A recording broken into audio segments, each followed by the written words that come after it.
Sir, in the last session, just we started about main method. Just we started about main method, right? Sir, very simple. If the class contain main method or not, whether it is properly declared or not, these are things compiler never going to check. Yet the runtime, JVM is the responsible. Yet the runtime, JVM is the responsible. Responsible, okay, to check whether these things are available, the main method is available or not. Okay, at runtime, JVM always searches for the main method with what prototype. I told right here we have done compulsory main method should be public static void main. So it should be public static void main. So why it is the public? Because who is calling main method? JVM is calling. So to call by JVM from anywhere, it should be public. Next, why it is the static? So without having object also, JVM has to call this method. Remember this one, sir. Without having object also, JVM has to call this method. Then obviously, so compulsory it should be static method. Next, main method won't return anything to the JVM, because if it is going to return anything to the JVM, what JVM will do? Nothing. That's why. So there is no use. That's why the return type is always void. Next, name MAIN inside JVM, the main is configured in that style. Remember this one. So what about string array args? Command line arguments I will discuss. Don't worry at all, sir. Sir, now my question is, sir, this syntax is very strict. By mistake, if you have performed any change for this syntax, immediately error by default we are going to get, sir. Remember this one, runtime error but not compile time error. By mistake static is not there. Or instead of void if I took int, or instead of small MAIN, capital MAIN I'm taking, or instead of string array args, if I can take string array, like you can take anything sir, string. If you can take only string, any change for this, immediately error by default we are going to get. Please make sure you should understand this clearly, right? So now my question is, even though the syntax is very strict, but some changes are acceptable. Remember, right? Which changes are acceptable? The first here, public static void main is there. Public static void main string array args. Public static void main string array args. Args is there, sir. Now my question is, here observe this string array. Sir, one-dimensional string array we can declare in any style, correct, right? In any style we can take. In any style we can take this one-dimensional array. Next, sir, here do you know public static? These are modifiers. Remember this one. These are in Java. Order of modifiers is not important. You can take either public static or static public. Both are acceptable. Remember this one, sir. You can take public static or static public. Both are acceptable. Remember, okay? So now the important conclusion of the important point is observe. So first thing we can change. So instead of public static, static public. No problem at all. Order of modifiers is not important, sir, anywhere. Next, the second thing is, sir, this string array you can take in any acceptable style. Okay, sir, maybe you can take in this style, or you can take in this style, or you can take this. All these things are valid one-dimensional array declarations. Correct or not? All these things are valid one-dimensional array declarations. You can take in this style, you can take in this, or anything is acceptable. Next, the third one, sir. Instead of ARGS, you can use any XYZ because it is just the name of the variable. So instead of ARGS, okay, ARGS, we can take any name, any valid identifier you can take, sir. Any valid identifier we can take, no problem. Next, do you know some concept came in Java 1.5 version? Have you remembered? Have you ever heard about this concept? M1 of int x, M1 of int dot x. What is the difference between these two things? Yes, everyone having basic idea about this. Correct? Everyone having the basic idea about this. This is what Var-args method. It's a normal method. It's a normal method. It is a Var-args method. What the difference is? We can call this method only by passing one int value. We can call this method only by passing one int value. But we can call this method by passing any number of int values, including zero number. Var-args, variable number of arguments. Remember this one. variable number of arguments. Variable number of arguments. Such type of method is called var-arg method. Variable number of arguments. Such type of method is called var-arg. Var-arg method like int dot dot dot x variable number of arguments. Now I have one small doubt, sir. What is my doubt? Here you can pass 1 number, 2 number, 3 number, 0 number, 4 number. So all these int values will be converted into one-dimensional int array. Remember this one-dimensional int array. That's why wherever one-dimensional array is required, happily we can replace with var-arg method, no problem at all. Wherever one-dimensional array required, happily we can replace with the var-arg parameter. So now, do you know this var-arg parameter? I mean, this var-arg parameter. So one-dimensional array can be replaced with the var-arg parameter, right? So main string dot args. This is also acceptable. Remember that.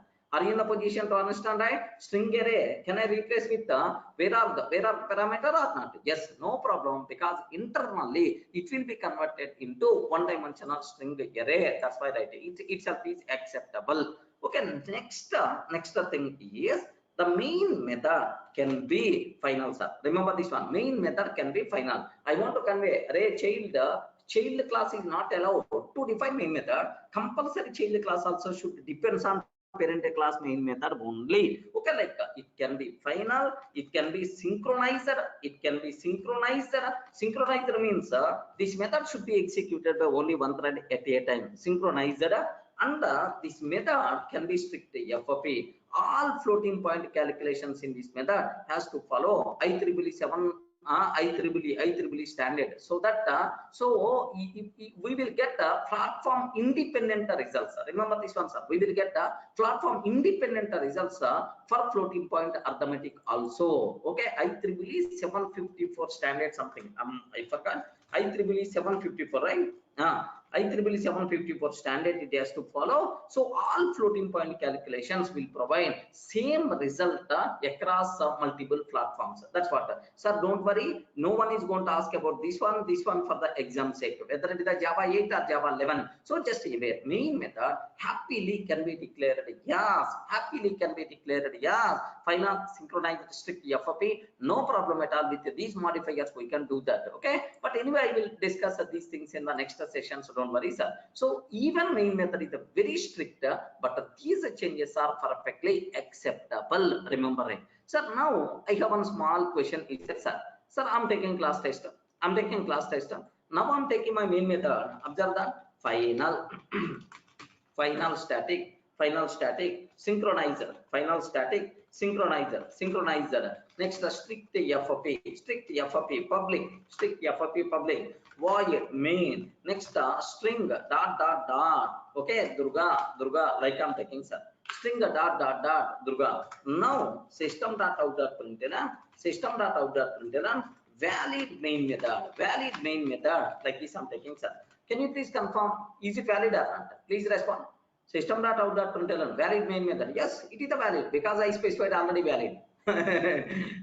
That's specified. I specified already valid. Okay, like you people may have that. So 100% pakka this one is valid. There is no problem at all, friends. Okay, please make sure you should aware about this terminology, right? So now let me execute this code. Have a look once, sir. I'm trying to compile. Yes, the code compiles fine. I'm trying to compile. The code compiles fine. Next I'm trying to execute. Yes, valid main method. Yes, 100% pakka. This is a valid main method declaration only. No problem at all. So maybe a chance to ask, sir, this code won't compile. Okay, like there are some options I'm taking, sir. This code won't compile because main method declaration is invalid. Something like I'm taking, sir. Main method declaration is invalid. Sir, now this code won't run. This code compiles fine. This code compiles fine. But won't run. But won't run. Okay, but won't run because main method declaration is invalid. Okay, like Sir, just because main method declaration is invalid, like I'm taking, sir. So can you please tell which one is the correct answer?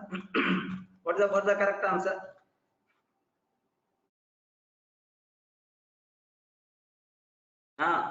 Which one is the correct answer? Please confirm. Respond. This code won't compile because main method declaration is invalid. This code compiles fine, but won't run because main method declaration is invalid. Array, Adnan Khan, take a bit special care. Which one is the correct answer? Okay, none of these. Remember this. Both are wrong. Okay, both are invalid. Remember this one. S2 is not correct because it will happily compiles and runs fine. Even I showed the output also. Happily itself is the valid. So none of these are valid. Okay, both are invalid statements. Yeah, Rajesh, you can contact our admin people. They will provide previous videos. Okay, they will guide you related to the payment process, everything.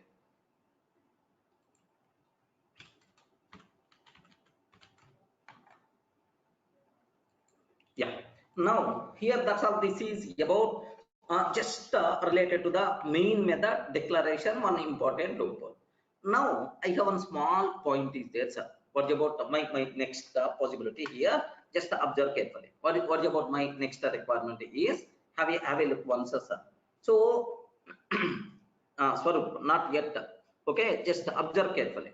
How to get sorry. Here my question is just I have main method is there, sir. I'm declaring main method in this style.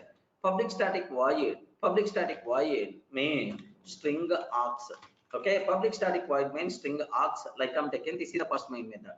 Next public synchronized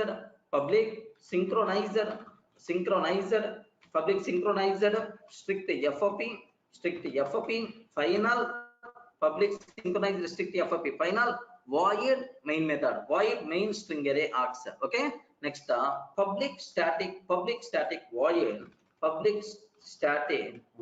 main void public static void main method public static void main I'm taking string array args. Okay, public static void main sub string dot args I'm taking. Next public static void main string public static int main string array args. Int main string array args I'm taking. Next public static synchronized public static synchronized final strict FOP void main string array args or string dot args. String dot args I'm taking.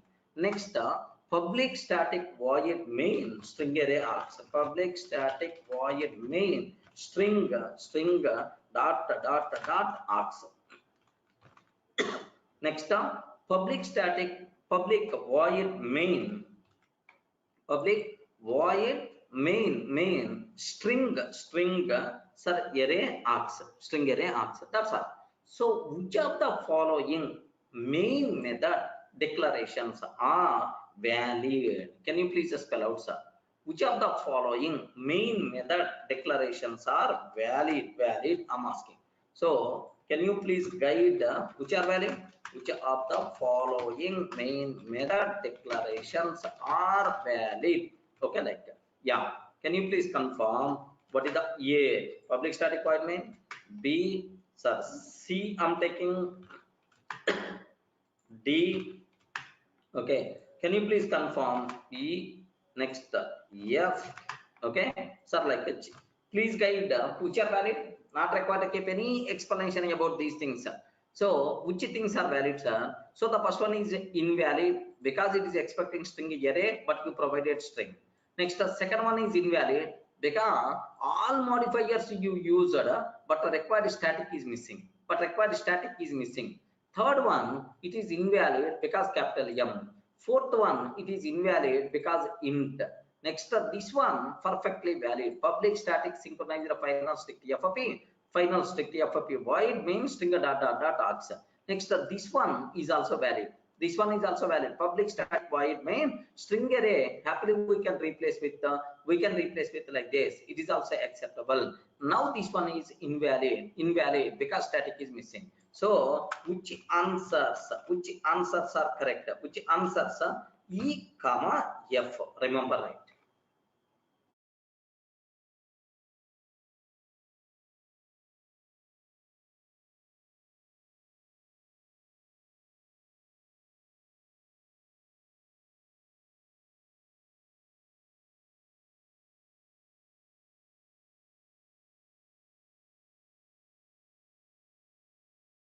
E and F. These are perfectly valid declarations, right? Okay.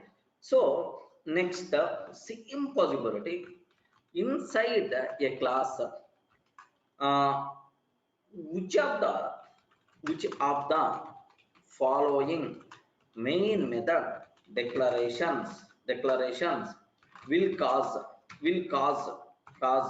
compile time error?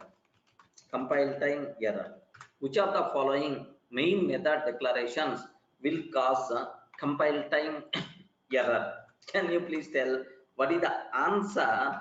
What is the answer for this? Anyone?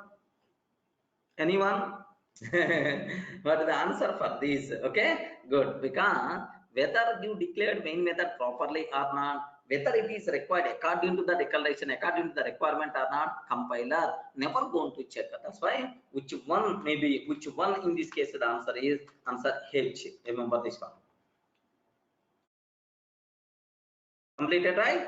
Are you in the position to understand? So just the possibilities, how they are going to ask the question. Okay. Next, sir, here take very special care. The next few things what I'm trying to talk, very important, friends, for you people. So observe carefully about this one. Very important terminology. You should aware about this one, sir. What about my next question is? Do you know? I have one class is there. Assume that I have one class is there. Assume. Sir, in this, if I can take one method, public void m1 of int I. Now listen carefully. Public void m1 double t. Sir, here forget about main. I'm taking two methods. Can you please tell both the methods having same name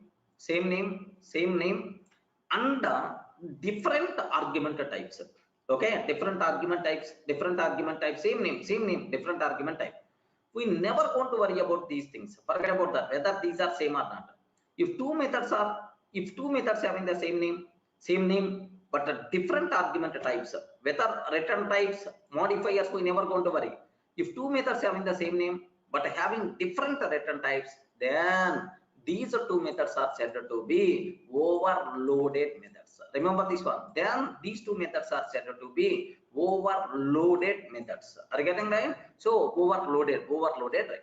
Now, very important question for the interview room. Overloading concept applicable for the main method or not? Okay. Yes, possible. No problem at all.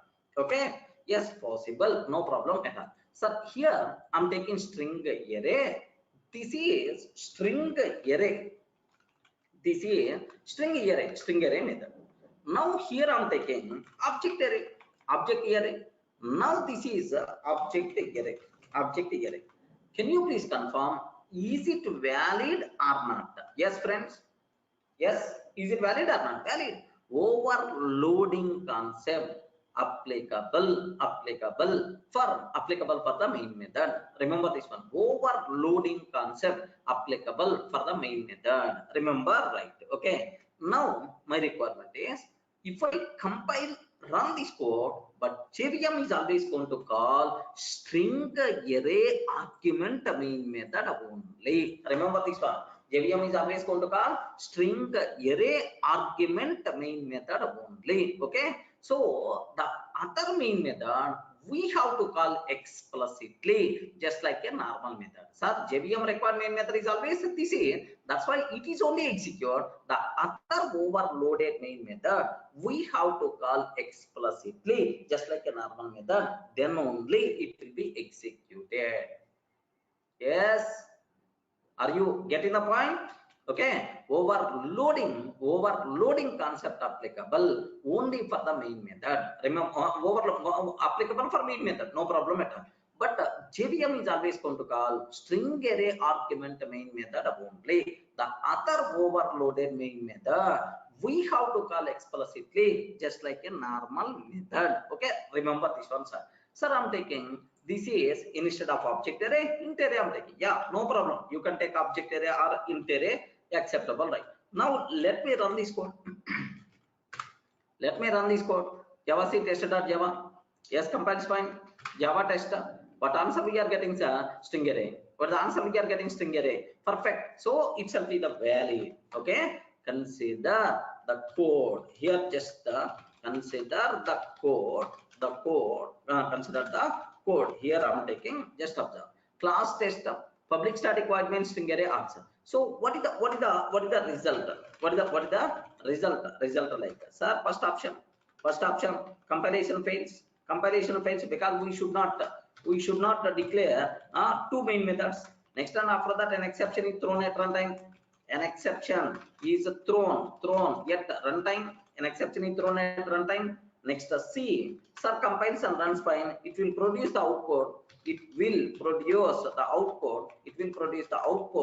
Output. Sir, which output it's going to produce, right? String array. Okay. It will produce the output object array. Sir, which one is the correct answer? Please confirm. You know already. Which one is the correct answer? Because it's always going to produce. Okay. Like so, this is string array, right? So overloading concept applicable for the main method. But JVM is always going to call string array argument main method only. Remember, right? Okay, that's all. This is a bit important, right? So just based on this one, maybe a chance. Okay, maybe just based on this one, maybe a chance. To ask several questions, right? Okay, just observe this. I'm taking this example, right? Sir, here my requirement is, listen carefully. I'm taking int array. Assume that int array I'm taking. Now from here, I'm calling main method by passing new int array of 10, 20, 30 like this I'm taking. Sir, can you please confirm what is this argument? Int array argument. Now I'm calling like this. Are you getting? Now I'm trying to call. Okay, like this one, sir. If I'm trying to call this one, then happily this main method is also going to get in the chance. Okay. Now observe carefully. What the answer we are going to get? A string array followed by int array. Just this method I'm calling manually, but this method will be called by JVM automatically. So what is the output we are going to get? Yes, perfect. Itself is acceptable. Any doubt? Yes, friends, are you in a position to understand? Next, from this, sir, I saw in Java 11 there are multiple questions. They asked about from this concept. They asked multiple questions, right? So just have a 1 minute. Just have a look once. Is there any? Just wait for a minute. Command line arguments.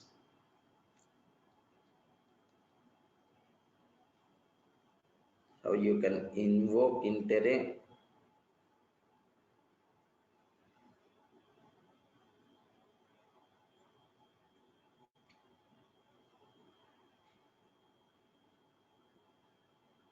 Yeah.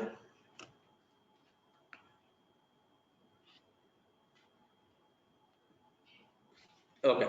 So now, do you know what is the possible questions? I mean, what kind of practice questions you can see from this area? The very important somewhere I saw.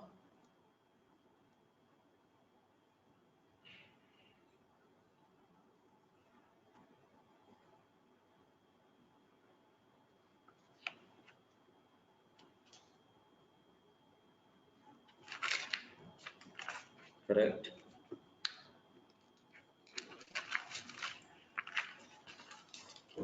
Yeah. Here just observe this a bit very carefully about this one. Okay, same concept. Here legend this one. I'm taking public static void main string array args, public static void string args. Can you please confirm, is it possible or not? Is it possible or not? Yes. Public static string array args. Here I'm taking system.out.println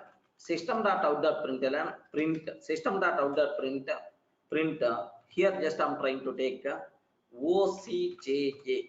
I'm taking sir OCJA. I'm trying to take, or otherwise Java. I'm taking sir. This is next. I'm trying to call. Observe very carefully. I'm trying to call sir main method bypassing. I'm trying to call main method bypassing here just OCJA. Okay, like this I'm taking. Now here I'm trying to print OCJP. That's all. So we have done public static void main string array args. So system.out.print Java. I'm trying to call OCJA and OCJP, like this I'm taking, sir. Sir, can you please confirm what is the answer we are going to get if I run this code? Please confirm. If I run this code, what may be the answer? What the answer we are going to get? Yes. So the answer is the answer is OCJ Java and then OCJP. What is the reason for that? Java OCJP. What the reason for that? The reason is even you are passing, but you are not printing that. You are not printing. Well, you are printing OCJP. That's why the answer what you are going to get is Java followed by OCJP. Remember this one. Okay. Any doubt about this? Any doubt about this terminology, friends?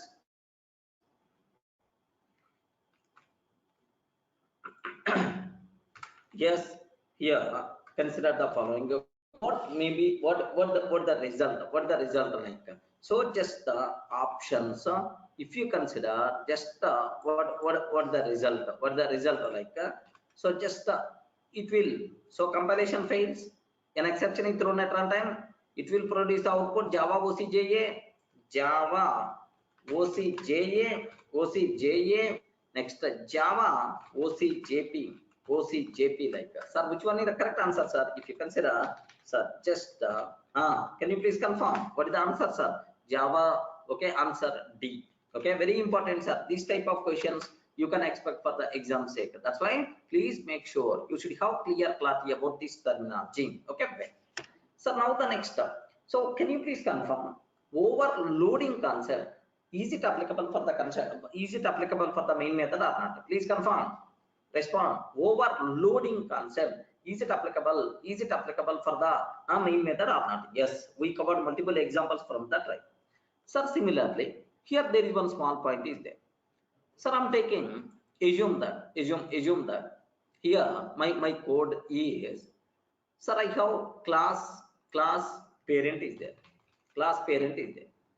Sir, here parent main method I'm taking. Parent main method. Okay, 1 minute.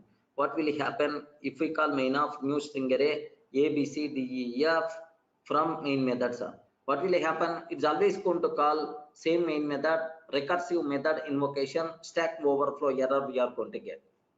Sayed. Okay, I will discuss. Don't worry. Or otherwise, just wait for a minute. Here, see this one. Sayed is asking one small doubt, sir. What he's asking is so just we have this one is there. Just here my requirement is system.out.println string array args. Now listen, a small doubt. Sayed is asking string array. This is the string array, right? System.out.println, it is the string. It is the string.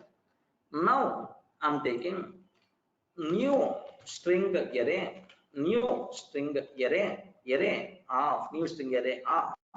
Here just I'm trying to take A, B, C, A, B.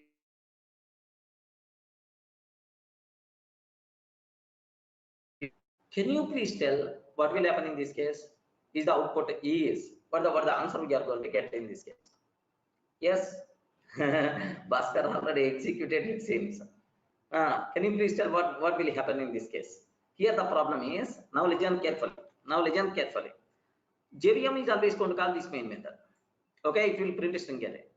And then you are calling main method by passing string array. Now it is always going to call same method. It is always going to call same method. It is not calling this method. It is not calling this method. It will always call the same method.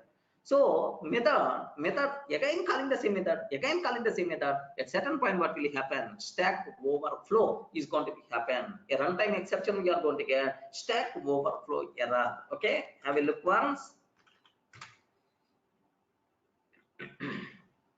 Yes, what the answer we are going to get? Runtime exception at certain point, string array. At certain point, immediately, you know, if you are seeing stack overflow error, we are going to get some. Okay, so just maybe let me cross check. Oh, it is okay. It is command memory is not enough. Not showing. So just 1 minute. Have a look once. Let me run again.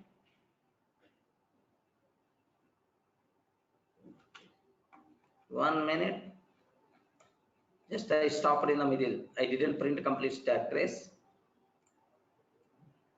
Correct. I can now. Are you in the position to see, right? What is the exception we are getting? Exception. Java.lang.stack overflow error. Are you getting right, sir? This is a bit important. So if you are calling the same method again and again, it is the runtime exception by default we are going to get. So for the answer by default, we will get exception in thread main. Okay, like. So is it compile time error? Is it compile time error, or is it runtime exception? Is it runtime exception or simply string array or string?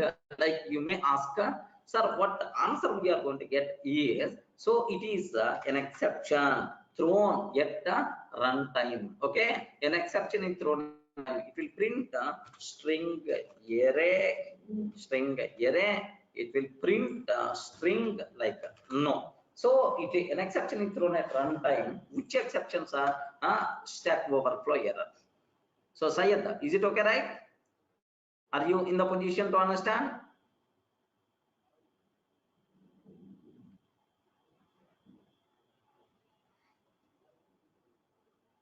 And the second method of type object array. Yes, object array you can take. Object array you can take, but exact match is always going to get high priority.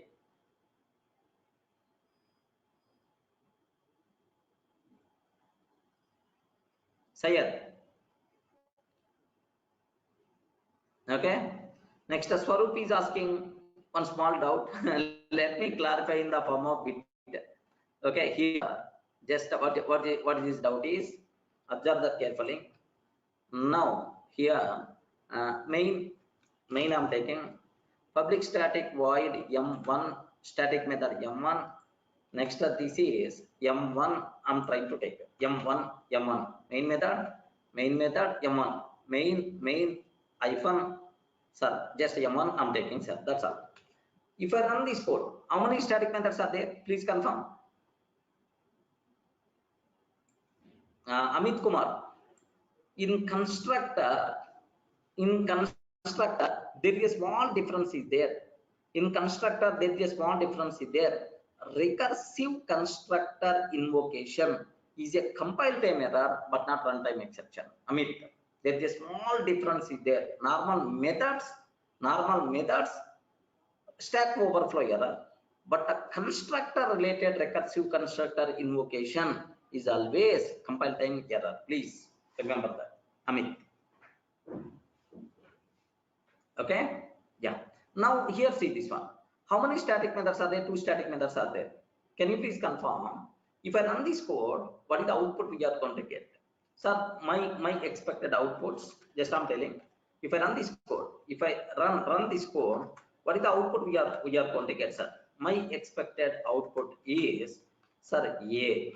Okay, main hyphen. Okay, B. Okay, main hyphen M1, main hyphen M1. Sorry. Yeah, let me take ln. Let me remove. So in the same line we will get M1. Next C. Of course, just the options say compilation fails. An exception is thrown at runtime. An exception is thrown at runtime. Okay, remember. Now I hope all the people are in the position to answer. Okay, including Swaroop also. So here, even you wrote multiple static methods, so only main method will be executed automatically.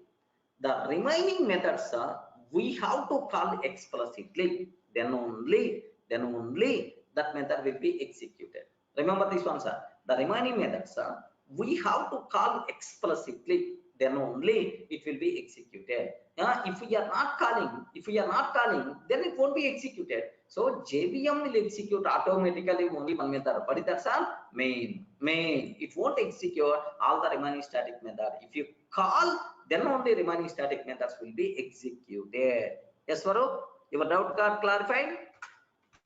So what the answer we are going to get? Yeah. Now listen carefully, sir. What about my next important thing? Observe carefully.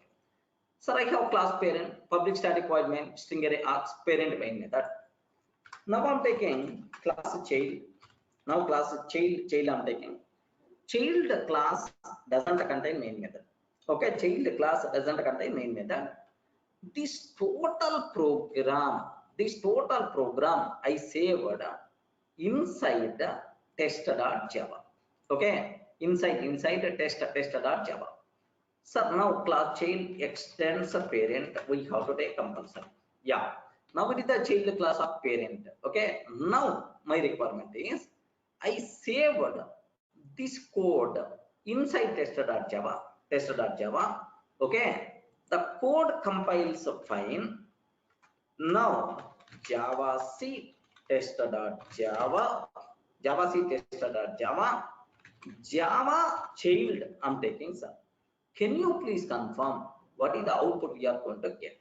Okay, option A. Okay, just observe carefully. And the command invocations, like I'm taking, sir. Sir, this is class parent, public static void main, system.out.parent method, like that. Sir, option A. So we will get runtime exception. We will get runtime exception because main method, okay, not declared inside child class. Main method, because main method not declared inside the child class.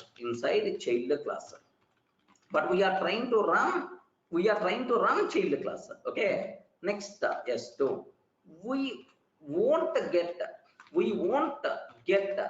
any runtime exception. We won't get any runtime exception because parent class main method will be executed. Parent class main method will be executed. Please confirm among these two things which is the correct answer. Yes, can you please respond? Okay, now very important, sir. Yeah, good. Nagateja, and then Bhaskar. Okay, Nagateja, Bhaskar, observe a bit very carefully. So inheritance concept applicable for the main method. Remember this one, sir. Inheritance concept applicable for main method. Hence, while executing child class, if child class doesn't contain main method, then parent class main method will be executed. Okay, remember this one. Hence, while executing child class, if child class doesn't contain main method, then parent class main method will be executed. parent class main method will be executed. Then the parent class main method will be executed. Take a bit very special care about this terminology, friends. So obviously, can you please confirm what is the answer we are going to get? Yes, friends, please respond. Which answer we are going to get? Yes, 2. Not S1. Amit, Nagateja, Bhaskar, observe carefully. Okay? Happily, do you know, if I can take Java child, happily, do you know, this parent class main method is going to get in the chance. Okay, now observe carefully.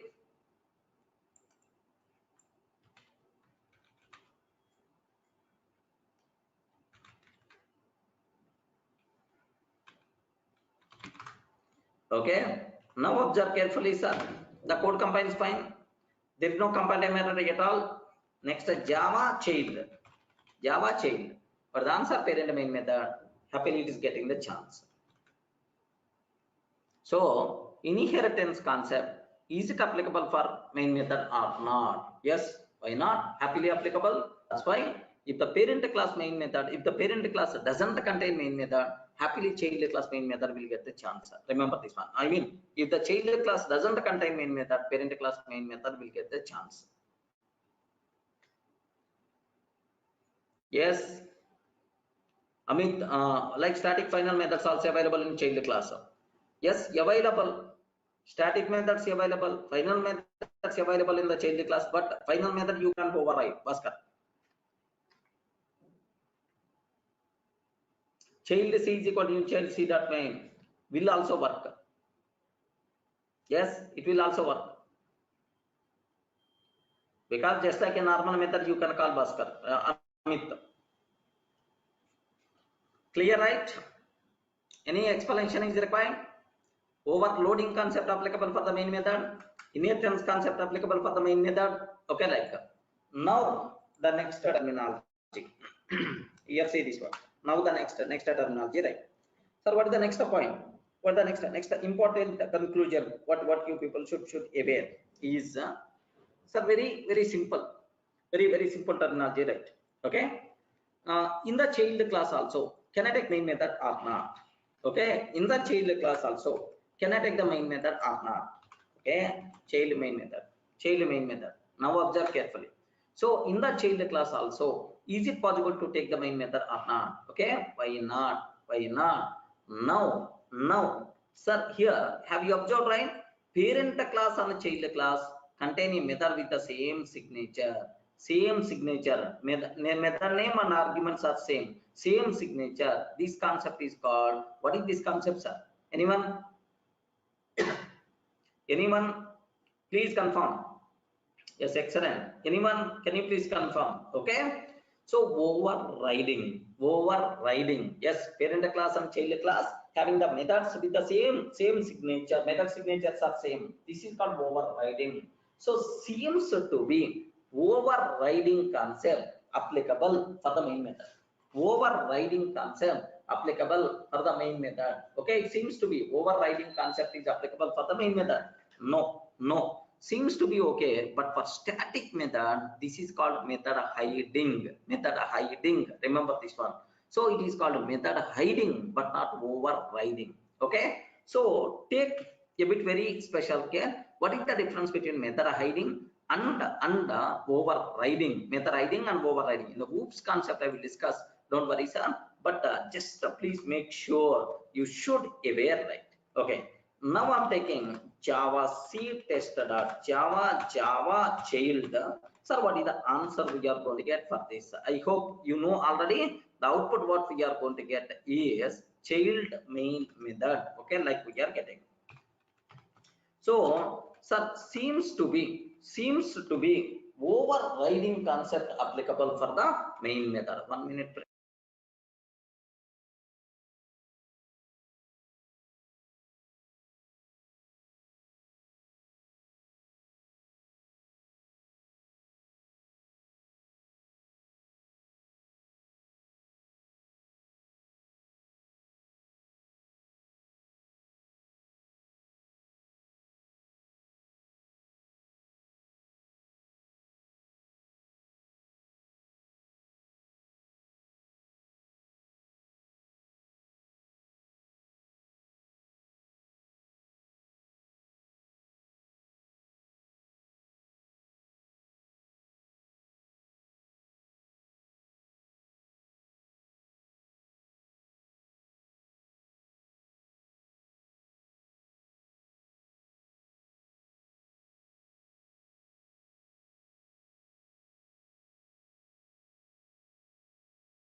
Yeah, friends, just a small call. Okay, now observe this a bit carefully. So now this is the child main method, like, so it seems overriding concept applicable for the main method, but it's not overriding, it is method hiding. Okay, that concept I will discuss in the oops, don't worry at all, sir. Sir, any doubt about this? Can you please confirm? Yes, response. Can you please confirm? Is there any doubt? Okay, up to this is the clear, right? So maybe a chance to ask a theoretical question. Okay, maybe a chance to ask a theoretical question.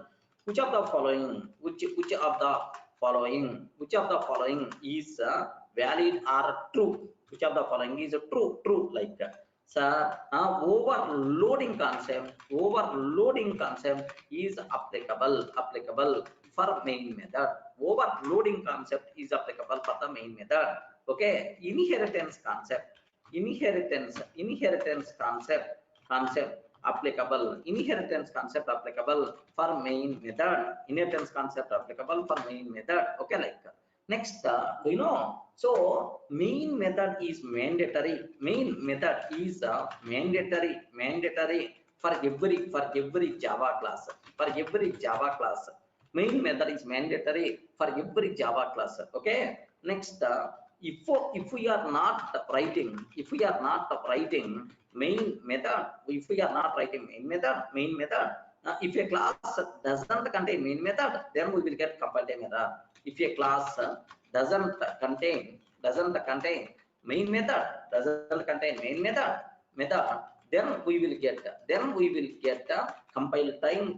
then we will get compile time error. Okay, sir, which of the following are true? Please confirm which two statements are correct. Okay, A, comma B, like this. Okay, main method is mandatory for every Java class. Sorry, man, it is optional. So there are multiple classes are there without having the main method. Your best example, servlet class. Servlet never contain main method. EJBs never contain main method. Normal bean classes never contain main method. Sir, if a class doesn't contain main method, then we will get compile time error. Wrong. If you are trying to execute that class at runtime, then we will get runtime exception. Okay, like, clear? Okay, next, there is one small important conclusion is there for you people, right? In the 1.7 version, there are some small enhancements came related to okay, main method. What those enhancements is, in the until 1.6 version, if I'm trying to execute a class, do you know, if I'm trying to execute a class which doesn't contain main method, which doesn't contain main method, if we are trying to execute a class which doesn't contain main method, what will happen is, immediately at runtime we will get exception. So in current versions, what exception we are getting? Have a look once. If I'm trying to execute, sir, error, main method not found in class test, please define main method as. But in the old versions, we are going to get which things are no such method error. Okay, no such method error colon main. This is one important difference when compared with until 1.6 and the later versions. This is one difference is there, sir. Okay, 1.6 and later, this difference is there. No such method error colon main. Okay, like, sir, now the second point, sir. Now this is one difference, right? Second one, here see, it is also very important difference, right? Sir, in the old versions, suppose I'm taking static block. Okay, static block. System.out.println, hello.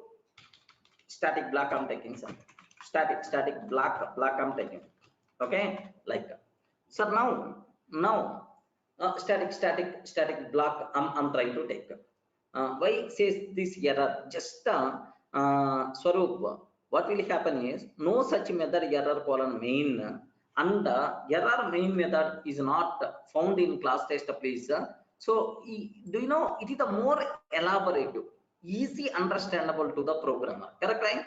easy understandable to the programmer. Instead of specify no such method error colon main, if you can provide a description, then it will become easy to the developer to understand the problem. That's why. So for easiness, understandable sake, they changed compile time and runtime errors, right? It is also runtime error only.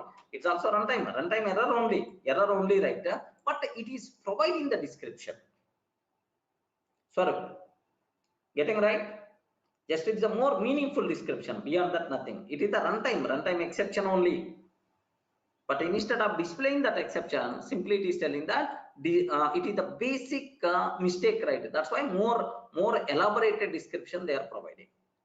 Runtime error only, because I'm trying to execute at runtime only we are getting. Just a message got changed for easy understanding. Beyond that, nothing. Next, one more change is there. So now static block is there.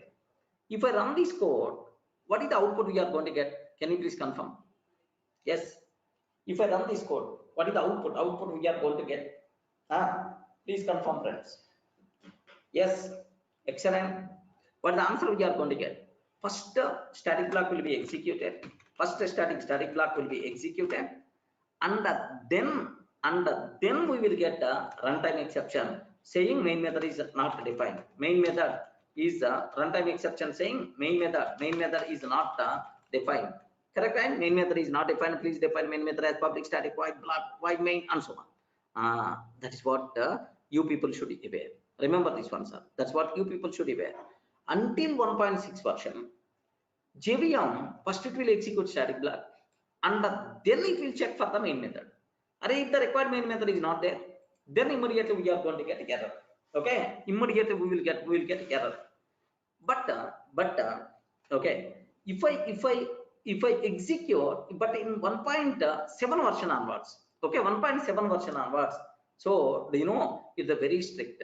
It's a very strict, sir. What it will ask is array first 1.7 version onward JVM will ask first show main method.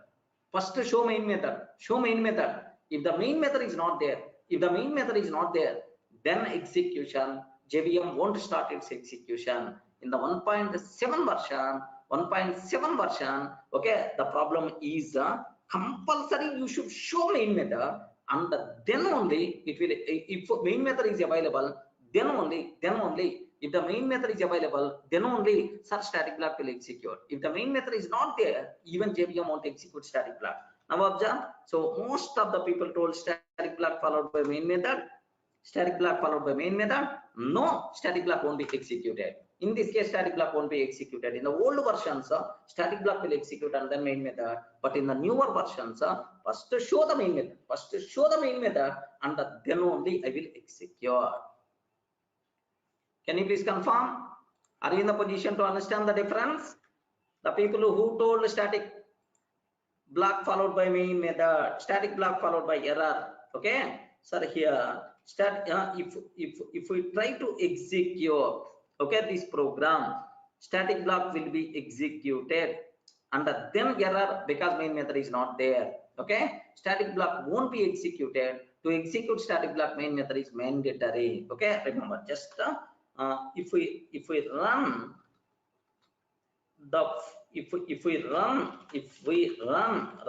this program, if we run this code, Java test, okay, if we run this code Java test, so 1 minute.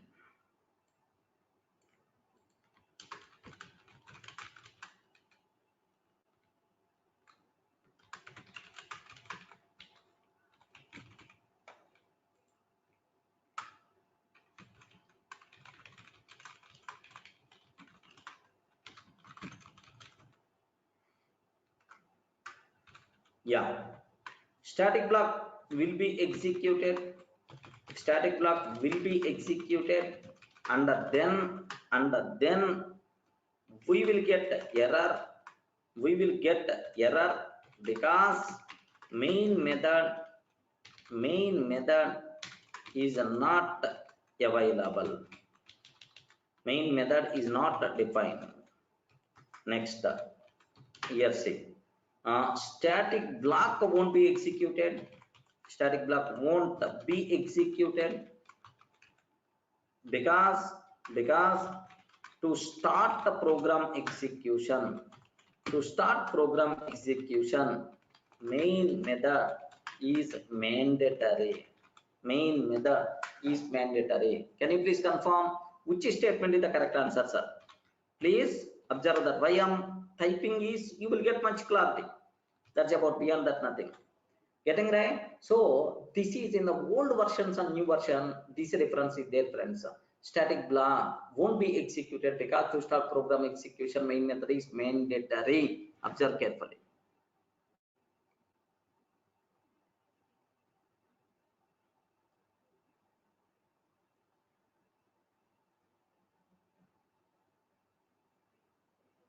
Nagateja, correct. Nagateja, doubt is static block will be executed at the time of class loading. Without class loading, how the JVM know whether the main method is there or not. Okay, whether the main method is there or not. Correct. Whenever here, just observe this one. Observe this. I'm using Java tester. What will happen in this case? Can you please cross check what will happen in this case? So JVM will be started. Now observe the sequence of events. JVM will be started. JVM will create and start main thread. Main thread to execute. Now the main thread. So should load the tester.class file. Should load the tester.class file. But main thread will check. Because anyway it has to execute tester.class. So array before loading only, can you please cross check is this .class file contain main method or not? If .class file doesn't contain main method, sorry man, so we are not in the position to execute this one, like JVM having that knowledge. Getting Nateja? So I can't execute, I know, then why I have to load? Yeah. Yes. Clear, right? So until 1.6 version, in the 1.6 version, it is the statement, but in the 1.7 version onwards, this one is the correct. This one is the correct, sir. In old versions, until 1.6 version, S1 is correct. Version Swaroop is telling, Swaroop and Bhaskar, they are asking, sir, can you please confirm you are not specifying the version? Then now we can conclude like that. Array, in the exam, no one is going to tell which version, okay, based on which version, because you are planning for 1.8 version. Assume that all questions based on 1.8 version. If you are planning for 1.11 version, assume all questions are based on 1.11 version. They are not required to specify explicitly version. Getting?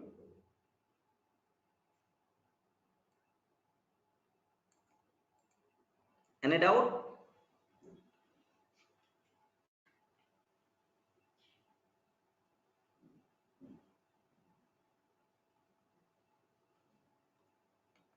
Okay. So this is related to, I mean, main method and next. One more thing, sir. One more small thing is there. What's my requirement is? Here, this is the static block. Now, public static void main method is there. Void public static void main string array args. I'm taking, sir. Now this one is the main method. Now this is the main method like this. I'm taking, sir. Main method like. Now, can you please tell what is the output we are going to get in this case? What is the output? If I can take like this, what is the answer we are going to get, sir? So whether it is the new version or old version, if the main method is available, the order is always the same. The order of execution is always same. First static block and then main method. First static block and then main method. It will be executed, right? So what output we are going to get? Just have a look once. Because static block OCJA not important, but OCJP very important, sir. Very important static block like so this one you should aware. Okay, now maybe a chance to ask this type of questions also for the exam sake. What is the output we are getting? Yes, here just observe that. That's all. Are you in the position to understand that? This is about main method. What are various important loopholes also? Some more questions I will discuss. Don't worry at all, sir. And then command line arguments. Just a matter of few minutes we require to talk one more session. With that, it's going to be completed. After that, I have to talk about something like LVTI user. What is that LVTI? LVTI user. What is that LVTI? Local variable type inference. Just one session I have to take about that also. Okay, right, sir.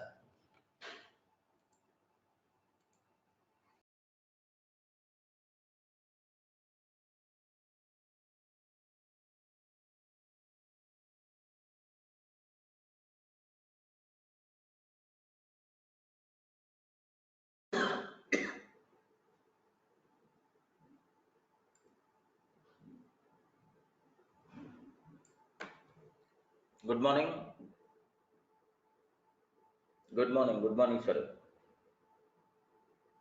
Sorry, a bit delayed today.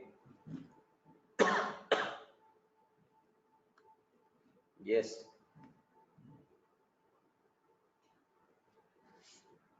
Good morning for all.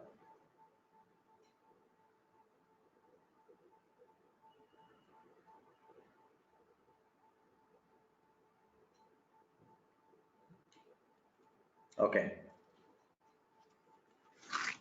Sir, almost all we covered in the last session. There are some important questions related to the main method. Correct, right? Can you please confirm? Yes, sir. There are several important things we covered related to the main method in the last sessions. Okay. Now just so what are various improvements came in the 1.7 version with respect to the main method? Okay, like we discussed it, sir. Sir, now what is command line arguments? What are the command line arguments? So this part I will take care. So just 1 minute. So maybe a chance to ask the questions. So which of the following is the valid main method declaration? Like we covered already the bit style. Have you remembered, right? Which main method declarations are valid? Like I covered related to this one. So from this, maybe a chance to ask multiple questions for you people. So which of the following code examples are valid Java syntax? Like then immediately you should be in the position to tell, sir, which is the valid main method, which is not valid main method, something like you should have clear clarity about that. Okay, so each and everything you have to cross check, is it valid declaration or not? Yeah, is it invalid declaration? Like sir, clear clarity you people should have. So I don't think so if any new question is going to come, definitely you people are going to answer. So I don't think you people are going to feel any difficulty about main method, right? Okay, so now the next thing related to command line arguments also. Okay, I have to talk about that. So do you know what are various arguments to the main method? What are various what the arguments to the main method? The arguments to the main method are the command line arguments, right? Okay, so here whatever arguments we are passing, whatever arguments we are passing from the command prompt, sir, I'm passing something like Java test, okay, A B C, like this I'm taking, sir. Java test A B C, okay, like I'm trying to take. So you know these things are by default considered, yeah, command line arguments. Remember this one, sir. These things are command line arguments, the arguments which are passing from the command prompt. Okay, from the command prompt I'm passing these arguments, so that's why these arguments are by default considered as command line arguments. Now observe carefully, with these command line arguments, a string array will be created by JVM. Okay, who is the responsible to create this string array? Not programmer, sir. Whatever arguments you are passing, sir, with these arguments, a string array will be created by the JVM. Now that JVM, by passing this string array, the argument, JVM is the responsible to call main method. Remember, right? Okay, who is the responsible to call main method? JVM itself is the responsible to call main method. Okay, so whatever command line arguments we are passing, these command line arguments, with these command line arguments, we have to create a string array. So by passing that string array as the argument, okay, JVM is going to call sir main method. Remember this one, sir. Are you getting the point? Who is the responsible to call main method? Please respond. Who is the responsible to call main method? Who is the responsible to call main method? JVM is the responsible. JVM itself is the responsible to call main method. Now my point here is JVM itself is the responsible to call main method. Who is the responsible, okay, to create this string array? Yes, with the whatever arguments you are passing from the command prompt, who is the responsible, okay, to pass the to create string array with these arguments?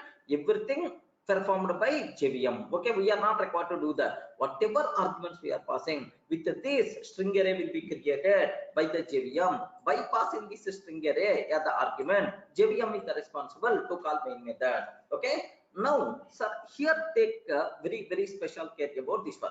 What is the main purpose of command line arguments? What the need? What the main purpose of command line argument? So the main purpose of command line arguments is, okay, we can customize behavior of the main method. What the main purpose of command line arguments? We can customize behavior. We can customize behavior of main method. So for that, we can use based on our provided argument, main method start working. Okay, just best example. Suppose I want to print square of given value. Assume that, sir. I want to print square of given value, or otherwise I want to merge data from two files, file 1.txt, file 2.txt, so into file 3.txt. I have to merge this. So this is my programming requirement.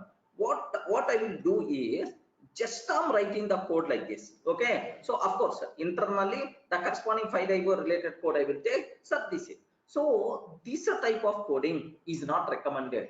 What is the reason for that is, sir, here file 1.txt, file 2.txt, file 3.txt, we are hard coding in our program. So now this program is applicable. Only for these files. Remember this one. Now this program is applicable only for these files. Okay. Now my requirement is, suppose tomorrow my data is available inside a.txt, b.txt and c.txt. Sorry man. So if I want to merge two files, a.txt and b.txt into c.txt, this program won't work because you hard coded already file names in our program. Or tomorrow my data is available inside x.txt, y.txt, and I have to merge into z.txt. Sorry man, this program can't work because you hard coded file names, file 1.txt, file 2.txt. I hope everyone in the position to understand. Please confirm. Yes friends, are you in the position to understand, right? Okay, now so how I can solve this problem? Array don't hard code data. So just we can pass these things from the command prompt as the argument. Now let me take args of 0. Okay, let me take args of 1. Now let me take args of 1. Array, I will pass two file names as first command line argument and second command line argument. So these data, can you please merge into the file which is whose name passed args of 2. Okay, so now can you please tell if I can take like this? If I can take like this, sir, this program will work for these files? Please confirm. This program will work for the first set of files or not? Yes. Is this program will work for second set of files or not? Yes, sir, it will work for third set of files also. So here the biggest advantage is we are not hard coding anything. Based on your provided file names, I will perform merging. This type of thing is called I will perform merging based on your provided things.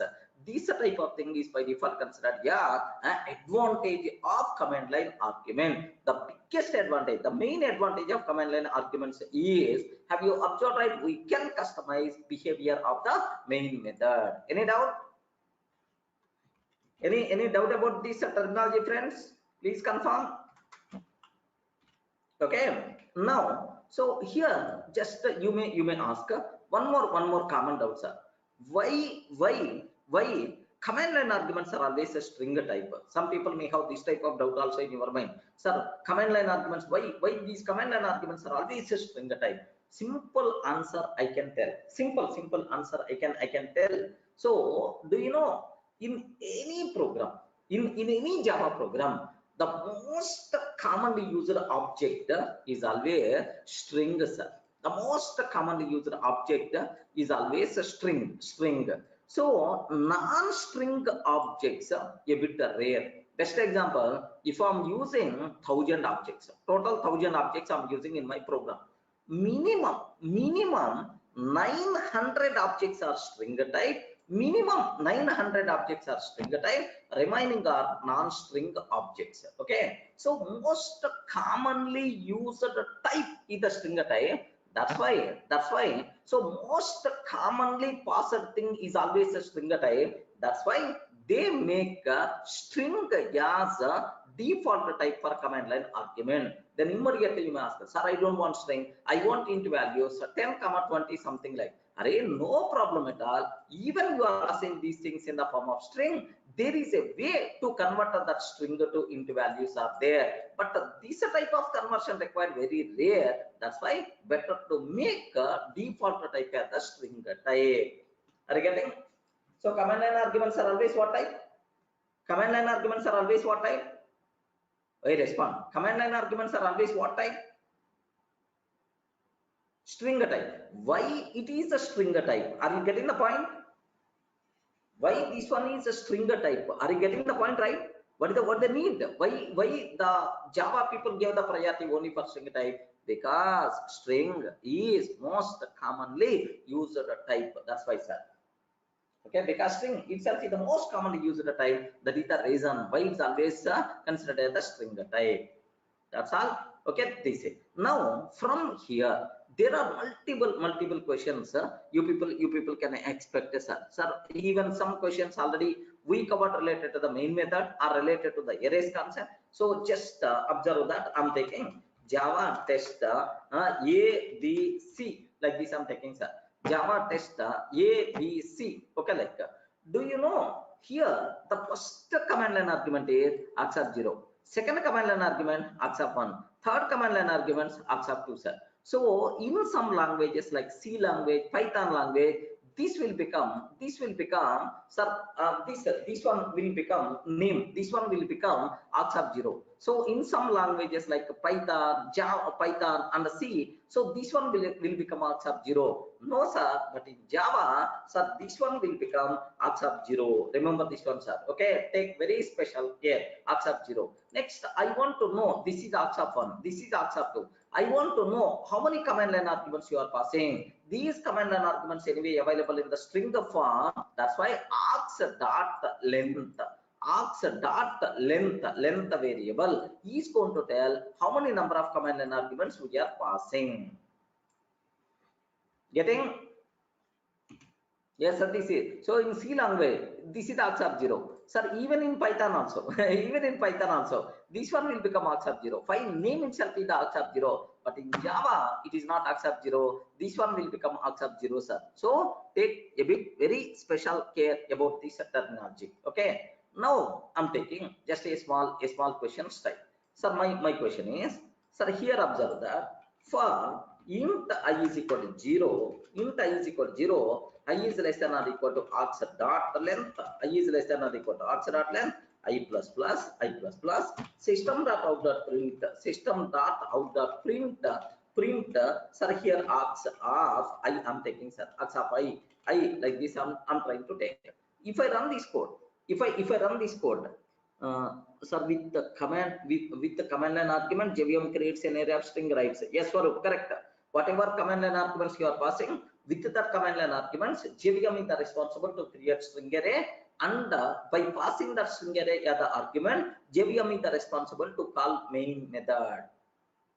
Okay. Now, sir, what is the, if I execute Java test x y z, if I execute like this, can you please confirm what is the output we are going to get in this case? Anyone?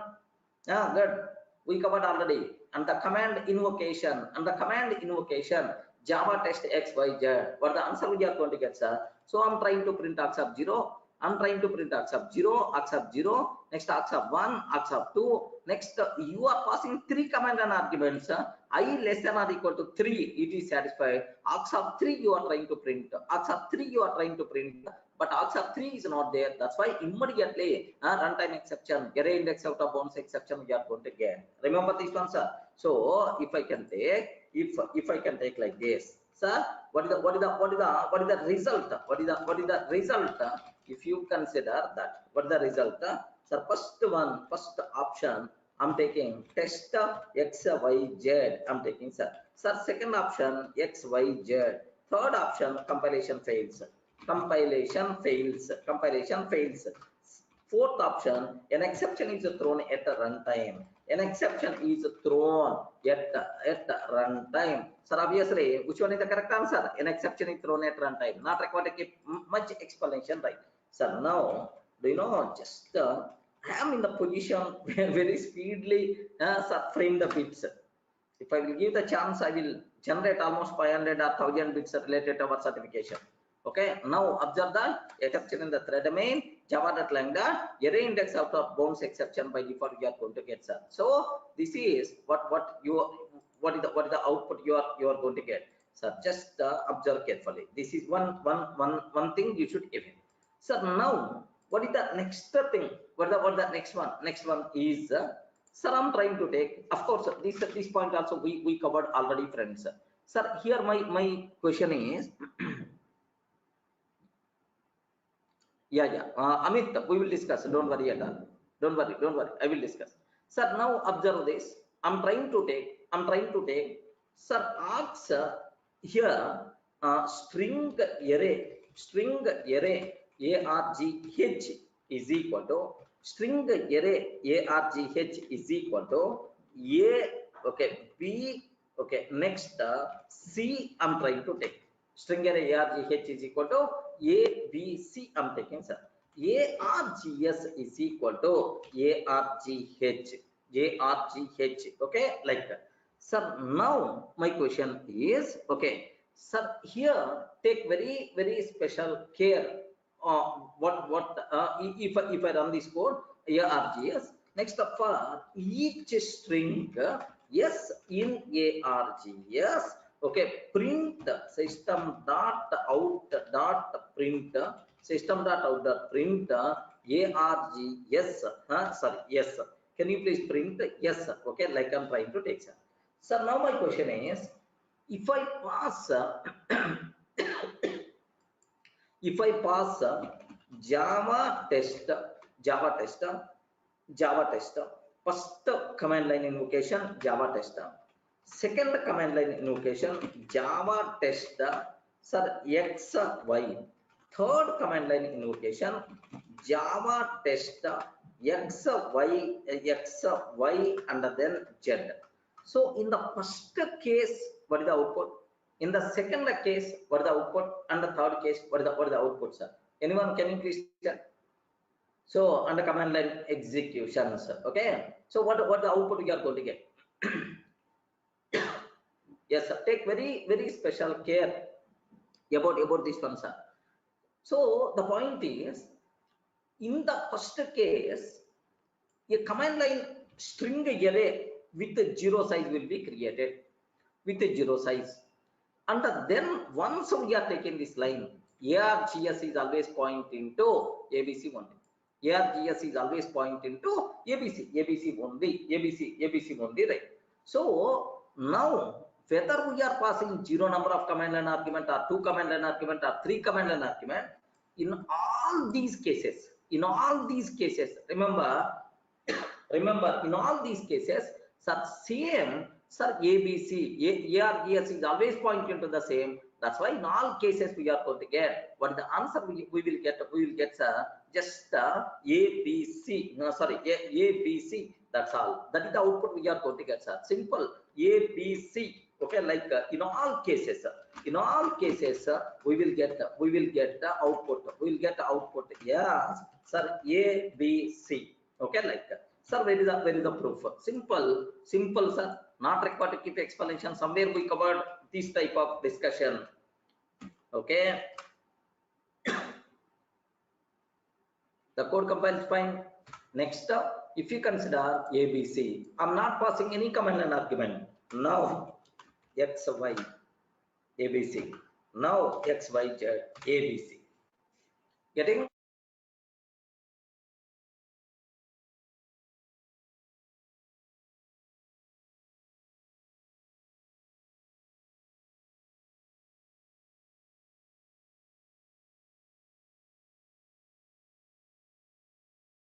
Any doubt? All the things are very clear for you people. Not required to keep any explanations. In all cases, we are going to get ABC as the answer. Next, there is one more thing I have to discuss for you people, right? Sir, it is a very important, very dangerous, very important point. What that thing is? Now listen carefully.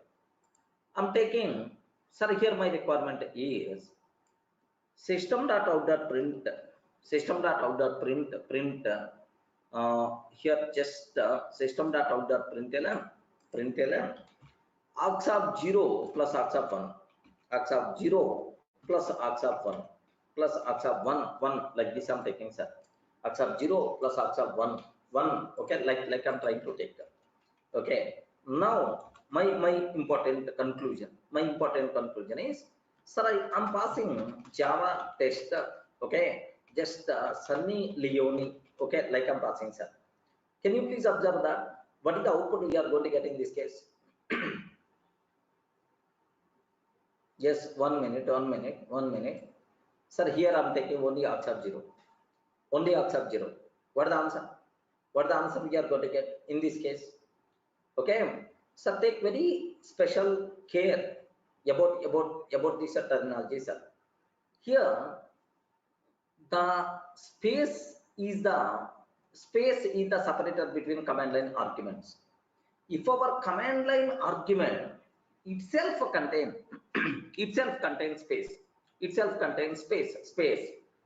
then compulsory, okay, we have to enclose our command line argument within double quotes. Someone asked this out just now, sir, if my command line argument contains space, how you can pass? You can pass, okay, like so how you can consider total thing as one command line argument? Sir, compulsory we require to enclose within double quotes. Who asked this question? Just now, yeah, Amit. Now I hope clear. So now have a look once. If I'm not taking this one, what the answer? We will get only Sunny, but not Sunny Leone. Remember that, okay? So now here just observe carefully. If I run this code, what output by default we are going to get, sir? Sir, just let me remove. Okay. Now Java C tester.java. The code compiles fine. Next Java tester. What answers are? Sorry. Here I have to pass command line argument, right? Java tester Sunny Leone. Okay, like I'm taking, sir. What answer? Only Sunny we are going to get. Sir, if I can take just within double quotes. If I can take within double quotes. Now observe this one, Sunny Leone, like so. So what is the answer we are going to get? It's a very clear, sir. Sir, in this case, just only Sunny we are going to get. Any doubt? Clear? Okay. Now there is another important thing related to this command line argument. You require to take a bit special care to understand this one, sir. Okay. How to pass double quotes? How you can pass double quotes? Maybe can you please cross check? Is there any chance to have backslash double quotes? Vishnu, Amit, can you please cross check backslash double quotes, escape character, backslash double quotes. Okay. Now, here the next thing, what my requirement is, sir, args of 0 plus args of 1. I'm taking, sir, args of 0 plus args of 1. Now, Java test 1020, I'm taking. Java test 1020. Can you please confirm what is the output we are going to get in this case? Very important. What is the output we are going to get in these cases, sir?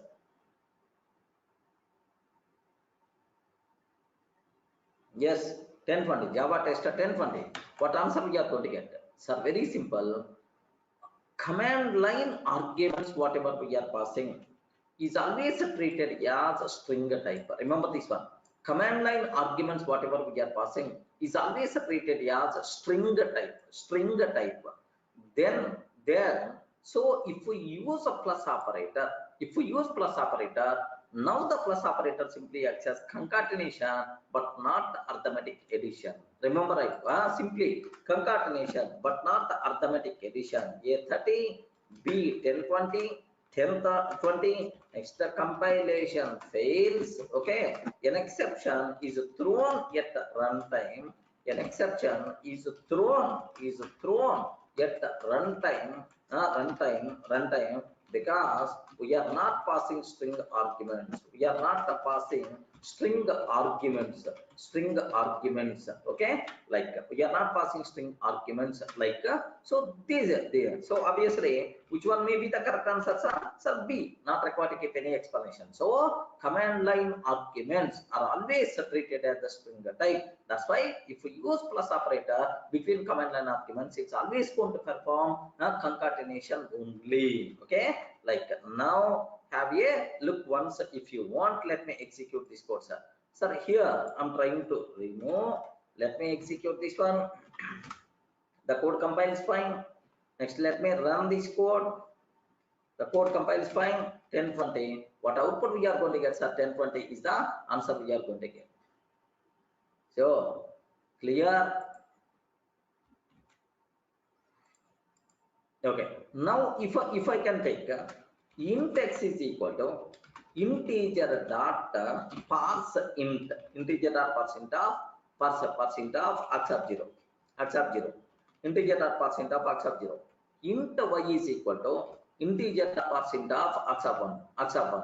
So now here I'm taking x plus y. Here I'm trying to take x plus y. Remember this one. So x plus y. Next, here I'm trying to take args of 0 plus args of 1. Next, here I'm trying to take x plus y. Sir, what output we are going to get here is, let me remove this print ln statement. Can you please confirm what the answer we will get, sir? In this case, what the answer? If I can run Java test 1020, if I pass this one, what the answer? First time 1020. Next time 10 plus 20 will become numbers. That's why 30 is the answer. 10, 20, 30 is the answer. Okay, 10, 20, 10, 20. Okay, like one option. Next, 30, 30 is the another option. An exception is thrown at the runtime. Can you please confirm among these options, which one is the correct option? Which one may be the correct option here? So here that's all. This is 10, 20, 30. 10, 20, 30 itself is the answer, sir. Let me cross check here. So my expected answer is okay. My expected answer 10, 20, 30. Yeah. Answer yeah. That's sir. Here let me cross check here. Let me 10, 20. If I pass, what the answer we are going to get, sir? Java C test.java. Java C test.java. Next, Java test. Java test. Have you Java test followed by 10, 20? 10, 20 I'm taking. Now have a look once, 10, 20, 30. Perfectly it is. Next, Amit, there are some string API methods are there, or otherwise by retrieving each character in the string, we can check whether it is a number type or not.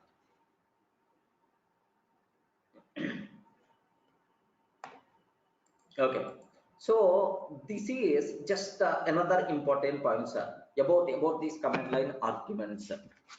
Okay, next.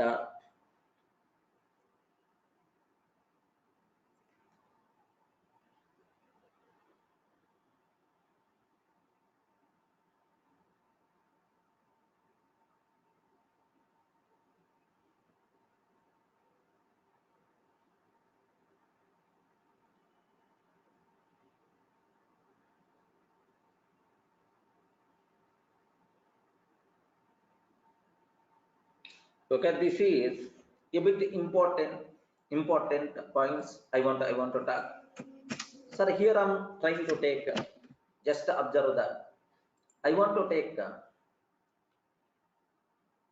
system.out.println, system.out.println, what I'm trying to take. Good evening, good morning,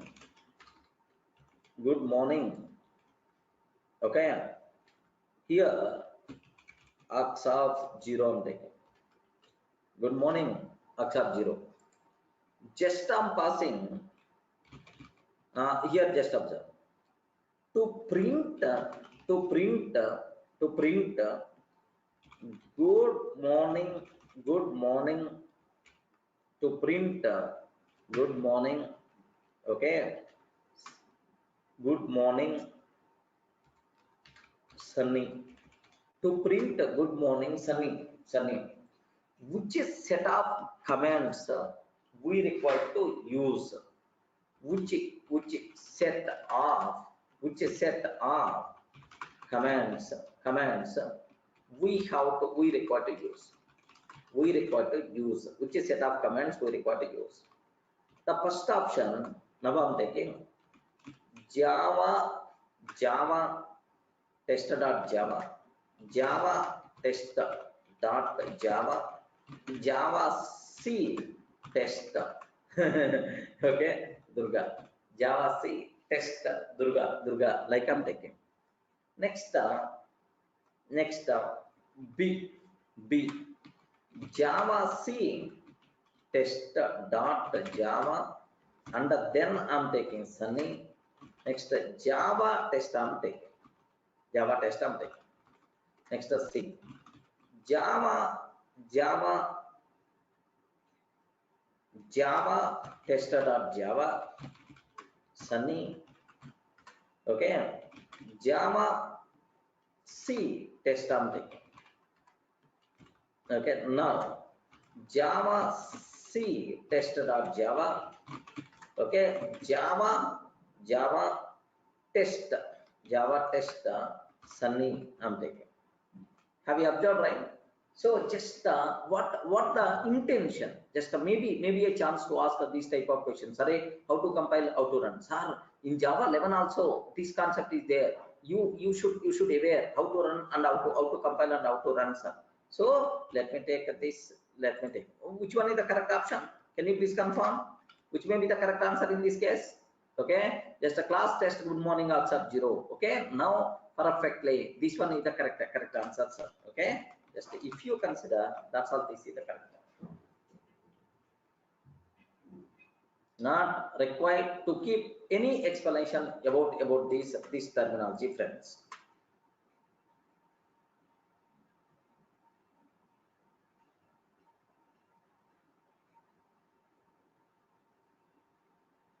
Can I go for next one?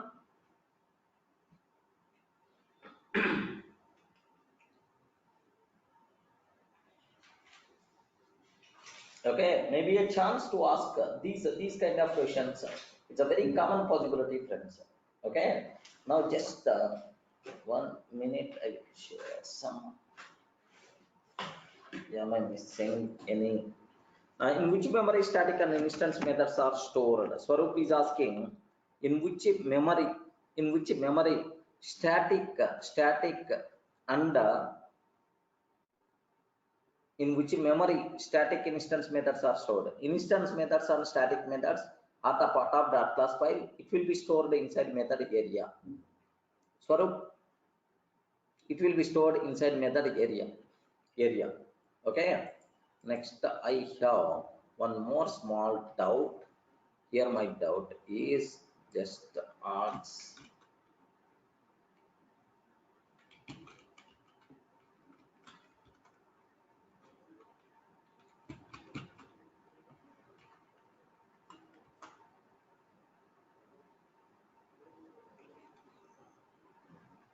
Yes, arguments will become local variables. Local variables will be stored inside stack area.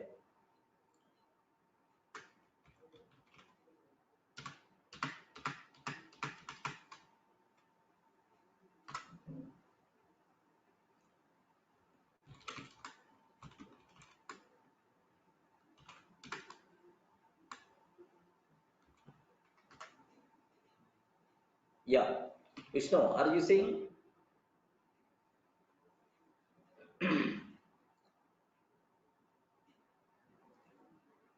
Vishnu. Yes, so there is no difference with respect to number of spaces in the middle. So here, just I took some multiple spaces here, but still my number of command line arguments is the 0. Now I passed first A and then multiple spaces and then B. Still it is considered as only 2 command line arguments. So need not be one space. Even a sequence of spaces is also treated as separator.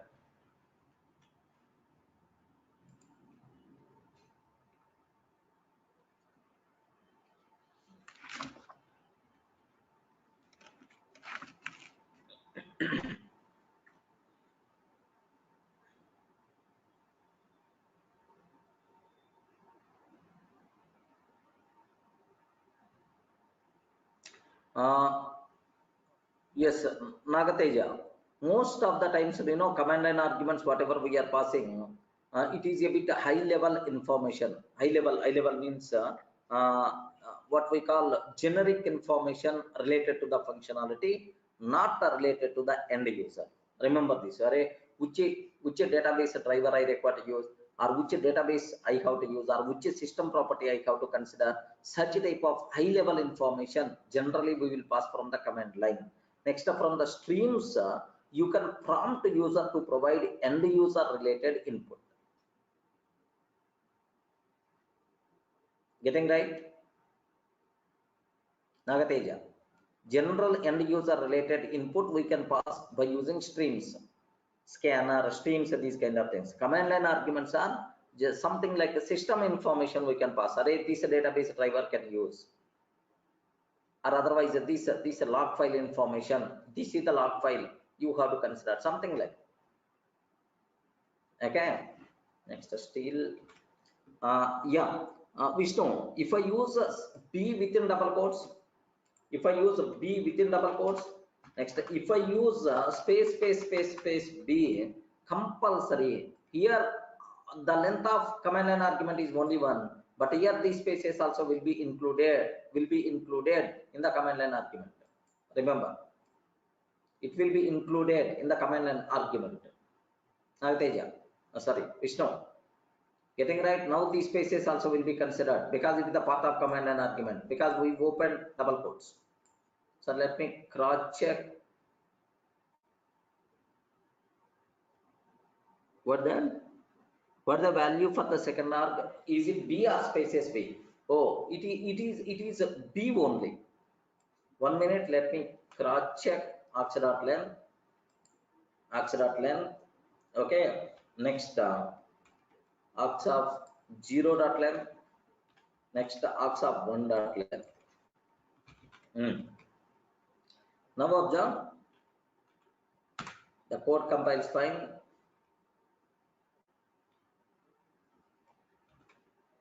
Args.len. Why man?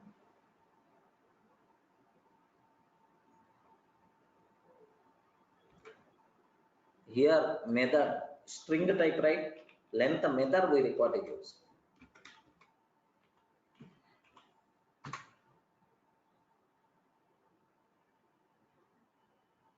Okay, next here see this one, a b I'm taking 2 1 1 a, correct? Vishnu, are you seeing right? Even I added multiple spaces, that space is treated as okay separator only, it is not part of second argument. Vishnu, next here see this one, here I'm taking a and then double quotes b I'm taking. Now the length of the b is greater than 1 or not? Yes. Now the spaces also will be part of second command line argument. Now observe second command line argument length is the 9.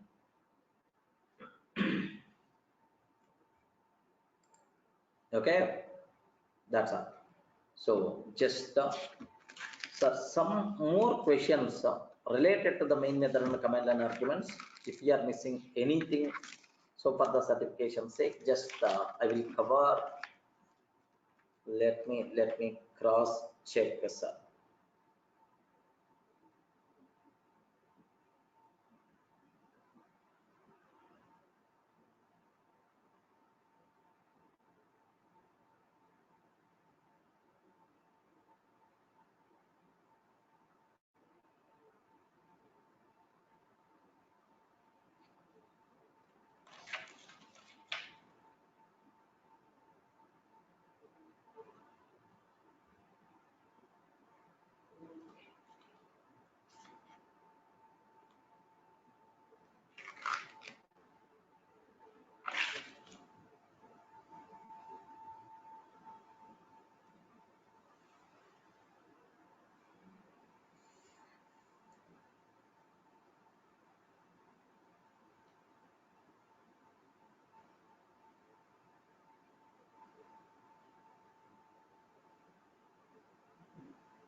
Yeah. So just one or two, just here, just observe. Of course, your knowledge is by default more enough to answer the questions, but still, let me consider one thing, sir. Here, my requirement is observe carefully. This knowledge also must be required. Here, I'm trying to print. System dot out dot println, system dot out dot println. Here my requirement is, sir, args are 4 I'm taking, sorry, args of 3 I'm taking, args of 3 plus colon I'm taking, plus colon, plus args of 2 I'm taking, args of 2 I'm taking, plus colon, plus args of 0 I'm taking, sir. Args of 0 I'm trying to take. Now my requirement is, okay, sir, Java test learning Java is very easy. Learning Java is very easy like this, I think, sir. So if I execute like this, so what is the result? And what is the result? What is the result? Okay, so not required to keep any explanation. So args of 3, args of 2, args of 0. First, this is args of 0, this is args of 1, args of 2, args of 3. So args of 3 means very. So 0 1 2 3 very colon colon. Args of 2 means is colon is colon colon is colon. Okay, very is colon. Args of 0 means learning learning something like that. Okay, very is learning, very is learning. This is the answer we are going to get. Sorry, Nagateja. Is it? Am I doing any mistake?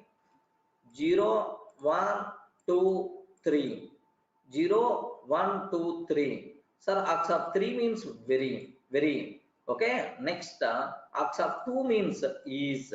Next args of 0 means learning. Maybe a chance to ask these type of things. Take very special care about this terminology, friends. So what the answer we are going to get is, sir, is the same. Sir, is it required to keep any execution? Please confirm. Do you want me to execute this code? Is it required? Oi. No, right? Okay. Next, maybe a chance to ask args of here. Here easy Java. I'm taking, sir, easy Java tester, easy Java like I'm taking. Sir, now I'm trying to take args of 2, args of 1, args of 0, args of 1, args of 0, args of 1 I'm taking, sir. Sir, now my first option I'm trying to take, okay, test. Now my first option I'm trying to take a test. Sorry, args of 2, right? Java easy, Java test easy, Java test easy like. Sir, what will happen in this case? Good. Yeah, array index out of bounds exception is thrown at the runtime. Yeah, array index, an array index out of bounds, an array index out of bounds exception is thrown at the runtime. Sir, obviously, can you please confirm which one is the correct answer, sir? B. What the reason? You know, right? You know, sir. Here, do you know this is args of 2 means args of 0, args of 1. You are not passing args of 2. That's why like. So maybe, sir, please take a very special care about these type of questions. Like next, one more thing I'm trying to take. one more I'm taking, sir. My question is, sir, just Java tester, Java tester. Here, tester. Okay. Now tester. Java tester. Next, test. I'm like, wow. What the result? What the result? Here, args of 2 plus args of 0 plus args of 1. Okay, like I'm taking. Okay, args of 0, args of 2, args of 2, args of 2, args of 0 plus args of 1. Okay, like I'm trying to take, sir. What the result we are going to get? Okay, here just args of 3 I'm taking, args of 3 I'm taking. Here test also I'm trying to take test args of 3 0 1. Okay, what the result? Are you getting right? So first question, first thing, args of 3.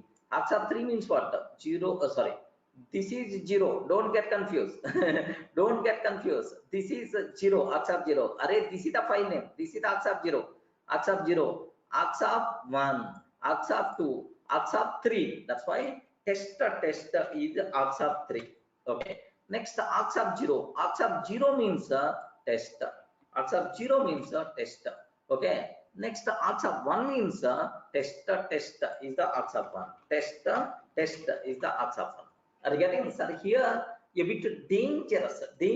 Space is there or not? Okay, like they may ask this option also. Okay, like or they may ask test space test. Okay, like they may ask test space something like. Wow, how dangerous is this question? Are you getting? Are you in the position to understand? Small space observation must be required here. Here space is there or not? Here space is there or not?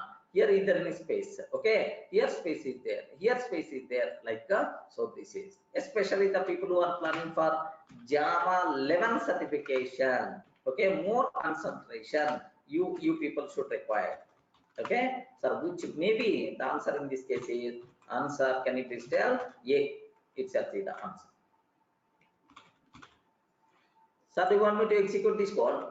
Required?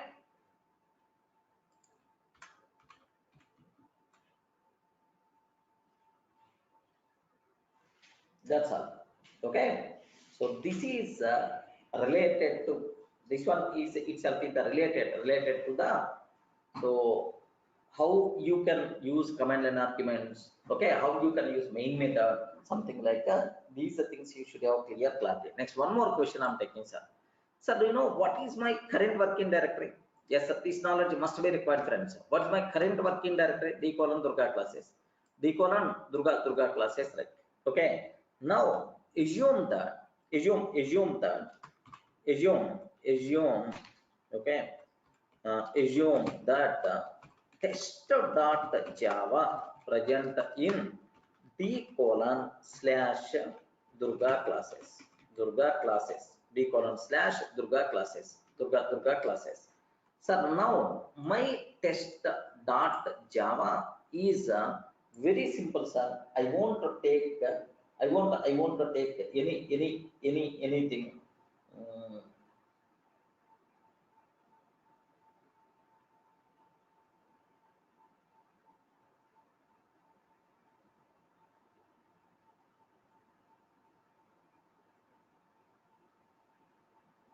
Okay, here just I'm trying to take system.out. Of course, here class test. That's all. Okay, class test. That's it. I'm not taking anything, sir. Anything, right? So now this is what we have. Assume this is the class what I have, sir. Assume this is the class tester. Now under command execution and command execution, what I'm trying to take, Java C d colon slash Durga classes, d colon slash Durga classes slash tester.java. Okay, so option one I'm taking. The code won't compile. The code won't compile. The code won't compile because we are not writing main method.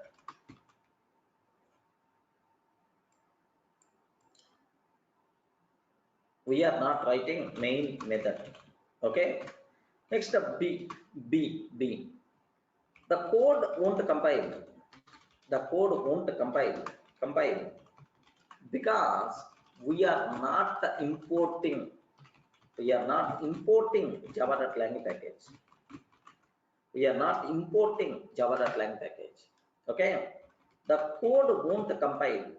Won't compile because we are not writing package statement. We are not writing package statement. Sorry. Package statement. Okay. D. So the code won't compile because we are not writing main method. The code won't compile because we are not importing Java.lang package. The code won't compile because we are not writing package statement. The code won't compile because the code won't compile because while compiling we should not use full path like d colon slash like I'm taking d colon slash okay, this is next E, none of these. Are you getting? Okay, now this is what this one is there. Okay, now can you please tell what may be the correct answer? Excellent. Some people are telling Tejasvi. A is the answer because we are not writing main method. We are not writing main method. Who is telling Tejasvi? I will give left and right. Remember that because the class contain main method or not. The class contain main method or not. Okay, main method or not. Whether it is properly declared or not. These type of things my compiler never going to check. I told already. I covered one bit in the last session related to this one. Can you please confirm? Which may be the correct answer? Okay, D is the answer. Why you never compiled? Okay, like this type of command. That's why itself is invalid. Don't conclude like that. For try once. Okay, so now here observe that. Sir, this class is available inside D colon Durga classes only. Okay, I saved already inside D colon Durga classes. Inside D colon Durga classes is I saved, sir. I saved. Okay, now here just observe that Java C D colon slash Durga classes slash what I'm trying to take test.java. Can you please observe that Java C command only I'm using? Java C D colon slash Durga classes here. 1 minute. Java tester. Why this one is coming? Okay, maybe here just I didn't save this one. Have you observed? I didn't save this one. That's right. Okay, now observe this. Happily the code compiles fine or not? Yes. Okay, now I'm taking Java D colon slash Durga classes slash test. Okay, now observe that here main method is not there. That's why it's not executing. Dot class file is not there. D colon slash Durga classes slash test. Of course, just we will talk up to this. Which one is the correct answer? Can you please tell which one is the correct answer up to this? E. So means happily we can compile. Correct, right? Happily we can compile. There is no problem at all. Okay, itself is acceptable. The code compiles fine. Next, import and the package statements are optional. Import package statements are optional. Compiler compiler won't check whether class contains main method or not. That's all. Okay, next execution, it is showing some problem. Yeah.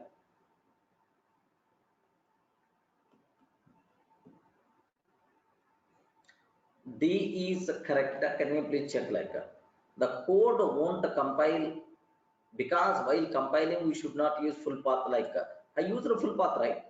D is the correct. What is the problem? Agate Swarup.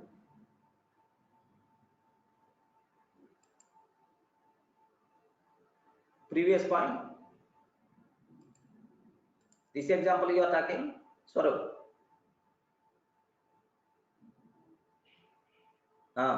Please cross check again. Aksar 3. Aksar 3 means what? Aksar 0, 1, 2, and then 3. Okay. Test. A is the answer. Please cross check. Space. Yeah. Okay. Now this is some compilation point of view, but execution I'm not sure. Let me cross check, man. Is there any such type of restrictions to execute public static void main string array args? Public static void main string array args system.out.println hello world. Okay, here just observe Java C test.java. Sorry, sir. Yes, valid. Java test I'm taking. Perfectly. Hello world. Java C d:// Durga classes. Durga classes. d:// Durga classes. Okay. / test dot Java valid. Compiles fine. Now Java d:// Durga classes /test. Now it will. Error could not find upload main class d:/Durga class caused by class not found exception. Correct. So please make sure. Please make sure this total thing is considered as dot class file name. Remember this one. This total thing is considered as dot class file name. There is no such type of dot class. Okay. So while executing dot class file location, we have to specify by using Classpath. Okay. While executing dot class file location, we have to specify by using Classpath. Remember that. Nagateja, tester dot class file is there. The problem is tester dot class file is there, no problem. Tester dot class file is there, but why the problem is coming? This dot class file is not there. Okay, because this total thing is considered as a dot class file. Okay, if you want in that location already test dot class file is there. Now observe, yeah, test dot class is already there. Have you observed, right? It's already there, sir, in the same location, because I'm in the same location, right? It's already there, but it is checking for this dot class file. Okay, so take very special care about this one. So then immediately we ask how you can execute this code. How you can execute this code? Yes, I have solution is there. Now observe this. One. So Java -cp d:/Durga classes d:/Durga classes /d:/Durga classes that's all. Next test. Can you please cross check? Are you getting? This is the class path setting we require to set. Then it will work.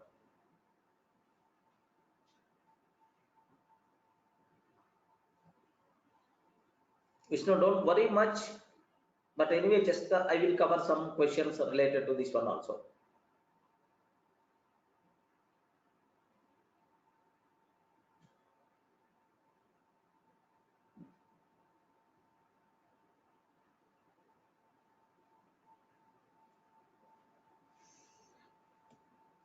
Okay, now observe same.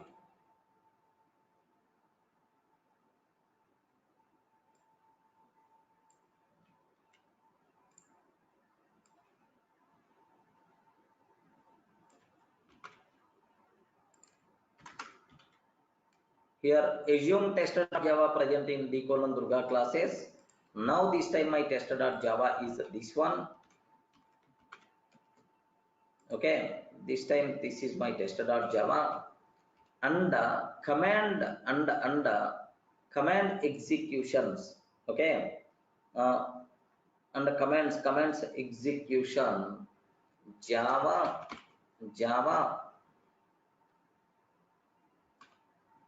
d:/Durga classes /test. So can you please frame some options? d:/Durga classes /test.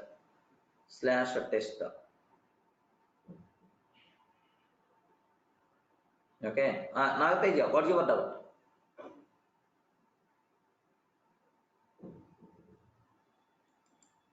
Yeah, Vishnu, development like one concept is there. Okay, there I hope your doubts will be clarified, Vishnu. In our videos, I shared some videos like that. There, if any people are having the problem with the Classpath or Classpath related issues, so Durga soft videos for Java, like, can you please spend just a matter of 2 hours time so that you will get much clarity about development. Can you please check this?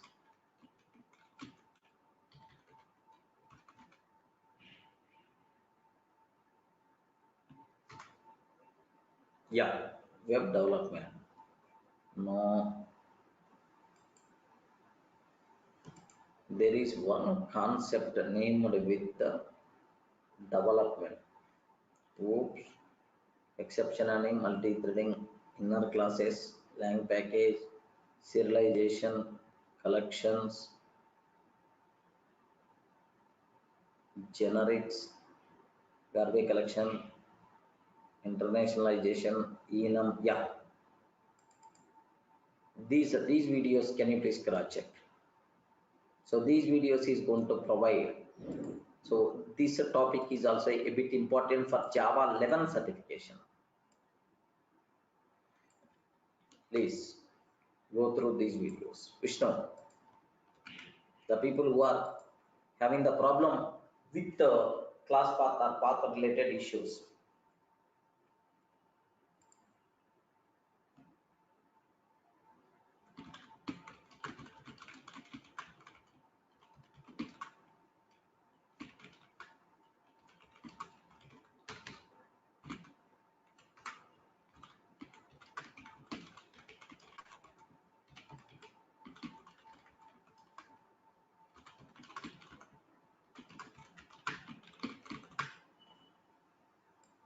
compiles fine but won't run because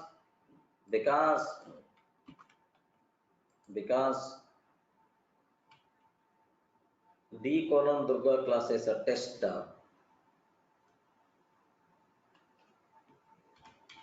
class file is not available. Correct. Okay. So yes, 2 is the correct answer in this case. What answers are only yes 2. Only yes 2. Yes 2 is the valid.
Yeah.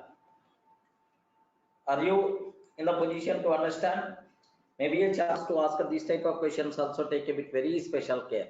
While executing, class path should be resolved. The location should be resolved by using the location should be resolved by using class path. Okay, by using class path option. The location where class files are available, okay, should be specified with the should be specified in the class path. That's it. Okay, very rare, but anyway, so maybe a chance to ask these type of questions also for the exam. Take special care, friends.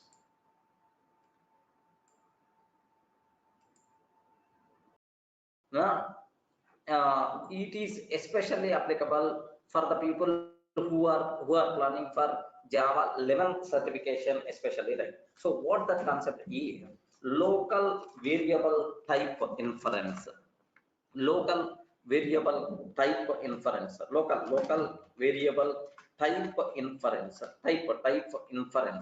local variable type inference. You know, we can use the other word. Okay, this is local variable type inference. Sir, which came in Java 10. Remember this one.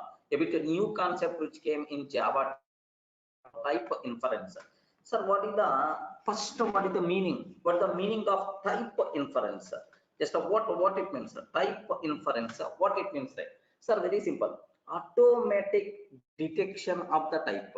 Are you getting? Automatic detection of data type of a variable. So here automatically compiler identify the type automatically based on your provided value. Okay, based on provided value automatic identification identification of the type by compiler is called the type inference. Remember this one, sir. So what is the meaning of type inference? Means, array, can you please detect the type automatically? Even we didn't declare the type, but still my compiler in a position not to identify the type. Such type of thing is by default considered. Yeah, such type of thing is by default considered subtype reference. Any doubt about this one, sir? Automatic detection, automatic identification or detection of the type. Automatic detection or identification of the type by the compiler is called the type inference. So based on our provided value, compiler can guess the type automatically. Such type of thing is by default considered as type inference. Any doubt about this one? Yes, friends. What is type inference? Okay. Next, what is the local variable type inference? Local variable type inference. Local variable type inference. Sir, here same. So automatic detection of the type okay, for the local variables, right? Sir, here just this concept came in Java 10 already, right? So until Java 9, until Java 9, for local variables, for local variable, we have to declare the type explicitly. We have to declare the type explicitly. We have to declare the type explicitly, sir, explicitly. Okay, but from Java 10 version onwards, we are not required to declare the type explicitly. We are not required to declare the type explicitly. Okay, based on our provided value, based on our provided value, the type will be considered automatically. The type will be considered automatically. Just observe. Based on our provided value, the type will be considered automatically. Remember this one, sir. So automatically, this concept itself is nothing but local variable type inference. This is nothing but local variable type inference. I hope it's clear for all of you, right? So any explanation is required? Are you getting the basic idea? I respond. Are you getting the basic idea? What is the type inference? So type inference means automatic type detection based on provided value. So this concept came in which version, sir? 1.10 version, Java 10 version, right? Next, based on our provided value, the type will be considered automatically by the compiler. So this is nothing but local variable type inference. Remember, right? Sir, until Java 9, how we have to declare? Until Java 9, sir, just observe this one, sir. Until Java 9, what we have to declare? Just observe carefully, right? Here I'm taking string s is equal to Durga. I'm taking, sir. String s is equal to Durga. I'm taking. Now here what I'm trying to take? Yes, sir. Sir, am I declaring the type explicitly or not? Yes, sir. This s is what type? Array, this s is what type? Now, can you please tell? This s is what type?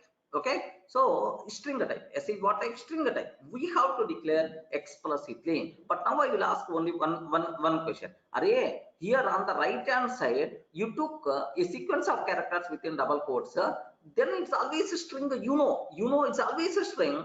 Why you have to declare explicitly to the string type? Unnecessary. So in the declaration, duplicate the type declarations are here. It's already their type. It's already their type, but still you are declaring again, array compiler, can you please consider my type automatically based on my provided value? Why you are asking me to specify type explicitly again? So unnecessary duplicate code, length of the code is going to increase. I don't want to specify the type again. Please consider the type automatically based on my provided value. If you want this type of concept is called local variable type inference. How you can do that, sir? Okay, like similarly here, how we can declare that part I will take care. Don't worry, sir. Sir, here I'm taking array list of integer, L is equal to new array list of integer, like I'm taking, sir. Assume that. So do you know this is this type?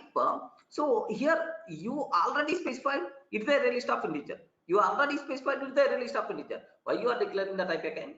Regarding you already specified it's the array list of integer. Why you have to specify the type again? So we based on runtime, based on provided value, compiler, can you please expect the type automatically? So such type of facility is there in Java 10 version onwards. Remember this one, sir. So I hope now I'm trying to take system.out.println L dot size I'm taking, sir. Have you remembered, right? L dot size for the collections, size method is there. Size method is there. Now have a look once. What the answer we are getting, sir? Happily, do you know? Here just observe carefully.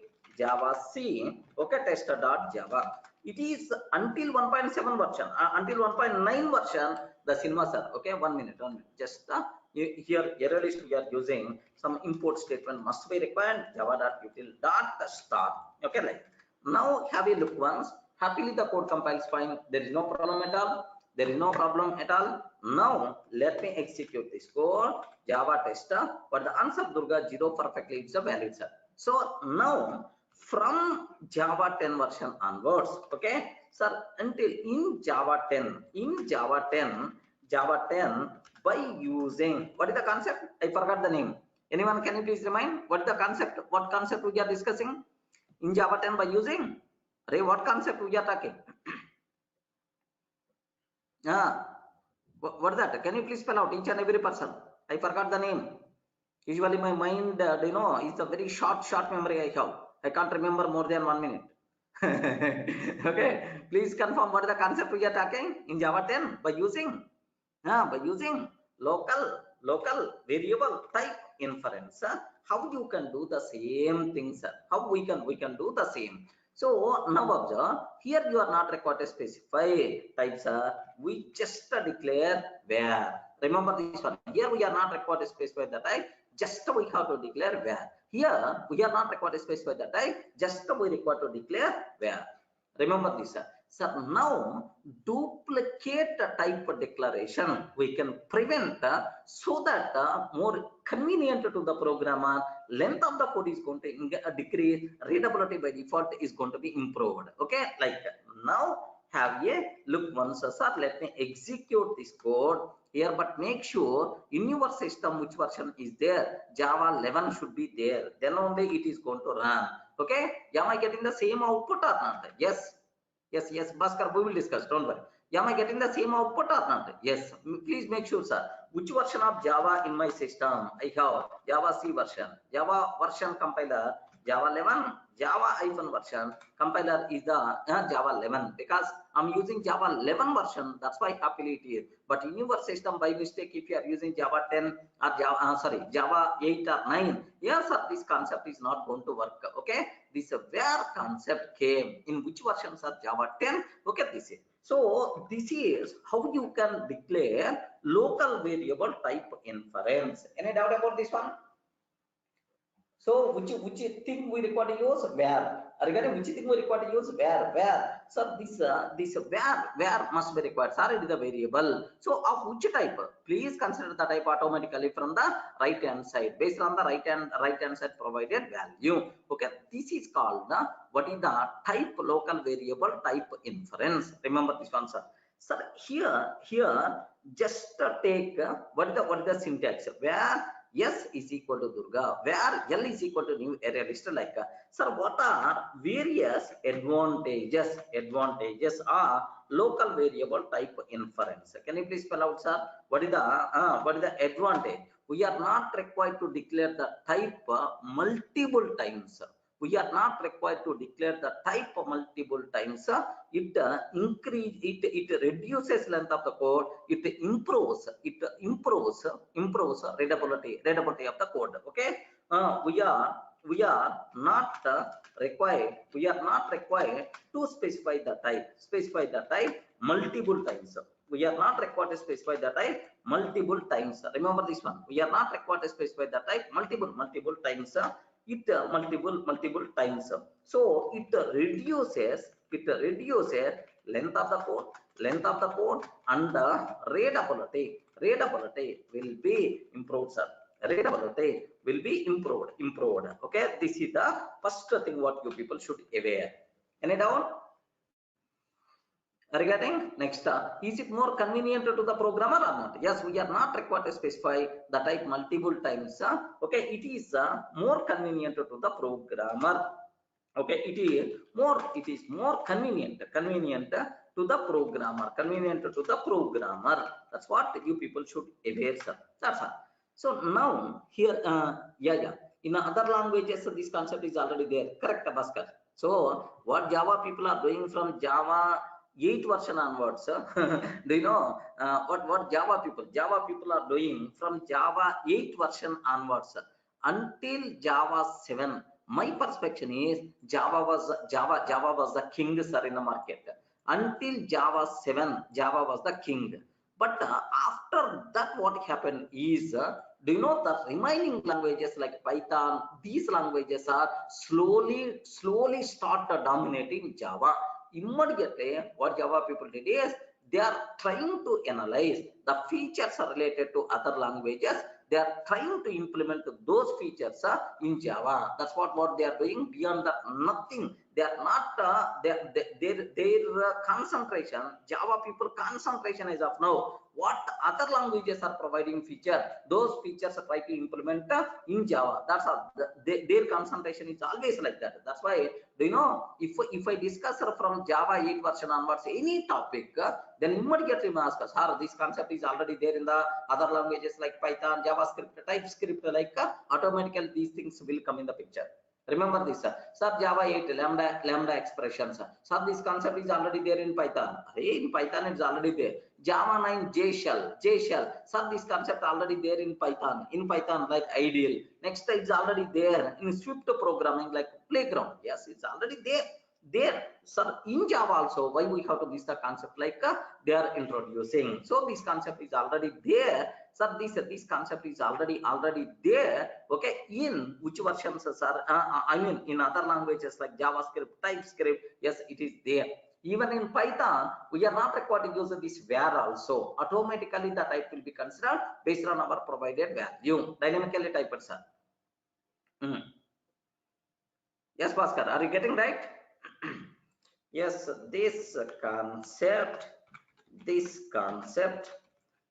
new concept new concept is already there in other languages like JavaScript, like JavaScript and TypeScript. Okay, like I'm thinking. That's all. Okay, now, so yeah, what is the reason return illustrator can I store? Nagateja, just wait for a minute, will come in the picture. All those things I will discuss, don't worry. So now here just I introduce what is the meaning of local variable type reference, how you can use. Sir, which things we can do, which things we can't, all those things I will explain. So I hope what is the meaning of type inference. Next, what are various I mean, what is the meaning? How you can declare local variable type inference? What it means? How you can use the syntax? Like is very clear for you people, right? Okay. So next, where we can use LVTI, local variable type inference, where you can't use all those things, I will explain, sir. So here, where we can use local variable type inference. Just some use cases I'm going to discuss. Okay, where we can use local variable type inference, where we can't use that part also I will discuss. Don't worry at all. So the first thing, so where we can use, sir, here inside okay, just local here we can use for local variables. Yes, yeah, we can use for local variables. First one of course we covered. We can use for local variables, inside a method, not required to keep much explanation, about this one, because already this use case we covered in the example I showed the same, sir. Now observe that where x is equal to, sir, can you please just observe where I is equal to 10. Here 1 minute, system.out.println of I am taking. Yes, here observe that for local variable I'm using, sir. For local variable we are using, just observe carefully, right? For local variable only I'm using, perfectly itself is valid, no doubt at all, right? Okay, now this is, so for local variables we are using, of course, what about static variable, what about instance variable, that part we will discuss. So this is first possibility. Next, can I use inside static block or not? Can I use inside static block or not? Yes, static block, sir, whatever local variable happily you can use, no problem at all, sir. We can use local variables inside a method, or we can use inside blocks also. Okay, use case 2. We can use you can use for local variable, for local variables of inside static and instance blocks, like. So now just even happily you can use these things inside a static block also. Suppose I'm taking static block here, just observe that just where x is equal to hello hello, just I'm trying to take, sir. Now such system.out.println of x, sir, 1 minute, system.out.println of x. Okay, now here just observe that main method, like I'm trying to take, sir. Main method, like I'm trying to take. Now observe carefully, perfectly itself is the value, 10 followed by main method. Here we observed hello followed by main method. Yes, sir, definitely it's going to work. Remember this one, sir. Now have a look once, for it may be instance block or it may be static block, no problem at all. Where happily you can use, happily we can use this one, no issue at all. Okay, like next, where b is equal to a, what the answer? Where b is equal to a, why you have this doubt?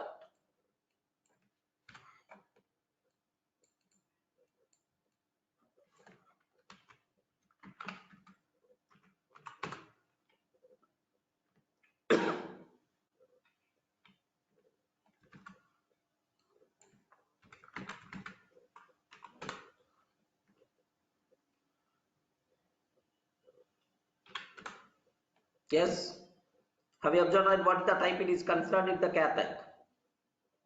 Yes, Bhaskar, what the type it is considered? It is a char type. So just a single character within single quote is always considered the char. Okay, like use case 2. Of course, it is also local variable, not no special like that. Next, do you know? So we can use inside for loop. We can use inside for loop, inside for loop. Okay, for the iteration. Remember this one, sir. Yes, iteration variable inside the enhanced for loop. Yes, iteration variable. Yes, iteration variable inside for each loop. We can use. Yes, iteration variable inside for each loop. Just observe this one. Use case 3. It's case 3. Okay, now here just have a look once, sir. Have you remembered? Just I'm taking where x is equal to new int array of 10, 20, 30. New int array of 10, 20, 30. Can you please guide is it anonymous array? Is what types are int type? You are specifying it's already int array. Now this type can be initialized, no problem at all. Now observe this one, sir. Where x is equal to new integer array of 10, 20, 30. So for here just I'm trying to take for each where x1 in x, for each where x1 in x, system dot out dot println, system dot out dot println of x1. Is it going to be work out or not? Here 1 minute. Here observe that. Yes. Here have you observed, right? 10, 20, 30. Perfectly, it's a value. So here where we use inside for loop. Of course, this variable is the local variable. So it is already type is decided here. What is this types are? Integer array. What is this types are? Integer array. This type is already decided here. Decided here. Now it is the integer array. In the integer array, which type of elements are there? Obviously, int elements are there. Okay, like compiler can guess the type automatically. Yes, perfectly. Itself is acceptable. Correct or not? Please confirm. Yes, friends. Is it valid or not? So it's a output. We are going to get. Okay. Next. Swaroop. Just very simple. X dot get class dot get a name. If it is better to take object type, then you can declare that you can check for object types. We have the officiality, right? X dot get class dot get name. Yeah. Now, sir, next thing what we have to cover. So very simple. Even loop index variable also inside the loops for index variables. Inside loops for index variables, right? Okay, very simple, sir. Sir, I have this is there for here int I is equal to 0, I is less than x dot length, I plus SOP of x of I. Okay, like I'm taking, sir. Do you know what is the I value? Please confirm. What is the I value here? What value I took? 0. Here just 0 we declare. Now my question is, sir, based on this 0, compiler can expect what is the type of I. Why you have to declare again? Okay, why you have to declare again? So for a loop index variable, happily we can use this where no problem at all, sir. Okay, now have a look once. Yes. Okay, 10, 20, 30 perfectly itself is valid. So inside loops for index variables, yes, we can use no problem at all. Yeah. Swaroop, here have you observed from this line, can I declare the type of x automatically or not? Please confirm. Swaroop, can I declare the type of x? Is it possible to declare or not? Yes, there is no ambiguity at all. Now this line will be replaced. This one will be replaced with the int array automatically by compiler at compile time. Okay, next. So there is no problem related to this line. Now come to next line. Where x1 in x. Sir, x compiler already aware it is what type? Integer array. So inside integer array, which elements are there? Int elements are there. That's why here compiler can guess int type automatically. So this is int. So all the things, all these replacements are going to be happen at the compile time only by the compiler. That's why local variable type inference concept is compiler related concept, but not runtime concept. At compile time only, this where will be replaced with do you know this int array, this int something like that. Getting? Sure. Internally what thing is happening? Yes, are you seeing anywhere ambiguity? Our compiler is going to face the problem to detect the type? No, nothing. Okay, sir, this is next. One more thing also. As a return value from another method, we can use as a return value from another method. What it means? So to store return value, to store return value of a method, return value of method we can use to store return value of a method we can use. So the earlier one use case for, yeah, sorry. Okay, so to store return value of method we can use. What it means, sir? Sir, observe that I have one method is there, sir. Public static int m1 is there, where x is equal to 10 I'm taking. Next return x, where x is equal to 10 I'm taking, return x. Next where y is equal to m1 method I'm calling. Now system.out.println y value, system.out.println y value. Can you please guess, am I facing anywhere the problem? Please confirm. Am I facing anywhere the problem related to this code? Yes, my compiler is going to face anywhere the problem. Respond. Is the compiler, is it going to face anywhere the problem? Nothing. Here you are taking that 10. So obviously this one will be replaced with int. Compiler can guess it is int. Okay, well, int. Next, this is the int value. You know, now this int value 10 is coming here. Now it is the 10. Sir, the return type is always int. Already you provided. Based on this return type, now this value will be replaced with the int y. Int y. So now SOP of y means 10 we are going to get. Observe that perfectly itself is the valid. Okay, now here 10 itself is the answer we are going to get. So for the to store method return values, to store method return values, how we can use var type, no problem at all. To store method return values, okay, we can use this var type itself is acceptable. Okay, like that.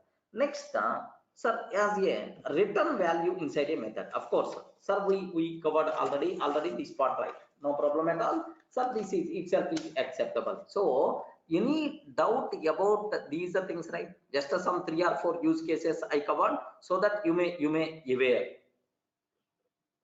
Sir, you may aware here, just that's all. So these things, what you should aware, sir. Okay, just for local variable, just a direct or local variable, are the variables which are declared inside the static block, instance block, or constructor.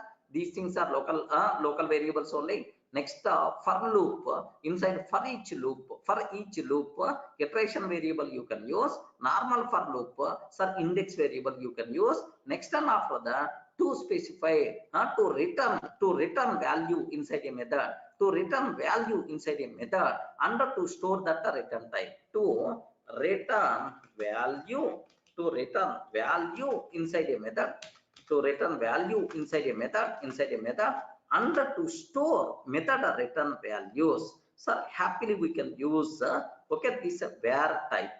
Any doubt? Here, Raja, can you remove var and then execute? Can you remove var and then execute? You are asking like this, Raja. You are asking, can you please remove var? Sorry, it is not, because why you didn't declare? You didn't declare why? You are using directly. It's a comparative method. You are using y directly. You didn't declare. Have you observed? Cannot find symbol y. So once we are using var, it is the meaning that we declare.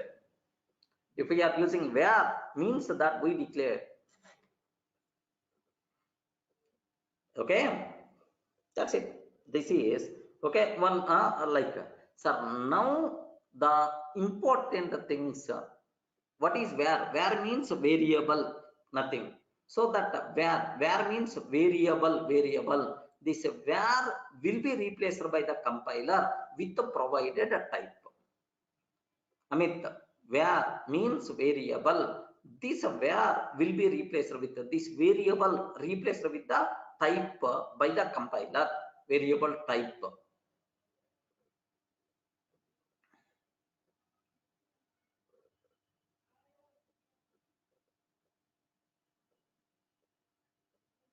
Clear, right? Okay. Now there are some, now the measure you people are going to get, because I covered only valid cases, right? Oh, this is valid, but invalid cases, sir, error cases, sir, take very special care. Error cases I'm trying to discuss, right? Okay. So now, do you know the very important for the exam sake, especially very important for the exam sake. So just to take very special care about this one. Sir, here my question is, we can use a local variable type inference only for local variable, but not for instance variables or static variables. As of now, this concept is implemented only for local variable, but not for instance variable and static variable. Maybe in the future versions, maybe. As of now, this concept is restricted only for local variables. Remember, because the scope is very less, right? Up to that only it is implemented. Maybe class level and the instance variable, maybe in the future, maybe a chance. Remember this one. So we can use local variable type inference only for local variables, but not for instance variables, and the static variable. Okay. If we are trying to declare, if we are trying to use for instance and static variable, we will get the error. Remember this one. If we are trying to declare, if we are trying to use for instance, and the static variables, then we will get error. Compile them, syntactical mistakes, sir. Okay, like very important point. Now have a look once. Sir, I'm trying to take, sir, where s is equal to Durga, where s is equal to Durga, stating where x is equal to 10 I'm trying to take, where, sir, static where I is equal to 10 I'm trying to take. Now observe, I will ask the compiler, compiler, can you please compile? Immediately error we are taking, where is not allowed here, are you getting the point, right? So this is the very important, sir. It is applicable only for local variable, but not for class variable, but not for instance variables, instance and static variables, right? So what is the error by default we are getting, sir? Observe very carefully. This is the error we are trying to get. Okay. Now observe this one. Any explanation is required? Yes, friends. So as of now, this concept is applicable for local variable, because compiler functionality, compiler functionality, like compiler has to do extra thing. As of now, my compiler can do up to local variables only. Maybe in the future, maybe applicable, maybe implemented for static and instance variables also. Okay, like that.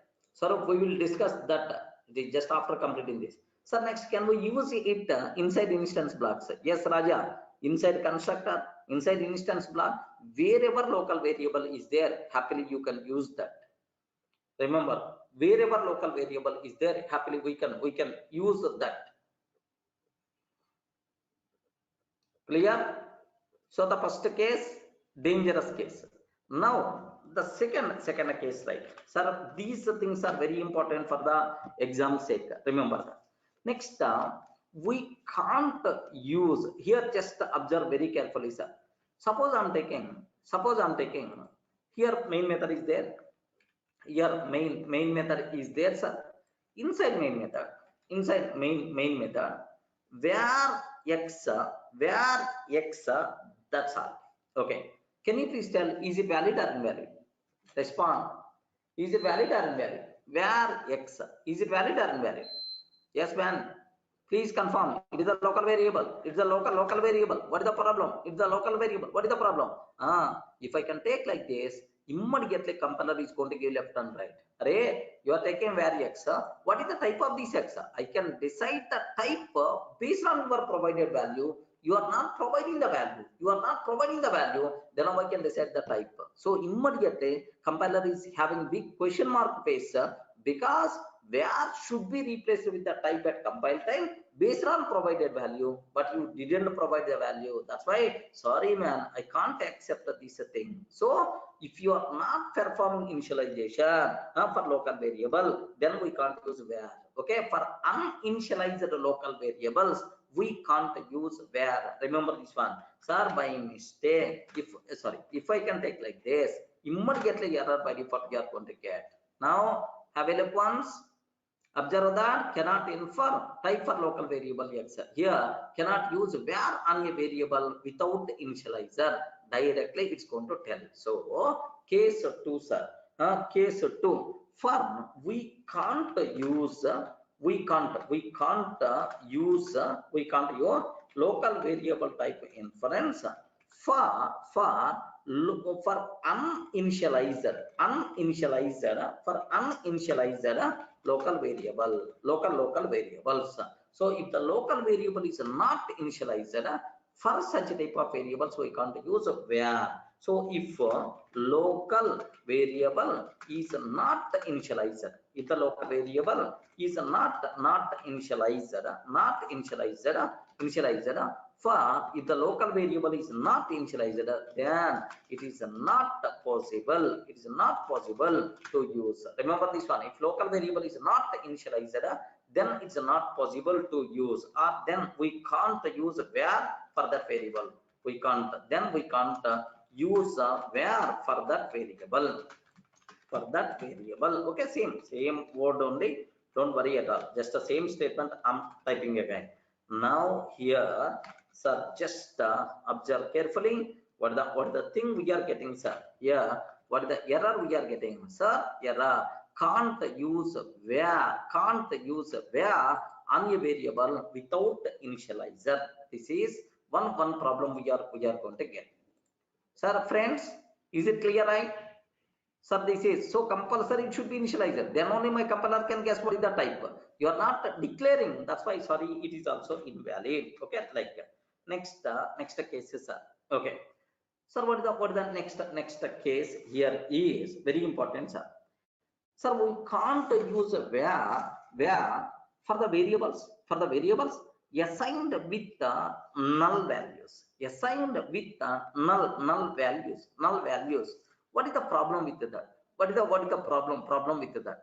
Here, just observe that where x is equal to null I'm taking. Can you please tell? This variable is already initialized.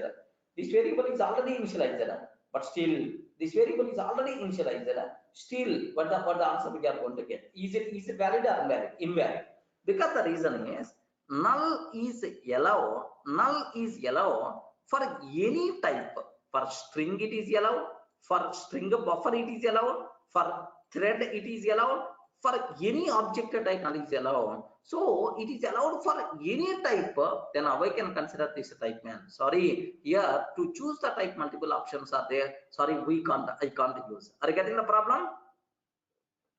Yes, friends, are you getting the problem here? But because null is allowed for any object type, multiple types are possible, then how I can choose the type uniquely? Sorry, man, not possible for me. Like a compiler is going to tell, immediately error we are going to get. Observe that where x cannot infer variable initializer is null. If variable initializer is null, if the variable initializer is null, we can't use that. Remember this one. So for null valued variables, okay. Next thing, for null valued variables, for if the variable with the null value we can't use. For null value variables, we can't use. For null value variables, we can't use local variable type inference, or we can't use where. We can't use where. Okay, like, sir, what is the problem we are going to get? What is the reason? Can you please tell what is the reason, sir? What the reason? Because null is allowed. Null is allowed for any object type. Hence, compiler can't guess the type uniquely. Remember this one. Hence, compiler can't guess the type uniquely. Can't guess the type uniquely. Okay, that's why can't guess the type uniquely. Okay, uniquely. That is the reason why we can't use. Any explanation is required? Yes, friends. Clear, right? Okay. Sir, this is also one important thing you should aware, sir. Next, we can't infer type local variable x like. Next thing, what the next thing we have to aware. Here just observe the next case, sir. Very important case, sir. Here this is for the exam sake also the most valuable important point, sir. Sir, I have a method is there. Okay, I have a method is there. Public void m1 method is there. M1 method is there. Okay, here into x like this we have. Can you please tell which type of value will come for this x at runtime? At runtime, which type of value will come for this x? Int type. You know the type. Suppose I have one method is there. Public void m2 method is there, sir. Sir, where x I'm taking? Which type? The value we are passing for the method at runtime. The value we are passing the method at runtime. So I don't know which value will come at runtime. Compiler not in a position to guess the type. That's why for method parameters, remember this one, sir. For method parameters, okay, for method parameter type we can't use where, because at runtime which value we are passing, compiler can't guess. Remember, but this one is no problem. But here compiler not in a position to guess. That's why here have a look once. Here observe carefully. Yes, the code where is not allowed here. Are you getting? So the next case what we have, error cases, all error cases, right? Okay, next case we can't use where for method parameter type. For method parameter type because the type will be, because at runtime which type of value will come, because compiler can't guess the run can't guess the yes, what we can't use where for the method parameter type, because compiler don't know the type, because compiler can't guess the type, as values will come at the runtime, yes, meaningful. We can't use where for the method parameter type, because compiler can't guess the type, as values will come at the runtime. Remember, right? Okay. So now what is the answer we are going to get? Sir, the first one perfectly valid. There is no problem at all. This one is valid, sir. This one is the valid, but this one is the problem invalid. Remember what output we are going to get? Sir, immediately error by default we are going to get. Okay, sir, that's all. Any explanation is required? Yes, friends, are you thinking internally what may be the reasons also? Because why it's not allowed here? Observe carefully. Internal reasons also you should aware.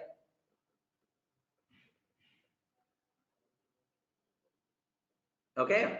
Next, sir, here case just I'm trying to take last one. Sir, it's a very dangerous point. Very dangerous point. Take a bit special case, sir. Sir, I'm taking just I'm trying to take here. Just observe public. But if the variable is taken before passing, what is the problem? In which case you are asking? This one, right? Swarup, are you talking about this one?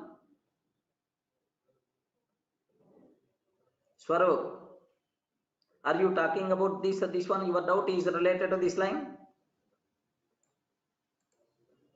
Not this one?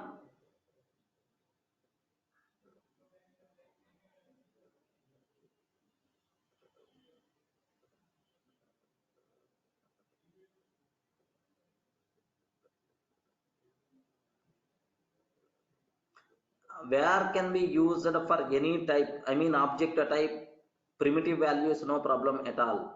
Yeah. Swaroop, here just observe carefully. Here the problem is uh, at the runtime you are calling this method by passing a value. Okay, m2 I'm passing. Sorry, m2 method I'm calling. M2 method I'm calling by passing 10. Can you please tell, sir, what is the type of x? Now it is the int type because you are passing 10. Okay, well, but either any guarantee is always in type. Now I'm passing. Okay, Durga. Now I'm passing Durga like that. So at the runtime for this x, multiple possibilities are there. You may pass 10, you may pass a string, you may pass a string buffer, you may pass array list. Okay, multiple options are possible. Then compiler, how it is going to decide the type? Because this var should be replaced at the compile time only. Even this var should be replaced at the compile time only. That's why it is not possible. Getting right? Respond. Swaroop. Are you getting the point? Either any guarantee is always in type, or either any guarantee is always float type. Swaroop, just again just observe this one. Forget about this method. Assume that this method is not there. 1 minute, Raja. Swaroop is not having a problem. Here, this is my method. Okay, this is my method. I have this method is there. M2 bypassing var type. Can you please tell how you can call this method at runtime? Please confirm. Assume that it's the static method. How you can call this method at runtime? Please respond. Swaroop, you can call this method by passing. Sir, assume that you are calling by passing 10. Can I call like this? Can I call like this? Yes. Swaroop, can I call like this? Yes, you didn't specify the type. Yes, it is also acceptable. If I call like this one, yes, acceptable. Now observe this one. At the runtime, you can pass any type of value. We don't know which type you are passing, but this var should be replaced by the type at the compile time only. At the compile time only, this type should be replaced. But at runtime, so which values you are going to pass, I don't know. That's why, so here this var, replacing var with the particular fixed type, not possible. Getting? So that's why this one is invalid. Yes, sir, local variable type reference applicable only at compile time, not at runtime. Yeah, good. Now observe, Raja, you are asking some other doubt. What's your doubt? Right. We can't use this var for string array args? Are you talking about main method?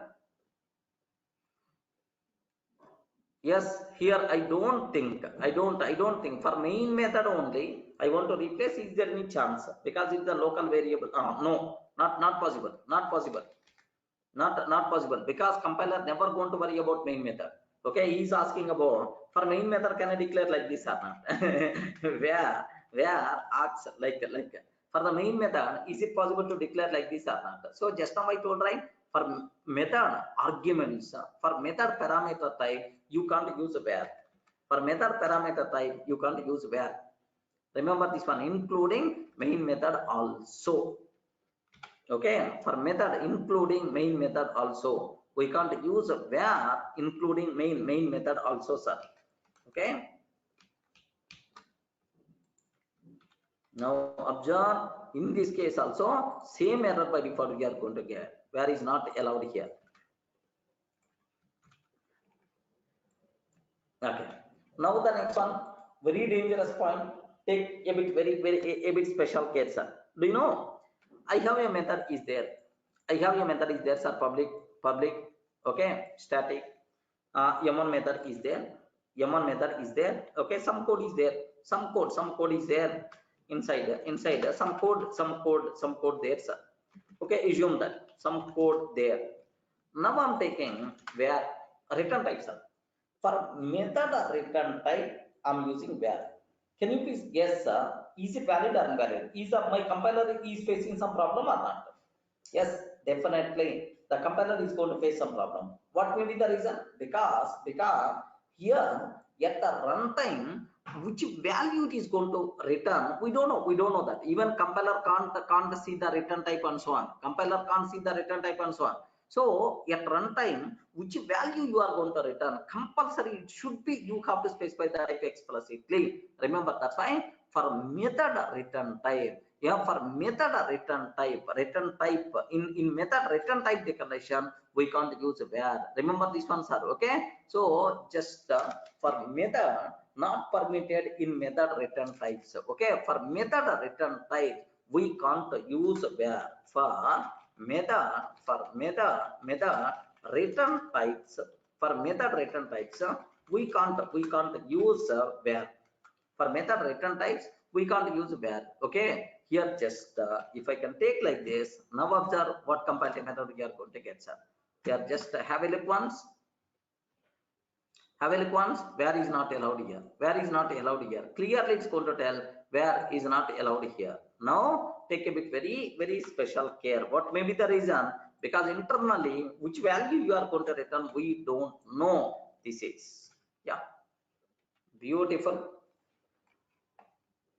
So is it clear, right? What are various error cases are there? So the first, for the exam sake, these error cases are very important, right? So we can use only for local variable, but instance variable and static variable, sorry, it's not possible. Okay, first thing. Next, we can't use local variable type inference for uninitialized local variable. Okay, next, we can't use for null values. Remember this one. We can't use for null values.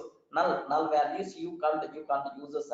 Next one after that, for method parameters we can't use. For method parameters we can't use.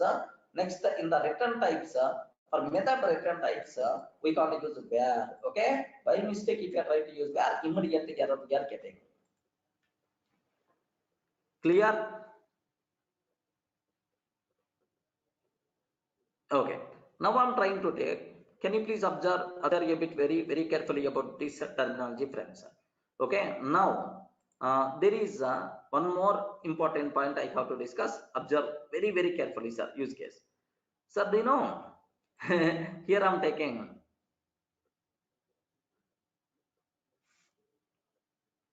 Bhaskar, transient variables. What is the problem with the transient? Nothing. No issue. No issue is there. Where sorry, transient variable should be class level variable. We can't use where. Bhaskar, observe that local variable we can't declare as the transient. Transient variable should be class level. Class level variable we can't use where. No doubt at all. Okay, now observe a bit carefully about this one. Public static void main, string array args. Okay, like that. So now one small thing I'm trying to take, or otherwise just I'm trying to declare in this style. Sir, observe carefully, right? Here my declarations are, int array x is equal to new int array x is equal to 10, 20, 30. Yes, where x is equal to 10, 20, 30. Where x is equal to 10, 20, 30. Where x is equal to new int array of 10, 20, 30. Next, where x is equal to new int array of 3, 10, 20, 30. Can you please confirm among these which are valid, which are invalid?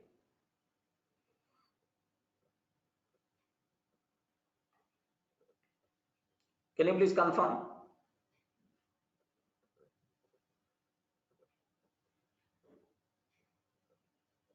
Yes. Do you know this one is valid? This one is valid. But make sure this one is invalid. What the reason is? Here just within curly braces 10, 20, 30. Sorry, have you remembered right? Within curly braces 10, 20, 30. 10, 20, 30. Here local variable type inference can't be referred. Remember what maybe the here it can't be referred, because compiler can't guess the type automatically by seeing this one. Okay, so it is invalid. Next, this one is also invalid. This one is also invalid. What the reason is? Sorry, this is third one is also invalid. What the reason is? While creating anonymous arrays, while creating anonymous arrays, we can't specify the size. Remember, we can't specify the size. That's why it is also invalid. Okay, now I'm taking where x is equal to new int array of 3. I'm trying to take. Please confirm. Fifth one, is it valid or not? Array fifth one, is it valid or not? Yes. Okay. So please make sure A itself is invalid. Here just observe. Now, which of the following are valid declarations? Which of the following are valid? Here for the exam say is a very important thing. You should evade, sir. Okay. So now here just observe. Choose which of the following are invalid declarations. Invalid declarations. Okay. Now here answer invalid declarations. Invalid declarations. Answer B is invalid. Next and after that D is invalid. But this one E perfectly valid. A new array will be created with the default values. With the default values will be initialized. So here if you consider here just I'm taking where x is equal to 10, 20, 30. Now observe, immediately error we are going to get. What that error? Immediately error we are getting sar can't refer. Okay, local variable x array initializer needs an explicit target type. Remember this one. Array initializer needs an explicit target type. Clearly it is telling, sir. Array initializer needs an explicit target type. Compulsory for local variable type inference, not allowed. Next, sir, one dangerous thing I want to discuss. Take a bit special care about this one, sir. What my point is, listen carefully. Sir, I'm taking where here just observe int if is equal to 20. Sorry, int if is equal to 20, system.out.println of if I'm taking int if is equal to 20, system.out.println of if. Valid or invalid? Valid or invalid? 100% pakka invalid. What is the reason? Because we can't use keywords or return the keywords. Yes, we can't use keywords as identifiers. By mistake, if you are trying to use, immediately error we are going to get. Yes, we know from childhood onwards we covered these points. Not required to keep any explanation. Illegal start of expression, something like we are getting. Now my question is, now take very special care. Sir, this is pakka invalid. Just now I'm telling, this is perfectly invalid, right? Now where is equal to 10 I'm taking. Next, system.out.println of where. Yes, can you please tell, is it valid or valid? Array respond. Where is equal to 10? Where is equal to 10? System.out.println of where I'm trying to take them. Valid or invalid? Don't try to execute, just be. So just listen.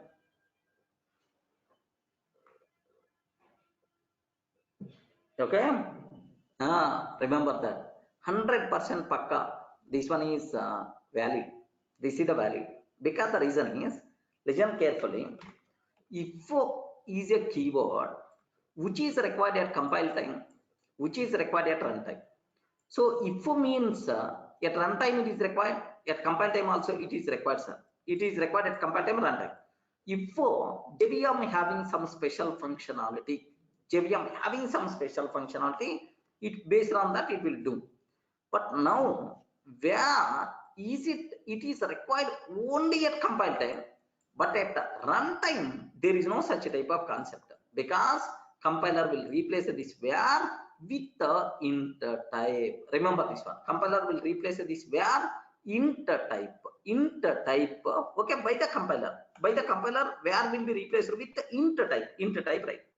Now my question is, now the point is, so where is required at compile time, it is required, but at runtime, is there any such type of concept? Please confirm. Where at runtime is where at runtime, is there any such type of concept? Is there any use of where at runtime? No, because compiler is always going to replace where with the type automatically. At runtime, no question of where. That's fine. Where is not a keyword in Java. Remember this one, sir. Where is not a keyword in Java. Okay, like now, do you know if it is not keyword at runtime, it's going to at runtime the code is available like this. The code is visible like this. What is the problem? Happily the code compiles fine. Happily the code runs fine. What answer we are going to get? Yes, it is the valid, right? It's valid at runtime. There is no problem. Now, even you are taking with where also 100% pakka. This one is valid. Observe. 100% pakka. This one is valid. No problem at all. Happily. A bit shocking thing. Take special care. Where is not a keyword in Java. Where is not a keyword in Java. That's why happily we can use where as identifier itself is acceptable. Remember, these ones are very, very important, dangerous points. Where okay, where concept applicable, only at the compile time. Where concept is applicable only at compile time, but not at runtime. But not yet runtime. Hence, where is of course when where is not a keyword in Java. So it is, hence where is not required to be a keyword. Not required to be a keyword in Java. Not required to be a keyword in Java. Of course, it is not a keyword.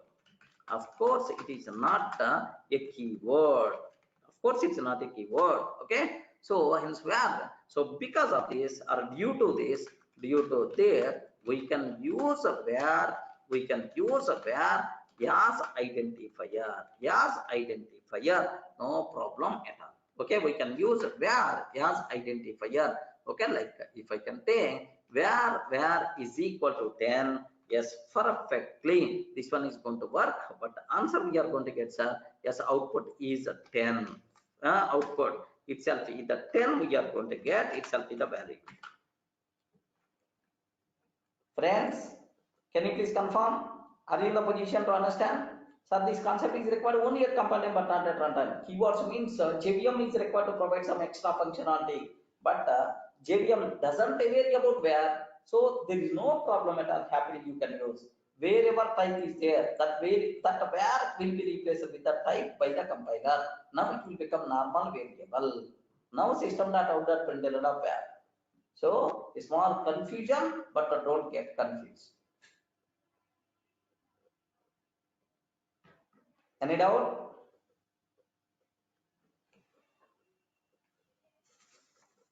Yes, friends, please confirm.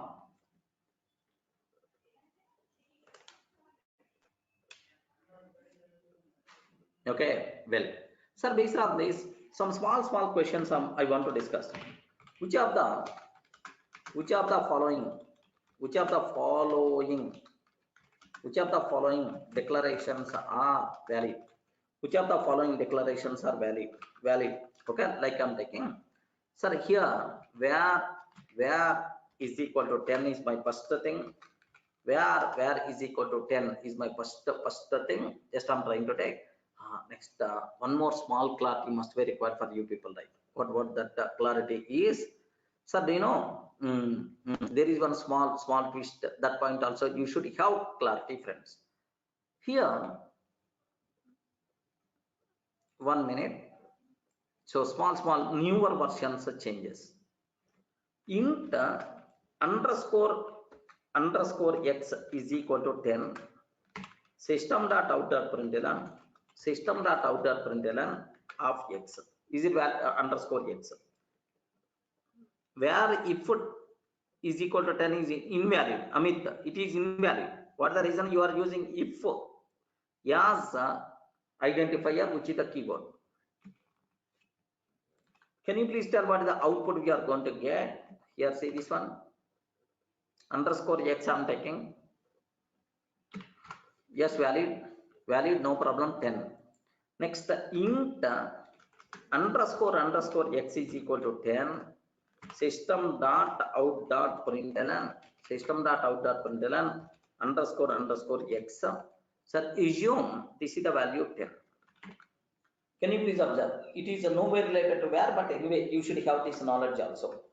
Please confirm what the answer we are going to get. Perfect. It is also valid. 100 is the answer we are going to get. 100 is the value. Now my question is, int underscore is equal to 1000 system.out.println of underscore. Yes, can you please confirm what is the output we are going to get? Valid or invalid?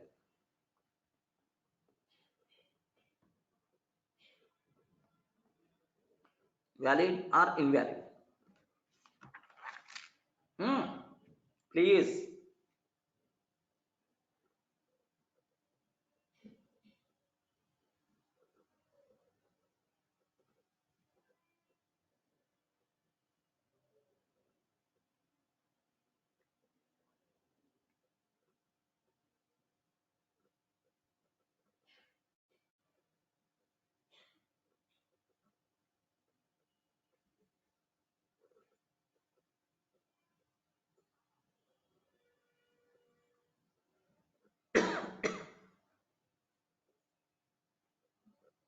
Anyone? Don't try to execute. Just can you please confirm is it valid or not? That's about my requirement.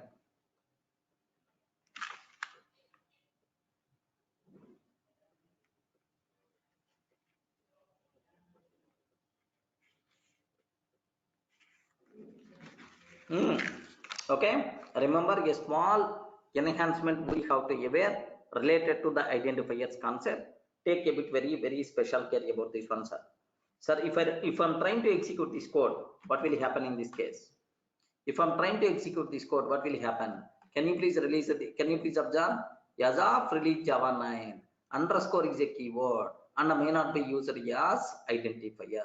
There is a internally there is a functionality is there with this underscore symbol. Okay, you can't use underscore. You can't use underscore as identifier. Only underscore symbol you can't use as identifier. Remember, there is some inbuilt functionality provided for underscore symbol in Java 9. Remember, are you getting the point? Friends, don't get confused. This is the new thing what you people should be aware. Sir, in which version, sir, this underscore symbol became a keyword, sir. Underscore symbol became a keyword in which version, sir? Java 11, Java 9 version. It's applicable in Java 8, no problem. It is if you run this code, just observe this one. Java C -source 1.8 tester.java. -source 1.8 tester.java. Okay, sir, here warnings only, but we are not getting any error. Warnings only. Java tester, if I run this code, observe that 10, 100,000. Perfectly, it is allowed up to 8, but 9 version onwards the problem is coming. Clear? There is some inbuilt functionality is there related to this underscore symbol. Take a bit very special care about this terminology, friends. Okay, 1 minute.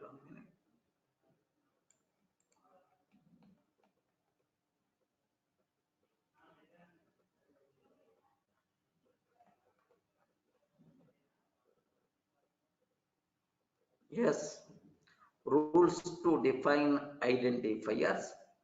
Here I covered. Next, this is the place, okay, for this.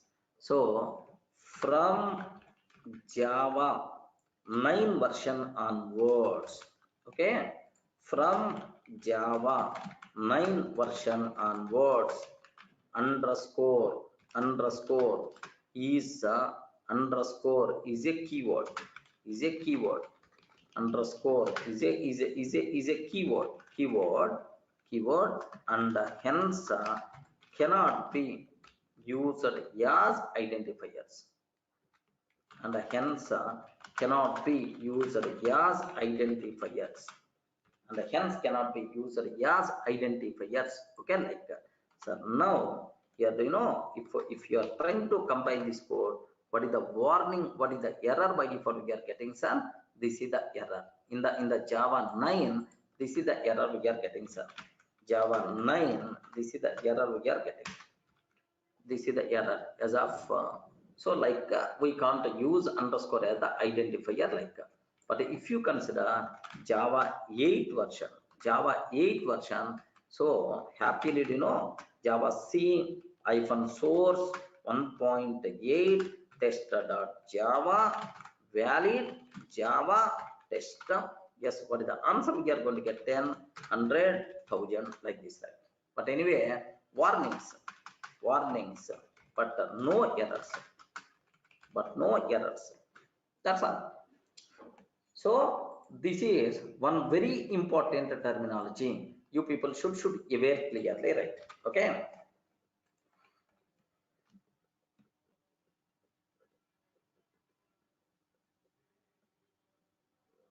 clear, right? Okay, now maybe this knowledge must be required for you. Now I'm taking which of the following declarations are valid. Where is equal to x. Next where okay, just I'm trying to take where x is equal to null. Where x is equal to null, I'm taking. Next where if is equal to sir 10.5, I'm taking 10.5. Next here where x is equal to a comma I'm trying to take, where x is equal to a comma a. Okay, like of course I will change the options, don't worry. Where x is equal to a. Next where underscore is equal to just I'm trying to take something like where underscore is equal to something like Durga soft, like I'm trying to take. Okay, like it is also just I'm taking next just simply where x, that's all. Simply where x like this I'm taking, sir. Yes, now have a look once. Sir, what are various problems are there in these things? Please confirm which are invalid declarations. Respond, friends. The first one, 100% pakka valid. 100% pakka, it is valid, no problem at all. Second one, it is invalid. Okay, B invalid. Okay, which of the following declarations are invalid? I'm using sir invalid. Which of the following declarations are invalid? B is invalid. Next C is also invalid, because the problem with the C is if is a result word you can't use, if is a keyword we can't use. Okay, now if is a sir B for null values we can't use. Where if is a keyword, that is the problem. Next for erase compulsory we have to declare the type explicitly, that's why it is also invalid. Next for E and I mean underscore symbol you can't use, sir. F is also invalid. Wow, P, C, D, E, F, all the things are invalid only. Only one option which is valid is A. Are you getting?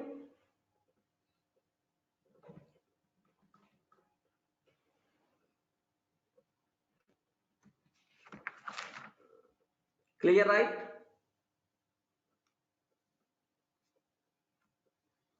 Okay.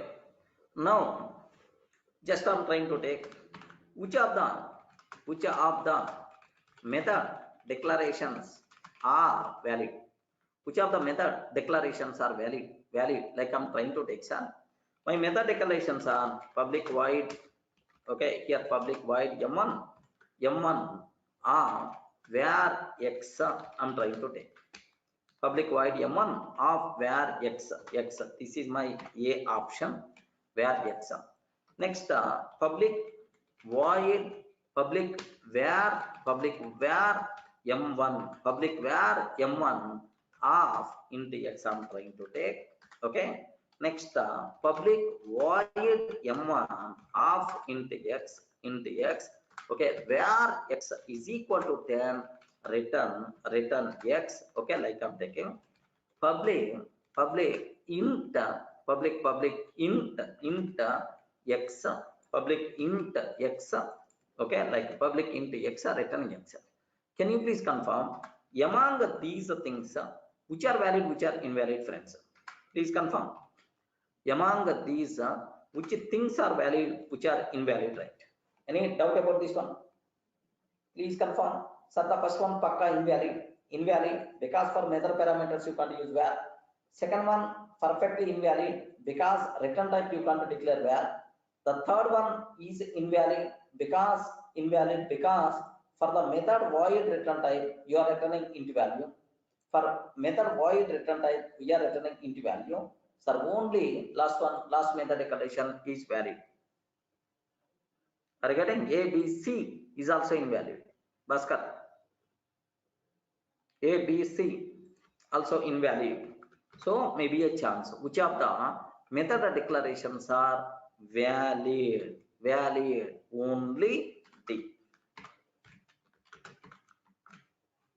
Clear, right?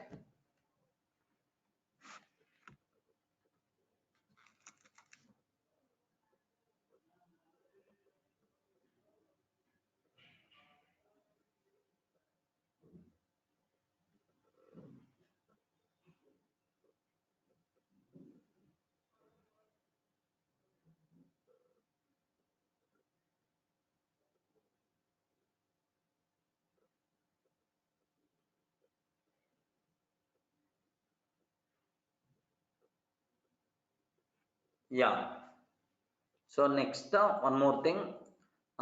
Here just var x under than x is equal to 10. So I hope this one is invalid, Bhaskar.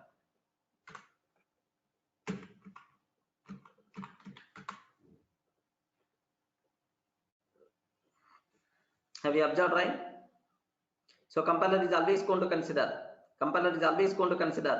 only, compiler is always going to consider only line 1. It is also invalid declaration.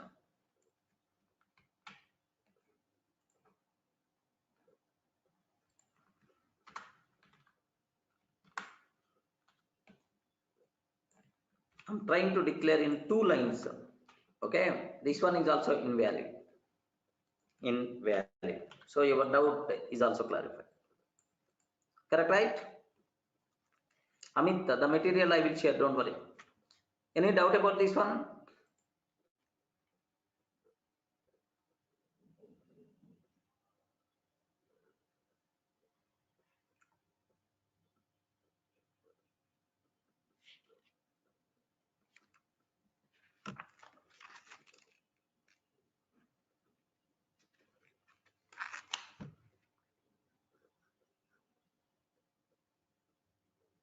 So in the exam, whatever they are going to ask, don't worry at all. So concentrate on syntactical things. Okay, if you concentrate on syntactical things, array you are using var for local variable, you are using var for the class variable. Okay, like if you identify that, then so happily you can feel itself is acceptable. Correct, Raja? Okay, right, sir. So tomorrow we will meet for the continuation part with some more extra things. Don't worry. Okay. Right, sir. Thanks.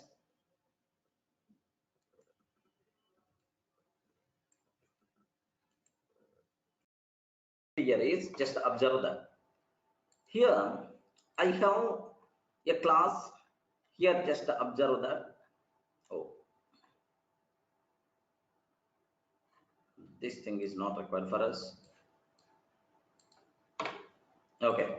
Sir, here I'm taking a class student. I'm trying to take for every student class student. I'm taking for every student string name is there. String name is there, sir. Okay, assume the string name is there.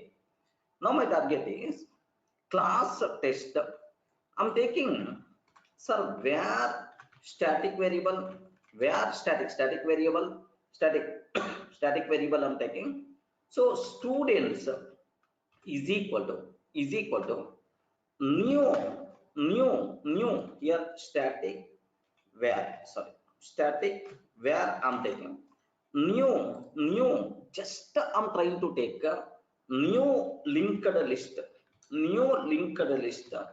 of student.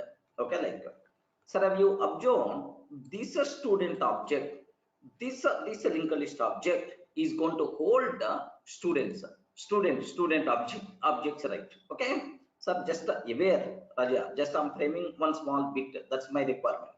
Okay, here just I'm trying to take, I'm trying to take, okay, here this is about okay, public static. Like, now my requirement is I'm trying to take okay, public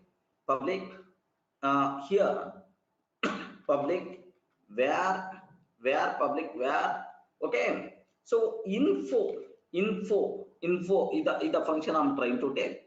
Public void info like this I'm trying to take.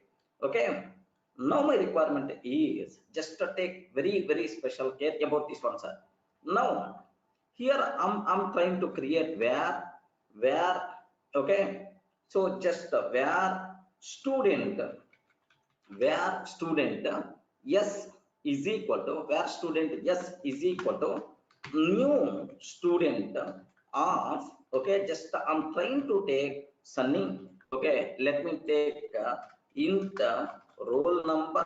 Next student of string name comma int roll number, like I'm trying to take this dot name is equal to name, this dot roll number is equal to roll number. So you people having basic idea about constructors concept. Okay, public static where students new linked list, sir, public where info where student s is equal to new Sunny comma 101. Okay, name of the student is Sunny. Next one after that, like, so this is just one student object, one student object. Similarly, okay, where I'm taking here just where yes is equal to, next students where students is equal to new new array list, like I'm trying to take where students is equal to new array list I'm trying to take, sir. Okay, this is sir, do you know this is called a diamond operator? This is called a diamond operator, right? Okay, so make sure this is in Java, some later versions in Java 7 this diamond operator is defined. Okay, like, so Java 7 this diamond operator came, but anyway Java 9 enhanced, right? Okay, so this type of thing is acceptable, no problem at all. Okay, next what I'm trying to take is, okay, sir, here students dot yard are new new, here just observe new student of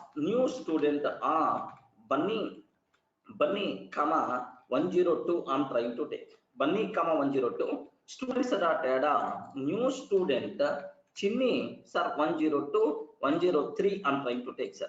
Okay, that's all, sir. Now this is like I'm trying to take for each where, okay, sir, yes in student, for each student in students just can you please print system dot out dot println, system dot out dot println.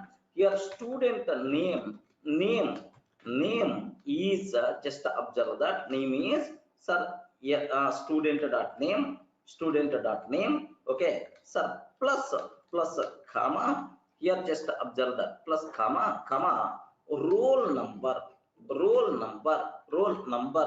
is plus roll number, like I'm trying to take, sir. Roll number like that. Yes, observe this question, right? Okay, well. So now this is about info method. Now here my requirement is, let me create an object of test class and call this info method. Let me create an object of test class, test t is equal to new test t dot info. Sir, in Java 11 certification, maybe a chance to ask this type of questions. Take very special care about this one, sir. Okay, now my question is, sir, observe carefully. How many times I use where how many times I used where here in this example? Sir, this is where I used here. Okay, line 1 assume that. Next even I used here also, line okay, line 2. Okay, here I used where. Next here I used where, okay, at this line okay, what we call line 3. Next time after that, here also I used where at line 4. Remember this one, sir. So now take very special care.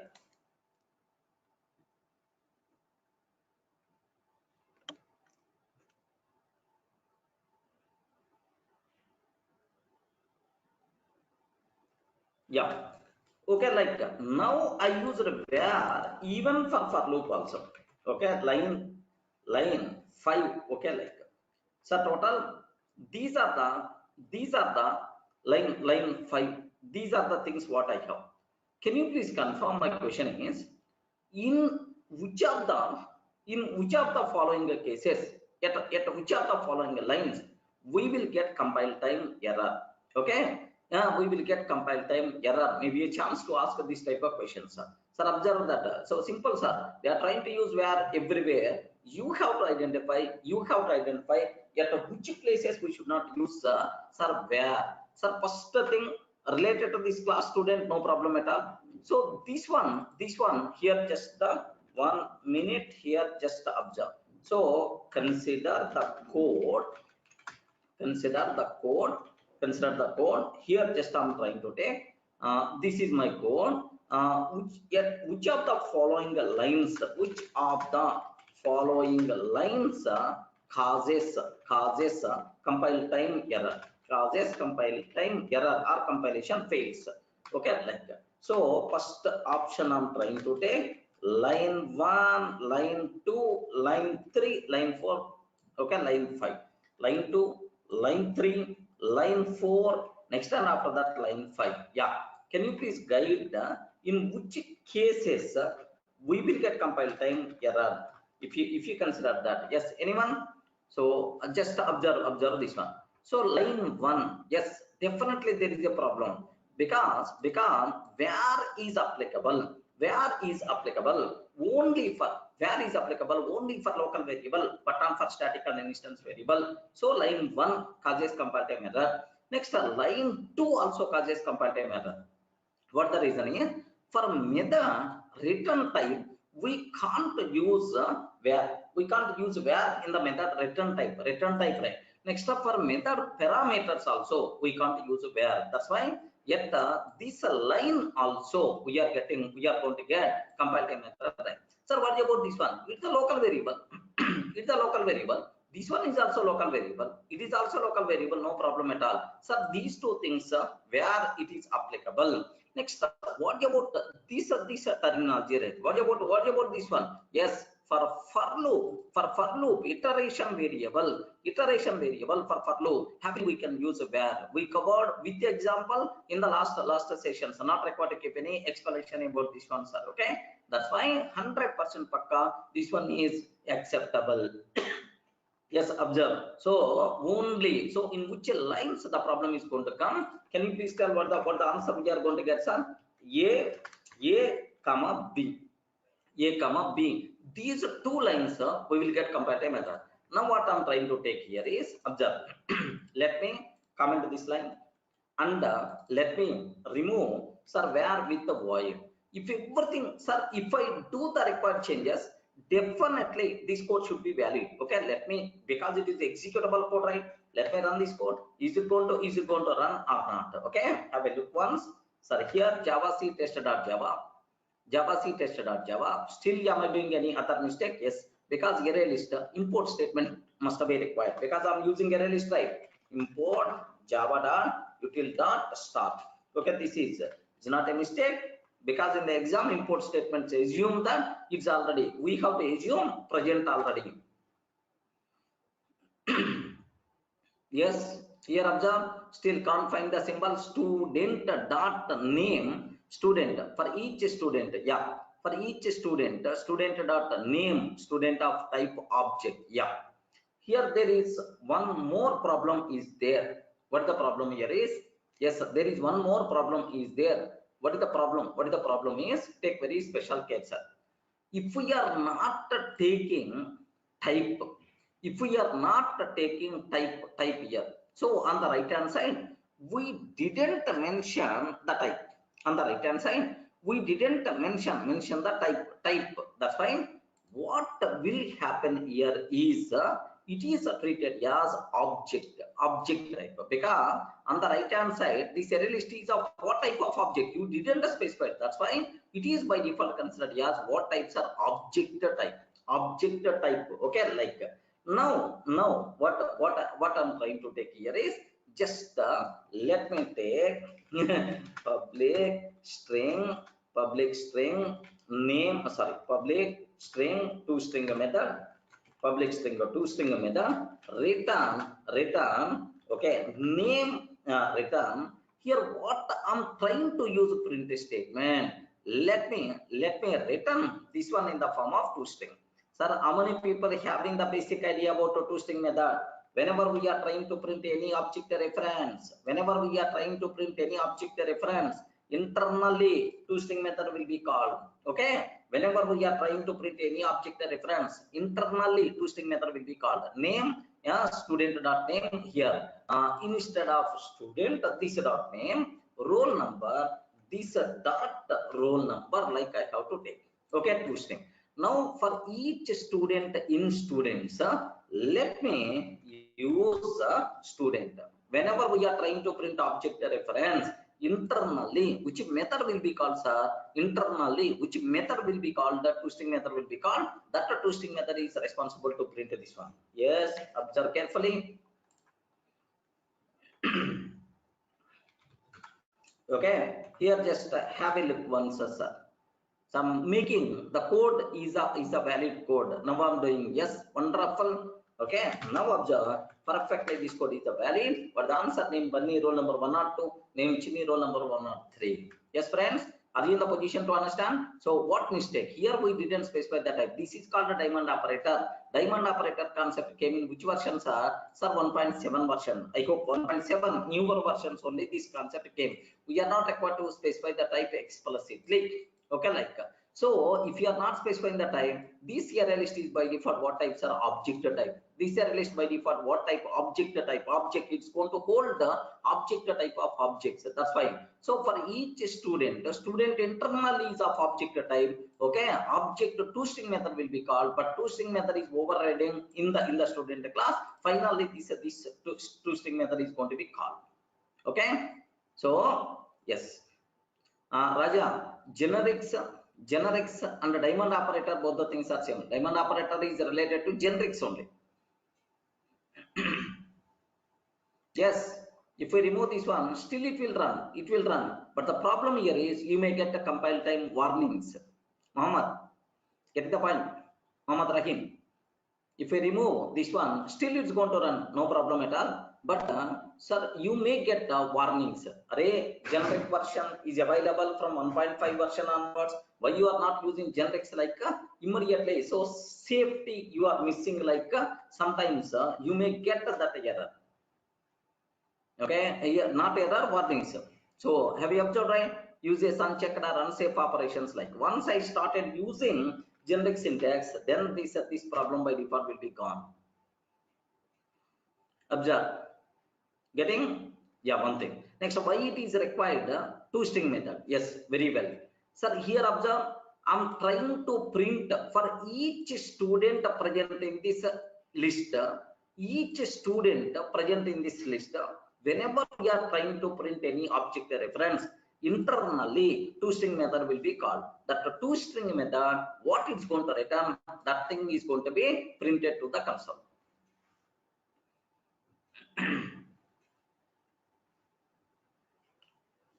Okay. Next, if you are using student here, then do you know here this toString method is also not required. Remember this one. Here this toString method is also not required. Directly student.name, student.roll number, like you can take. Okay, because you are specifying this is of student type explicitly. Now observe, just I'm trying to comment this line. I'm trying to comment this one. Here just observe, now student dot name student dot roll number, like I'm taking. Sir, observe, you are specifying explicitly at the student type. That's why we won't get any error at all. Yes, happily Bunny 102 Chini 103, like it's going to get. Yeah, boss, have you observed, right? Generic syntax, toString method. Yes, all this. If you are planning for 1.11 version, these type of questions you should answer. Remember this. Amit, yeah, Raja. Sir, can we use the student type instead of var? Okay, but the object type list can be typecasted in the student. No, you if you are specifying here student, then you have to use the student. If you are not specifying this, then you should not use here instead of var student. It won't, Amit, it won't accept. Next up, is this change after 1.6? Correct, Raja. Diamond operator introduced in the 1.7, I hope. Okay. Vikram, is it your first class? Yeah, Vikram. Yeah, please. So just refer last session video. Maybe last session video our people are going to share, or otherwise in the YouTube is available. Just go through that, because one complete session I spend what is where. But now not recommend, just you can go through that, no problem. Sir, clear, right? Any explanation is required? Sir, if you override toString method, next turn after that, here do you know, yeah, if Raja, if we override toString method, okay, if you are not specifying here student, then compulsory here you have to specify where object only. You should not use a student. Amit, please take a bit special care. Okay, well, Raja, is this change after 1.6 version? Which change you are talking? toString overriding part? No, toString overriding part is available from 1.0 version onwards only. Okay, where generics, diamond operator, these are the new things in Java.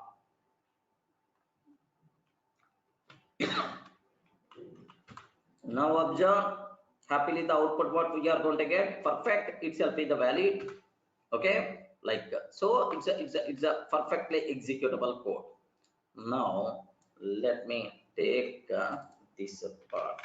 Okay, that's all. Now at which lines we will get compile time error. Okay, this is this type of questions also may be a chance to ask friends.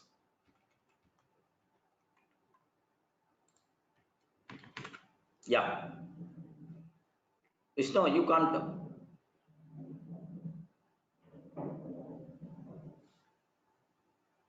Typecasting inside for loop you can do that, no problem, acceptable, because internally student objects only there. Inside for loop you can typecast this student object, this object type to student, and then you can start using student properties. Acceptable, because internally which objects are there? Student objects only. Sir, please, the people who are the people, you know, the people who are who don't know all these things, don't worry, very rare to answer this type of questions, but believe me, these type of questions are possible for Java 11 but not Java 8 certification. Okay, Raja, you can't. Still some people are expecting, sir, I want some change. Okay, no problem. What you can do, instead of overriding to string method, yes, I have one more solution is there. What is that solution is, I told here you have to declare as the student. If you declare this one as the student, itself is acceptable. So but you didn't declare as a student, internally it is considered the object type. Now this student is object type. What I'm trying to say, sir, here student yes is equal to student sir student. Now what I'm trying to say, typecasting this object, typecasting this in object type to student type, because internally student objects only there. Then yes dot name plus dot. Okay, yes dot roll number, like you can ask. Yes, are you getting? Who asked this doubt? Vishnu. Getting the point? Inside now also definitely this should be acceptable. Okay, a bit high end terminology I'm using, take a bit very special care, because I didn't comment these lines related to rare mistake. Next, that's why it is not executing. Now observe, happily the code compiles fine, even warnings also won't be there, because I didn't do any mistake at all. Variable s is already defined, because it's the local variable I used. That's why yes of 1, yes of 1, yes of 1. Now there should not be any mistake at all. Happily the code compiles fine, happily the code should runs fine. Observe what the output you are going to get like. Any explanation? All your doubts got clarified? Dangerous, maybe a chance of asking this type of questions, so take a bit very special care about this one. Any doubt? Are you getting right? Wrapper classes came in 1.5 version. Swarup.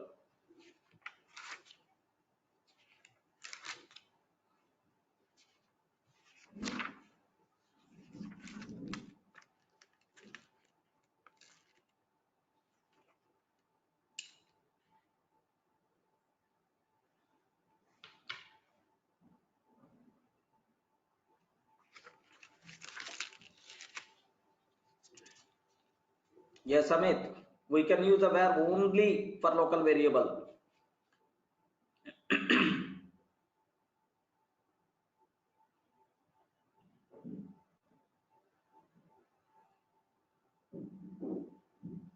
Vishnu, here I'm not sure typecasting. Can you please try?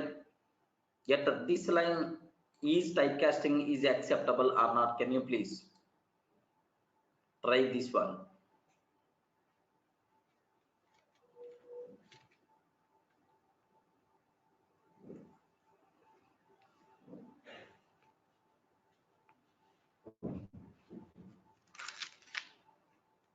Okay, next such small questions are related to the operators. I have to talk. Okay, listen carefully about this terminology, friend. Operators for the exam not giving that much importance, but all operators basic idea must be required. Remember, right? Okay, for all operators basic idea must be required, friends. Okay, that's why. So take a bit very special care to understand these things. Sir, observe carefully. But all the operators you should have minimum basic idea. It's a compulsory, right? Okay.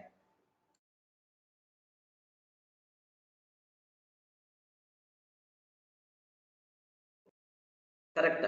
Auto boxing, wrapper classes, Var-args methods, like all these things came in 1.5 version only. Okay. Next, here just observe My next topic, operators and assignments. The most dangerous, of course, not that much importance for the exam sake, but basic idea you should have related to all operators, right? Okay, some there may be a chance, some questions there is a possibility, right? Okay, very simple, sir. What I have to talk here? See this one, first category, increment and decrement operators, right?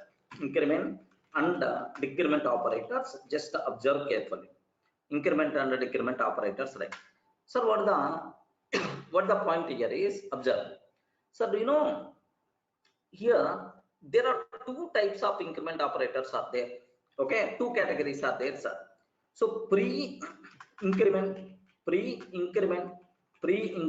increment. So something like y is equal to plus x. Y is equal to plus x. Pre-increment. Next, post-increment. Okay, pre-increment, post-increment, sir, x plus. Are you getting plus x, x plus line? So now take a bit special care about this one, sir.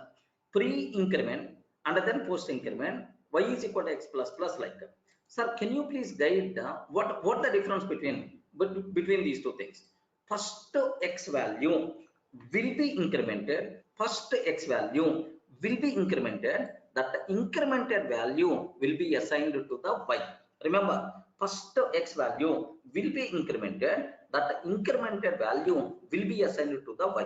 Next, first x will be assigned to y and then x value will be incremented. Remember, right? Okay, not required to keep much explanation. What is the pre-increment, post-increment, right? Okay, because we covered maybe have some basic idea already about these things, right? Similarly, here see this one, decrement operators, right? Same pre-decrement operator, pre-decrement operator, y is equal to minus x. Array, first decrement x value and then assigned to the y. Next, post decrement operator, post decrement operator, y is equal to sir x minus, y is equal to x minus like that. Sir, any explanation is required about this one? Please confirm. This one, any explanation is required about this one? Okay. Sir, clear, right? So not required to keep much explanation about this terminology, right? Now my question is just a small point I have to tell, sir. Suppose assume that int y is equal to 10 is there. Int y is equal to 10 is there, sir. Int x is equal to int x is equal to 10 is there. Int x is equal to 10 is there, sir. Int y is equal to sir plus x, sir. Sir, can you please tell what is the x value and what is the y value? Please confirm. What is the x value, sir? First x value will be incremented. First x value will be incremented and then aside. So first x value will become 11, y value will become 11. Correct, right? 11. Remember this one, not 10, 11, Bhaskar. 11 is the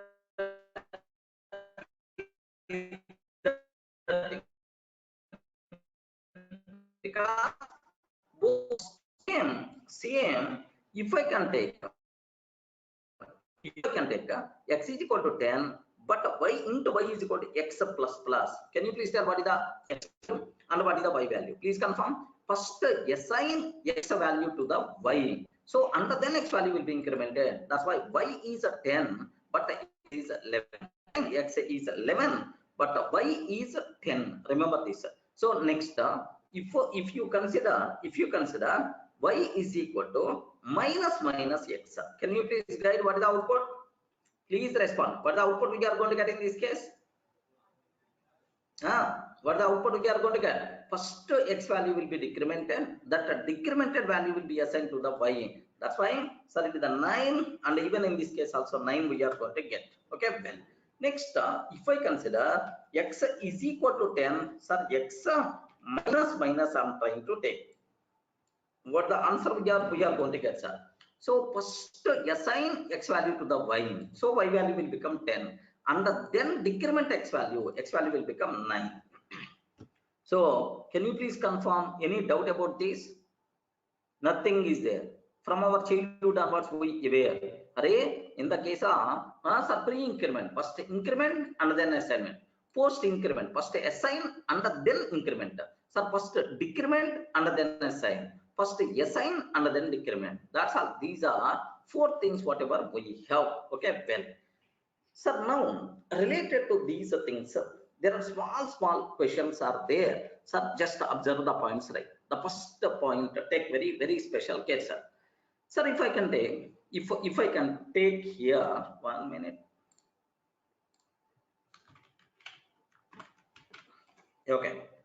If I can take here just a class system data here, just observe int x is equal to 10. I'm taking int y is equal to sub plus x system dot out dot println x I'm trying to take x sub plus colon okay plus y I'm taking, sir. Can you please tell what is the output we are going to get if I run this code? Respond. We know already what is the output we are going to get, sir. 11 just now we covered, right? Just now we discussed, sir. 11 itself is the answer, sir. Okay, 11 itself is the answer. Now my question is observe carefully, sir. Plus x, what the x value? What the x value? Please confirm. Plus x currently as of now, what is the x value? 10. I mean original value of x is the 10. So plus x value is the 10. I know. Why don't you take a 10?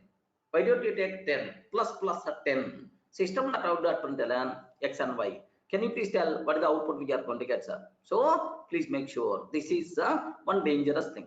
We can use increment and decrement operators only for variable but not for constant values. We can use only for variable but not for constant values. Remember this one, sir. That's why immediately compare method we are going to get. So here unexpected type or something like unexpected type required variable but found is the value. This is a type of compare method we are going to get, sir. Please take a bit very special care. So the first point is very clear for you people, right? What the point here is, just observe carefully, right? What is the so we can use increment and decrement operators only for variable but not for constant values, sir. Okay, we can use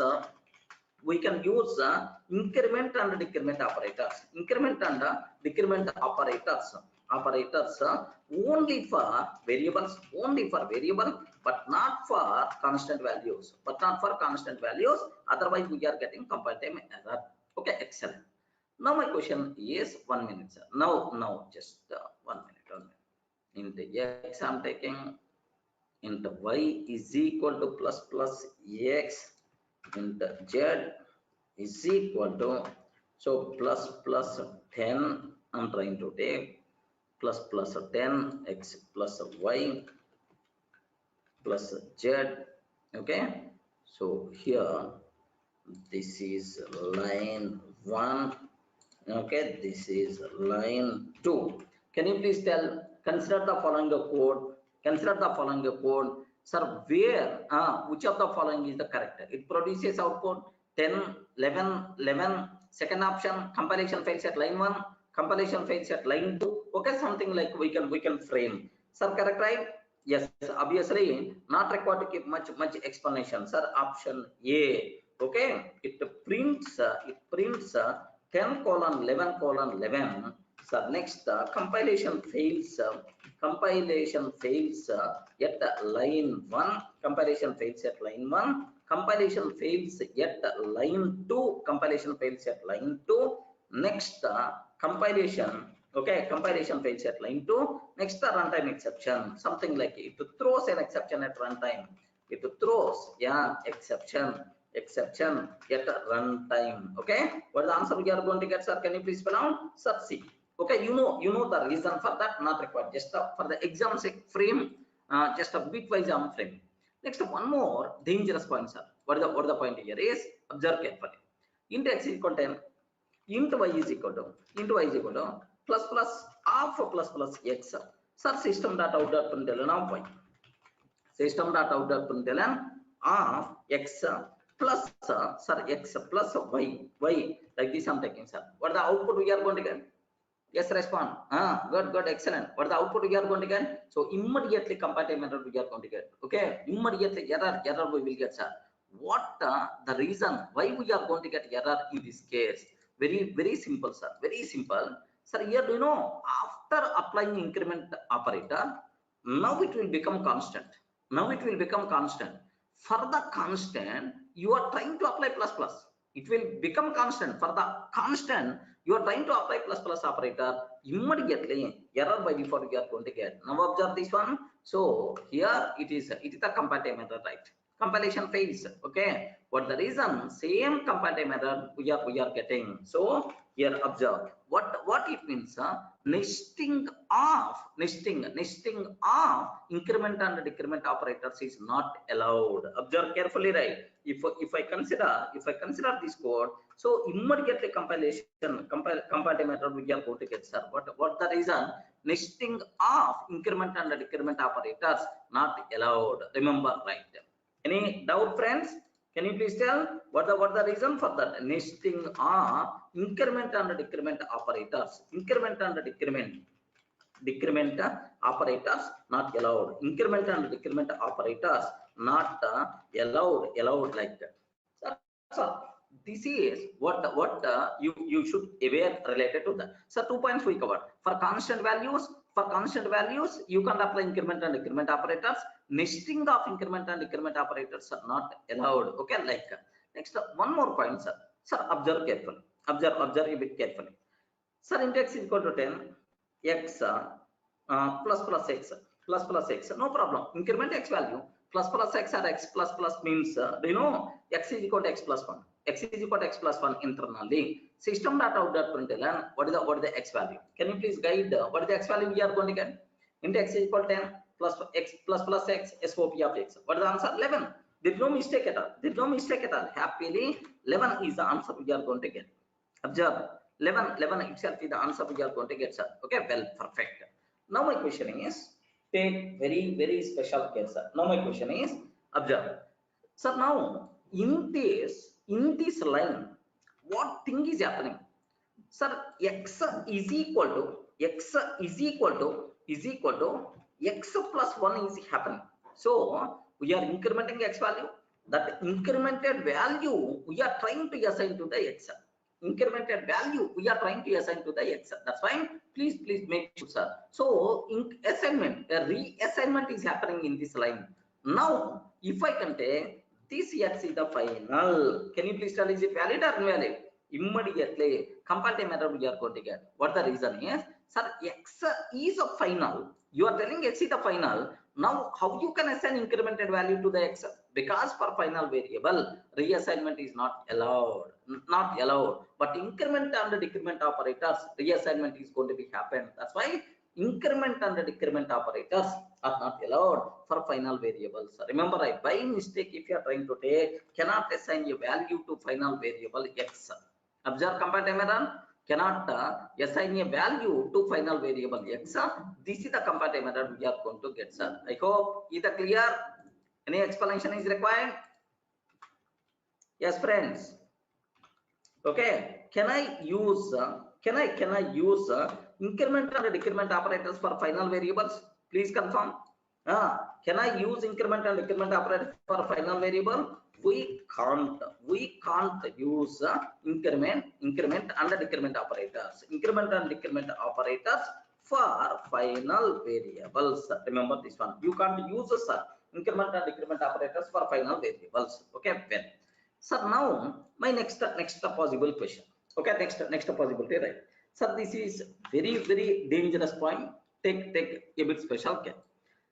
So I have char ch is equal to a, next sir, now plus ch I'm taking, incrementing ch value, plus ch I'm trying to take. Next double d is equal to 10.5 system dot out dot println plus d I'm taking, plus d I'm trying to take. Next boolean b is equal to true, boolean b is equal to true, system dot out dot println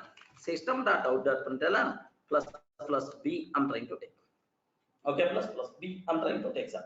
So in all these cases, I'm trying to take where acceptable, because local variable, right? Local variable, compiler can guess the type automatically. Okay. So can you please tell what will happen in the first case? What will happen in the second case? What will happen in the third case? Remember, right? Okay. So take very special care. So most of the people are going to feel increment and decrement operators applicable only for numbers, only for integral values, maybe 10, 20, something like that. You can't apply for characters, you can't apply for floating point values, you can't apply for Boolean, like most of the people are going to feel. But remember, the point here is increment and decrement operators, increment and decrement operators applicable for every primitive type, except a Boolean, remember this one. For the Boolean, increment and decrement operators are not applicable. Okay, let me execute this code. So maybe compilation fails. Okay, like have you observed, right? Bad operand type Boolean for unary operator plus bad operand type. Okay, like you are going to get. So means it is objecting only for Boolean type.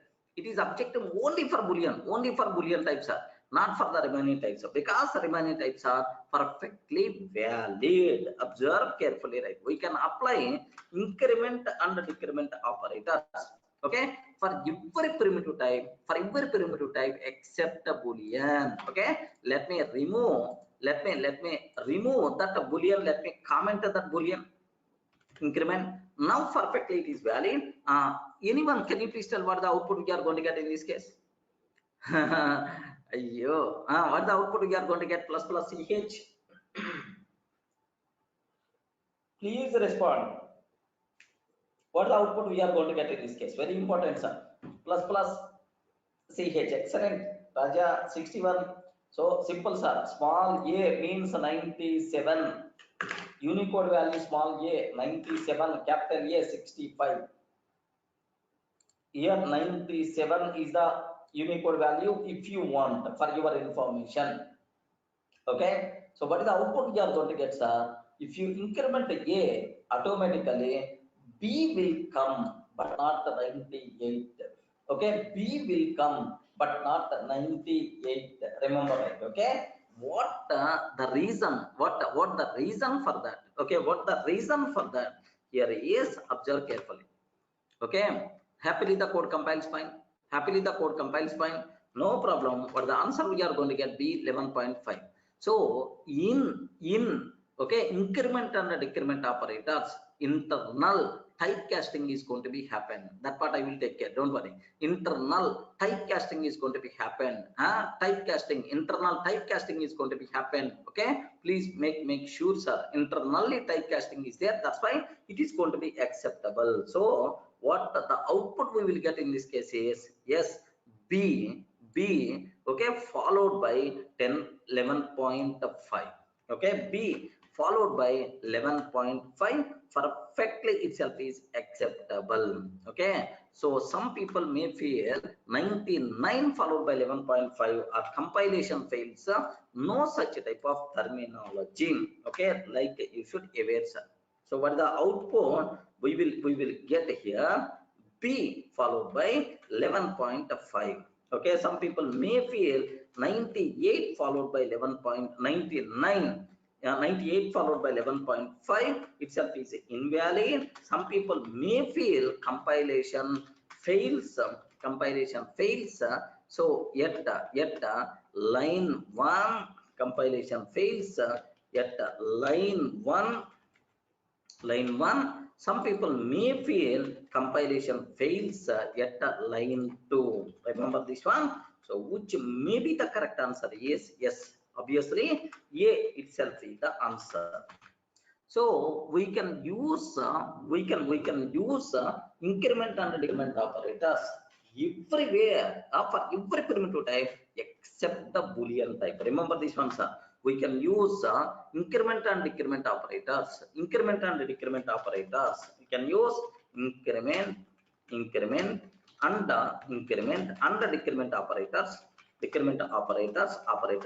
For every type, for every primitive type.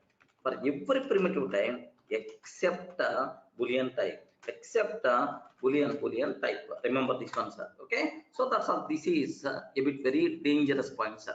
Okay, most of the people are going to fail. Yes, here it is the B, it is the 1198, but not sir, here make sure it's not 98, it is a B only. Internal typecasting will be there. Okay, well, now the next point is a bit dangerous point. Take special care about this piece of terminology, right? Okay, well, here observe carefully, observe carefully, right? Here just yeah, for the object types it is applicable because of auto boxing and auto unboxing. Raja, for object types it's applicable because of auto boxing and auto unboxing in 1.5. Don't worry, wrapper classes. Just okay. Well, now my point is, now listen carefully. Yeah. Just Swarup, now that point is going to be covered. Here see this one. By B is equal to 127. Okay, B plus B here 127. B plus I'm taking system dot out dot println of B, sir. Here just observe this one. B plus system dot out dot println of B. Can you please guide what is the output we are going to get in this case? Excellent. What is the output we are going to get in this case? Yes, B plus SOP of B. Yeah, good. Because one small point you should aware, the range of byte data type is minus 128 to plus 127. Minus 128 to plus 127. Remember this one. Up to that only. Sir, more than this not possible. That's why. Can you please guide what is the output we are going to get in this case? Okay. Take very special care about this one, sir. These two lines, most of the people are going to feel. Most of the people are going to feel, sir, this line is nothing but this line is nothing but B is equal to B plus 1. Regarding this line is nothing but B is equal to B plus 1. Okay, it is wrong, sir. It's wrong. The equivalent line is the equivalent line is observe that B is equal to type of B of B plus 1. Type of B of B plus 1. Remember this one. In sir, do you know, in the case of increment and decrement operators, internal typecasting will be performed. Remember, right? Sir, in the last case also, somewhere you are talking about this one. Sir, in this case also, what happened is, even in this case also, what happened is, here just observe that. Here, so SOP of CH plus CH. Internally, what thing is happen? CH is equal to char of CH plus 1. Remember, char of CH plus 1. This is the thing internally happen at this line. Remember, right? Okay, CH is equal to char of CH plus 1. CH means 97. 97 plus 1, 98. 98 typecast into the char is happened. Because of that, what is the output we are getting, sir? B is the answer. Same way, 127 plus 1, 128.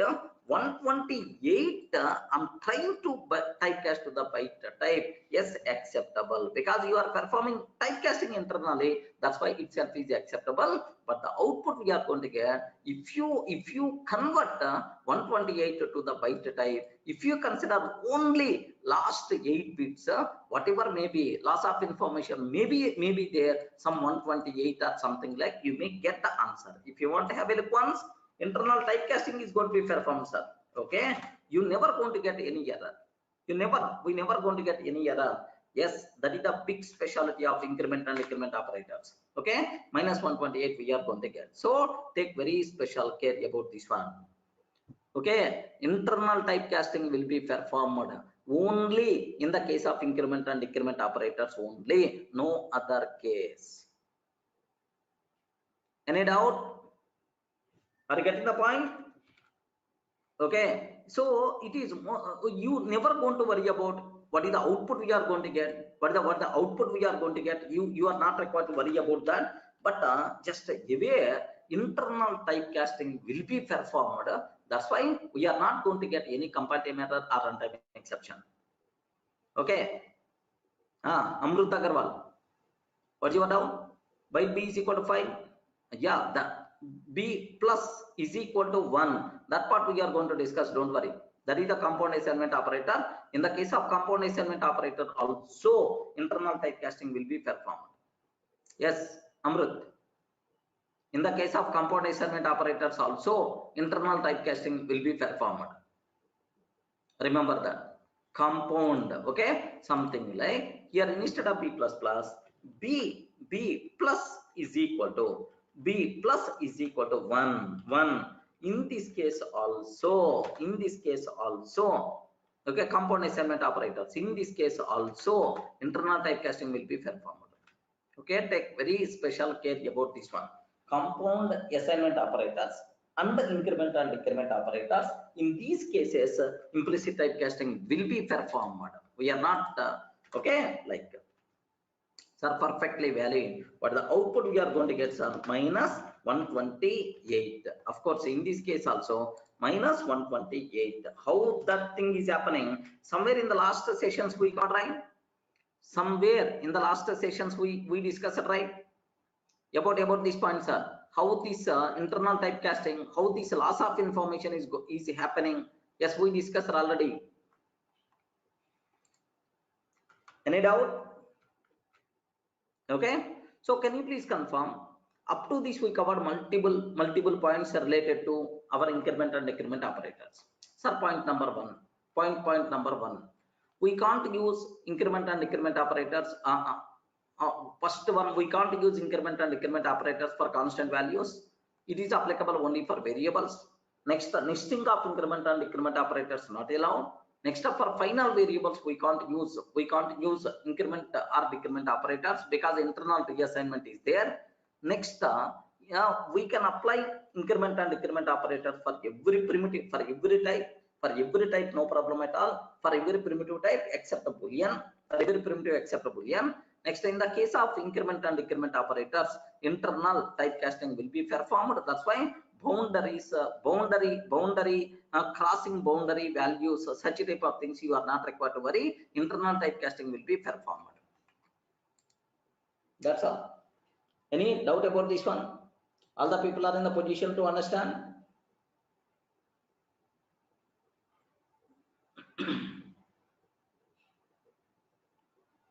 Okay, now the next, so this is for the exam sake, not that much important, but for the exam sake, not that much important, sir. But having awareness is always recommended. Now the next one, arithmetic operators. Okay, arithmetic operators. Okay, take very special care about this one, sir. Okay, arithmetic operators we covered: plus, minus, multiplication. Next and after that division. Okay, next and after that floor division. Have you heard about this one, floor division? Have you heard about this one, floor division? Floor division, this is the division, this is the floor division. No, don't worry. So this floor division is applicable in Python. Floor division is applicable in Python, no, but not in Java. Okay, there floor division is there. Next, in Python, you know, this one is also there, this is also there, sir. This is power operator, exponential operator. This one is the floor division operator. Okay, like we have, but here only these four are there. Muhammad Rahim, yes, it is valid. B plus is equal to 1. It's valid in Java 7 also. So from Java 1 version onwards, from beginning of Java onwards, this internal typecasting is there in the case of compound assignment operators. In the case of increment and decrement operators also, it's not a new concept.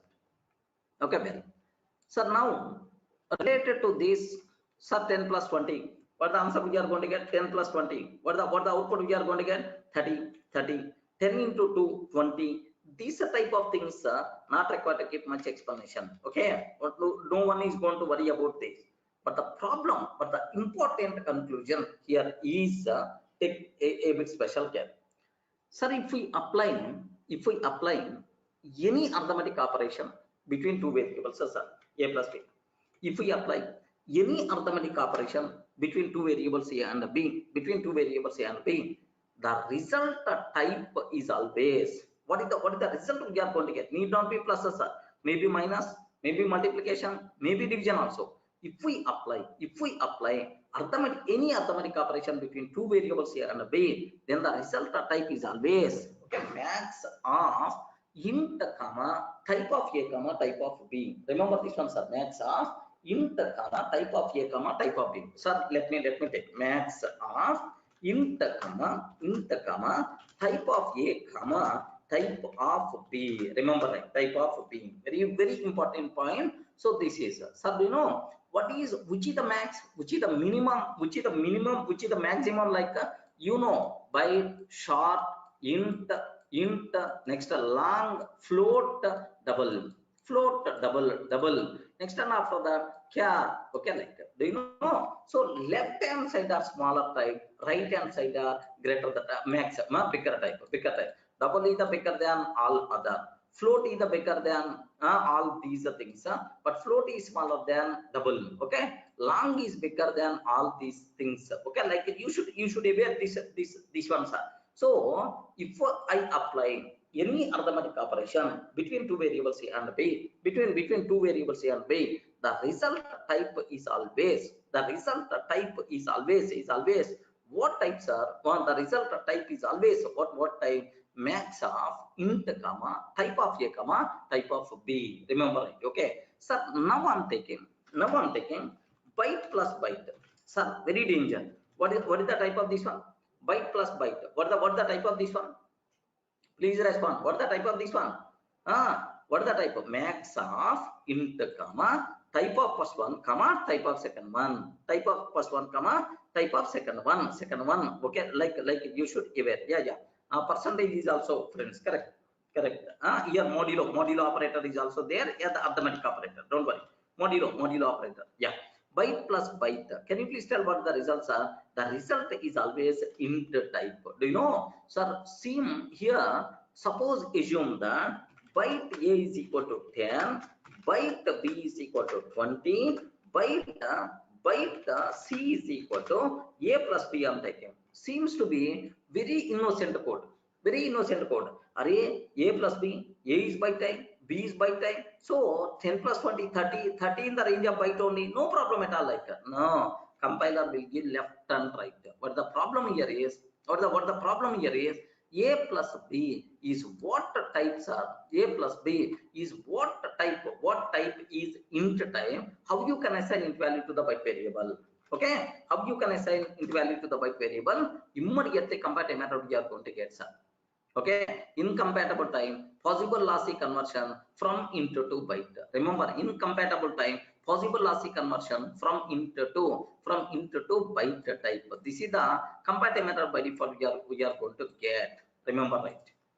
Any doubt about this one? Okay, like so maybe a chance to ask this type of thing also. Okay, here just observe, to compile this code, which of the following changes we require to do that? Okay, at line 1, so to compile this code, which of the changes we require to perform? So just I'm trying to take here, just observe that which changes are required. The required changes, okay, int c is equal to a plus b, it is acceptable. RC is equal to byte of a plus b, it is acceptable. No problem at all. If you want to maintain C as the byte type only, better to typecast a plus b to the byte type. A plus b to the byte type. Okay, like you can do that. Okay, now have a look once. The first change I want to do that. The first change, if I can take int c, now perfectly acceptable. 30 is the answer we are going to get, sir. If it is the int, 30 is the answer we will get. Suppose if I can take,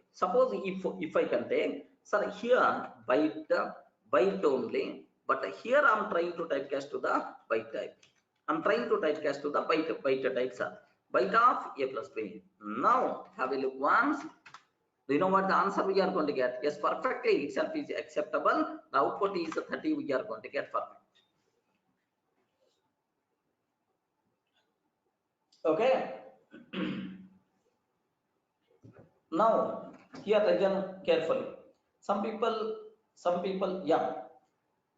Whenever we are performing any arithmetic operation between two variables A and B, the result is always max of int comma type of A comma type of B, int comma type of A comma type of B. Okay, remember. So arithmetic operators internally is implemented in this style. That's why. So now byte plus byte, byte plus byte, okay, is not a byte type, it is int type. What the reason is? Here say this one. Sir, what is the value? Why this problem is coming? I will explain so that you will get much clarity. What is the value of A? What is the value of A? Can you please tell? What is the value of A? 10. A is a normal variable. Okay. Yeah, Neha, just listen. The internal reason you are going to get. Just observe, Amrut, observe carefully. A is a normal variable. A is a normal variable. At runtime, the value of A can be any byte value or not, because it's a normal variable. Maybe a chance of changing, maybe a chance of changing. So it is a byte variable. At runtime, you may assign 120, you may assign 130. In our program, maybe a chance of changing. That's why if it is a normal variable, compiler never going to worry about its internal value. So compulsory this value should be in the range of, okay, byte range. No problem. I'm accepting this one. Next, here byte b is equal to 20. I'm accepting this. Compiler never going to worry about internally which values are there. So whenever we are adding 2 byte values, is there any guarantee? Is there any guarantee compulsory the result is byte type? No. What the reason is? Suppose assume A value is 127, B value is 127. Can you please tell what is the output we are going to get if you add 127 plus 127? 254 you are going to get. Regarding 254, either 254 is not in the range of byte. So compiler is always going to object like this. Friends, Neha, are you in the position to understand? Compiler never going to worry about these values. So maybe, is there any guarantee byte variable is always going to hold only 10? It may hold 127 also. It may hold 127 also. If I use 127 plus 127, then its value 254. If you are not, if the typecasting facility is not there, then it's always a problem. That's why compiler is always going to object like that. Now I have solution for this. If you perform typecasting, acceptable. Byte c is equal to a plus b. I'm taking. Now observe my conclusion. Here I'm taking final. Here I'm taking final. Can you please tell, is it acceptable or not? Here I'm taking final. Is it acceptable or not? Here I'm taking final. Is it acceptable or not? C is byte type only. Yeah. Yes. Now observe. A value is always 10. A value is always 10. Always 10. B value is always 20. At runtime, these values are never going to be changed. Then what compiler will do? Replace A with the 10 only. Replace B with the 20. Replace B with the 20. Compiler will perform this arithmetic addition. Replace with the 30. Yeah, no issue. Everything is going to be happen at compile time only. We never going to get any compile time error in these cases. Sir, here happily the code 30 is going to produce, right? So who is the responsible to do all those conversions? Compiler is going to take care. Okay, don't feel sorry you are assigning 30 that you are compiling and running. No, I will take A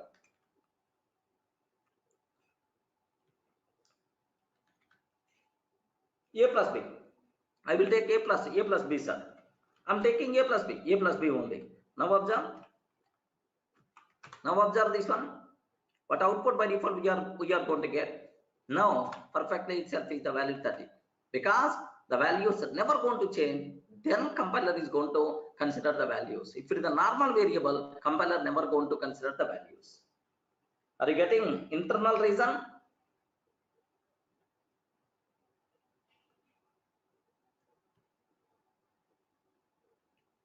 Okay.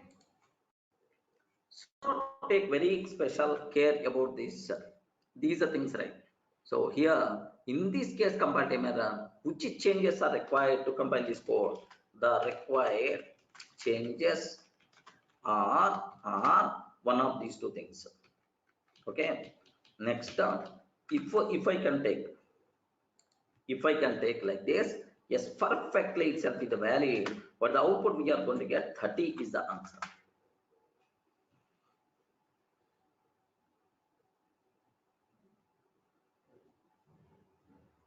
Suresh, if A value is 100, B value is 100, then compiler is going to give left and right at this line. Because compiler trying to perform 100 plus 100, it will become 200. 200 in the range of byte, immediately compile time error. If A value is 100, B value is 100. So this assignment is going to be acceptable if that final value will be within the range of byte.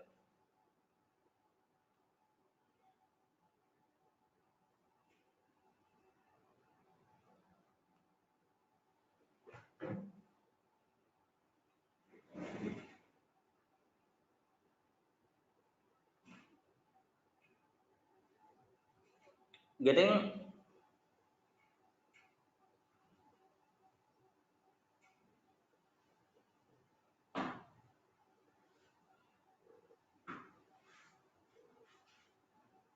I copy the clear. Here see this one. Last case, how it is going to work, just observe carefully. Raja, Raja, here see. A is a final variable. Nagateja, Raja, Teja, Nagateja. 2 members are there. Okay. Final byte A is equal to 10. Final byte B is equal to 20. A is what type? Byte. Of course, it's the final. At runtime, the value never going to change. At runtime, the value never going to change. Next, the final byte B is equal to 20. At runtime, the value never going to change. So, if it is the final variable values will be replaced by compiler only. At compile time, final variable values will be replaced. Remember this one, final variable values will be replaced by compiler at the compile time only. Okay, like now A plus B. So both are final, 10 plus 20. A will be replaced with 10, B is replaced with 20 at compile time. Now 10 plus 20, everything is a constant. That's why this operation will be performed at compile time only. That's why this total line is replaced by the compiler. Byte C is equal to 30. Getting?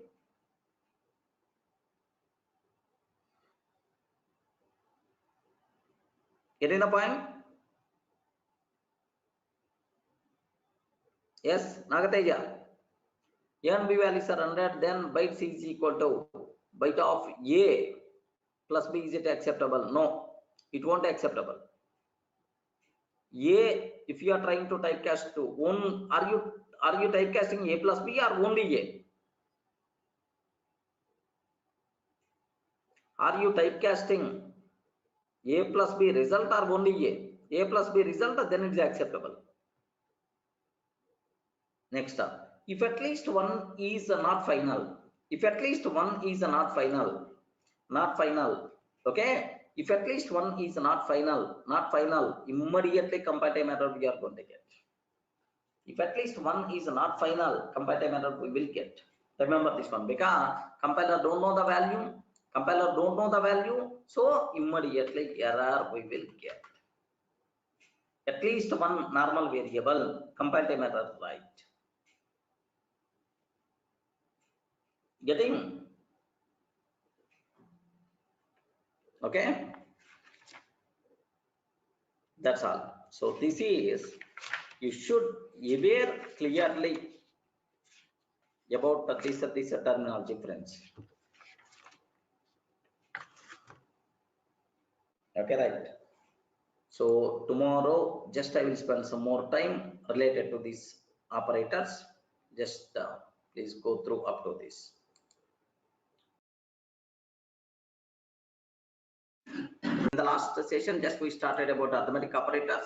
So if we apply any arithmetic operation, maybe plus, minus, multiplication, maybe plus, minus, multiplication, start something like so multiplication or division something like.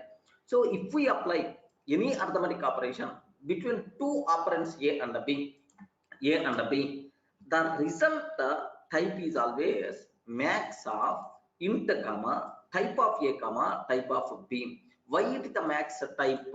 Sir, multiple examples I covered, internal reasons. Now byte plus a byte.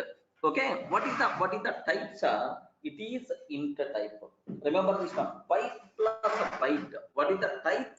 It is int type. So similarly, byte plus a short. What the type of this one? Please confirm.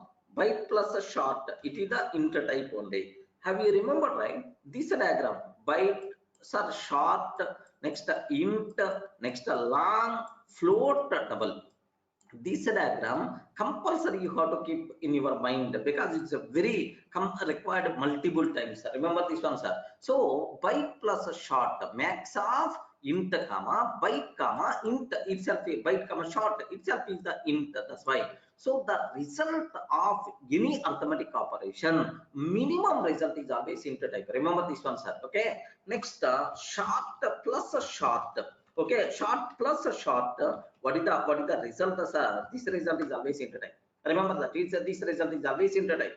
Next, char plus a char, a bit dangerous thing, sir. You know, if you consider system.out.println, okay, system.out.println, a plus a b I'm trying to take. System.out.println a plus b. Can you please guide what is the output we are going to get in this case? Yes, friends. Yes, anyone? What is the output we are going to get in this case? Anyone? Can you please guide? Yes, exactly. So do you know here char plus char? Again apply our formula max of int comma max of int comma. So do you know what is the formula? Max of int comma type of A is the char, type of B is the char. Okay, max of int comma type of A comma type of B. Then what will happen here is, sir, it is sir, maximum of these three things is int. That's why the result is int type. Most of the people are going to fail. Sir, A plus B is nothing but AB. Neha, A plus B is nothing but AB. No. Okay, what the answer we are going to get, sir? A means 97. B means 98, 97 plus 98, 195 is the answer we are going to get. Remember, right? Okay. So if you consider what is the answer by default we are going to get in this case is, sir, just observe carefully. Sir, simple. The code compiles fine. Next, the code runs fine. What is the output we are going to get, sir? If you observe that 195 itself is the answer, but not A, B. Remember that. Are you in the position to understand? Yes, Neha. Okay, A plus B. What answer we are going to get is, yes, sir, first option 195, second option AB, third option compilation fails, something like compilation fails. Like may ask, sir, please make sure AB is not the answer, 195 itself is the answer, sir. So char plus char is the int type. Okay, well, next, do you know, sir, here next int plus long. Can you please spell out what is the type, sir? Int plus long is always long type. Next, float plus int is what type, sir? Float type. Okay. Next, double plus any other type. Okay. Double plus float is always what type, sir? Double plus float is always double type like. Remember this one. Double plus anything is always considered as double type only. This compulsory, this point you have to inject in your mind, friends.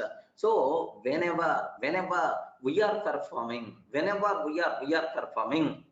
any arithmetic operation between two arguments A and B, the result type is always max of int comma type of A comma type of B. It should be mandatory thing, friends. Any doubt?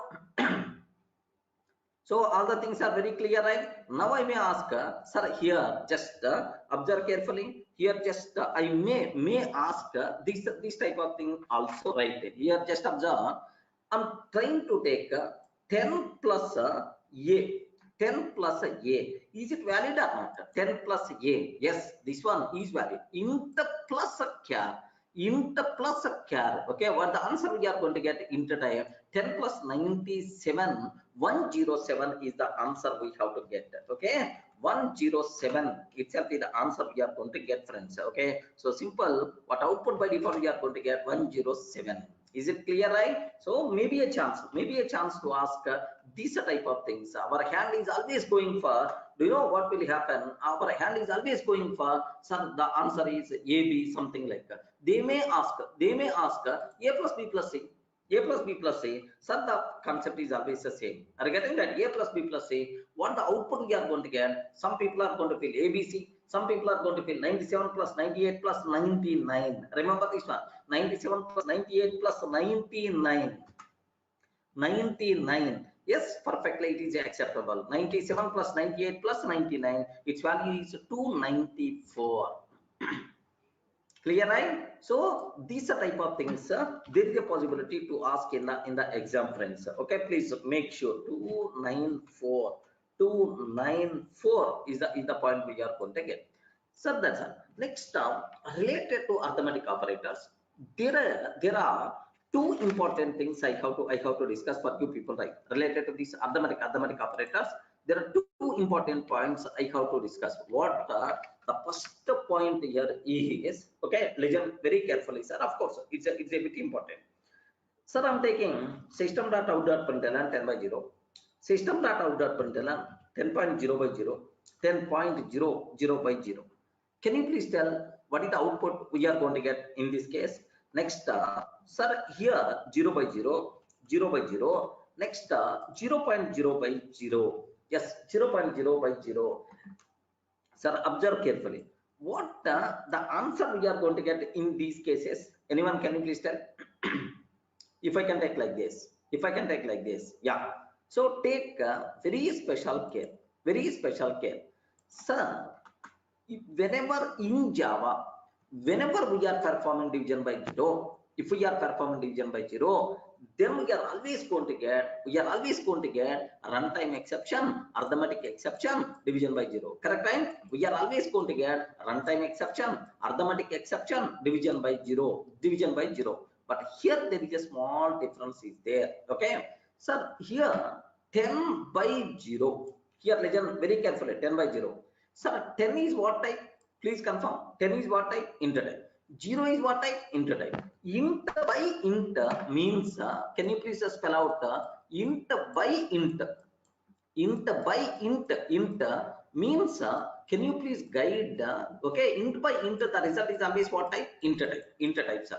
So 10 by 0, if you consider 10 by 0, sir, it is normal mathematics, it is the infinity, friends. Okay, normal mathematics, this one itself is the infinity, right? So in integral arithmetic, okay, means byte short int long, in integral arithmetic, there is no way to represent infinity. That's why if infinity is the result in integral arithmetic means byte short int long.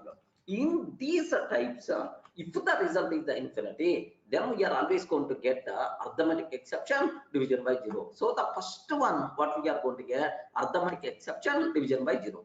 But sir, here 10 by 0.0. 10 by 0.0 is int by double, sir. Int by double. So here the result is the double type.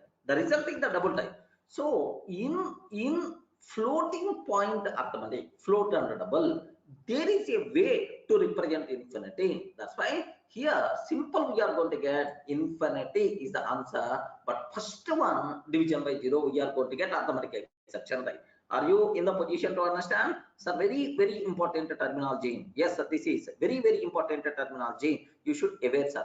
In this case, we are getting arithmetic exception, but in this case, we are going to get infinity. Okay, like so. In floating point arithmetic, there is a way to represent infinity. That's why we never going to get arithmetic exception in floating point arithmetic. Remember, right?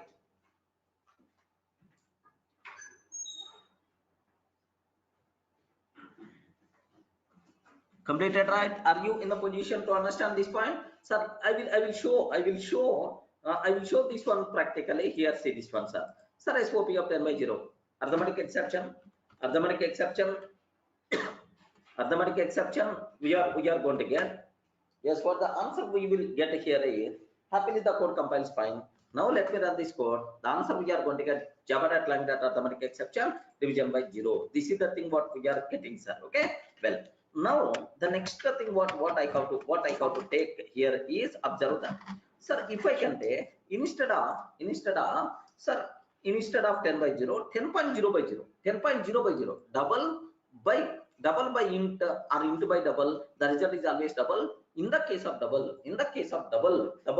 we will get in the case of double, we will get the infinity is the answer. Now have a look once here. Yes, if you consider that, what the answer we are going to get infinity itself is the answer. Yes, friends, I hope you are in a position to understand. Not required to keep much explanation, right? Okay, so in float and double, we never going to get arithmetic exception. Okay, even the result is infinity. So this is a bit important. Similarly, here observe that. So similarly, SOP of 0 by 0, SOP of 0 by 0. Sir, in general mathematics, 0 by 0 means undefined. 0 by 0 means undefined. Remember, right? 0 by 0 itself is undefined. So in integral arithmetic, to represent undefined results, there is no way. To represent undefined results, there is no way. Immediately we are going to get arithmetic exception, right? Now let me cross check.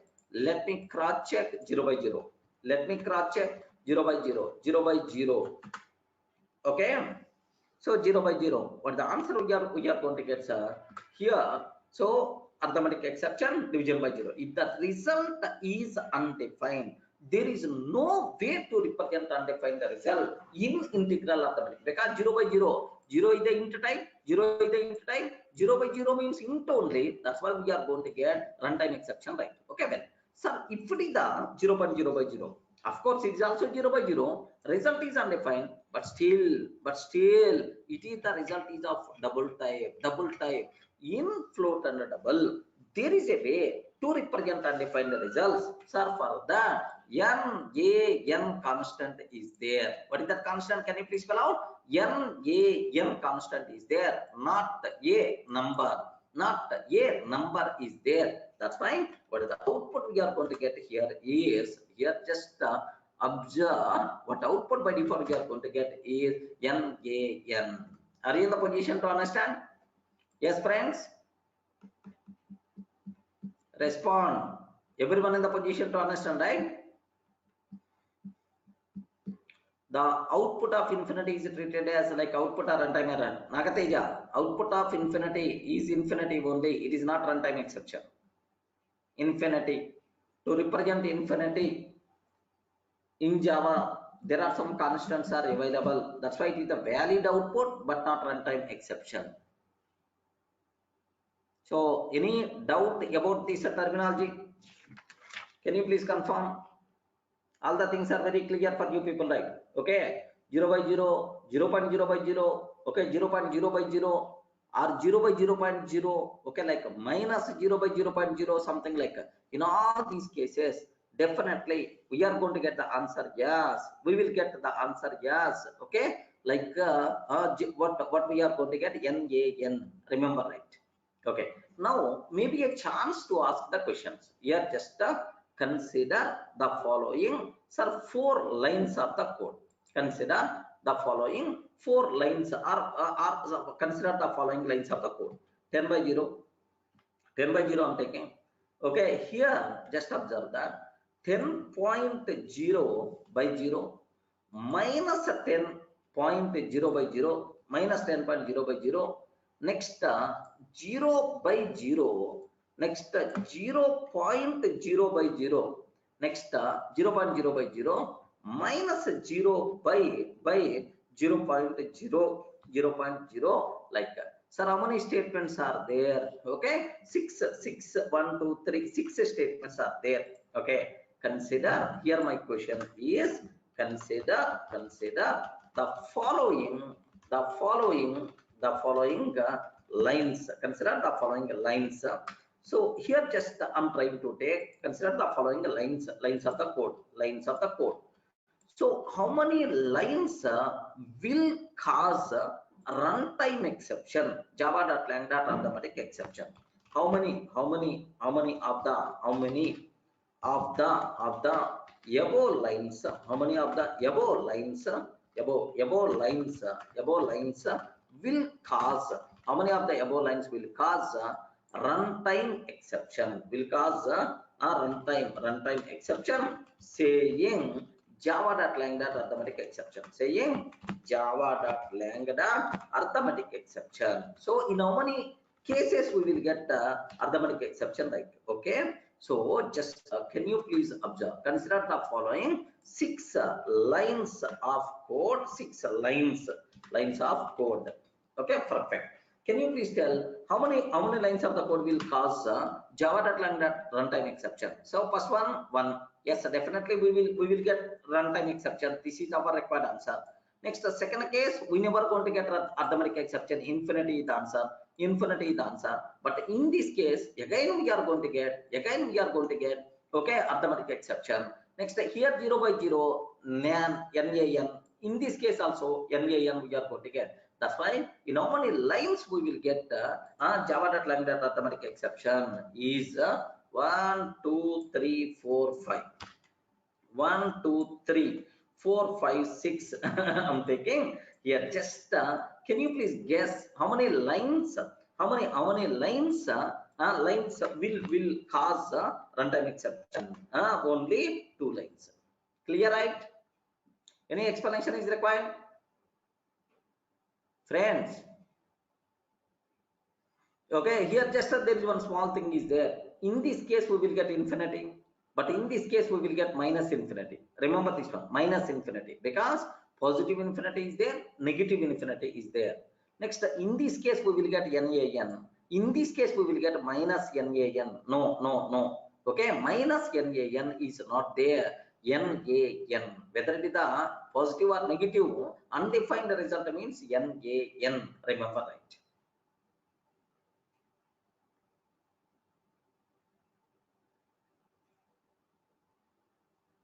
Clear, right? So if you want, just observe this carefully, right? Java.lang integer class.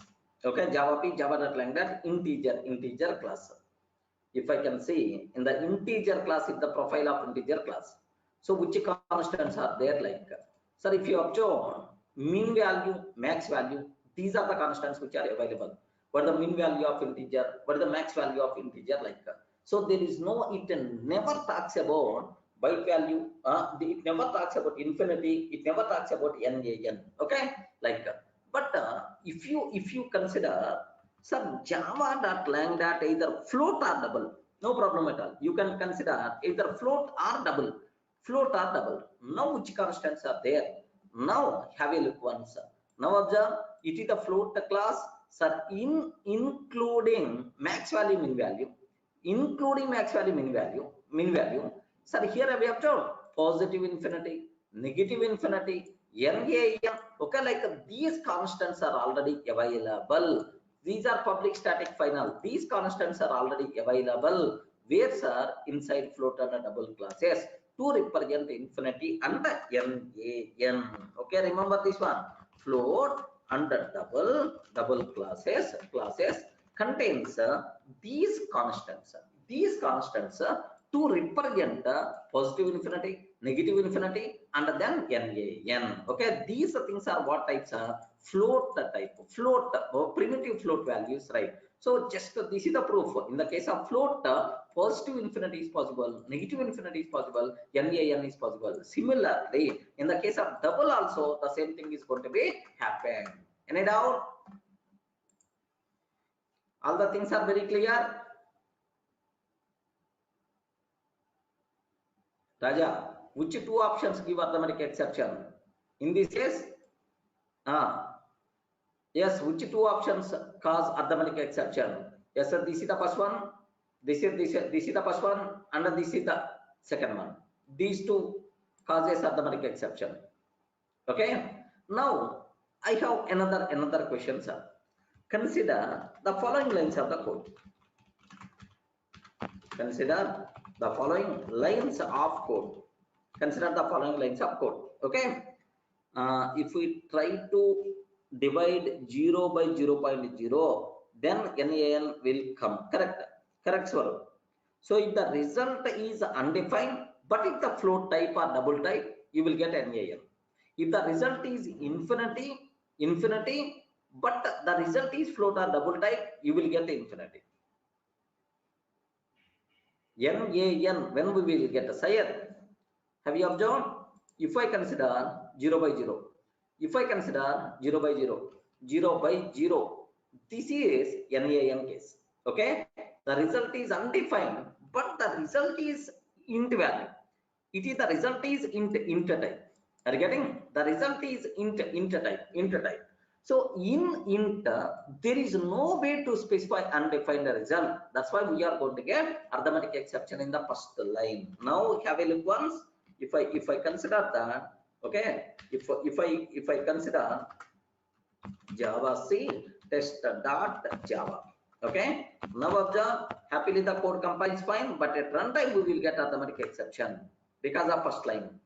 Because of first line we are getting arithmetic exception, right? Let me comment the first line. So 0.0 by 0, the result is undefined, but with the double type.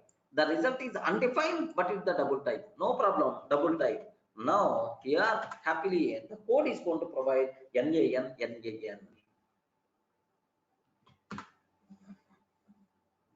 Any doubt? Amit, what will happen when infinity is divided by infinity? Infinity is divided by infinity. I don't know. I'm not that much strong in mathematics. What we will do? Okay, float dot positive infinity. Float dot positive infinity. Okay, by float dot float positive infinity. Next, by float dot positive infinity. Okay, like I'm taking. So I'm trying to divide infinity by infinity. Okay, positive. This is the constant. It's valid the infinity only. Infinity by infinity. What will happen? Okay. Now there is no compile time error because syntactically it is a valid. Float by float is the valid syntax. Now you are going to get NaN. Are you getting right? Now you are getting NaN. Infinity by infinity is NaN. Okay, well. So now consider the following lines of the code. Very interesting lines I want to take. Sir, please take a bit very special care. My statements are here. Just see these points, right? Here I'm taking 10 greater than float dot NaN. 10 greater than float dot NaN. 10 lesser than float dot NaN. 10 greater than or equal to float dot NaN. 10 less than or equal to float dot NaN. Okay. Next, 10 double equal to float dot NaN. 10 double equal to float dot NaN. Float dot NaN double equal to float dot NaN. Float dot NaN double equal to float dot NaN. Okay. So among these lines, how many times we will get true as the answer? Sir, consider the following 6 lines or 7 lines, whatever the number of lines is there. Okay, can you please confirm? Okay, how many lines? Consider the following lines of the code. How many lines will print? Okay, how many of the above lines? How many of the above lines will print true? How many of the above lines will print true? Okay, like so. I'm taking 0, 1, 2, 3, 1, 2, 3, 4, 5, 6 is there, right? 0, 1, 2, 3, 4, 5, 6. 0, 1, 2, 3, 4, 5, and then 6. Anyone, can you please guide how many of these lines? Excellent. You have to tell. how many of these lines we can I hope we can replace these. Okay, later I will do that. Don't worry. How many of these lines will print true? Yes, Swaroop. Okay, take very special care about these things. Okay, so definitely in one case, definitely we will get a true as answer. Anyone, can you please guess? Definitely in one case we will get a true as the answer. Which one? Which one? Definitely at least one case. Forget about remaining. At least one case we will get a true as the answer. Which one? Perfect. Last line. Perfect. Last line. Okay. So the answer we are going to get, even in the last line also, false only. Are you getting? Even in the last line also, false only. That is the specific particular behavior of NaN. Array, not a number, not equal to not a number, man. So if you are comparing NaN with any other number, so only one case, any other number. Okay, if you are comparing NaN with any other number, okay, x greater than or equal to, less than or equal to, okay, or double equal to. For if you are comparing NaN for any number including NaN, all these expressions returns false. Remember this one. All these expressions returns false, right? So only one case, answer expression returns true. Which cases are not equal case? Remember this one. Only one case expression returns true. In which cases are not equal case? Remember, right? Okay, sir, where is the proof for that? Now in all these cases we will get a false as the answer. In all these cases we will get a false as the answer. If you are comparing NaN with any number including NaN, so less than, greater than, less than or equal to, greater than or equal, double equal, all these cases false is the answer. Yes, can you please cross check, sir? Very particular behavior of NaN. All these 6 we will get only false. That's why. So which one is the correct answer in this case? Okay, answer A. Getting right? So I hope you are in the position to understand. Okay, but only one case we will get a true as the answer. That case is nothing but not equal. This is the specific behavior of NaN, friends. Okay, now I'm trying to take here. Just observe that carefully, right? Okay, now here my requirement is float.nan 10 not equal to float.nan not equal to float.nan. Okay, like sir, here I'm not using print ln, just a print, so the output will come side by side immediately. So can you please tell what is the output we are going to get in this case? Just now I told, right, you should be in the position to answer what the output we are going to get in this case.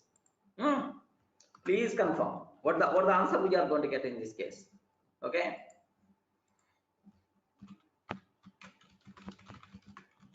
what the result? Just now I told what the results are. True is the answer. Second one, true, false is the answer. Okay, like I will take true, false is the answer. False, true is the answer. Okay, false is the answer. Like I'm taking false is the answer. Anyone, can you please guide which may be the correct answer? Which may be the correct answer in this case? Yes, friends. Sir, just now I told, sir, answer A. True is the answer we are going to get. What output by default we are going to get here? Sir, observe carefully. The answer we are going to get is true itself is the answer. A specific case related to NaN. But don't worry, sir. These are type of questions. So very rare we will you will get it in the certification exam. But anyway, having knowledge is always essential. That's why I'm covering this without missing any point. Friends, all the people are in the position to understand what the meaning of what the meaning, what the purpose, what the meaning of these things. Can I go for next one? Okay, that's all, sir. But anyway, infinity, NaN, not that much important for the exam. Just for your awareness only, I provided, right? That's all. this is what about arithmetic operators. Only 2 points, right? You should aware.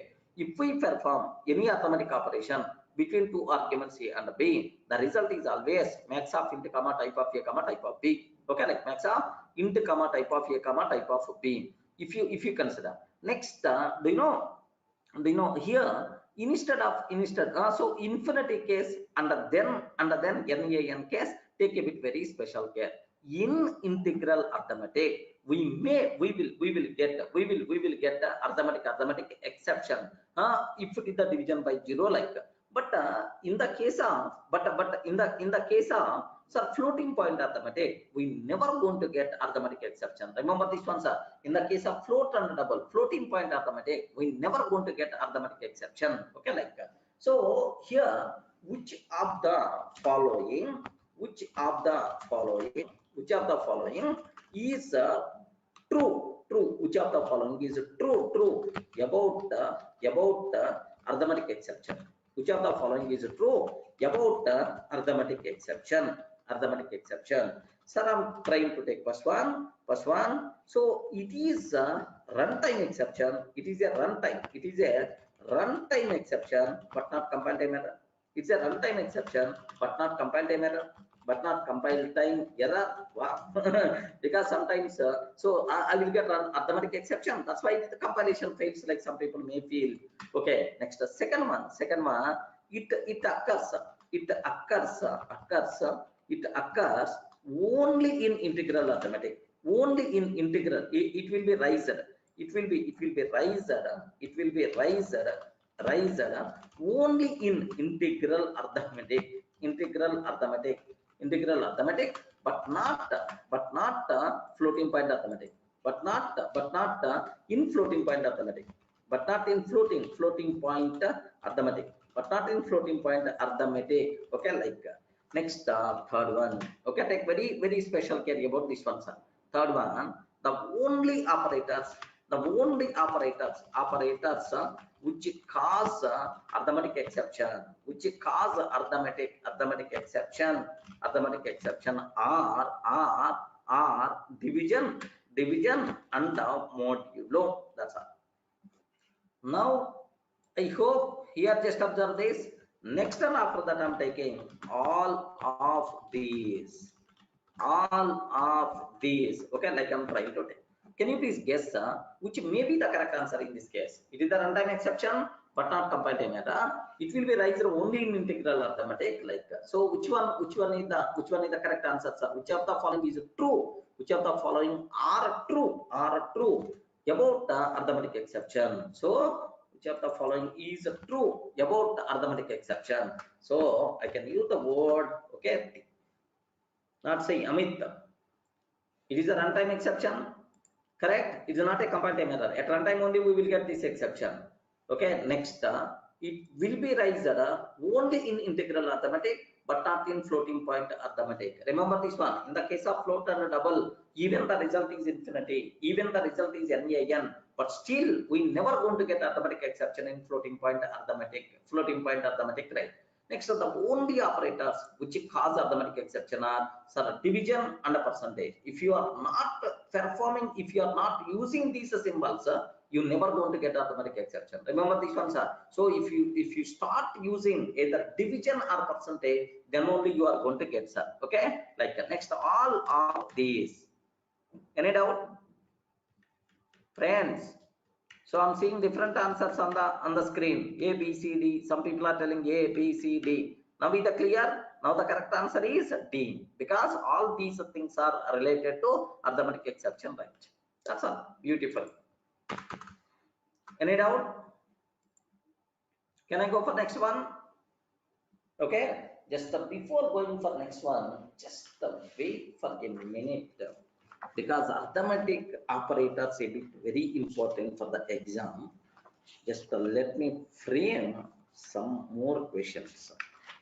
Okay, just a matter of 2 minutes. Wait.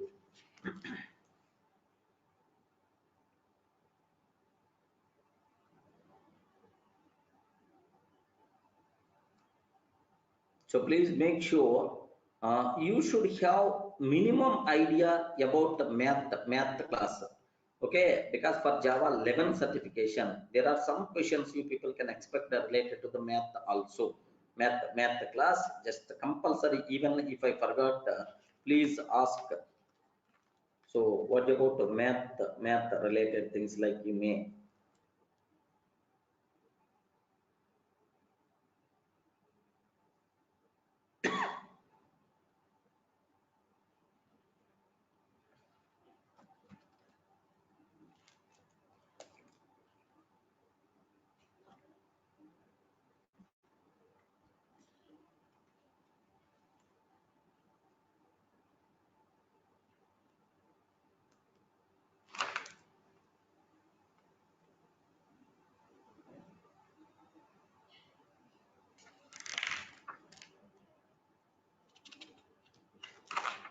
Okay, so just related to arithmetic operators.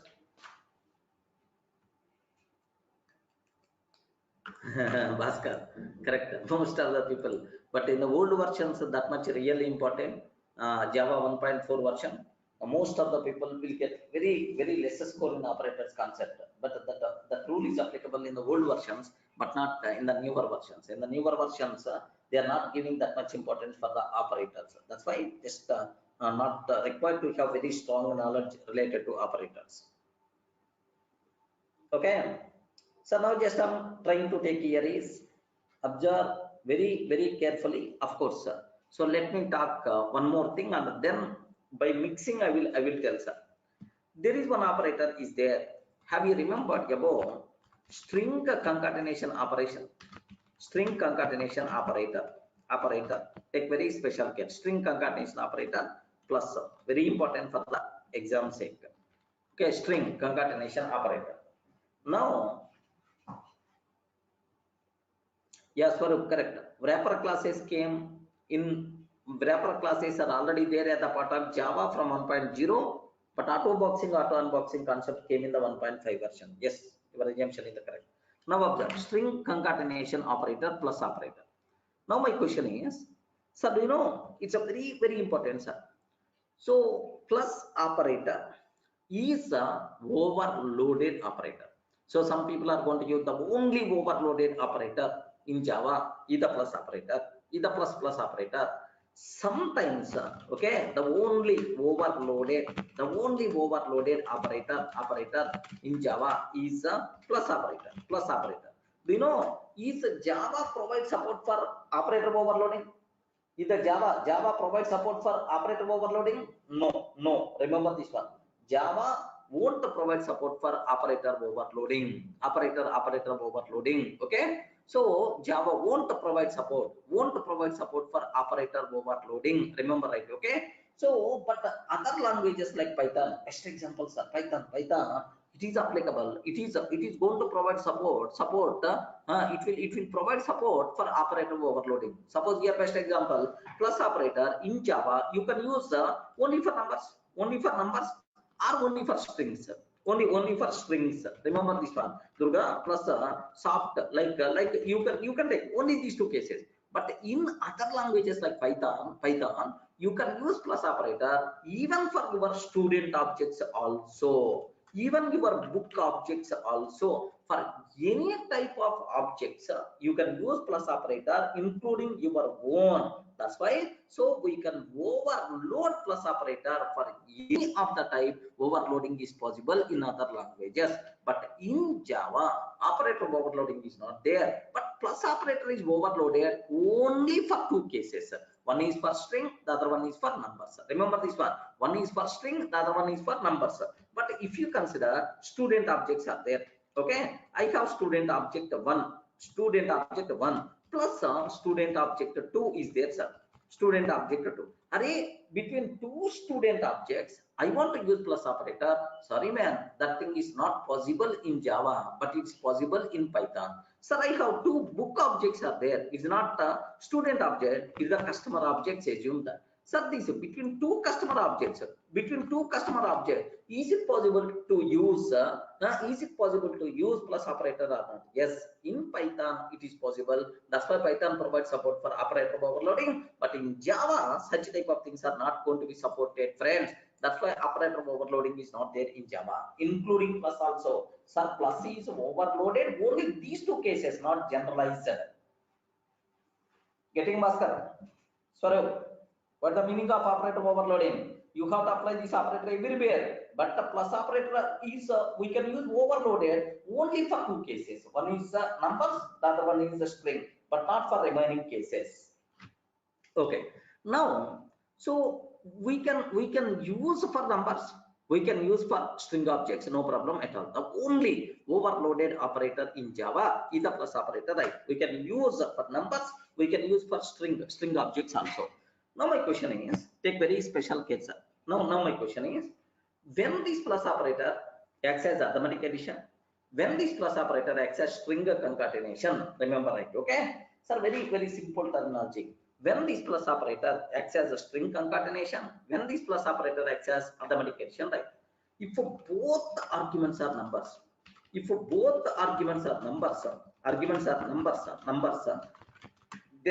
then plus x as arithmetic addition operator, right? Operator.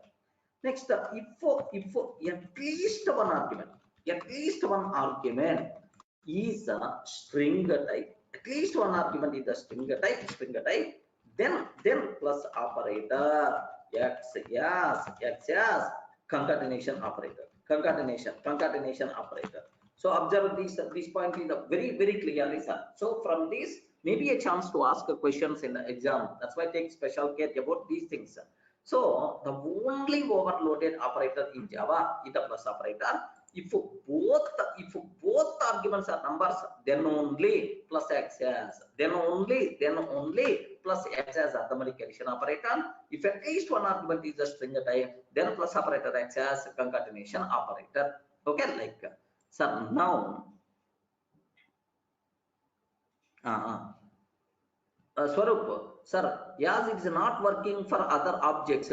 We can use the terminology. Yeah, just for only two cases is the restricted, but generalized. I can't use the word it is the overloaded operator. I can't use the word it is the overloaded operator.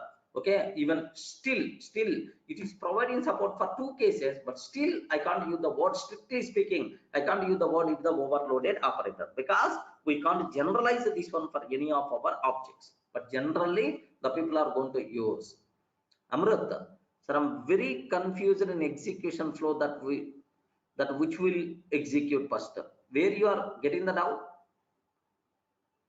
Related to which, Amrit? Related to which thing you are talking? So is it related to previous case or otherwise general programs?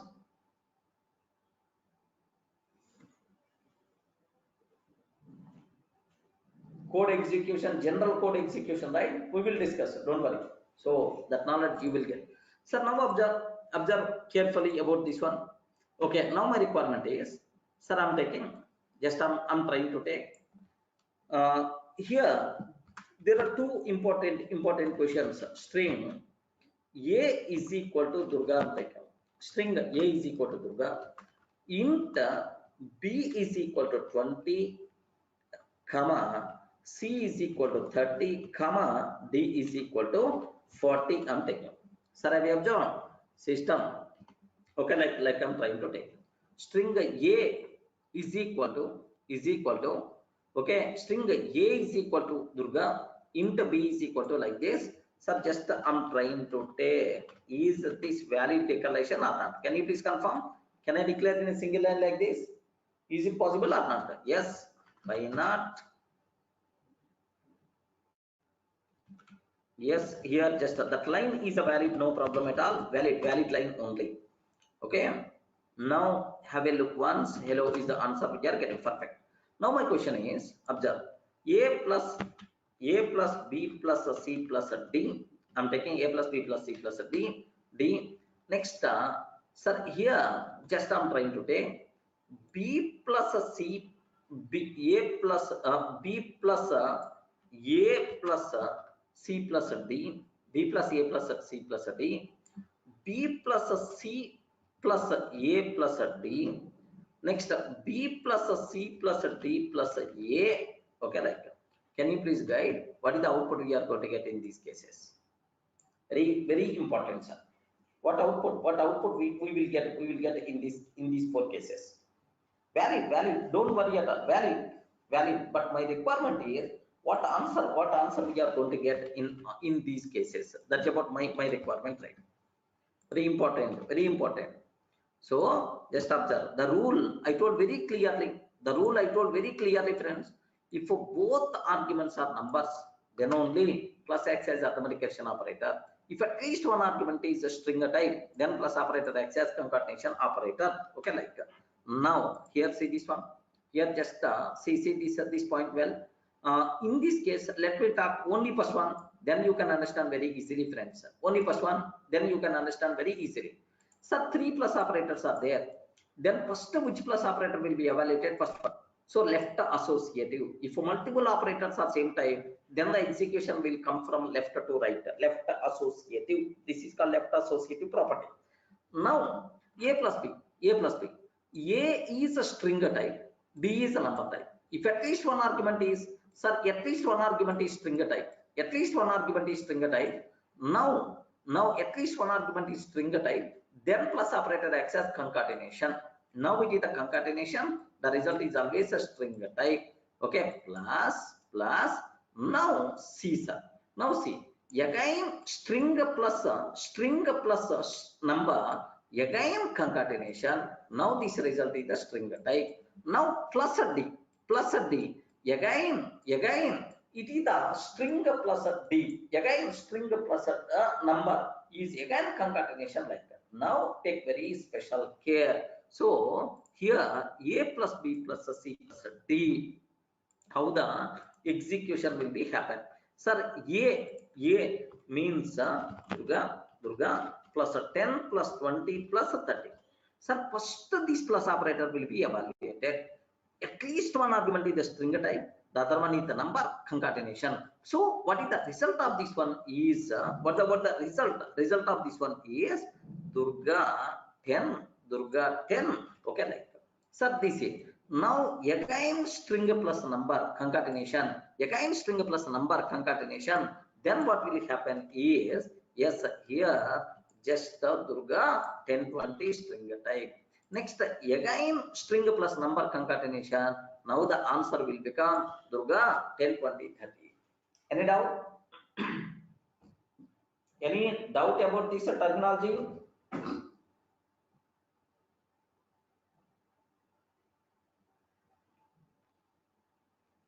So now obviously you can conclude remaining cases. Okay, Durga 10 20 30.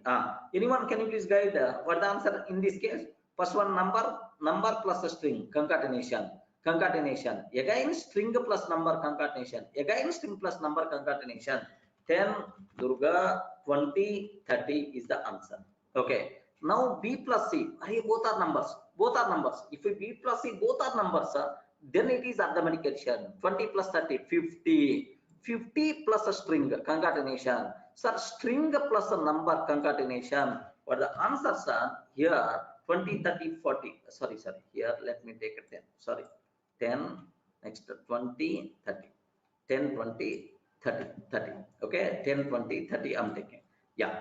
Now sir, B plus a C. 10 plus a 20 30. Durga 30 is the answer. Now last one, sir. B plus C both are numbers, arithmetic addition. Number plus number, arithmetic addition, like so everything is the number, arithmetic addition, but last one is the concatenation. That's why 60 Durga, like we are going to get. Can you please confirm? Any explanation is required about this? I will respond. Any explanation is required about this terminology? Okay, so if I execute this code now, have a look once. It's a very simple terminology. What the output we are going to get here is yes. Okay, Durga 10 20 30, 10 Durga 20 30, 30 Durga 30, 60 Durga. Okay, like this is the output we are going to get, sir. Okay, it's a very common question. This type of knowledge must be compulsory. You should aware. Next, similarly, one more possibility is there, sir. what's my requirement is, listen careful. Now they will ask the code like this. Okay, here just a string a is equal to Durga int b is equal to int b like that. So now which of the following lines are valid? Which of the following lines are valid? Consider the code. Okay, same code I'm taking. Consider the code. Same code I'm taking. Which of the following lines are valid? Which of the following lines are valid? Sir, I'm taking first one. A is equal to b plus c plus d. I'm taking a is equal to b plus c plus d. Okay, sir, b is equal to a plus c plus d. A is equal to a plus c plus d. Sir, here d is equal to b plus c plus d. Yes, can you please guide among these which lines are valid lines? Anyone? Maybe a chance to ask.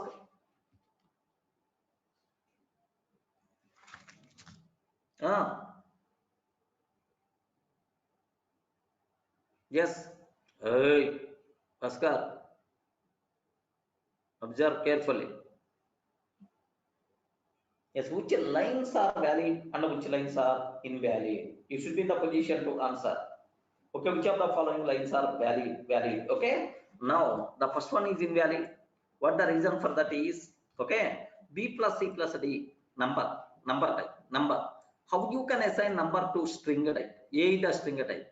You are assigning number to string, invalid. First one is the invalid. Comparative method we will get. Next, a plus c plus d is string type, because string type. How you can assign string type result to int type variable? Invalid. Next, a plus c plus d string type. Sir, I'm trying to assign to string variable only. Acceptable. B plus c plus d is a number. I'm trying to assign to the number type variable only. That's why, for the answer we are going to get is, sir, which are valid, C and D. The last two things are valid. If you want, you can cross check.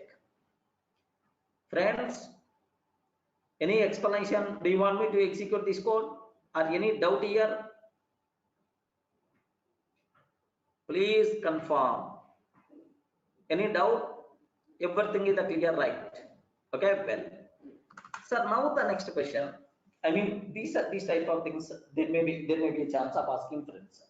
Now, just my next requirement is, listen very carefully, right? Sir, I'm trying to take int a is equal to 10, int b is equal to 20, int b is equal to 20. Okay, system dot out dot println a plus b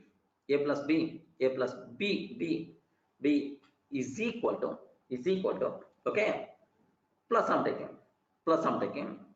a plus b is equal to a plus b is equal to like I'm trying to take 1 minute.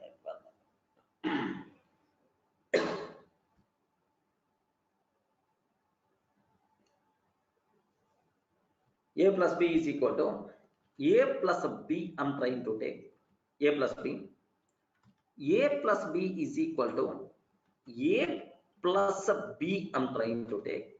Okay, sir, here a plus b is equal to, okay, sir, a next b I'm taking, a and b I'm trying to take. So take this knowledge must be required for you people, right?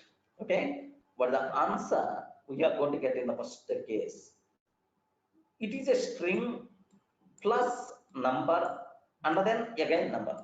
Okay, string plus number. The answer is, sir, it is something like a plus b is equal to, sir, 10, 20. Can I use the word? The first one, a plus b is equal to 10, 20. Correct, right? Okay. Now the second one. Now the second one. A plus B is equal to A plus B is equal to. So now just because of parentheses, this total thing should be evaluated first, and then the result I have to take here. So whenever we are taking A plus B, both are numbers 30 here, 30 we are going to get. That parenthesis makes meaning evaluate A plus B together like. Next, A plus B. A number, even you are taking within parentheses, there is no difference at all. There is no difference at all, 10 only. Number, if you are taking inside parentheses, no difference at all, same 20 only. So, A plus B plus 10 plus 20. What the answer we are going to get is A plus B, A plus B, okay, is equal to 10, 20. Any doubt? Can you please confirm? Very important, this type of questions in the exam, there is a max possibility. That's why take a very special care.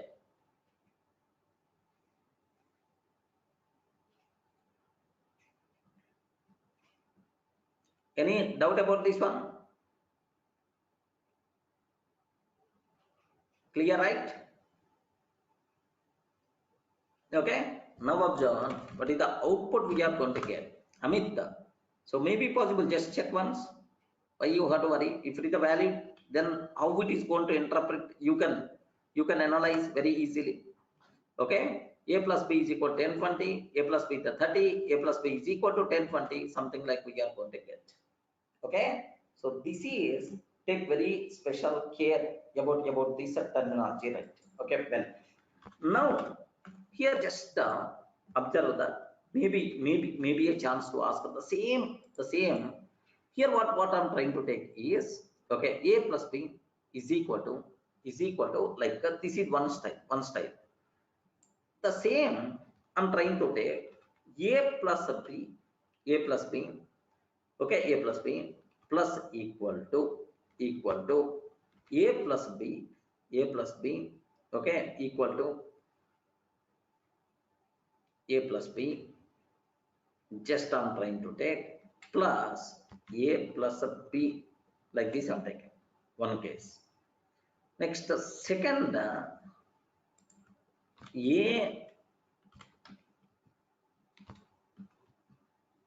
B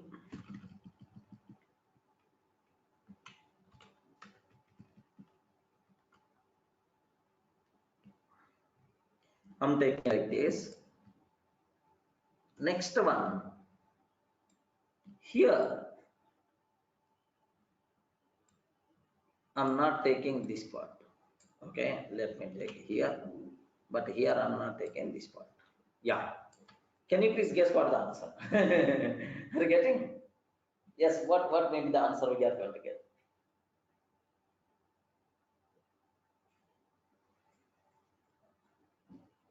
First one, both are numbers. That's why 30 is equal to A plus B is equal to 30 is equal to A plus B is equal to, and then string plus numbers. So concatenation 10, 20. Correct? Okay. Now second one, again numbers only. So now 30 is equal to A plus B is equal to, sir, here, so same 10, 20. Next, 30 is equal to A plus B is equal to, sir, you know, because of parentheses, A plus B will be evaluated together. That's why this is the answer. Now let me cross check. Maybe a chance to ask this type of questions, friends. Take very special care. Okay, you should aware. Okay, very special care. Maybe a chance to ask this type of questions for the exam. Yes, friends. Are you getting? So this knowledge must be required.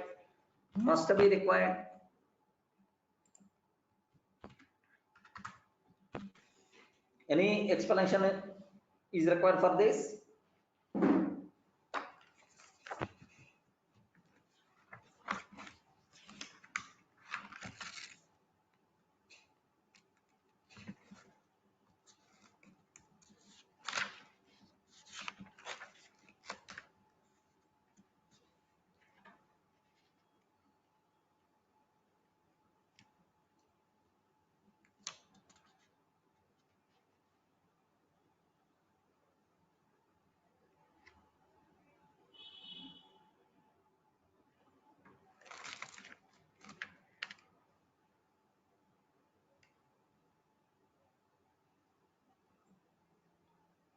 So a bit dangerous things, take very special care. We will.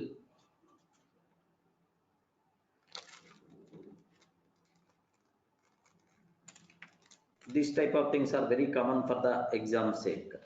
Okay, that's also.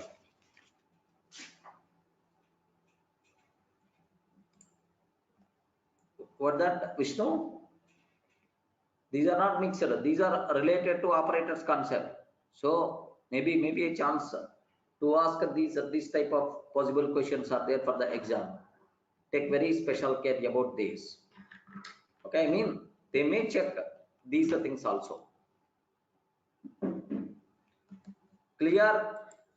Can you please confirm any explanation is required? This knowledge must be required to go for the exam.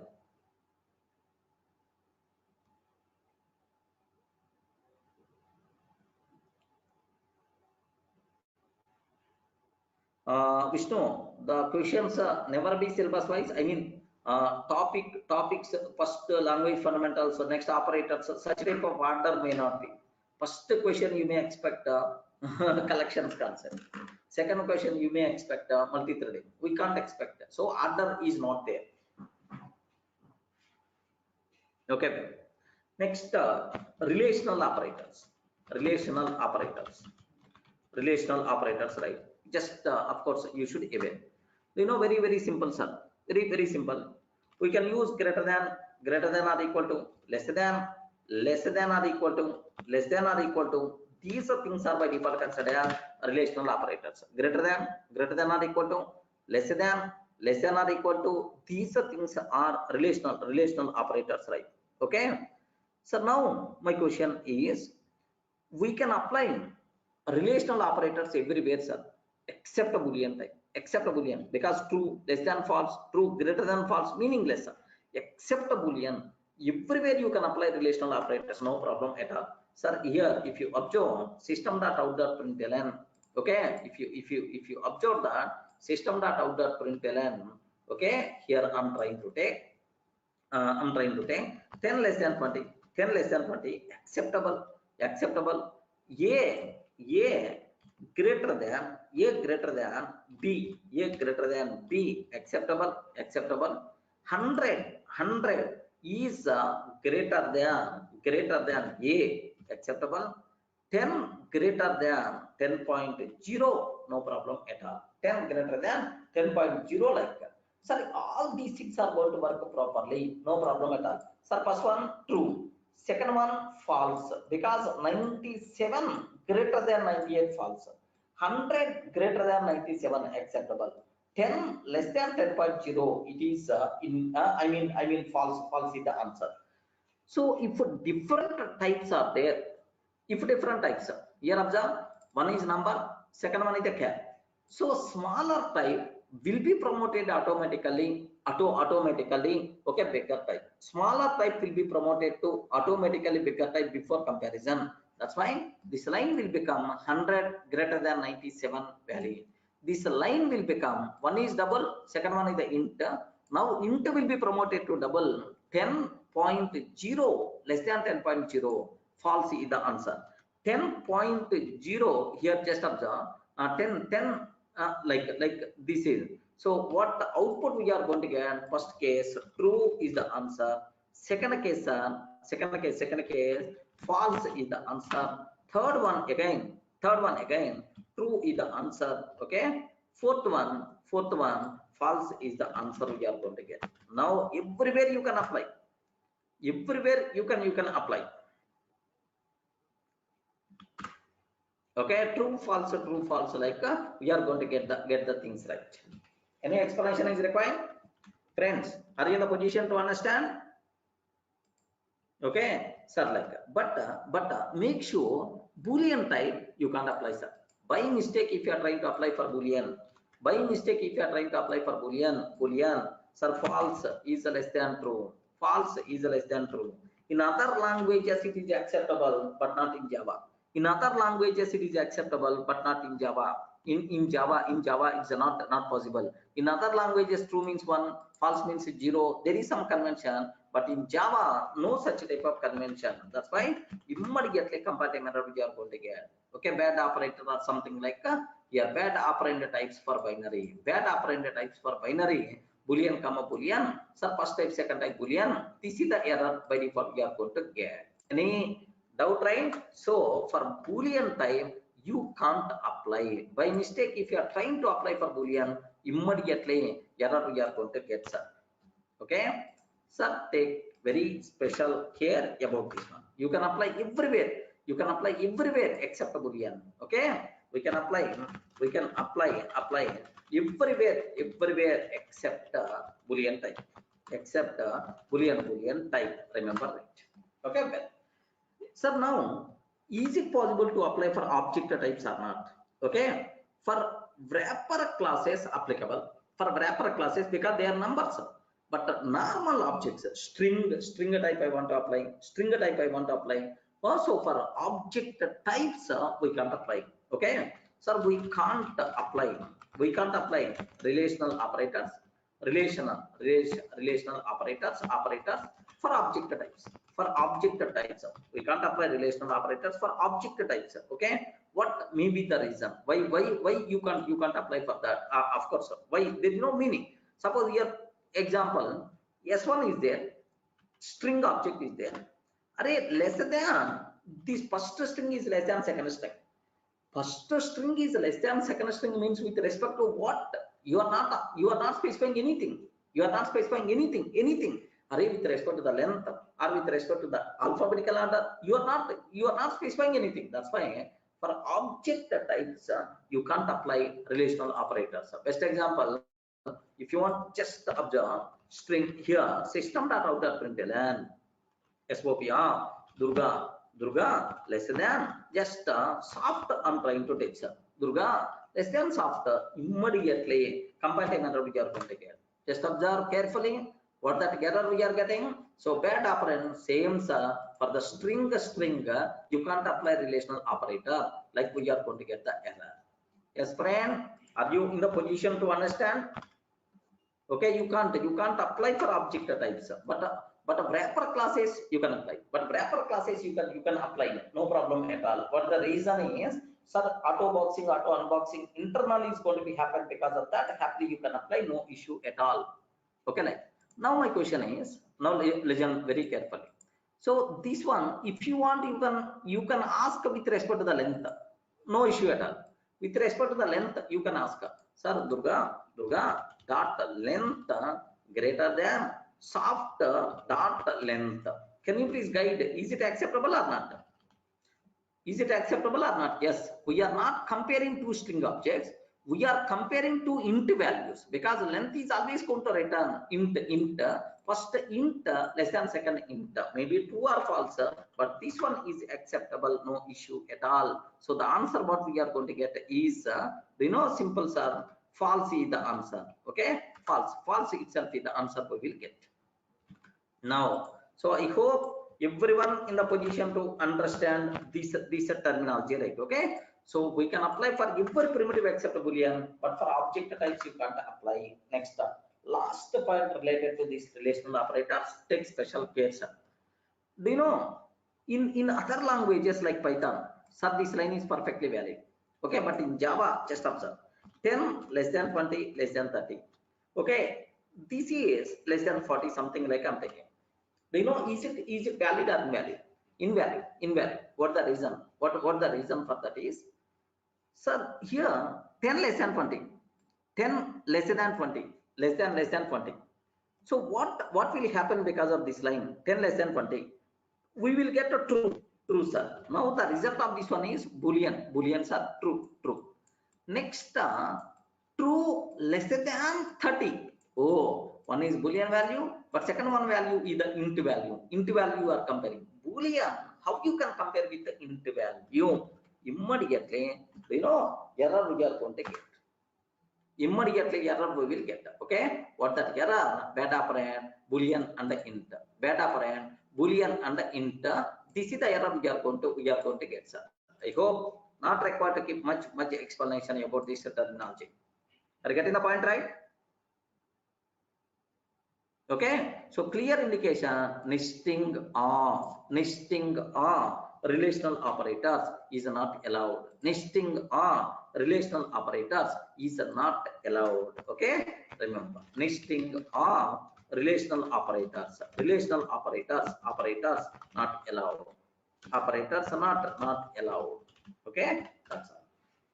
So most beautiful point, you should have clear clarity about this one. That's all, friends. So this is about relational operators. You can apply everywhere except Boolean. You can't apply for object types. Next, nesting of relational operators is not allowed. Nesting of increment and decrement operators also not allowed. I hope somewhere I showed that. Clear, right?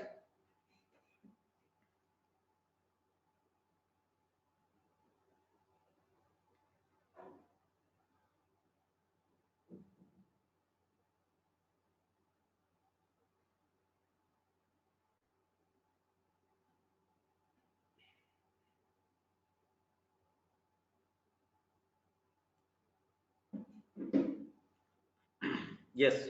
Okay. That's all, friends. This is about how you can use relational operators, arithmetic operators like. So in the next, the most valuable equality operators we have to discuss for the exam. Very important.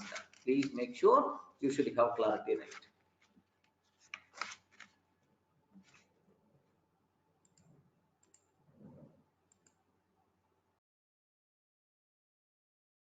So in the last sessions, just we completed arithmetic operators, relational operators, increment and decrement operators, like we covered all these things, right? Okay. So now the next cinema, what I have to discuss. Now the next point, the next thing what I have to discuss, sir, equality operators. If it is dangerous, friends, please take very special care about this one. Sir, relational operators applicable. Relational operators applicable. Relational operators applicable for any primitive types. For any primitive types. Correct, right? For any primitive types, except for any primitive type except Boolean. Okay, first one, relational operators applicable for any primitive types except Boolean. Next, we can't apply for object types. Yes, friends, we covered already. We can't apply for object types. We can't apply for object types. We discussed already these points. So what about equality operators? Okay, we know equality operators applicable for any primitive type, no restrictions, right? Okay, even for Boolean types also. Sir, equality operators applicable everywhere. Remember this one, applicable everywhere. Okay, which are equality operators, right? Double equal, comma not equal. These two things are by default considered as equality operators, applicable everywhere. Happily you can apply these equality operator. So means for primitives applicable, for primitives applicable, and for object types also. For object types also, right? Okay, so if you consider for primitives, just observe a bit very carefully about this one. For primitives, if you consider that for primitive 10 double equal to 20, 10 double equal to 20, like this I'm taking. So now a double equal to 97.0 I'm trying to take, 97.0 I'm trying to take. Next 10.5, okay, 10.5 double equal to 10.0 double equal to 10 I'm taking, or 10.5 Next, false double equal to false, like this I'm trying to take, sir. False double equal to false. Do you know, sir, in all these cases, so of course, sir, all these things are perfectly valid. There's no doubt at all. Perfectly, these things are valid, sir. Now the first one, 10 double equal to 20. 10 double equal to 20, sir, false is the answer. Okay, like, sir, A double equal to 97.0, true is the answer, because whenever you are comparing lowercase data type to upper data type, lower data type will be promoted to upper data type. Now A means 97, 97 means 97.0, 97.0 both are equal. Next, 10.0 double equal to 10.5. Okay, 10.0 double equal to 10.5. Yes, this is the false. Sir, false double equal to false itself is the true we are going to get. I hope everyone in the position to understand this one. So, like, sir, if I consider, we never going to get any error at all. Happily, the code compiles and runs fine. Okay, but the output by default we are going to get, just have a look once. Sir, false, true, like we are going to get. Sir, is it our expectation or not? False, true, true. So this is our expected output only. Any doubt? Any doubt? For equality operators applicable everywhere, including Boolean type. Now, my next point, very important, sir, very important next point. Sir, we can apply for object types also. Remember very carefully, sir. We can apply for object types also. Okay, equality operators are applicable for object types also. So in the case of object types, in the case of object types, how this equality operator will work, take very special care about for the exam. This area is a very important. You can get multiple questions, friends. Okay, so we can apply equality operators for object types also. When R1, assume that R1 and R2 are object differences, R1 double equal to R2 returns true. When R1 double equal to R2 returns true, if and only if. Anyone can you please guide? When R1 double equal to R2 returns true, if and only if both are pointing to, please confirm, both are pointing to,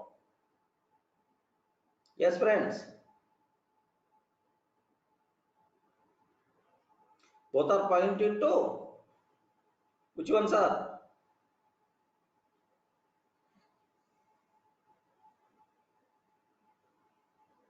Both are pointing to, yes, same object. Remember this one, if and only if both are pointing to same object. R1 double equal to R2 returns true, if and only if both the references are pointing to same object. Remember this one, sir, both are pointing to the same object. Means, do you know, here just observe, assume that it is the object, sir, sorry. Assume that it is the object I have. Now, do you know R1 and R2 both are pointing to the same object or not? Yes. Okay, once both are pointing to the same object, then only it returns true, sir. If both are not pointing to the same object, obviously returns false.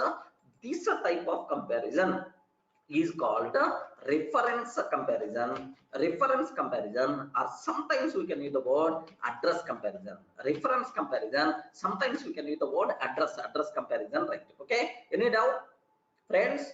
All the people are in the position to understand, right? Reference comparison or address comparison, right? Okay, well, so now let me consider, let me execute, let me consider one or two examples, right? So best example here, let me take thread. I'm taking thread,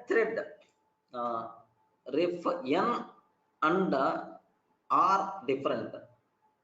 I mean, if references are different or addresses are different, then automatically returns false. Swaroop, I didn't get your doubt. Reference comparison and address comparison, the meaning is the same.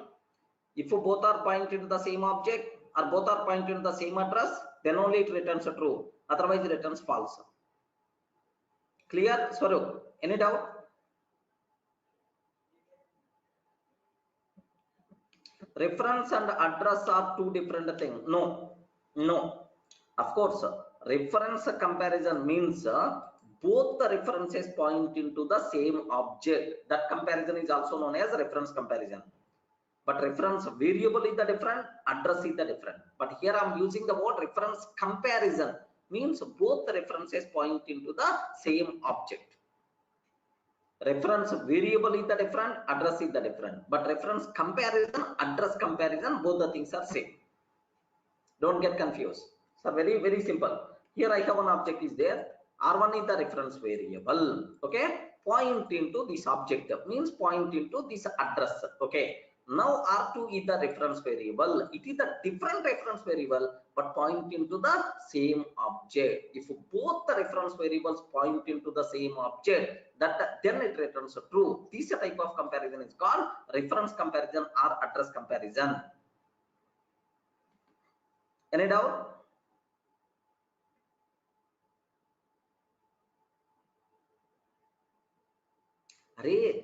Swarup, correct. Here, Swarup is telling, sir, I have your phone number. Sir, I have your phone number. That's a reference, but your address is the Hyderabad. Correct. But that phone number referring to Hyderabad address. Swarup, are you getting the point? That phone number referring to Hyderabad address. I have two phone numbers are there. These two phone numbers are pointing to the same person or not. Something like either by first phone number I can reach that person, or by second phone number I can reach that person. Then these references are same. Getting? I'm not comparing two reference variable. So if both the reference variables point into the same object, such a type of thing is called reference comparison or address comparison. Okay. Now here just observe, I'm taking thread T1 is equal to new thread. Okay. Thread T1 is equal to new thread. Thread T2 is equal to new thread. I'm trying to take that. Thread T1 is equal to new thread. Thread T2 is equal to new thread. Thread T3 is equal to T1 I'm taking. Okay. Like this is thread T1 is equal to new thread. Thread T2 is equal to new thread. Thread T3 is equal to T1. Okay. Like I'm trying to take that. Now my question is, my question is, here just observe that system.out.println, system.out.print T1 double equal to T2, next T1 double equal to T3, like I'm getting. One small thing, Swarup still not getting convinced. In C++, they use call by address and call by reference. Then how the address and the references are same? So Swarup, call by address, call by address, no, call by reference and call by value. Call by address, call by value. Swarup, can you please cross check? So is it call by value or is it call by address, not call by reference? Yes, Swarup. I'm not sure about C++, but anyway, I thought even in Java also, is Java follows call by reference? Oh, three things are there. Okay.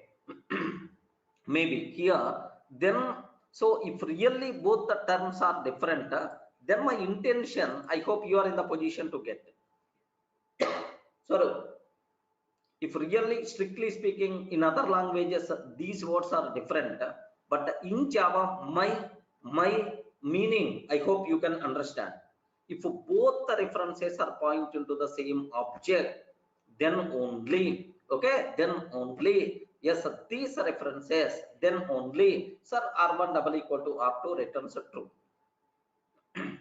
That's about my internal meaning. But in Java, so we can use the word reference comparison officially, address comparison. Maybe other languages terminology may be different. Okay. Now observe. So what is the Amit is asking, sir, what is thread? Okay, don't worry. Thread is one class like a string. Amit. So minimum basic idea in Java must be required. Take a bit special care. Overall Java, just better to have idea, exception, thread, what is the meaning like. Okay, now have a look once. So here it is just like a class. I'm creating an object for this class. I'm not going to discuss about thread functionality. Don't worry, sir. It's just a class. Thread T1 is equal to new thread. Thread T2 is equal to new thread. Thread T3 is equal to T1. Like I'm taking, sir. Now, can you please tell what is the output we are going to get in this case? Please confirm. Please confirm what the output we are going to get. True, true. Next, true, false. Okay, true, true, true, false, false, true, false, true, false, false. Can you please guide what output by default we are going to get in this case? Not required to give much explanation. You people should aware clearly, right, sir?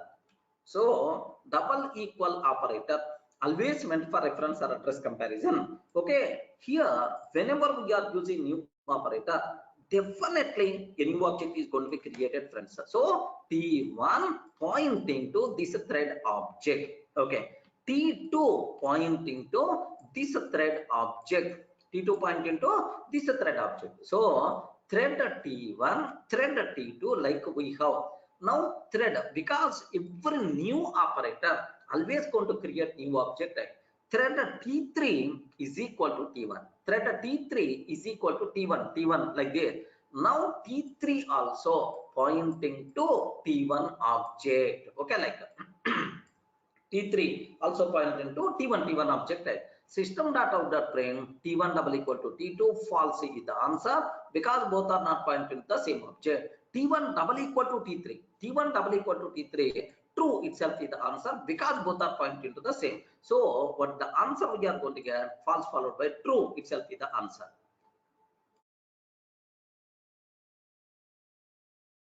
Correct, right? Are you in the position to understand, right? Swaroop. Okay, so just observe carefully, right? Here, what the answer by default we are going to get if I run this code.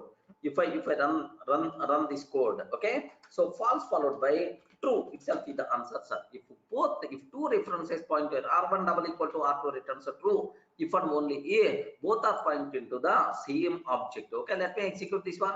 Is it the same answer or not? Is it the same answer or not? Okay, now observe it very carefully. Now have a look once. Sir, what the answer? False followed by true. Yes, perfect. Yeah. Now Swaroop is asking some very interesting, man. He's very specific today. Here, say this. Sir, you said address can't get, then why you are saying address comparison? Okay. So here just observe in Java.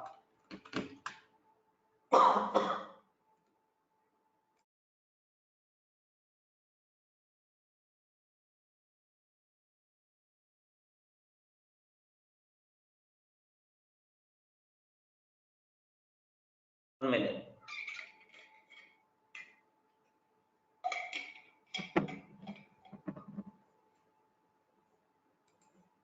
In Java, it is not possible to get the address of object. Okay, sir. Swaroop, just observe.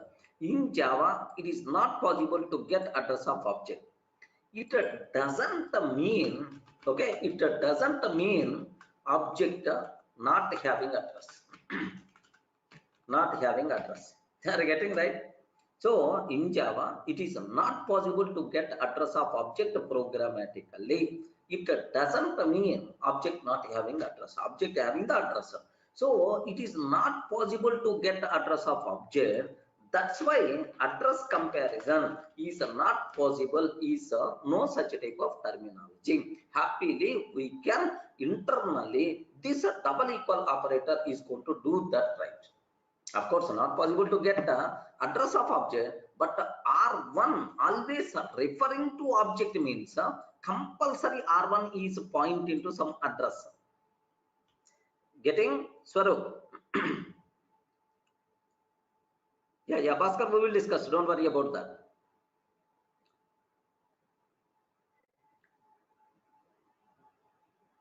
Yes, correct. In Java, we have only two: call by address or call by reference, call by value. Swaroop. Call by reference, call by value. There is no specific word call by address. Call by address, call by reference. Both are same. Okay. Now here just take very special care about this one. So I hope I executed this. No problem at all. Perfectly. It is going to be accepted. Okay. Sir, now there is one small twist is there. That twist I will discuss for you people, right? What that twist is? Sir, any doubt about this point? Can you please confirm? Any doubt about this one? So clear, right? Okay. I want to make a small change for this. What's my change is? Listen carefully. What's my change is? Object O is equal to, or otherwise, sir, here object O is equal to new object. Sir, object is the parent. Next, thread T is equal to new thread. Amit, take a bit special care. I'm trying to use multiple class names in Java. String S is equal to new string. Like this, I'm trying to take, sir. So now, just have you observed how many objects I created? 3 objects I created, sir. Three objects I created, right? So first one point into, sir, O is, sir, first one point into this object, I mean object. Second one point into thread object. Third one point into string object. Are you getting? Third one point into string object, right? So 3 different objects are there. Then O double equal to T, O double equal to T double equal to S, T double equal to S double equal to O, S double equal to O, like. Can you please tell what is the output we are going to get in this case? Please confirm. Very, very important, sir. What the output we are going to get in this case? Just now I told. Good. Just now I told. Take very special care. What is the output we are going to get in this case? Okay. The output is now true now. Who is telling true? Rakesh, don't think too much. Okay, I told. If objects are different, then double equal operator is always going to return false. Okay, false or true. How you will get? All the things should be false, or some other, but never be true, right? Now the point here is, take very special care. If you know the hierarchy, sir, this is the object class, next the thread class, okay, and the string class. Now observe carefully. Thread is the child class of object. String is the child class of object. So what is the link between object and a thread? One is the parent, second one is the child. What is the relation between object and the string? One is the parent, second one is the string. Okay, second one is the child. What is the link between thread and string? Sorry, there is no relation at all between thread and the string. Remember, so object is the parent, thread and string are child classes. So there is no relation between thread and string. Thread is one child, string is another child, but internally there is no relation at all. Now, the important conclusion, what you people should be aware, take very, very special care about this one, sir. What the conclusion is? important point. What is the important conclusion is? To use double equal operator, okay, compulsory, there should be some relation between argument types. To use double equal or otherwise equality operators, to use equality operators between object types, between object references or object references. So between object references, compulsory, there should be some relation. There should be some relation between argument types. There should be some relation between argument types. Argument types, right? Mandatory, man. Compulsory, there should be some relation between argument types. If there is no relation, there is no relation. Compulsory, there should be some relation between argument types. So either parent to child, or child to parent, or same type. Remember this one. So either parent to child or child to parent or same type. If there is no relation,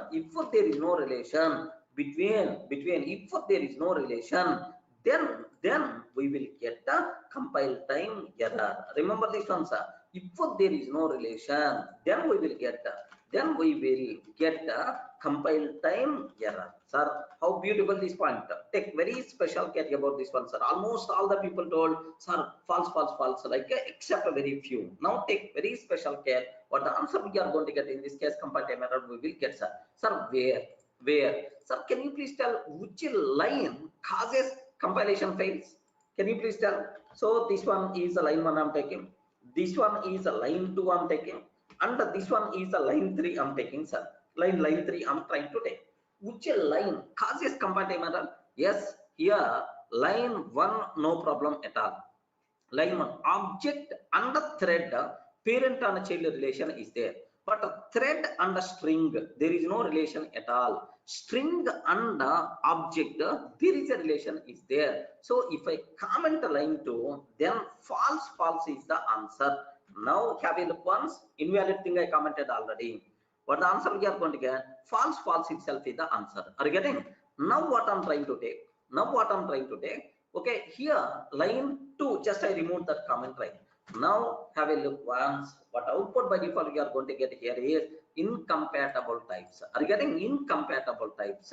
Okay, thread and the string. Remember, most valuable point for you people, right? Okay, so maybe a chance to ask this type of questions for the exam sake. Okay, so here seems to be very innocent code, you know. So first option, what the answer? False we are getting. Okay, false we are getting. Next false true we are going to get. Next compilation fails at line 1. Compilation fails at line 1. Compilation fails at line 1. Compilation fails at line 2. Compilation fails at line 3. Okay, like I'm trying to take, sir. C, D, E. Okay, like, sir, can you please guide which one is the correct answer, sir? Answer? Yeah, respond. Answer D. Okay, compilation fails at line 2. Take very special care, sir. This point is very important, sir. To use equality operators between object references, compulsory there should be some relation between argument types. That is either parent to child, either parent to child or child to parent at same time. If there is no relation, then we will get compile time error.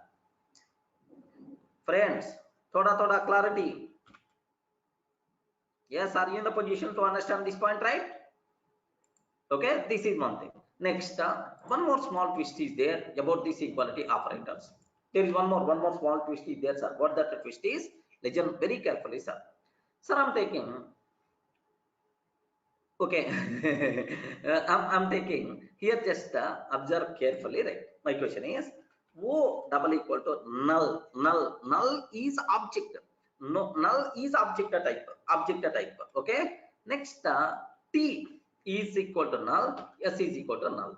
Okay. Can you please spell out what is the answer we are going to get in this case, sir?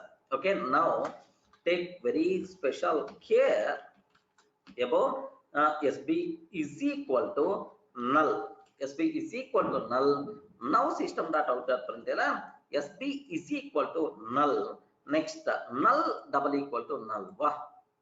Are you getting all these? So just now observe what the answer we are going to get. Sir, very important point. For any object reference R, sir, R is already pointing to some object, man. For any object reference R double equal to null. R double equal to null is always returns false. For any object reference R, sir, if R is already pointing to object reference, for any object reference R double equal to null is always false. But null double equal to null is true, sir. Okay, sir, here observe. For any object reference R double equal to null is always returns false. But null double equal to null is always returns true. Remember this one, sir. Array, if you compare null double equal to null, it's always true. But if R is already pointing to some object, double equal to null. Null means what? No object. Null reference means no object. That's why. Now, can you please guide what is the output by default we are going to get in this case? Okay, first one false, second one false, third one false. What about fourth one? Please guide. What about fourth one? sir, this it is not pointing to object. Its value is null. Null means not pointing to object or null only. Null double equal to null, true. Next null double equal to null is the true. So first 3 false. Next 2 things are true. We are going to get. Okay. Let me execute this code. But output by default we are going to get. 1 minute. Just we are missing parenthesis, it seems.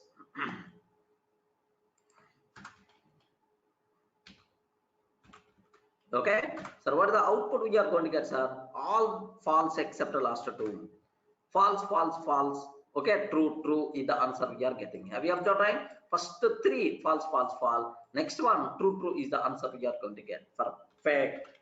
Not required to keep any explanation about this one, sir. Are you getting the point, right? Okay, sir. Here, what is the output we are going to get? Sir, here this is the answer. False, false, false. True, true itself is the answer. So clear? Any explanation is required about this one? Yes. All the things are not required to keep any explanation about this. So we can use double equal operator for object types also, no problem at all. Next, to use double equal operator for object type, if both references pointing to the same object, returns true, otherwise returns false.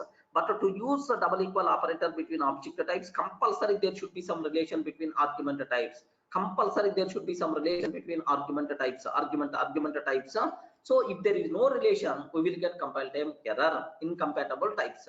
Next, sir, here for any object reference R double equal to null is always returns false, but null double equal to null is always true. Next, in this case, why you are getting true means internally SB is not pointing to object, its value is a null only. Null double equal to null, null double equal to null itself is nothing but true is the answer we are getting. Clear, Akash? Akash, I hope you are getting my point. Yes, Akash, any doubt? Okay, that's all. Sir, now here this is about the what is the meaning of double equal operator, how it is going to work for object types. Now my question is a very special case, sir, the most valuable, beautiful point for the exam I require to cover. Do you know, even for the interview room also, difference between, this is the very important, sir, difference between double equal operator and double equal operator and equals method. Double equal operator and equals method. Difference between double equal operator and equals method, sir. So do you know, generally I'm talking about in general, in general case, not particular very specific case. In general, double equal operator meant for double equal operator always meant for double equal operator always meant for reference comparison. I told already, reference comparison. So if both are pointing to same object, then only double equal operator returns true, sir.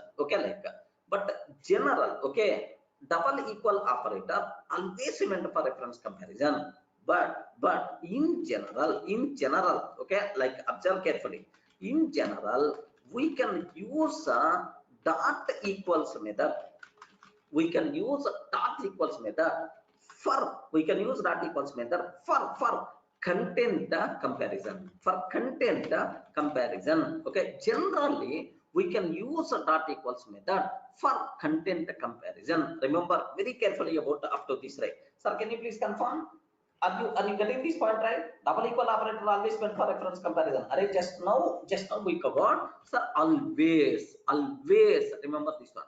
But in general, we can use equals method for content comparison. We can use equals method for content comparison. So what is the meaning of that? I will explain with an example.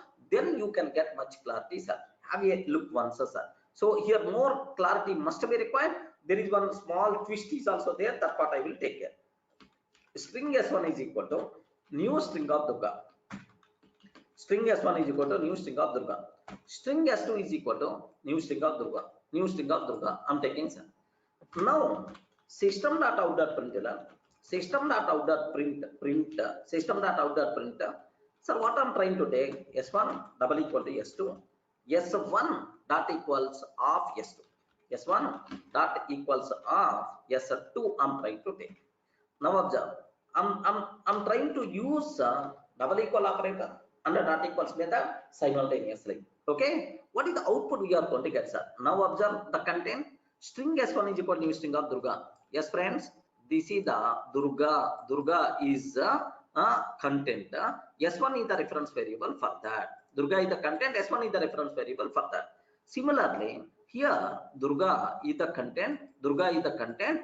And s2 is the reference variable for that, because whenever we are using new operator, compulsory a new object will be created. Whenever we are using new operator, compulsory a new object will be created. So that's why two string objects are there assumed. So first content Durga, second content Durga, but objects are different. Double equal operator always returns false. Always returns false, because the reason is both are not pointing to the same object, both are different object. But s1 dot equals of s2 returns true, because content is the same. Both objects having same content, even though objects are different. That's why what output we are going to get here is, sir, simple false followed by true. Are you getting what the meaning of content comparison, and what the meaning of content comparison, and what is the reference comparison? Any doubt, friends? Up to this, because I will add some more extra masala for this. Don't worry. Up to this. So what is your expected output, sir? False followed by true. Okay, false followed by true is my expected output. Getting right? What the answer? False followed by true itself is the answer, sir. Yeah. Okay. So this is what output by default we are going to get here is, just observe, false followed by true itself is the answer, sir. Okay. Now just 1 minute, sir. He is asking something like, sir, yes, 2. What that? Akash, what you are down? If we write s2 is equal to s2, no. Can you please correct it? What is your statement, Akash? Akash is asking some doubt. Akash. S1 is equal to S2 if you can take. What the answer we are going to get? Array, not required to give any explanation. So if I can take S1 is equal to S2, now onwards S1 is also pointing to S2 object. Now onwards S1 is also pointing to S2 object. Then automatically, have you observed, S1 and S2 both are pointing to the same object. Okay, S1 and S2 both are pointing to the same object. Address wise the same, and the content wise is also same. S1 content, S2 content is always the same. But the answer we are going to get, true we are going to get. Yes, Akash. Getting the answer we are going to get, true itself is the answer. Okay. Now my question is very important, sir. This point is the very important. Take a bit special care. Next, what I'm trying to take next one, sir. Yeah, true is the answer anyway. What's my point is, listen carefully, sir. Here, which objects I'm using? String objects. Which objects I'm using? String objects, right? But if you consider string buffer or string builder, okay, string buffer we are not required to talk for the exam, because in our exam only string builder concept is there. But string builder, string buffer behavior is always the same. That's why whether you are using buffer or builder, no problem at all. So here just I'm taking string builder. There is another class SB1 is equal to new string builder. Okay, like string builder SB2, string builder SB2 is equal to new string builder. Okay, like I'm taking, sir. So SB1 double equal to SB2, SB1 double equal to dot equals of SB2. Can you please guide what is the answer we are going to get in this case? Please confirm, friends. Very important point. Of course, at the beginning only I'm trying to take this one, but actually in the string buffer, string builder, I have to explain. There I will give much focus, but having awareness about this one is highly recommended, highly essential.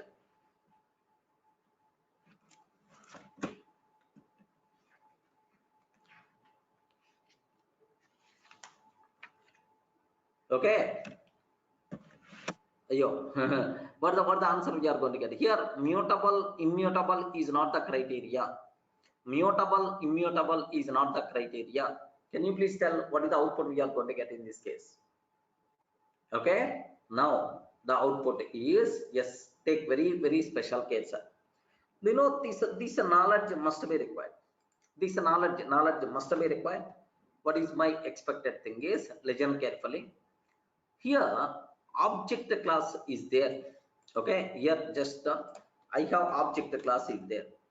One child is string, second child is string buffer, string builder, like we have string buffer is one child. Of course, string builder is also same behavior. That's why directly I'm taking string builder. Of course, string builder, string buffer, what internally API is always same. Don't worry. Now, sir, this is the object class. Okay, string is the child class. String builder is another child class. Now, in object class, equals method is there, friends. In object class, equals method is there. But make sure object class equals method meant for reference comparison. Remember a bit contradiction. Generally we can use a dot equals method for content comparison, but equals method present inside object class meant for reference comparison only. Okay, so now so because why object equals method not implemented for content comparison? The reason is, array at runtime your object may be string or string buffer or student or customer. What content you are going to compare, I don't know. That's why I'm implementing by default for reference comparison. If you want for content comparison, override this equals method in your class. Override this equals method in your class. Like so it is the Java documentation is going to tell, or object class is telling. In string class equals method is overridden. Equals method is overridden for content comparison. Remember, right? In string class equals method is overridden for content comparison, but in string builder equals method is not overridden. Equals method is not overridden. Remember, right? So if you didn't override, but still you are calling dot equals method on the string builder object, then parent class method will come. Parent class method means object equals method. Object equals method is always meant for reference comparison only. Are you getting my point? So by default equals method is, by default object class equals method meant for by default object class equals method meant for reference comparison, but not for content comparison. So if you want for content comparison, you require to override in your class equals method. In string class equals method is already overridden for content comparison, but in string buffer and string builder they didn't override. That's why on the string buffer or string builder object, if you are calling equals method, then parent class equals method will get is getting the chance. Parent class equals method means object class equals method, which is always meant for reference comparison. Thoda clarity. This is a bit confusion point for most of the people. Any doubt? So now, can you please guide what is the output we are going to get if this is the explanation? Anyone? What output we will get in this case? Bhaskar, why you are expecting compile time error? String builder and the string buffer classes are final classes. Amit, final classes. Can you tell what is the output we are going to get? Okay, because both objects are different object, even though content is the same. SB1 double equal to SB2 is the false. Next, in string builder, because you are calling equals method on the string builder, we are calling equals method on the string builder. In string builder, equals method is not available. That's why object class equals method will come. Object class equals method meant for reference comparison. Okay, that's why even this one and this one both are same for string builder. The output we are going to get false, false is the answer. Are you getting? If you want, just let me execute this code, sir. Okay. Now, if I consider this one, what output by default we are going to get? What the answer we are going to get, sir? False, false itself is the answer. So clear? Not required to keep much explanation about this terminology, right? Okay. So this much internally, this much story is available. Why we are going to get false, false as the answer? What the reason for that? Are you getting? In string builder, equals method is not overridden for content comparison. Equals method is not overridden for content comparison. Okay, like hence object class equals method will be executed. Object class equals method will be executed, which is meant for reference comparison. Yeah, this is the reason for that. Are you getting? So what is the output we are going to get, sir? Very simple, false, false. So even if these classes are string buffer, the concept is the same. String buffer and the string builder API methods functionality same, but only one difference is there. That difference is something like synchronized or non-synchronized. That's what I will take care.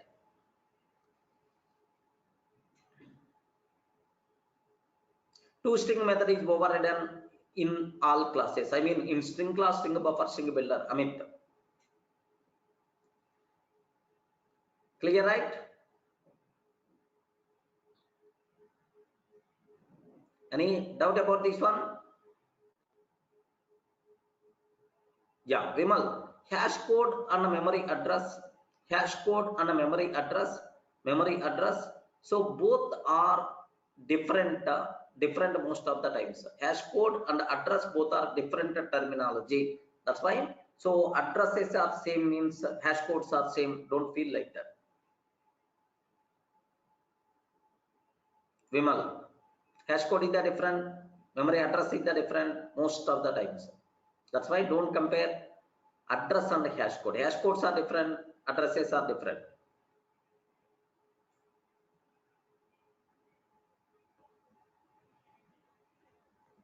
Swaru, there is no guarantee hash code is calculated based on the address. Sometimes hash code is calculated based on content also. Hash code calculated based on content also. Best example for the string case, hash code is always based on the content, not based on the address.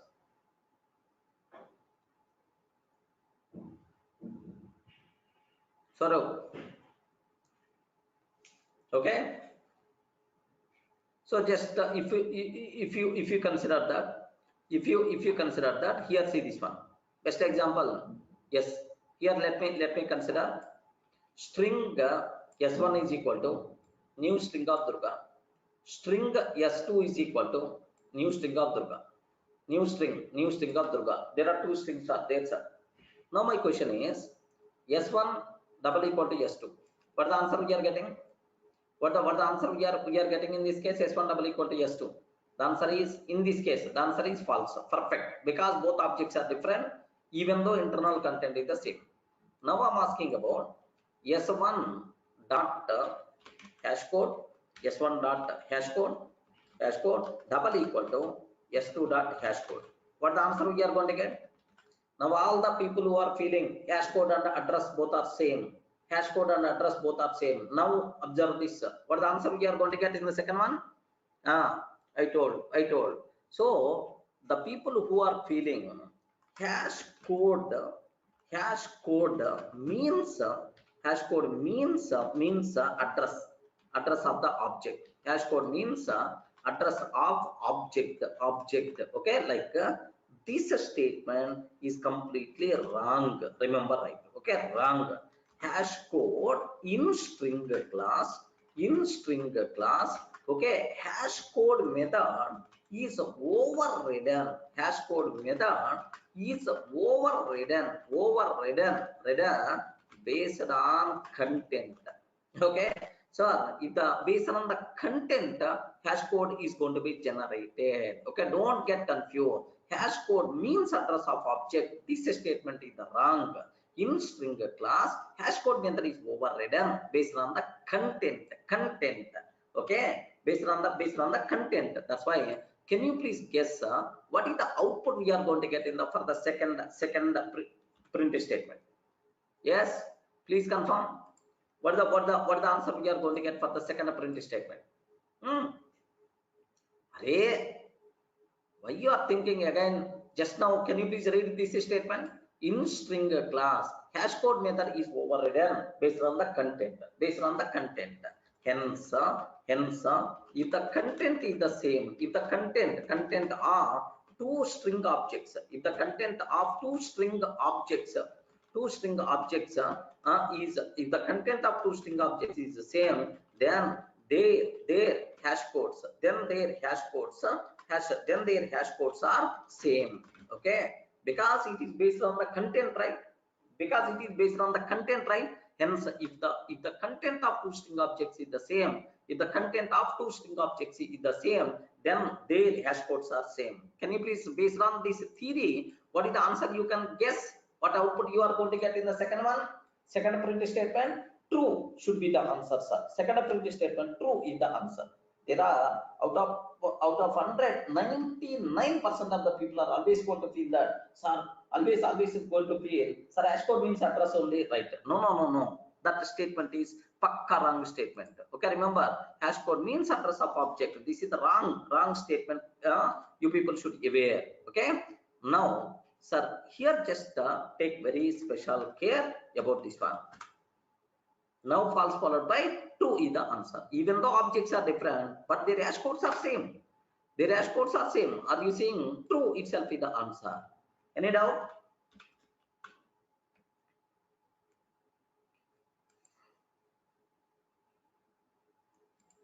So by practice, you people are going to get. You are not required to worry. Naviteja. Sir, which methods are overridden? Like by practice, you will get that idea. Okay, you are not required to worry internal how it is implemented, all those things. Forget about that. Mostly we require 2 or 3 methods: two string method, equals method, hash code method. Okay, more or less every time we require only 2 or 3 classes: string class, next, and after that string buffer, string builder. That's all. If you have this knowledge, that thing is enough. You are not required to remember. So in all classes, which methods are overridden, which are not overriding, like that is not required. Nagateja, right? Okay, yeah, Sharath, there is a concept by using new operator. Which concept? In the string class, we will discuss about that. Don't worry. String constant pool, like we will discuss.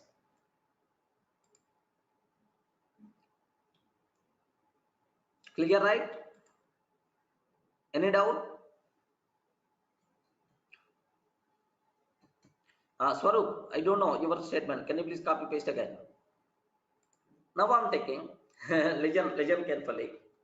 String builder SB1 is equal to new string builder of Durga. I'm taking string builder SB2 is equal to new string builder of Durga. I'm taking SB1 double equal to SB2.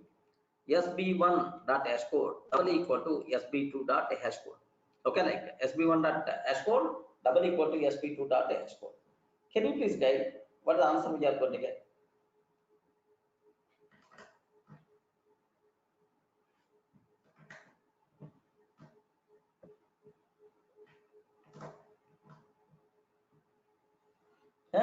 Remember, right?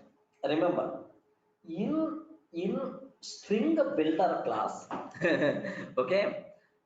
I have sir one small technique I will tell. Of course, a bit yeah, advanced terms I'm using, but anyway, it is not correct time to talk. But just having awareness always recommended.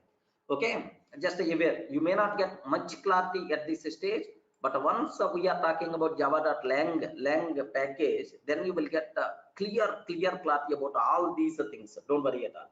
So now my question is very important, sir. Very important.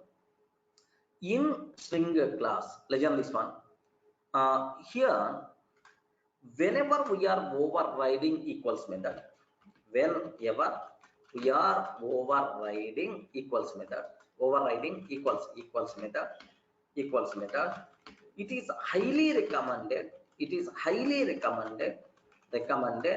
It is highly recommended to override. Highly recommended to override hash code method. Hash code method. Hash code method such that two equivalent objects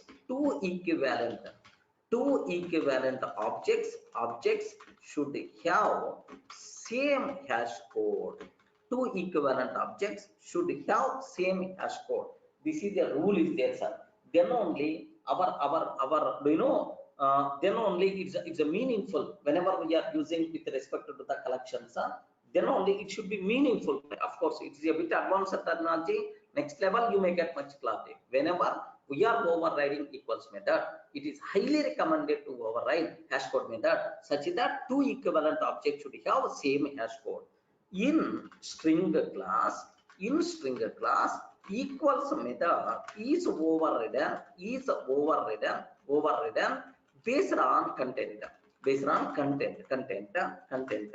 and hence hash code method is also overridden. Hash code method is also overridden based on content. Okay, hash code method is also overridden based on content, right? Next, in string buffer, under string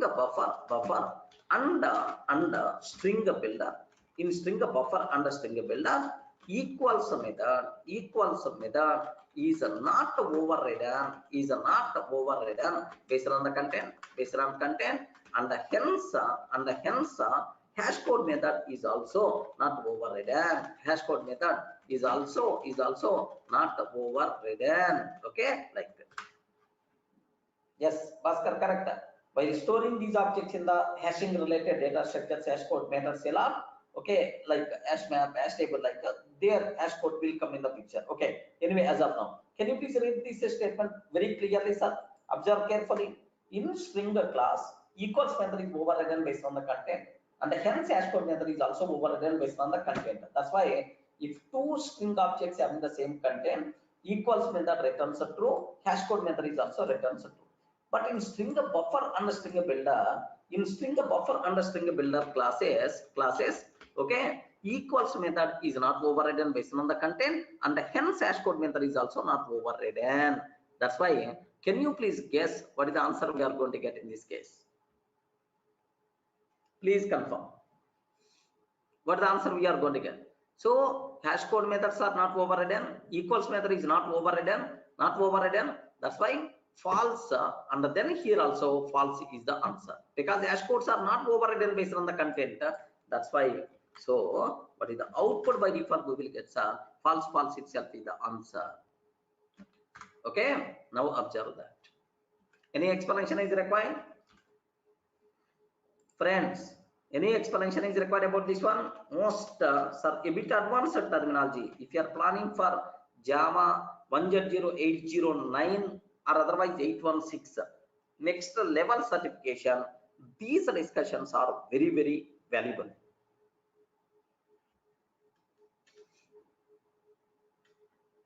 Correct, Swarup? So hash code is always based on the content. No. Is always based on address. No. So hash code sometimes based on address, sometimes based on content. That's why hash code means address. No, that thing is the wrong statement. Now any explanation is required? Clear? Okay, almost almost majority of the string and string builder exam required things we are covering here only. Okay, now one more point. Okay, here see this one, very dangerous point. Now listen carefully. Okay, here my doubt is string s1 is equal to new string of Durga. String s1 is equal to new string of Durga. String builder sb1 is equal to new string builder of Durga. sb1 dot equals of sb2. sb1 dot equals of sb2. Next sb1 sorry s1 dot equals of sb1. Next s1 double equal to sb1. Can you please tell what is the answer we are going to get in this case? In the first case, what the answer? In the second case, what the answer?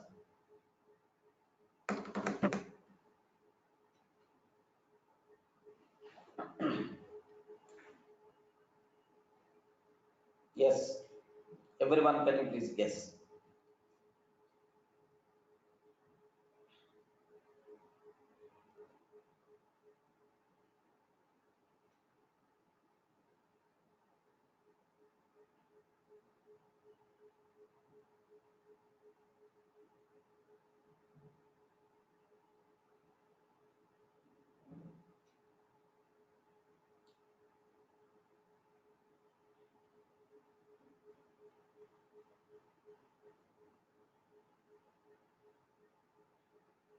Correct? Okay. Yes, this is one very important bit. Now listen this one, sir. Sir, if objects are different, sir, here yes is also s1 is not required. Just yes dot equals of sp. Yeah. If objects are different, one is a string object and the other one is a string builder object. If objects are different types, if arguments are different types, if arguments are different types, then I mean then if arguments are different types, then equals method returns false, and it won't raise any error. It won't raise any error. Okay. Next, if there is no relation between argument types, if there is no relation between argument types, then double equal operator will raise compile time error. Wow, beautiful conclusions. Now take very special care. If arguments are different types, then equals method returns false and it won't raise any error. If there is no relation between argument types, then double equal operator will raise a compile time error. Any doubt? Are you getting the point? Now based on this, can you please guide what the answer we are going to get in this case? Sir, first one, what the first one? False, because both are different types. Both are different types. But second one here is, do you know there is no relation between string and string builder? Compilation fails. Remember, compilation fails. Okay. Like now, let me show in this case. Okay. Let me show in this case compile time error. Yes, because there is no relation at all. Yes, in incomparable types. Are you getting? This is the compile time error. Incomparable types, string and string builder. Like we are getting compile time error. Remember, right? Okay. So next, if I comment this line, then perfectly it is a valid set. It's a valid. Then perfectly itself is a valid point. Okay. Now false is the answer. Very dangerous loopholes. All these things. Okay, line 1 I'm taking, this is the line 2 I'm trying to take. Okay, what they may ask the question style is, do you know, to answer this type of question, you should have clear confidence in the subject. Okay, so which of the following is the true? So compilation fails at line 1, compilation fails at line 2, next sir, third option, okay, false followed by false, fourth option false followed by true, true followed by false, true followed by false. Are you in the position to understand? Can you please guide which one is the answer, sir? Okay, compilation fails at line 2. The reason also it's a very clear. Are you getting? Okay, small subject loopholes you should have clarity, then definitely you are going to get much clarity about this one, sir. Relation means easy, Bhaskar. The relation should be easy, not has a. Easy. If there is no relation between argument types, I told already, either parent to child or child to parent, or same type. Okay, that's all. Very special care. We covered about double equal operator and dot equals method in detail. Even I added a small extra masala about the hash code also. Okay, hash code method also. But we will discuss in detail somewhere in the next sessions. Don't worry at all, sir. Okay, this is next very important operators. Next we require to cover. But before that, just let me give just 1 or 2 minutes time. So is there any chance to frame some bits? Let me check. Conditional operator, you require to take very much care for the exam sake. So conditional operator, I hope you may ever write, sir, which thing is the conditional operator? Question mark or colon. Are you getting? Question mark or colon is the conditional operator. Okay, this one you people should aware. Next, string concatenation operator with the parenthesis. You require to take a bit special care.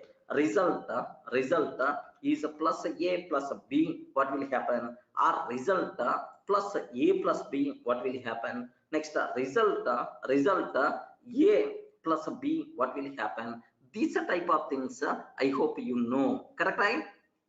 Yes, friends. Correct, right? These things we covered already. This type of questions you have to take a bit very special care, sir. Here concatenation is going to be happened, but here arithmetic addition is going to be happened, and then so that result will be concatenated to the result.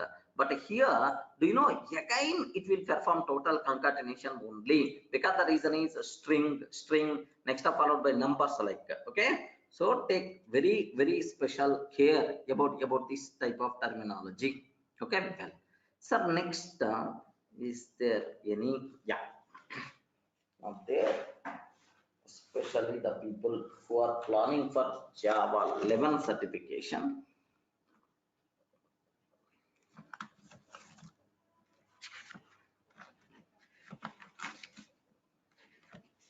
Java 11 certification, conditional operator is the most important. Next, so remind once about the math module. Some math class, some functions we require to talk about math. Remember, right? Some functions we require to talk about math. Compulsory. You should aware. Okay. Next, one small question is there. Okay. Just I mean, this type of question there is a possibility. Take a bit special care about this one, sir. Sir, assume that I have one array is there. Okay, I have one two-dimensional array is there. Okay, like sir, here just int array a x is equal to int array x is equal to 10 20 30 10 20 30 comma 40, 50, 60 is there. Okay, 40, 50, 60 is there. Okay, like do you know this is like we have assume this is my eraser. Next, I want to create. I want to create. Okay, do you know here in the two-dimensional array y is equal to x dot clone I'm taking. Do you know clone method is the responsible to create a cloned copy. Remember, especially very important, sir. Clone method is the responsible to create exactly duplicate copy. Okay, somewhere you may heard about this one, sir. Okay, next int array z is equal to int array z is equal to x of 0 dot clone, like they are taken. Sir, now observe. So now my requirement is array. So just can you please print? Can you please print here? Can you 1 minute, friends?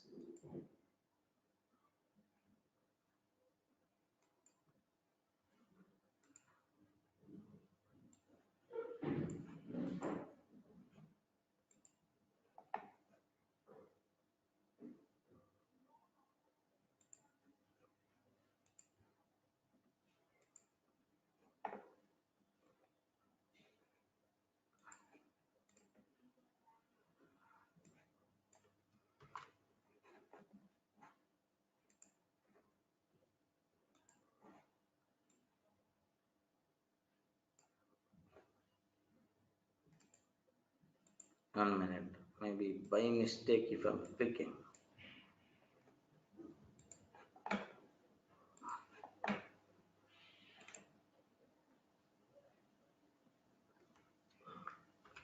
Yeah, here just observe that a bit very carefully about this one.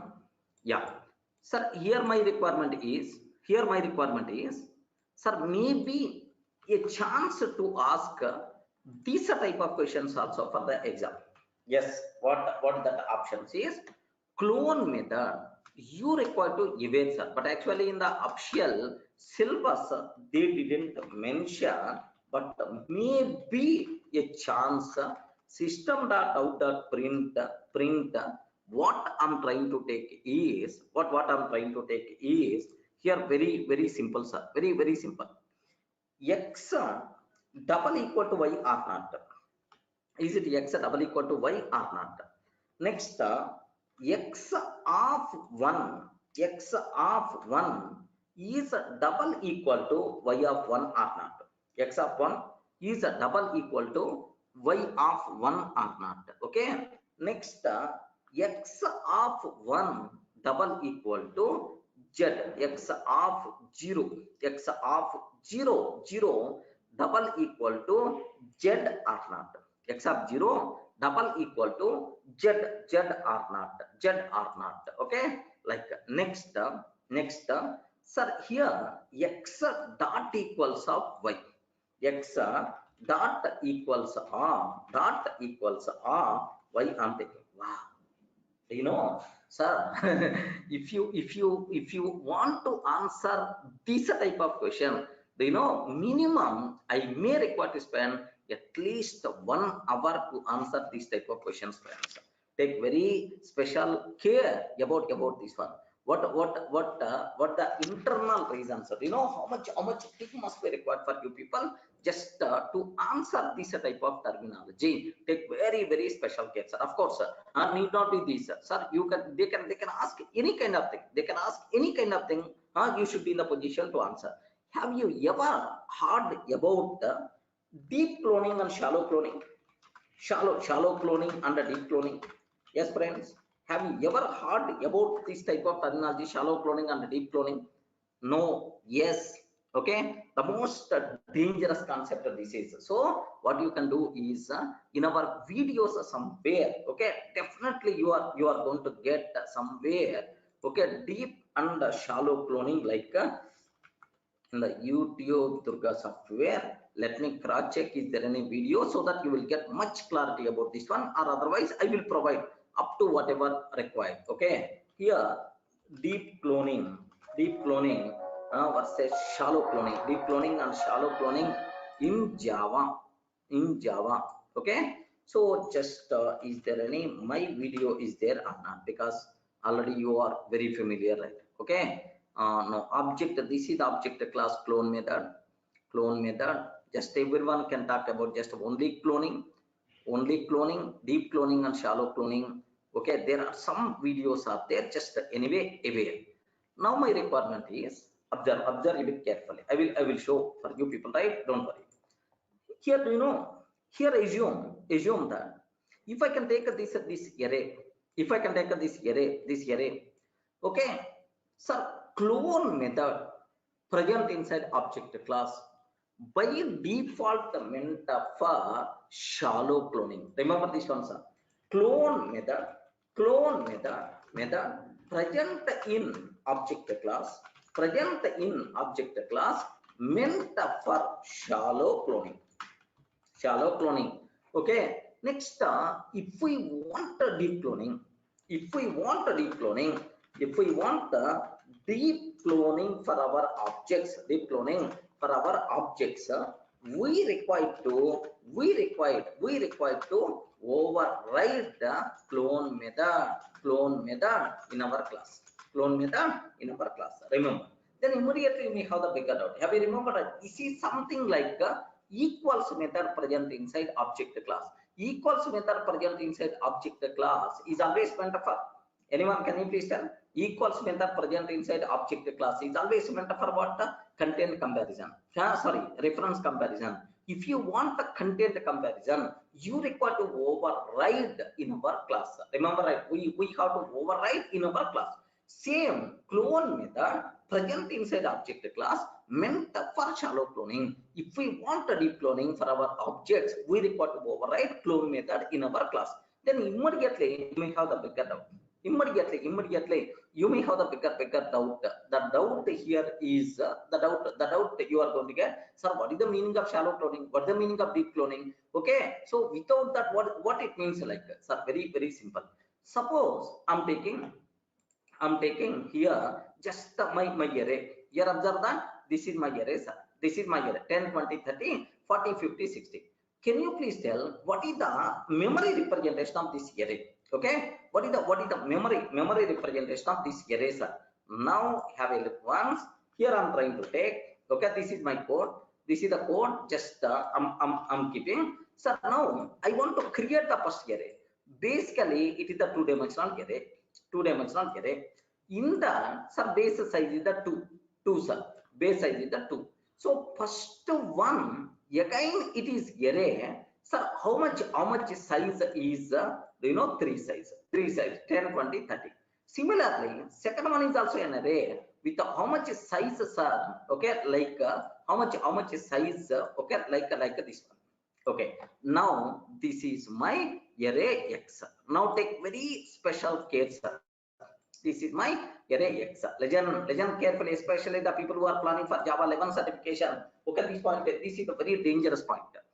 So now here 10, 20, 30, 40, 50, 60. What is the meaning of clone? Anyone can you please tell what is the meaning of clone? General word. General word. You people having basic idea. What is the meaning of clone? Please respond. Cloning concept. What is the meaning of clone? So, sir, I want to create exactly duplicate object. That is called cloning. I want to create exactly duplicate object. Now take very special case, sir. So if we want to create exactly duplicate object like this, okay, I want to create exactly duplicate object like this. I want exactly duplicate copy. Okay, exactly duplicate, sir. I want to give some y name for this. Okay, everything is duplicated or not? Of course, including elements. Assume that same 10, 20, 30, 40, 50. Is it duplicated or not? Am I create a duplicate copy or not? I respond. Complete, independent, duplicate copy I created. This type of cloning is called deep cloning. Deep cloning. Remember this one, sir. So if the original object contain references to some other object, these are called contained objects. Okay. So these are called contained. If the original object contain any references, those corresponding referred objects also duplicate copy will be created. Duplicate copy will be created. This type of thing is called deep cloning. Everything duplicate copy got created. Okay, like a deep cloning, right? Suppose assume that, sir, only base object can you please duplicate? Only base object can you please duplicate? Only base object. Base object means sir, original object X. Can you please duplicate? If the original object contain any reference variables, yes, sir, this is the reference variable pointing to this object. This is the reference variable pointing to this object. Array, don't create duplicate copy for the reference object. For the reference object, use existing object only, but create duplicate reference variable. Now I'm creating duplicate reference variable pointing to this object. Okay, I'm creating duplicate reference variable pointing to this object. Okay, now I'm using something like this. Observe very carefully. Now, is it a complete duplication? Original object duplication. Can you please tell? Respond. Is it complete duplication? Why respond? Is it complete duplication? No. So here, if the original object contains any reference variable, then the corresponding objects won't be created. Just the duplicate reference variables will be created, pointing to the same object. Remember, these ones are pointing to the same object. This type of thing is by default considered shallow cloning. Just a bit advanced terminology, sir. Okay, this type of cloning is called shallow cloning. Now, are you getting what the difference between shallow and deep cloning? Even not only in Java, for Python developers, for everyone, this one is going to be very, very helpful, friends. So, are you getting what the difference between shallow cloning and deep cloning? Deep cloning means so we can't use partially cloning. Okay, anyway, theoretical word, but technical word is shallow cloning. Remember that, Bhaskar. Yeah. Yes, sir. So if the original object contain any reference variable, the corresponding referred objects won't be created. Just a duplicate reference variable will be created, pointing to same object. Remember, right? Pointing to same object, right? Okay. Now my question is, observe carefully. By default, object class clone method. By default, object class clone method. Sir, clone method present inside object class meant for shallow cloning. If we want deep cloning for our objects, we require to override clone method in our class. So object class clone method is always better for what? Shallow cloning, but not deep cloning. Remember, right? Okay. Well, now have a look once. You can easily understand this one. Sir, can I use sir, this diagram? Okay, just x dot clone. X dot clone means by default object class clone method meant for shallow cloning. Now y is pointed to this one. Yes, friends, is it shallow cloning or not? Yes. Okay, for this y is pointed to this one. Next, int array z is equal to x of 0 dot clone. X of 0 means this object. For this object, can you please create cloned copy? For this object, can you please create cloned copy? 1 minute. 10, 20, 30, 10, 20, 30, 30, 40, 50, 60, 40, 50, 60 like that. So now x of 0 means this object. So now for this object, compulsory a new copy will be created. What the reason is? So first original object should be cloned. Original object should be cloned. Yes. Here the references are not there. Primitive values are there. Okay. So 10, 20. Primitive separate copy will be created. Okay, if it is point, if it contain any reference variable, then only so duplicate reference variable will be created. Okay, but original object, this is my original object, doesn't contain any reference variable. That's why so a complete independent object will be created. For this I'm using z is the reference variable. Okay, yeah, any doubt? Can you please confirm? Now what is the place of x, what is the place of y, and what is the place of z, or what is the memory structure? Any doubt? Respond. Any doubt up to this? Okay, clear, right? Yeah. Now you can ask any kind of questions, right? Now what is my question? Sir, here x of x double equal to y, what the answer we are going to get? X double equal to y, what the answer we are going to get? Can you please confirm? False, because x is pointing to this object, y is pointing to this object. Sir, x is pointing to this object, y is pointing to this object, y is pointing to this object. Both objects are different. That's why we are going to get false here the answer. Okay, x of 1 double equal to y of 1 or not? X of 1 means this object, y of 1 means the same object. So x of 1 and y of 1 pointing to same object. That's why we are going to get true here the answer. Okay, x of 0 double equal to x of 0 double equal to sir z or not, or x of 0 double equal to y of 0 or not. Yes, what the answer, sir? X of 0 double equal to y of 0 or not? X of 0 double equal to y of 0 or not? Yes, x of 0 means this one, y of 0 means this. That's fine. So what is the answer we are going to get? True is the answer. Okay, true itself is the answer. Next, x of 0 is equal to z. X of 0 is equal to z. Can you please guide what is the output we are going to get? X of 0 means this object, but z means complete different object.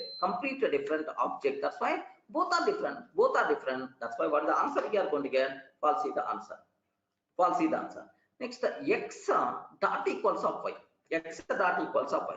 Sir, here by default object class equals method meant for reference comparison only. Remember this one, in array related classes equals method is not overridden. Okay, by default.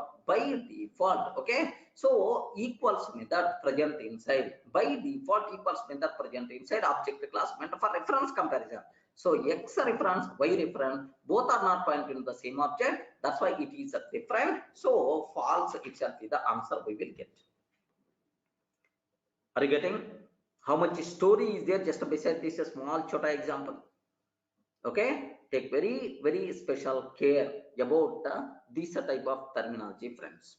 Okay, so maybe a chance shallow cloning, deep cloning, like you should have clear clarity. Sir, system.out.println x double equal to y. Bhaskar is asking, can you please explain line number 8? X double equal to y. So x pointing to this object, this two-dimensional array object. So x is pointing to this one. Of course, internal elements are like this one. Sir, y is pointing to this two-dimensional array. Internal elements are pointing to this one. So y address is the different, x address is the different. Remember, of course, x of 0 and y of 0 addresses are same. X of 1 address, y of 1 address is the same. Okay, remember. But x of 0, x address and y address both are different. That's why for the answer we will get x double equal to y. Reference comparison. Yes, friends, anyone, can you please guide? Can you please ask any doubt is there? Let me know. Yes, the what exam se line, what the shallow cloning and deep cloning. Clear, right? So the people who are planning for Java 11 certification, take a bit very special care. You should have clear clarity. Let me execute this code. Whether my analysis is the correct or not. Okay. Let me execute this one. So what the output we are going to get, sir? Here, let me cross check. Yes, what the answer? So 1 minute, which is not saved. not saved. Okay, now observe false, true, true, false, false, false, true, true, false, false, false, true, false, false. Perfect, sir. It is. Now listen very carefully, sir. Sir, now here this line, some people are expecting, sir, can you please explain about this line? Integer z is equal to x of 0 dot clock. Now you know x of 0 means what? X of 0 means what? 0 means what? This is. So first, this is my original object x of 0. Can you, if you are calling clone method, yes, duplicate copy will be created. In this, which values are there? Only primitive values. Primitive duplicates will be there. Okay, clone method is going to create duplicate object.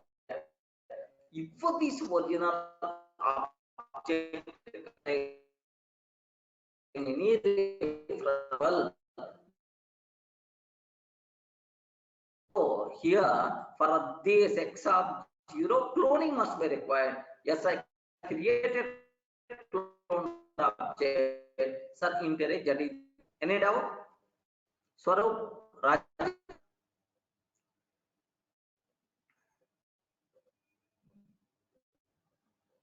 Once we created that object and this object both are different, Bhaskar.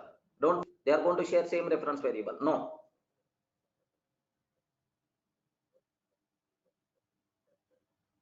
Clear?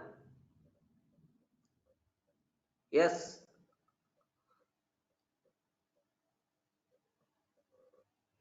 Raja, I'm not getting. Is it clear, right?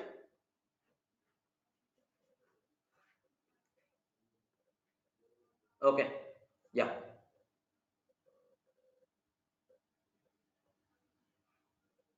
Voice is not clearing. Okay, maybe net issue. Any doubt up to this? Okay, this is most dangerous thing. Take a bit very special care. This type of questions may be a chance to expect in the original exam. Okay, so just this possible. I remember there is some clone is always going to return object. Remember, clone is always return object.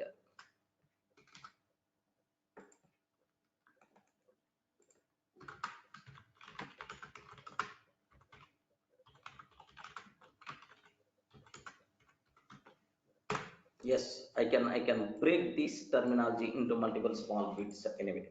So that's all. So this is about one important a new style of question. What I faced this type of question what I faced in the Java 11. Take a bit special care. So especially in the syllabus they didn't mention. Array, what is the purpose? I mean, they didn't specify cloning. These type of things are required, but maybe a possibility, right? So that's why compulsory you should aware. Shail Abdul Faraz. What does clone returns? Clone returns duplicate object. Any doubt related to this one? Can you please observe with pleasant mind? Okay, just analyze. Still, if you are facing any problem, please let me know.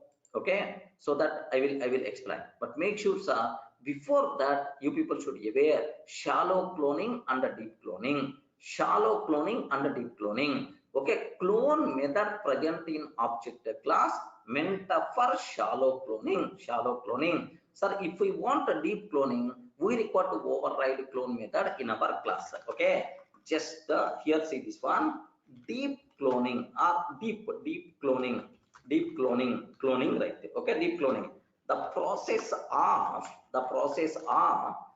creating completely independent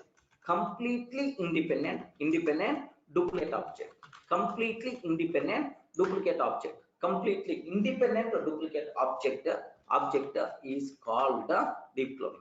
Is called deep cloning. Is a completely independent duplicate object is called deep cloning. Okay, like so best example for this if you want. So just observe carefully, sir. Sir, assume that I have an array list is there. or otherwise I have an object is there, sir. Assume I have an object is there, sir. Something like just observe carefully, right? Okay, here I have an array list is there, sir. Assume that it is an array list, right? It is an array list is there. This array list contain, sir, only two elements. Array list contain only two elements are there. Assume that these are the two elements present inside array list. Okay, in the first element is again array list. In the first element is again array list. It contains two elements are there. Here just do you know, here assume that integer object 10 is there. But it is again array list contain some 20, 30 is there, friends. So now take very special care about this one. So now this array list contain how many elements? What is the size of this array list? Please guide, respond. The remaining people also. What is the size of this array list? Respond. What is the size of this array list? Only two. In the size of this array list means only two. Here first element and here second element. Assume that. Sir, one minute. Have a look once. Let me take. I'm trying to take array list. Array list L is equal to new array list. I'm taking, sir. Array list L is equal to new array list. So now array list L1 is equal to new array list. I'm trying to take L1 dot add of 10, L1 dot add of 10, L1 dot add of 20. I'm trying to take. Okay, just observe carefully. Now L dot add of L1, L dot add of 30. I'm trying to take. Now observe, what is the size of this L? Please, anyone, can you please confirm? What is the size of this L? Please respond. What is the size of this L? The size of this L is two size, because this L contain first element L1, second one 30, like this, right? Now, sir, do you know here this is my, if you observe that this is my array list. It contains two elements. Only two elements. L is the name. In the first element is again array list. This array list contains 10, 20. Of course, this is L1. L1 is my first element. Next element is just simply 30. I'm taking. Now, have you remembered? Now this array list contains first element itself is another object. Next one is nothing but normal. Assume that, sir. If I want to create duplicate copy, complete duplicate copy, I want to do that. I want to do complete duplicate copy. What will happen is, sir, create another new array list, clone, complete new array list, sir, create a new array list object. In that base size is like, next first element is 1020. First element is 1020. Next the second element is the 30 something like I'm taking. Now for this I'm giving some different name, L2. If I use, so complete duplication is happen. This type of thing is by default considered, yeah, sir, deep cloning. Remember this one, sir, complete duplication happen. This type of thing is called deep cloning. Remember this one. Yes, friend. Is it clear for all of you, right? What the meaning of deep cloning? Complete duplication, right? Okay. Now my requirement is, assume that my requirement is, sir, shallow cloning. The process of creating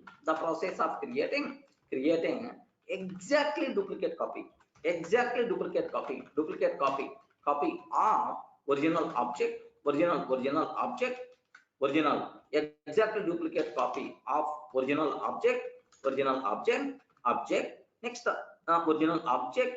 The process of creating exactly duplicate copy of original object. Next, if original object contains any reference variables, then duplicate copies won't be created for the contained objects. Just duplicate reference variables will be created. Duplicate reference variables will be created. Just a duplicate reference variables will be created. So this type of thing is called shallow cloning. Remember this one, sir. This is called the shallow cloning. Sir, what it means? You may have the bigger doubt. Okay, here see this one. This is my array list. This is my array list. Here, reference variable pointing to another array list. Oh, what I want to take, sir, can you please create duplicate copy of original object?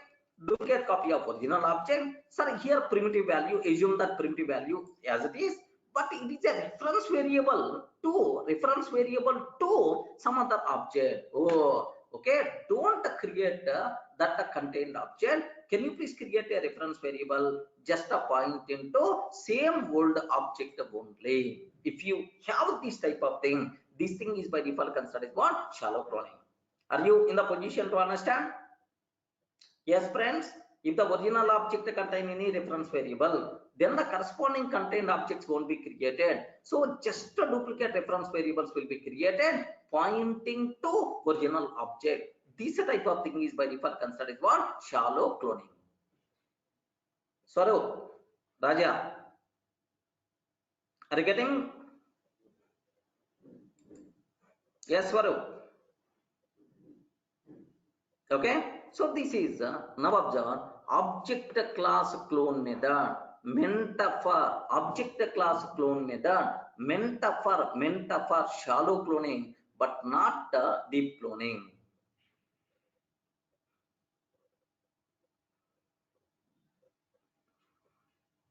Nagateja, correct your doubt. Sir, clone method is always going to return. Clone method is always going to return object. Clone method is always going to return object. How you can assign this type? Okay, how you can assign this type? Sir, array related clone method. Internal type is always sir the same type. Don't worry. Array related clone method, internally the type is always the same. If you want, you can use object reference also acceptable. Clear, right?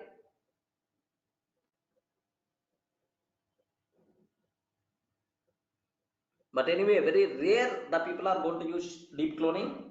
Shallow cloning is a very common requirement, friends. Best example, practical example. Just I got one object. I got one object. Okay, from remote server. Assume that somewhere from the remote server, from the client, from client application, I got one linked list object or array list object. Sir, I want to populate. I want to perform some operations related to this array list object.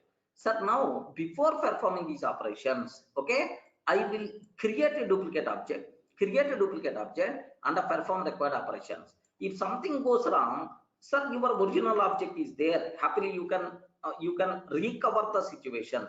Next, after performing some operations, you will get updated values. These updated values I want to compare with the original values. Yes, you saved already this original object as it is. Okay, so that comparison also will become easy. So this process of creating exactly duplicate object for future purpose, for backup purpose, this type of thing is called cloning. In cloning, there are two types of clonings are there. One is deep cloning, another is shallow cloning. Like take a bit very special care. Swarup, are you in the position to understand?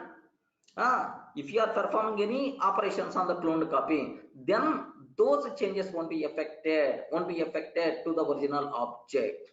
Okay, but this thing is possible in deep cloning or shallow cloning. Can you please confirm? In deep cloning or shallow cloning, this thing is possible. If I perform any change to the cloned copy, those changes won't be reflected to the original copy. This thing is possible only in deep cloning. But in shallow cloning, so because in shallow cloning, there is a links are available. Are you getting right? So this one is pointing to this object. This one is pointing to this object. If you perform any change here, those changes will be reflected automatically to the original object. Best example, have a look once. Sir, assume that this is my case. 1 minute. Sir, just observe this one. Sir, this is my here itself is this is the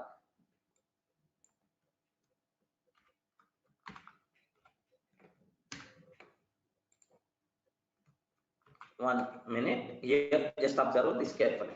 This is my class. Okay. Now my requirement is, okay, just observe carefully. I don't want all these nonsense. Here, see this. See this one. Here I performed cloning. I performed cloning. Can you please tell? Can you please tell? Is this one is the deep cloning or shallow cloning? Is this one is the deep cloning or shallow cloning? Just now I told. Shallow cloning. Now the diagram is exactly the same. Exactly the same. Forget about this Z is not there in our cinema. Okay, this is. So a duplicate object, a duplicate copy of original object got created. But if the original object contain any reference variable, the reference variables, okay, now duplicate object or the contained objects won't be duplicated. Just a duplicate reference variables created pointing to the same. Okay, like now I want to perform some change. X of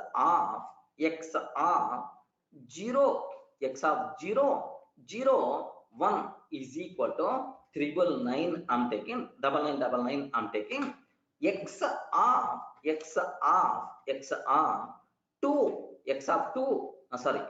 1 followed by 2 is equal to x of 1 followed by 2 is equal to sir 9999, like I'm taking here 7777 like I'm taking.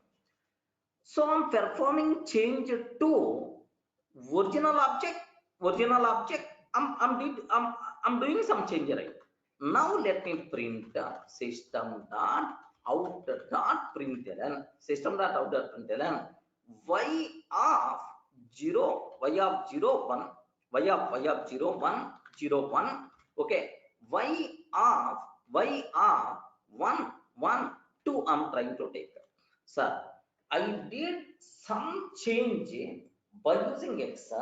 Now I'm trying to print y values. What is the output we are going to get, sir? Can I get the output? Yeah, x of 0 1. X of 0 1 means 20. X of 1 2. X of 1 2 means 60. Can I get 2060? Or can I get 7777 9999? Okay, like next compilation fails. Okay, next an exception is thrown at the runtime. Can you please tell what the answer we are going to get in this scenario? Yes, now I hope if shallow cloning, because the internal contained objects won't be duplicated, only duplicate reference variable will be created. By using this x, if we perform any change, those changes will be reflected for the contained objects also. That's why what is the answer by default we are going to get in this case is sir, this is sir 7777 Definitely this is the thing what you are going to get. Can I use the word? Can you please confirm? Are you in the position to understand? Is it more meaningful example, friends? Okay. Now here just it is a more meaningful example. Right? Okay. Let me execute this code. What the output we are going to get. Okay, this is the best example to understand what is the shallow cloning. Yes. Okay, observe what the answer we are going to get 77779999. Okay, perfect. Now most of the people are asking a question, sir, I don't want shallow copy, I want deep cloning. Deep cloning. So can you please guide how you can do? Can you please guide how we can do that for eraser? Sorry man, not possible. Okay, for your own classes you have the choice to override clone method. Suppose tomorrow I'm creating student class for student objects, you can override for deep cloning. Customer class is there, I want to create my own customer object. Yes, that thing is possible. But for existing Java inbuilt classes, you can't override. Remember this one. Rahim, getting right? So you can't, because Java related corresponding eraser related classes are part of Java language, not accessible to the programmer. That's why overriding So default behavior not possible. So for arrays, shallow cloning means always for arrays cloning means always shallow cloning only. Okay, you can't override. Now I hope terminology is very clear for you people, right?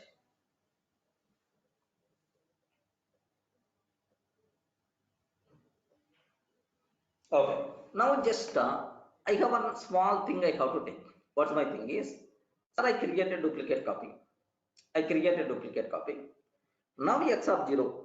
Now x of 0 is equal to x of 0 is equal to new int array of okay, just I'm trying to take 5 10 sorry, here just I'm trying to take 1 1 1 1 1 1 1 1 like I'm trying to take. Okay, well, 1 1 1 1 1 1 1 1 1 like I'm trying to take. Now here, do you know what I'm trying to take? X of 0, and then sir, these two lines only I want to do that. X of 0 1, x of 0 0 1. Okay, like that. Sir, here just I'm trying to do x of 0 1 7 7 7, x of 1 2 9 9 9. Can you please guess what is the answer we are going to get in this case? Anyone?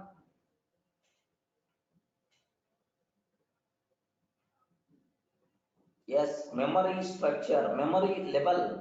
You should have clear clarity to answer. Can you please guide what will happen in this scenario?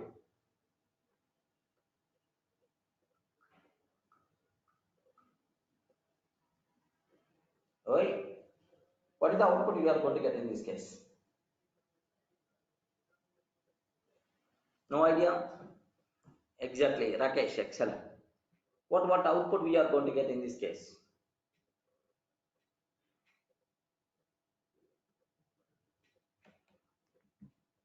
Yeah. Sir, here just observe. Because of this, this is the diagram which is happened. But after cloning, suddenly x of 0 is equal to new 1 1 1 1 1 like. Now a new array will be created. In that 1 1 1 1 is there. 1 1 1 1 is there. Now x of 0 now onwards point into this one, sir. X of 0 now onwards point into this one. Now this link won't be there.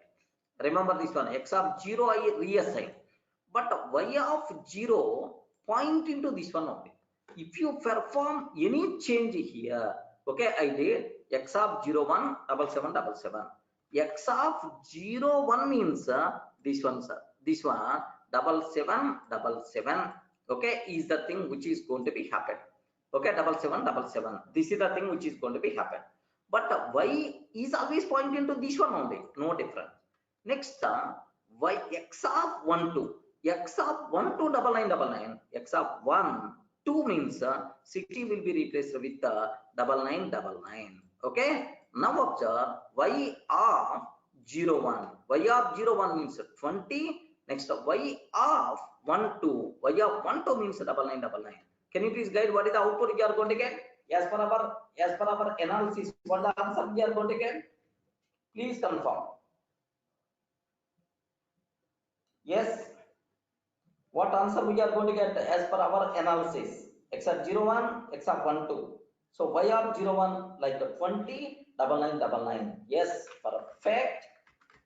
Okay. Let's see this one. What output by default we are going to get 20 followed by 9 9 9. Memory level analysis must be required for the exam sake. Take a bit very special care about this type of terminology. Small changes I'm doing, sir, in our code. Okay. Now what is the output we are going to get in this case is, okay, now observe 2016 next 20. Okay, here 20 999 like I'm trying to take. Sir, which one is the correct answer? Please guide which is the correct answer in this case. Sir, C. Answer C. Okay, like that. Next, one more thing. Here, just observe. I'm taking, of course, just very simple, sir. Sir, x double equal to y. X double equal to y. Next, x dot equals of y. X dot equals r. Y I'm trying to take. X dot equals of y. Okay, next. So, can you please guide what is the answer we are going to get, sir? Sir, next, similarly, x of 0. X of 0. X of 0 I'm taking. So x of 0 double equal to y of 0, y of 0, x of 0 that equals r, y of 0. X of 0 that equals of y of 0. Can you please guide what output we are going to get?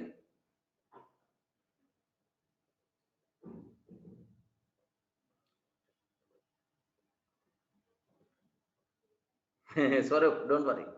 What the answer we are going to get? So take very special care. Hey, can you please think a bit carefully? Yes, good. Can you please think a bit very carefully? Sir, whenever we are taking here, this is the which cloning, shallow cloning. X and y both are pointing to two different objects. As per our diagram, x and y pointing to two different objects. X is pointing to this object, y is pointing to this object. So the first one is the false we are going to get. Okay. Second one, sir, x dot equals of y. Sir, obviously false because both are not pointing to the same object. That's why. But x of 0 double equal to y of 0. Rahim, observe, x of 0 double equal to y of 0. Double equal to y of 0. What the answer we are going to get? Can you please spell out? X of 0 double equal to y of 0. What output we are going to get in this case? True, because shallow cloning. Okay, like that. Sir, x of 0 and y of 0 point into the same object. Internal content is always the same object. That's why like that. False, true is the answer we are going to get. Okay, now observe. Yes, what is the answer we are going to get is, okay, now false, true itself is the answer. So think a bit very carefully about this one, sir. What we have, shallow cloning, deep cloning. So especially, okay, like that. Equals look for internal content. No. Equals method, sir, by default object class equals method won't check internal content. It is always meant for reference comparison only. Object class equals method meant for reference comparison only.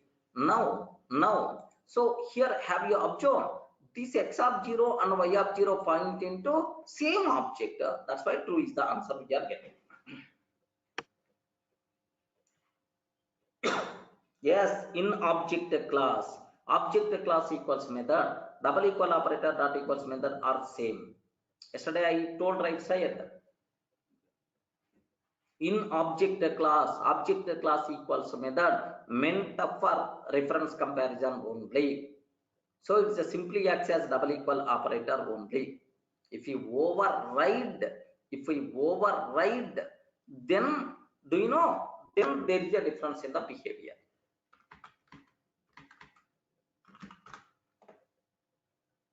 Now observe perfectly. The answer we are going to get false, true is the answer, sir. Yes. Now take very special care about this terminology, right? Maybe a chance to ask this type of questions, friends. Deep cloning and shallow cloning. Yes, having the idea.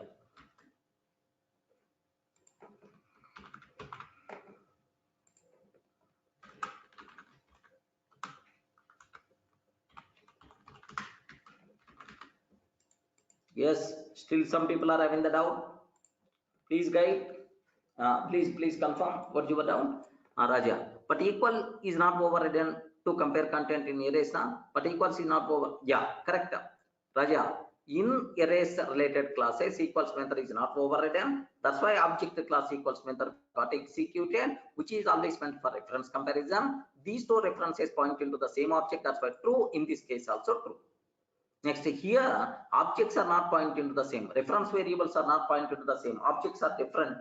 That's why false is the answer. Are you getting? If they are asking this type of questions, then cinema is there. Then if you are not strong enough, strong knowledge is not there, then you can't answer these type of things, friends. Not that much easy also. Okay, any doubt?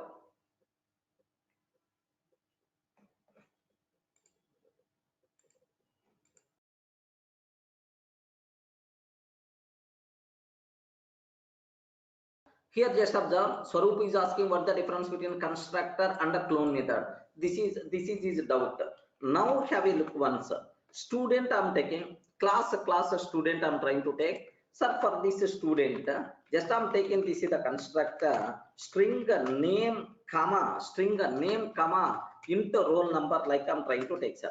Yes, this dot name is equal to name, this dot roll number is equal to roll number. Okay, like this dot roll number is equal to roll number, like I'm trying to take. Okay, here, sir, copy constructor, such type of terminology we generally won't use in Java.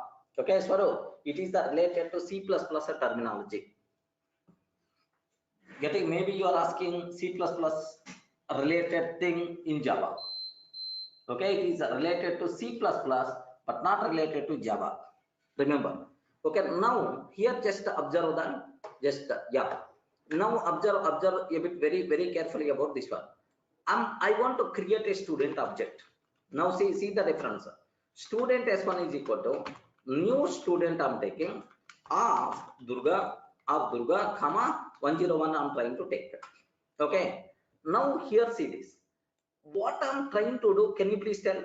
I'm creating, respond. I'm creating student object. I'm creating student object, new operator. Whenever we are using new operator, we are creating student object. So for every student object, here there are two instance variables are there. String name comma into roll number. String name comma into roll number, like that. Now have a look once. For every student object, name will be created, roll number will be created. Just because of this new operator, name and roll number will be initialized with the default values. Name is the null, roll number is the 0. Because name is what type? String type. Roll number is 0. Roll number is int type. That's why 0. Now, sir, after creating an object, now the constructor is going to execute. Now this is the constructor, right? Constructor is going to execute. This of name is equal to name. Whatever name you passed, now can you please assign? Now Durga, roll number, sir, whatever you passed, 101. Okay. After creating new object, to perform initialization for that object, constructor is responsible. Okay, is it clear, right? What is the role of constructor when the constructor is going to execute? Sir, just after creating object, to perform initialization of an object. So this constructor is going to be there, sir.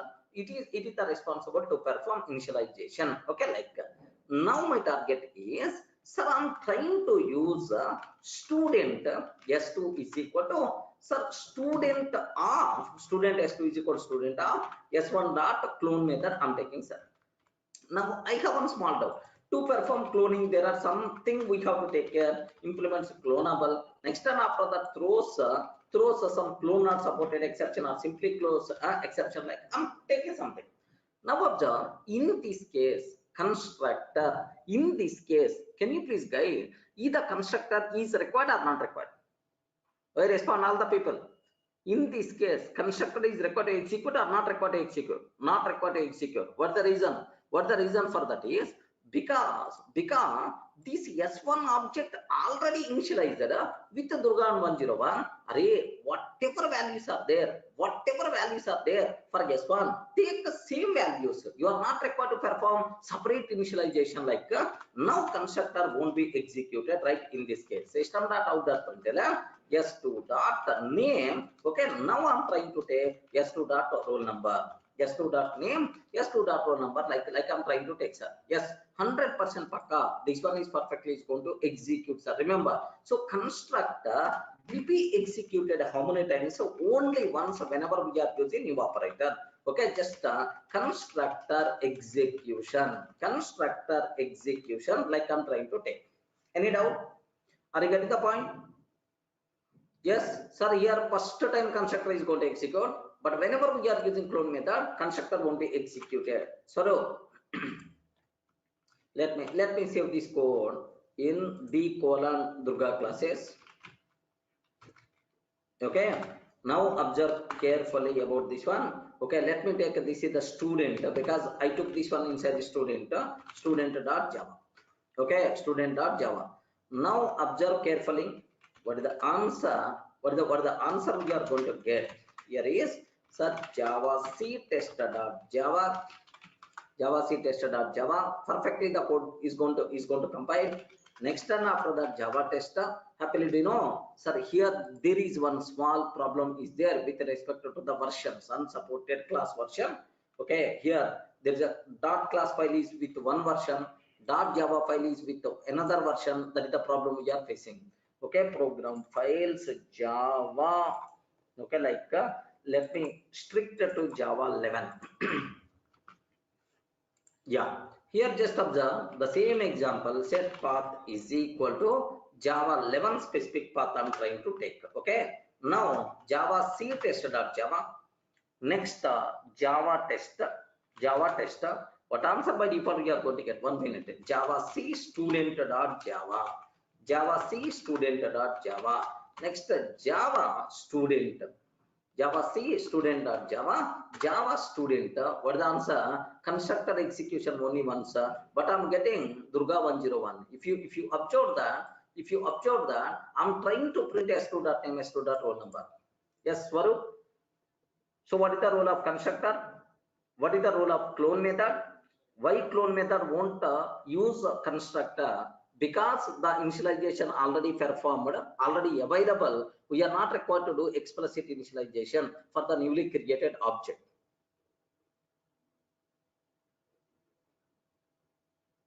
Yes. Can you please show? Can you please copy your code so that I will. Friends, are you in the position to understand? Everyone.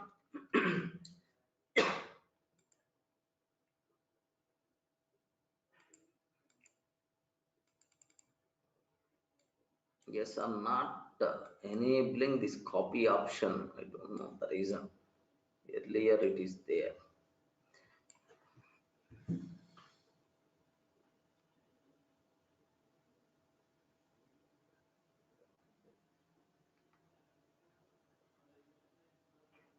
Saurabh, do you have any doubt related to this one?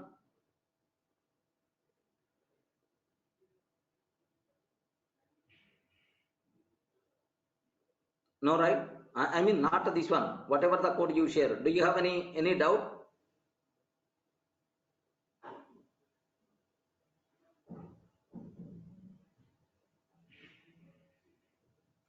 Okay. 1 minute. Just after at the end of the session, just I will copy this code. I mean from the mail, and then I will explain. Don't worry. Okay. Just I will just share to my mail. I will explain.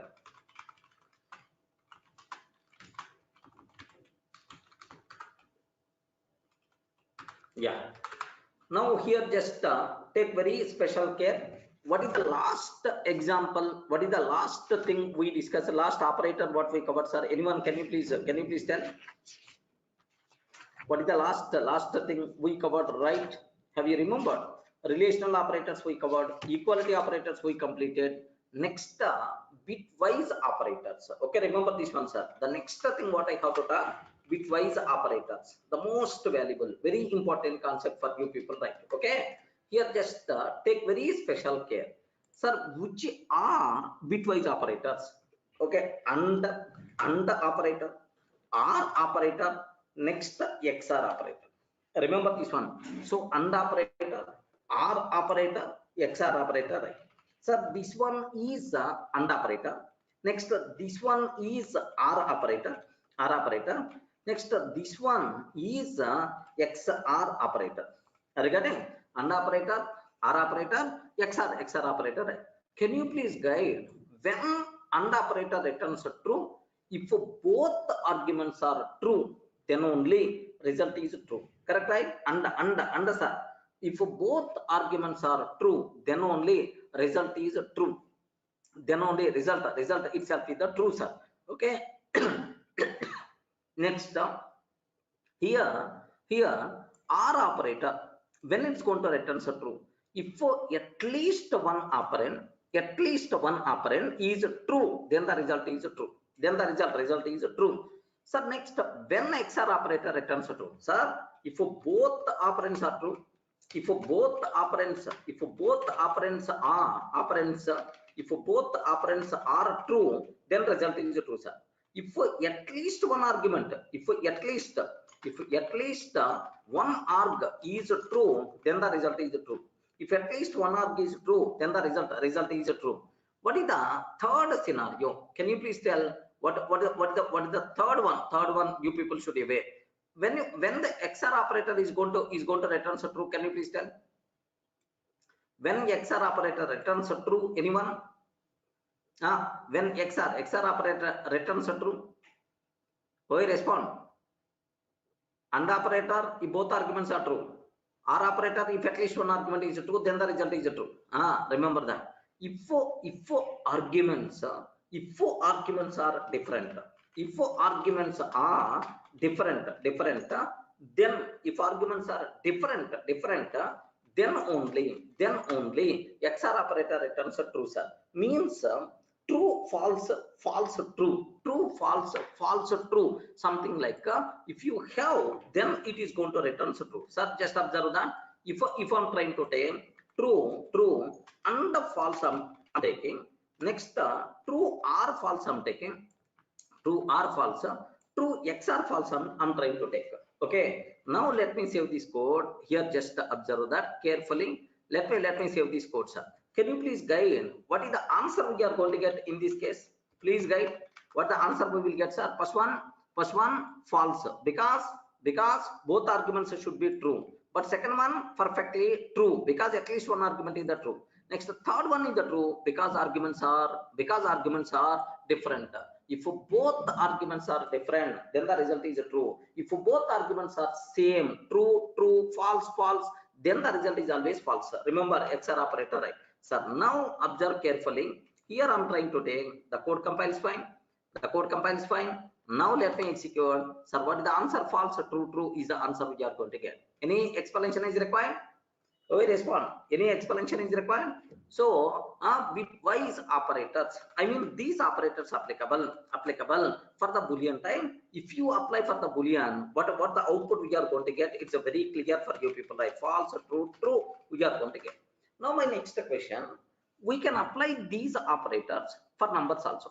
Remember, we can apply these operators for numbers also, right? For numbers for numbers integral types also. Okay, like now if we apply for the numbers, how the behavior, right? Okay, now I'm trying to take here 4 and 5 I'm taking, 4 and 5 I'm taking, 4 R5 I'm taking, 4 R5, 4 XR5 I'm taking. That's how 4 and 5, 4 R5, 4 XR5, like I'm trying to take, sir. Can you please guide in this case what the answer we are going to get, friends? Yes, excellent. The remaining people also, I hope you people referred the videos. Okay, what the answer we are going to get in this case? Can you please confirm, sir? Yeah, here 4 and 5, because these things are considered the bitwise. Have you remembered bitwise operators, right? So bitwise we require to apply. Okay, 4 and 5. 4 means 1 0 0, 5 means 1 0 1. Now apply bitwise. Bitwise, right? 0 and 1 0, 0 0 0, 1 and 1 1. That's why 1 0 0 means 4 is the answer we are going to get. Remember, similarly 4 R5, okay, 1 0 0, 1 0 1. So when if at least one argument is 1, result is 1. R operator, right? Both arguments are 0 0. Both arguments are 1 1. That's why for the answer we are going to get 5. Okay. Next 4 XOR 5. Okay, 4 XOR 5.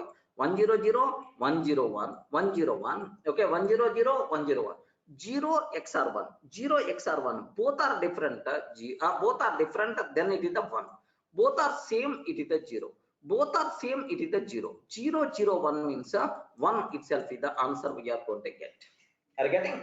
4, 5, 1 itself is the answer. Itself is the answer we are going to get. I hope it is clear, right? Okay. So means you should aware we can apply for numbers also. But if we apply for the numbers, operation is going to be happen bitwise. Remember this one very carefully, sir. Remember this very carefully. What the answer we are going to get, sir? S451. Perfect. Any doubt? Please guide. Anyone having the doubt? Yes. Okay. Next, left shift and right shift operators also consider the bitwise only, because those operators also are going to work a bitwise. Swarup. But anyway, for the exam sake, we are not required to worry about shift operators. Remember. Okay, almost deprecated because of high performance issues. Okay, because of performance issues, almost deprecated. The people not using that much frequently. That's why even for the exam sake also, we are not required to worry about that. Next, one more thing I have to explain. Very important, sir. Sir, up to this we covered 3 operators. Okay, so these are things applicable for the Boolean type as well as for integral types. You can't apply for floating point types. Remember this one, floating point types. You can't apply these operators. These operators are applicable only for Boolean and integral types only. Okay, like now my next question is bitwise complement operator. Bitwise complement operator. Okay, like I'm trying to take. So now bitwise complement operator, yes, a tilde symbol, right? Now take very special care about this one. Bitwise complement operator, tilde symbol I'm trying to take, sir. Now, do you know, sir, here tilde of true. What the answer we are going to get? Respond. What the answer we are going to get? Bitwise complement operator, tilde of true I'm trying to take. What the answer we will get? Respond. What the answer we are going to get if I can use negation of true? Negation of true. If I use, what the output we are going to get in this case? You know, if I can do like this, immediately compiler will give left and right. Remember this one. It is a compile time error. Immediately compile time error we are going to get, sir. Okay, system.out.println negation of true. So bitwise complement operator applicable. I mean this tilde operator applicable only for integral types but not Boolean. Remember this one, only for integral type but not for Boolean. Immediately compile time error by default we are going to get. What that error is, I hope it is clear for all of you, right? So this is a very dangerous point you people should aware, sir. So this is bitwise complement operator applicable only for numbers, only for integral values. Bitwise complement operator applicable only for numbers, only for integral values, but not for Boolean values, Boolean values. Otherwise we will get compile time error. Okay, for integral types, how you can apply? For integral types, how you can apply, sir? Sir, now I'm trying to take negation of 4. Can you please tell what the answer we are going to get? Please respond. Negation of 4. If I can take, what the answer we are going to get? If I can take negation of 4, can you please tell what the answer we are going to get, sir? Anyone?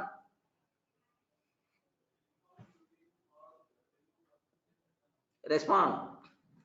Good. Nagateja. Yes. I mean, what the output we are going to get? Amos Sheikh, Nagateja, Swarup. Can you please tell what the output we are going to get? System.out.println negation of 4. If I can take like this, what the output we are going to get in this case? Okay, very simple, sir. Very simple. The answer what we are going to get is, you never going to get, of course, here just observe. 4 means what? 100. 4 means what? 100. Sir, now bitwise complement operator. 0 will become 1, 0 will become 1, 1 will become 0. 0 will become 1, 1 will become 0. So 0, 1, 1. 0, 1, 1 means 3 is the answer we will get. Are you getting? 3 is the answer we are going to get. Most of the people are going to feel it is the 3. No, the answer we are going to get is, minus 5. Remember this one, sir? So minus 5 is the answer we will get.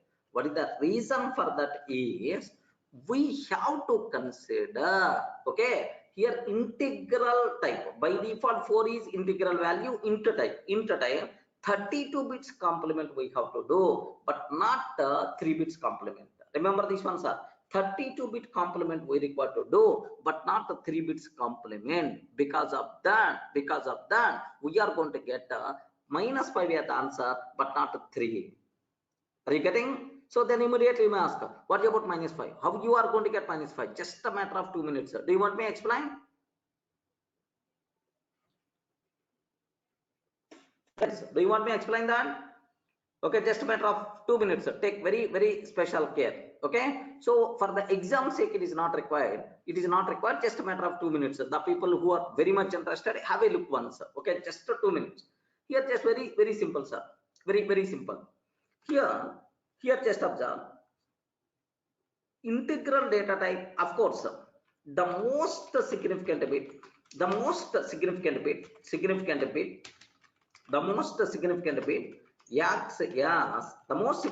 acts a sign bit.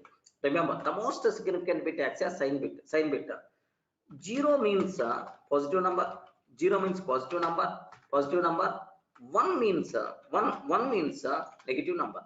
Remember this one. So in the memory, whenever we are keeping the numbers, whenever we are keeping, so 0, 1, I mean, whenever we are storing the number, the most significant bit means the bit which is there in the left hand side. Okay, 0, 1, 0, 1, 0, 1, big number is there. In this most significant bit acts as sign bit. 0 means positive number, 1 means negative number. Okay, well, next positive numbers will be represented in the memory directly.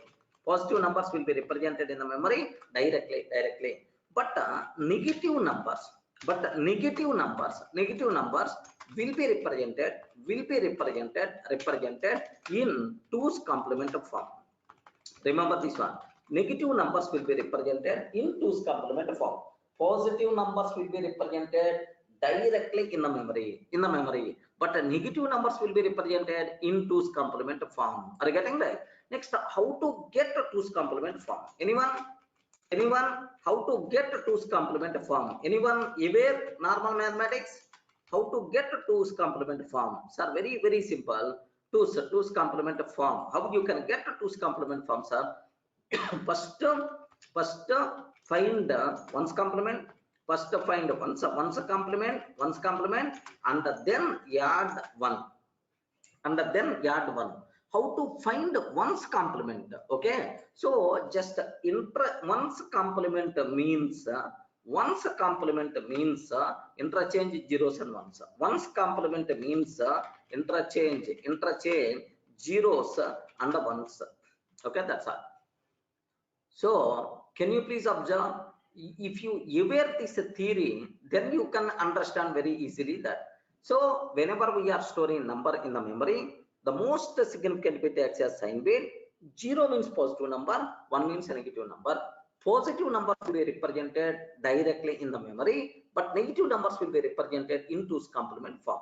How you can find 2's complement form? First we have to find 1's complement form and then add 1.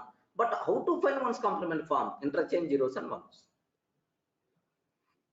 In this theory, anyone having the doubt? In this theory, anyone having the doubt? Respond. Can you please, up to this theory, anyone having the doubt?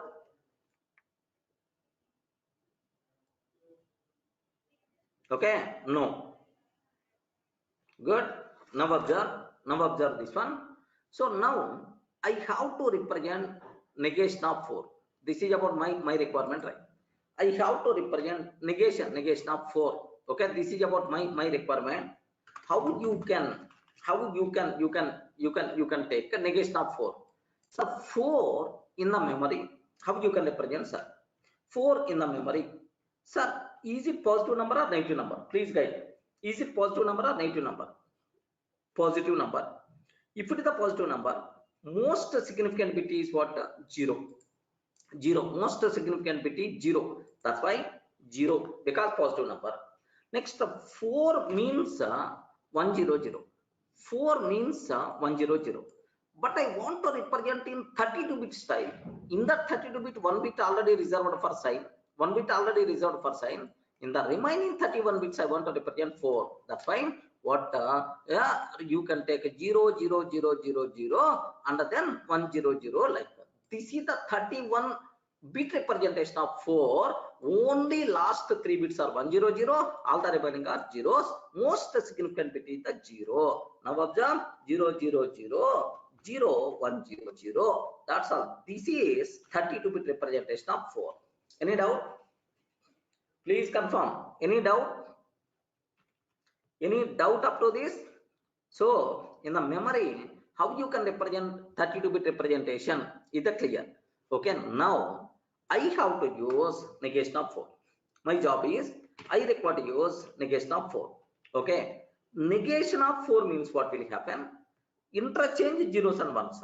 Okay. Negation, complement, bitwise complement, bitwise complement. Now 0 will become 1, 1, 1, 1. Okay. Next 1, 1, 0, 1, 1. Yes, this is the bitwise complement of 4.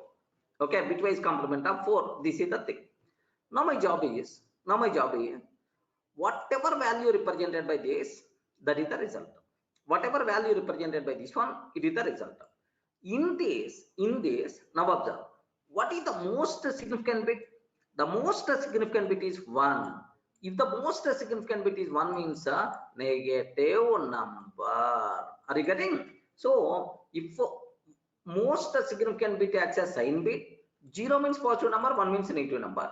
Okay. So here 1 is there. Oh, it is the negative number. Next up, positive numbers will be represented directly in the memory, but negative numbers will be represented in 2's complement form. So these remaining bits not representing the value directly, it is representing the value in 2's complement form. Sorry, it is the negative number and the remaining bits represent value in 2's complement form. Remember, right? Okay. Now what I'm trying to do, find 2's complement form for the remaining bits. Okay, I want to find 2's complement form for the remaining bits. Sir, up to this, any doubt? Please confirm. Until getting this one, is there any doubt? Okay, how you can find a complement of 4? Next, sir, how you can recognize it is the negative number? Because most significant bit is 1, that's why it is the negative number. Now the remaining bits represent value in 2's complement form, because negative numbers will be represented in 2's complement form. How to get a 2's complement form? First, find 1's complement form. How you can find 1's complement form? Interchange the bits. Okay. Now 0, 1, 0, 0. Okay. 0, 0, 1, 0, 0. Now this is 1's complement form. This is 1's complement form. For this, I require to add 1. Have you remembered, right? For this, I require to add 1, 1. If I add 1, what is the result, sir? Now observe 0, 0, 0. Okay, 0, 1, 0, 1 like.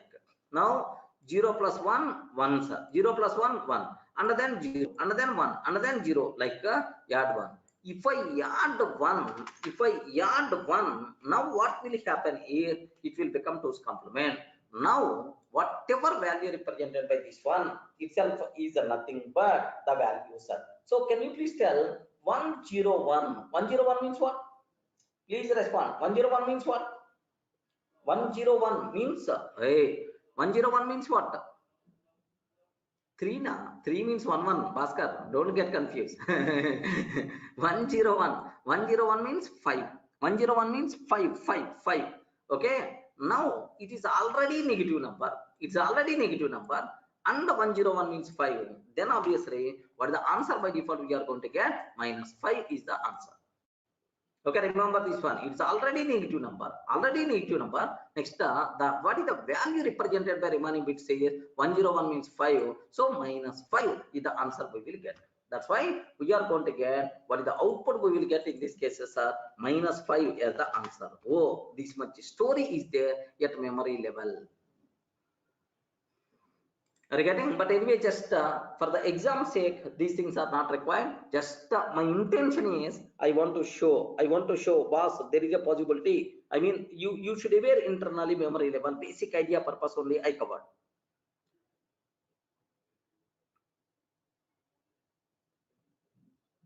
Any doubt?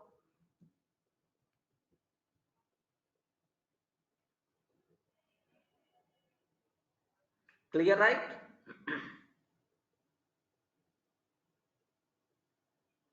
Okay, that's all. So this is about how to find one's complement form, how you can find one's complement form. Okay, this is how we can find one's complement form, two's complement form. This theory is the most valuable theory, sir. Okay, like you people should be aware. Clear? Okay, that's all. This is about what is the how you can find one's complement and two's complement form. I mean, next how you can bitwise complement operator will work. Next, there is one more thing is there, Boolean complement operator. Boolean complement operator. There is one more, sir. Boolean complement operator. What is the symbol for this Boolean complement operator is sir, negation. Regarding Boolean complement operator symbol, negation.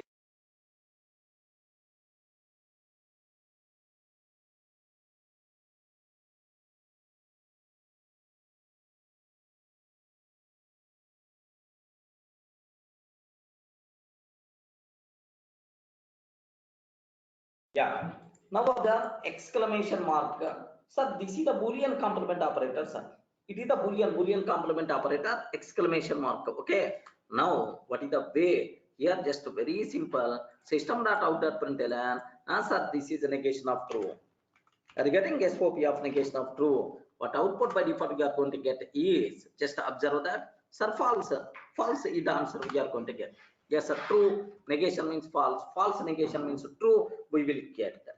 So these are five operators you people should be aware. So first I covered one AND operator. Next I covered OR operator. Next I covered XOR operator. Next I covered bitwise complement operator. Next I covered Boolean complement operator. So first three operators applicable for both integral numbers. First three operators applicable for both integral numbers and Boolean values. Next two operator. Next this one is applicable only for integral numbers, but this one is applicable only for Boolean values. Remember, these ones are only for Boolean values. You can't apply this one for this one. You can't apply this one for for integral type. Okay, remember. So these are three things. Up to this applicable for both integral values and the Boolean values, integral values and Boolean values but this one only for integral values, but this one is applicable only for integral values, and this one is applicable only for Boolean values, okay. Maybe theoretical bit there may be a possibility, right, based on this. Clear, right? Okay, so why I'm covering this one is especially for Java 11 people sake I'm covering this much. Okay, Java 11. So these kind of things must be required for you people. That's why you should have clear clarity about this. Okay, next there is one more concept is there, short circuit operators.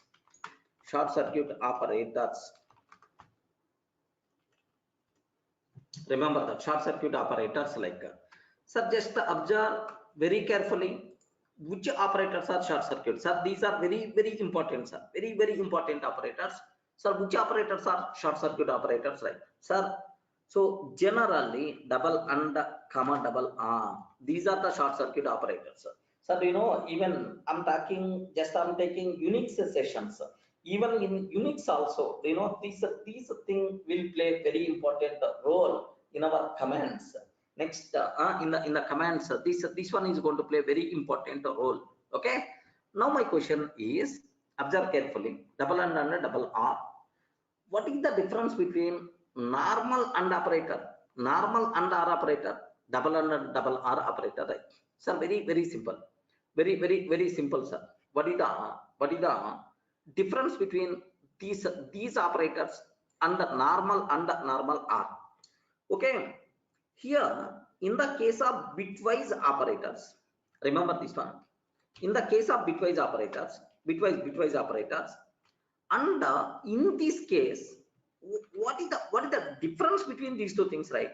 Very important. Only two differences are there. Only two differences are there. What is the first difference is, listen carefully, sir. Now what I'm trying to take, int x is equal to 10, int x is equal to 10, comma y is equal to 15 I'm taking. So x value is the 10, y value is the 15. If plus x lesser than, assume that plus x is less than 10, and plus y greater than 15, can you please do plus x, else can you please do, sir, plus y, and then system.out.println x plus y, x plus y I'm trying to take, x plus y, like this I'm taking, sir. Anyone, can you please guess what is the answer we are going to get? Compile time error at 6th line. Why, man? Why the compile time error at 6th line? Why you are expecting compile time error? Nateja, I don't know. Why you are expecting compile time error? Perfectly with the valid. You are going to get some output. I'm asking what is the output you are going to get.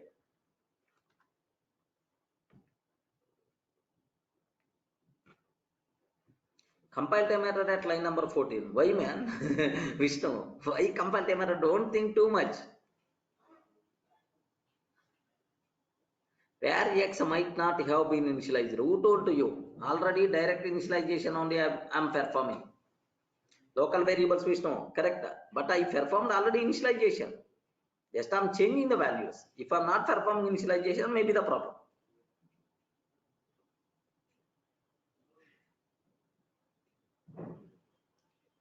Okay.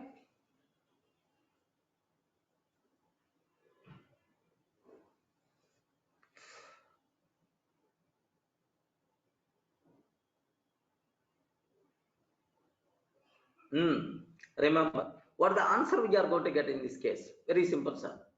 Can you please tell first one either true or false? Please guide. First one either true or false.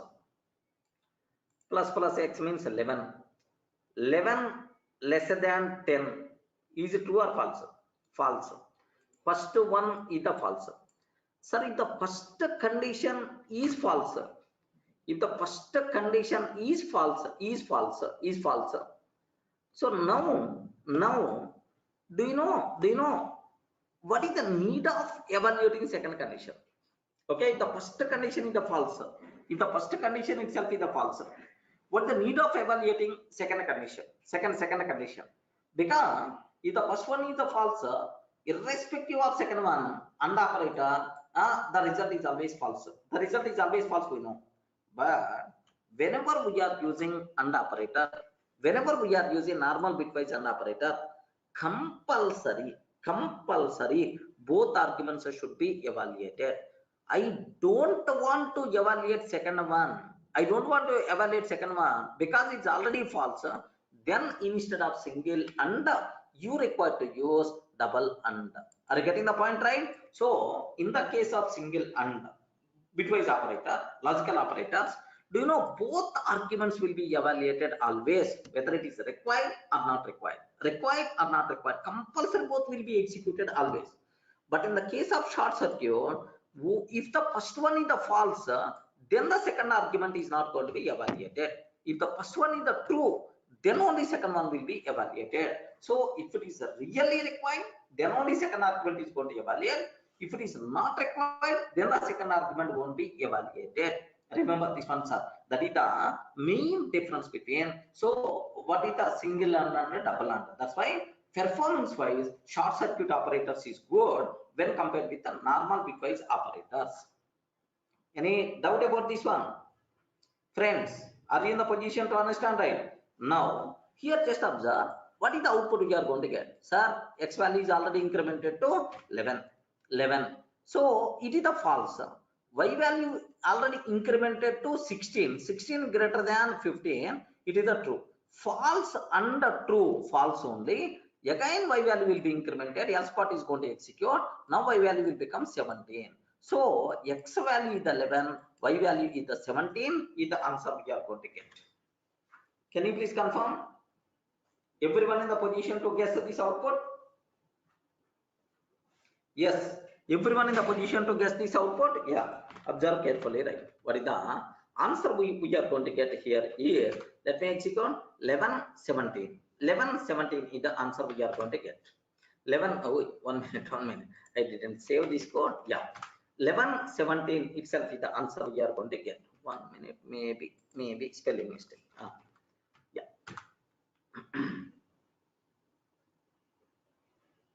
Yeah. What is the answer we are getting? 11, 17. Yeah, perfect. Okay.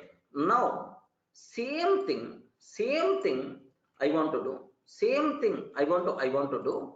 Here, instead of and operator, I'm taking double AND operator.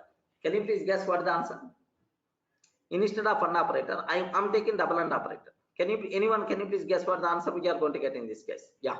Here it is the false. If it is the false, second thing is not going to be evaluated.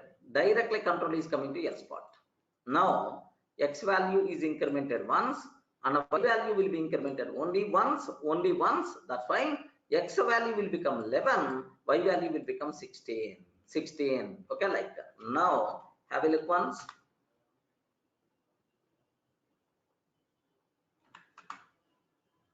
Okay, so just take a bit very special care what we are going to get. Earlier 11, 17, but now what is the answer we will get, sir? 11, 16 itself is the answer. That is the power. 11, 16 is the itself is the answer. Okay. Now I'm taking, sir, R operator, double R operator. R operator I'm trying to take. Sir, next in the case of R operator, I'm doing some changes, sir. Okay, I'm doing some change. Now have a look once. So either first one is the true or false. Please confirm. Either first one is the true or false. True. Even though first one is the true, so the result is always true, whether the second one is the true or false, because it is the R operator. If the first one is the true, even the second one is the false also, the result is always true. So if it is a normal R operator, compulsory both arguments should be evaluated always. Can you please guide what is the output we are going to get in this case? Yes, friends. What is the output we will get? We will get in this case. So it is the true. Next it is the false. Now the total true only x. So x is incrementing 2 times. This is the first time. This is the second time. But y is incrementing only once. That's why what is the output we are going to get here is 12 under 16 is the answer.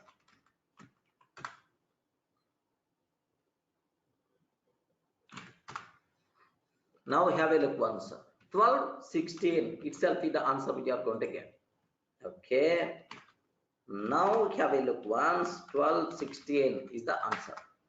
Now here just a small change I want to do that. What's my change is? Double R I'm taking, sir. Double R. Can you please guide what the output we will get in this case? If the first one is the true, then the second one is not going to evaluate. If the first one is the true, true, then the second one is not going to evaluate. What is the output we will get in this case? Anyone, can you please confirm? Yes. So x is already, this one is the true. Now directly if part is going to execute, this is never going to getting the chance. Then what is the output we will get? 12 followed by 15 only. Excellent. So second argument evaluation is optional. If it is really required, then only second argument will be evaluated in the case of short circuit operators. So performance wise, usage of short circuit operators are recommended when compared with the logical operators like and or. Clear? Any doubt about this one? So including the bits. Short circuit means correct. Swarup, why it is the short circuit means there is no guarantee complete flow of execution.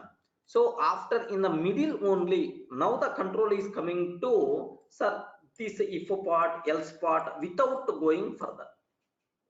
This is short circuit, not complete. Like this is the electronics field related terminology. Of course, in the mathematics also generally we are going to use the word short circuit. Means the total thing is not going to flow. In the middle only, it is going to change the way.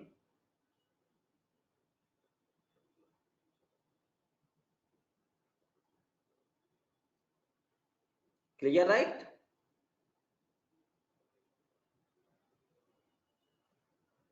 Next, so maybe a chance to ask this type of things. Next, here just observe one more difference is there, sir. One more difference is there. Normal and okay, normal and normal are double and double are. There is another difference is there. What is the other difference is? Normal and normal are applicable for both integral type, applicable for both Boolean and integral. But these are things, if the first argument is the true, then only second argument is going to evaluate. If the first argument is the false, then second argument won't be evaluated. Like these are things always applicable only for Boolean type. Observe the difference, right? The first one applicable for integral types and Boolean type, but second one is applicable only for Boolean type. Now I'm asking about this question. How many people are in the position to answer? Now observe system dot out dot println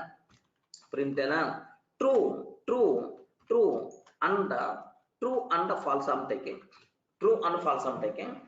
Next here true or false I'm taking. Next do you know here 10 and 20 I'm taking. Next 10 or 20 I'm taking. 10 or 20 I'm trying to take. Now here see this one, see this, okay. Here now the same thing, double and I'm taking, double and double r, okay. Next here double and double r I'm trying to take. Can you please guide? So yet which lines we will get compile time error? Yet which of the following lines we will get compile time error? Anyone can you please tell which lines we will get compile time error? Assume that this is the line 1, this one is the line 2, line 1, line 2, this is the line 3, next this is line 4 I'm trying to take, this one is line 5, okay, line 6 I'm taking, next line 7, okay, line 8 I'm trying to take. Can you please guide? Sir, among these, which lines we will get compile time error? Remember that just now I told lines number 7 and 8 we will get compile time error. What the reason is? Short circuit operators applicable only for Boolean type but not for integral types. Remember, right? Okay. So now if you consider, just observe at which lines we will get compile time error. At which lines we will get compile time error. At which lines we will get compile time error like so line number 7 and line number 8. Okay, perfect. It is valid. Except that in all remaining valid, right? Now if you want, observe that carefully. Yes, where we are getting comparative error, only two lines. Only two lines. Have you observed, right? Double under double R case only, we are getting comparative error. Except that, you never going to get comparative error anywhere else. Clear? Any explanation is required? Friends. Okay. Last one more question. One more question I want to plan. This is a bit dangerous. Observe carefully. Index is equal to 10. I'm taking. If plus x is less than 10, and x by 0 greater than 10, x by 0 greater than 10, system.out.println, hello, else system.out.println, hi, I'm trying to take. Hi, like I'm trying to take. Now my question is, take very special care about this one, sir. So what is the result? Sir, this is the thing what I'm trying to take. Sir, what is the result? What is the result like? Now, do you know what is the result? First one, compilation fails. First one, I'm using compilation fails. Second one, I'm using an exception, arithmetic exception is thrown at runtime. Third one, hello. Fourth one, hi will be printed to the console. Hello will be printed to the console.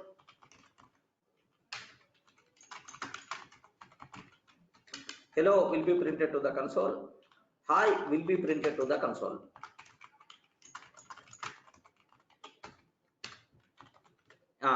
Anyone, can you please tell what the output we are going to get in this case?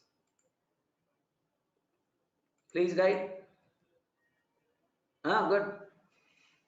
What the output if I will run this code? Okay, 100% pakka.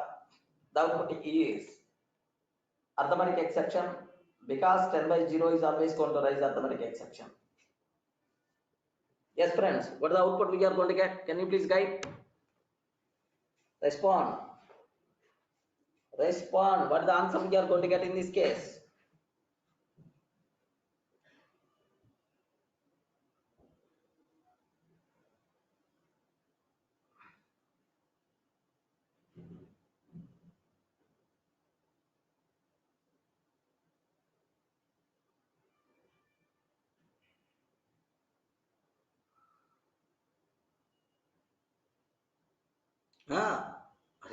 What about many people? I'm not saying. What the output you are going to get? Yeah, good. So now observe a bit very carefully about this one. Bhaskar, is it true or false? Is this one is the true or false? Respond. Is it true or false? It is false. If the first argument is the false, second argument won't be evaluated.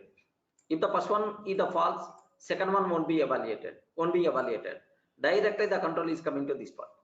Directly the control is coming to this part because it is false. Directly the control will come to this part. This one. You are not giving the chance to execute this. If you are not giving the chance to execute this one, then there is no arithmetic exception. Getting right? There is no arithmetic exception. Okay, because this you are not giving the chance to execute this one. Okay, now observe carefully.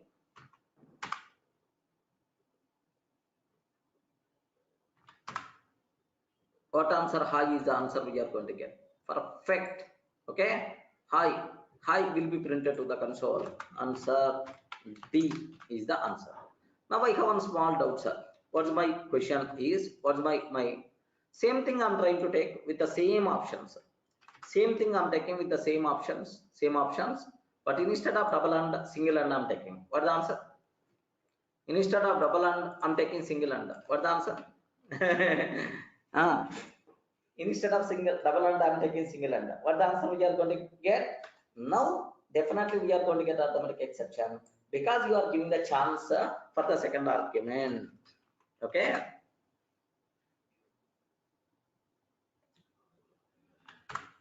Yes, exception in the thread main, Java flagging that arithmetic exception, yet. So observe carefully. Now what answer we are going to get? B is the answer. If I use normal and operator. Getting a bit dangerous thing. Take very special care about this terminology.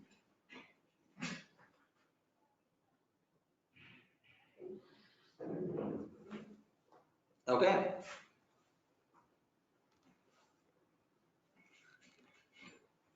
Right, sir.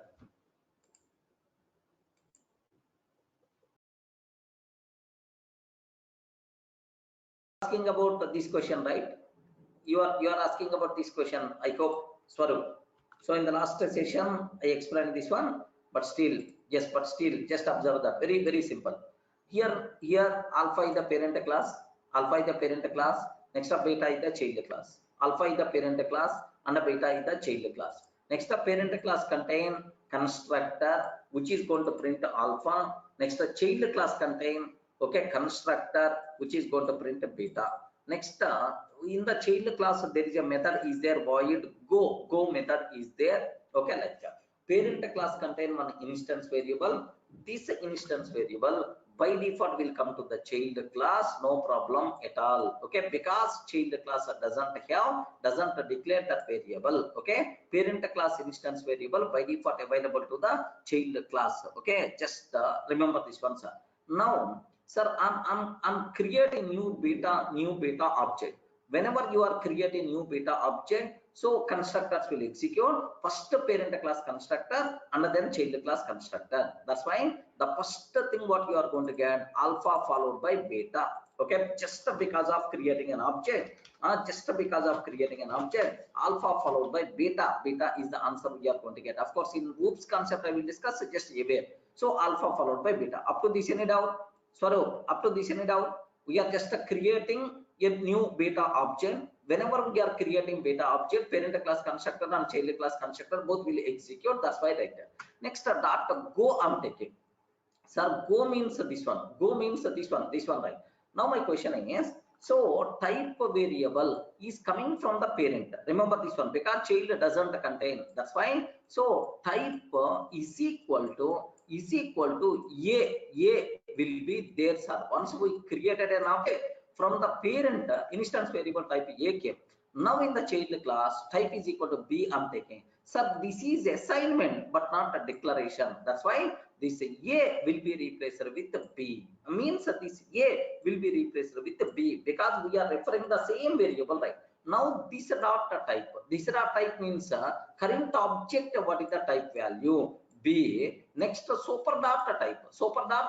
Array parent class sub type variable. What is the current value of that? B. Okay, remember this one. So here this dot type means B, super dot type means B because both are referring to the same variable. That's why what is the answer we are going to get? B followed by B. Are you getting? Any explanation is required? Can you please confirm?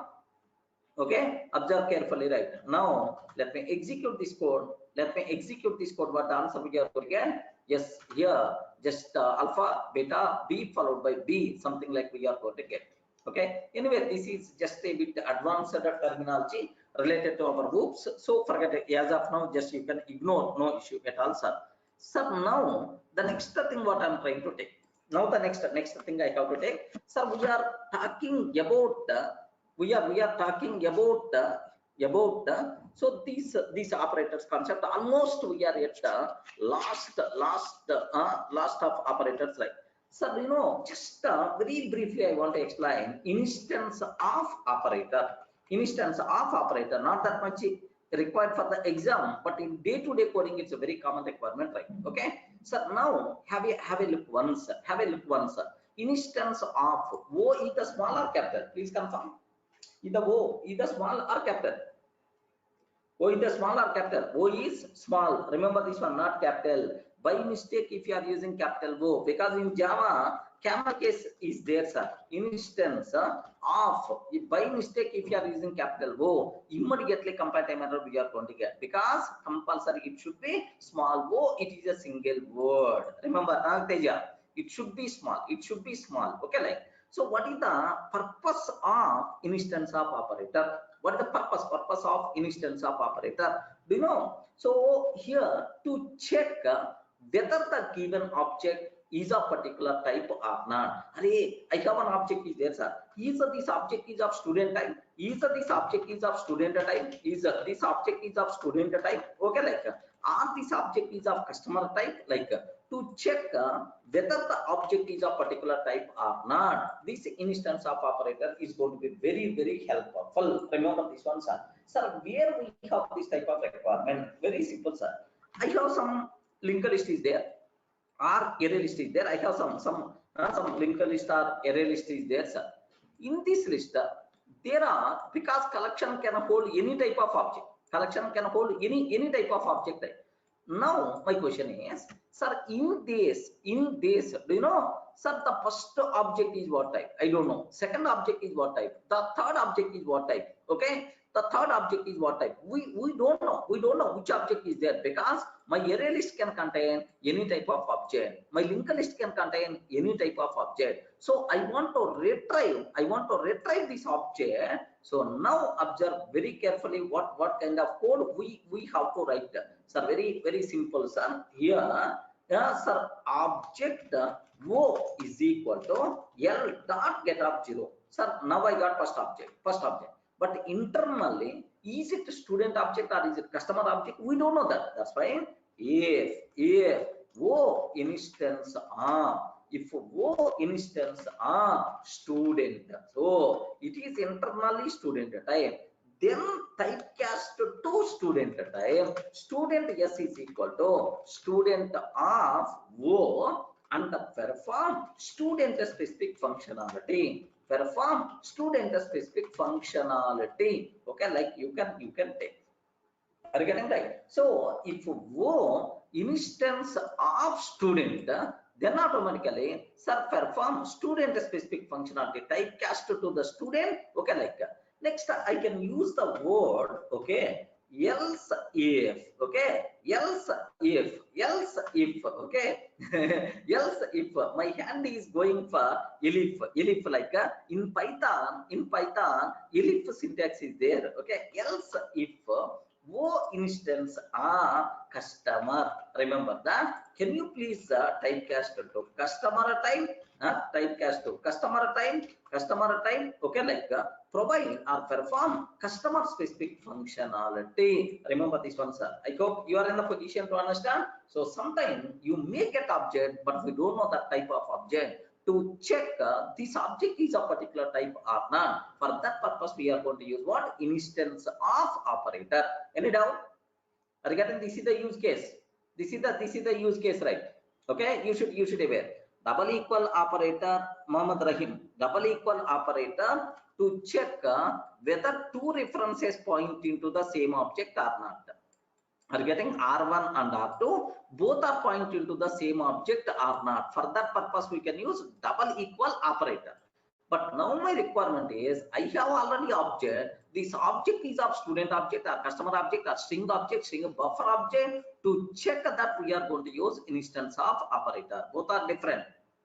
So Rahim is asking, what is the difference between instance of operator and double equal operator? I hope both are different terminology, right? Okay, so to check whether the given object is a particular type or not, for that purpose we are going to use instance of operator. Remember this one, sir. Okay, so now the next thing what I have to discuss, sir, very important terminology here. Just observe here, there is one small twist is also there. What the twist? I'm ready to explain here. See this point well, sir. Yeah, Rahim, is it clear, right?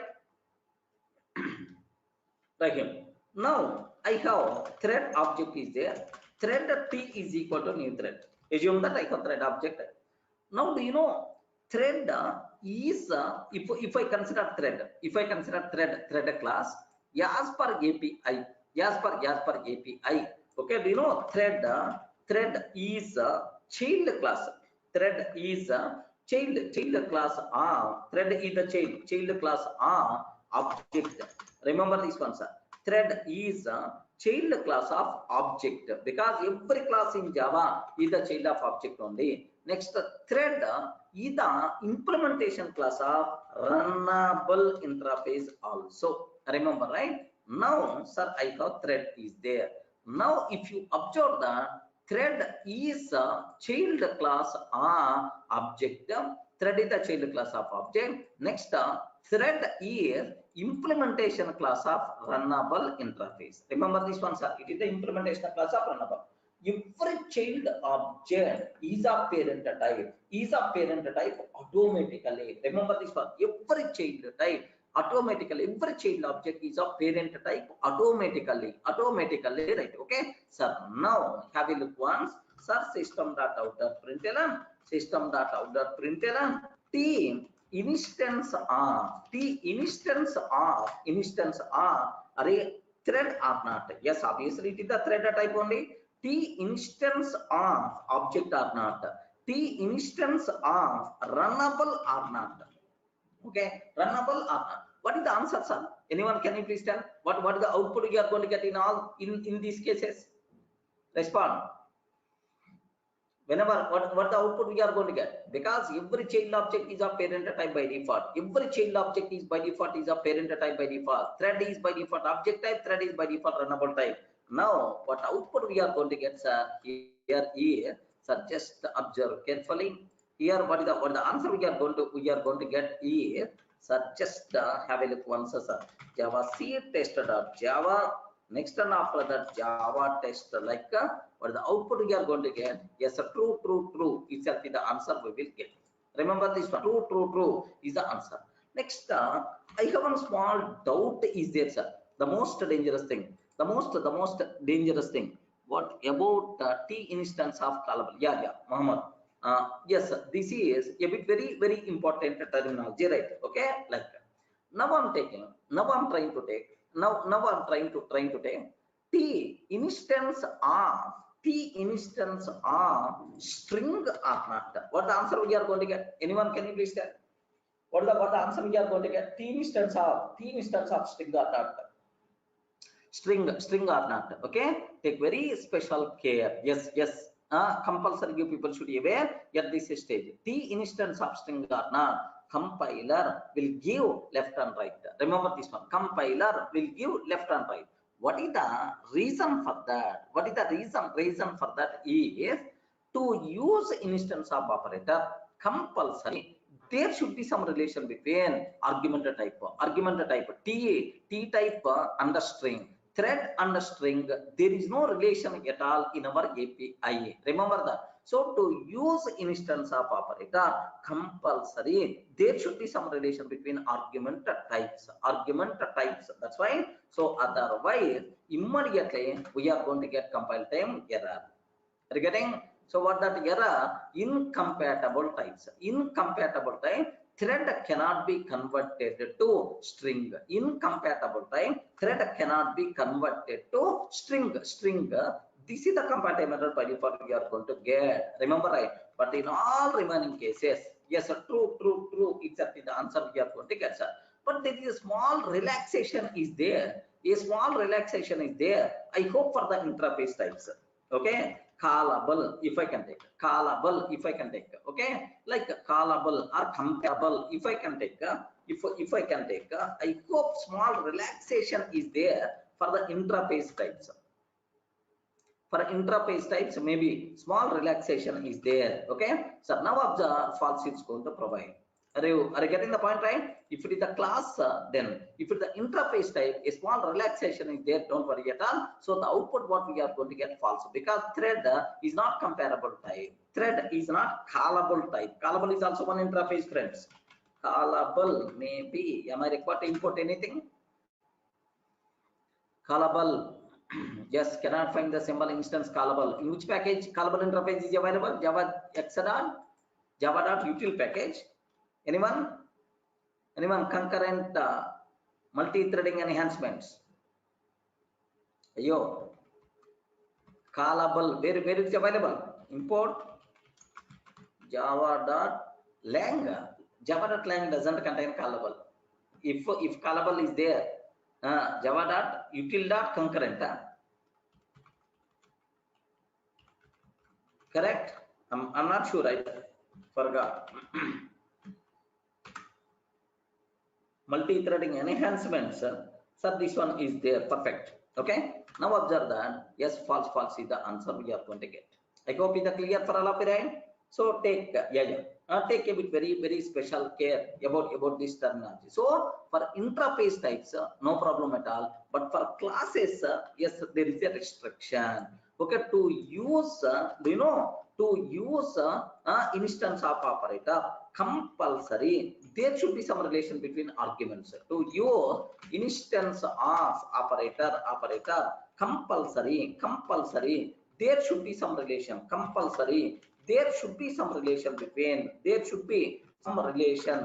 argument types. Otherwise we will get compile time error. Otherwise we will get compile time error. Otherwise we will get compile time error like that. But this rule is not applicable. If it is not applicable, if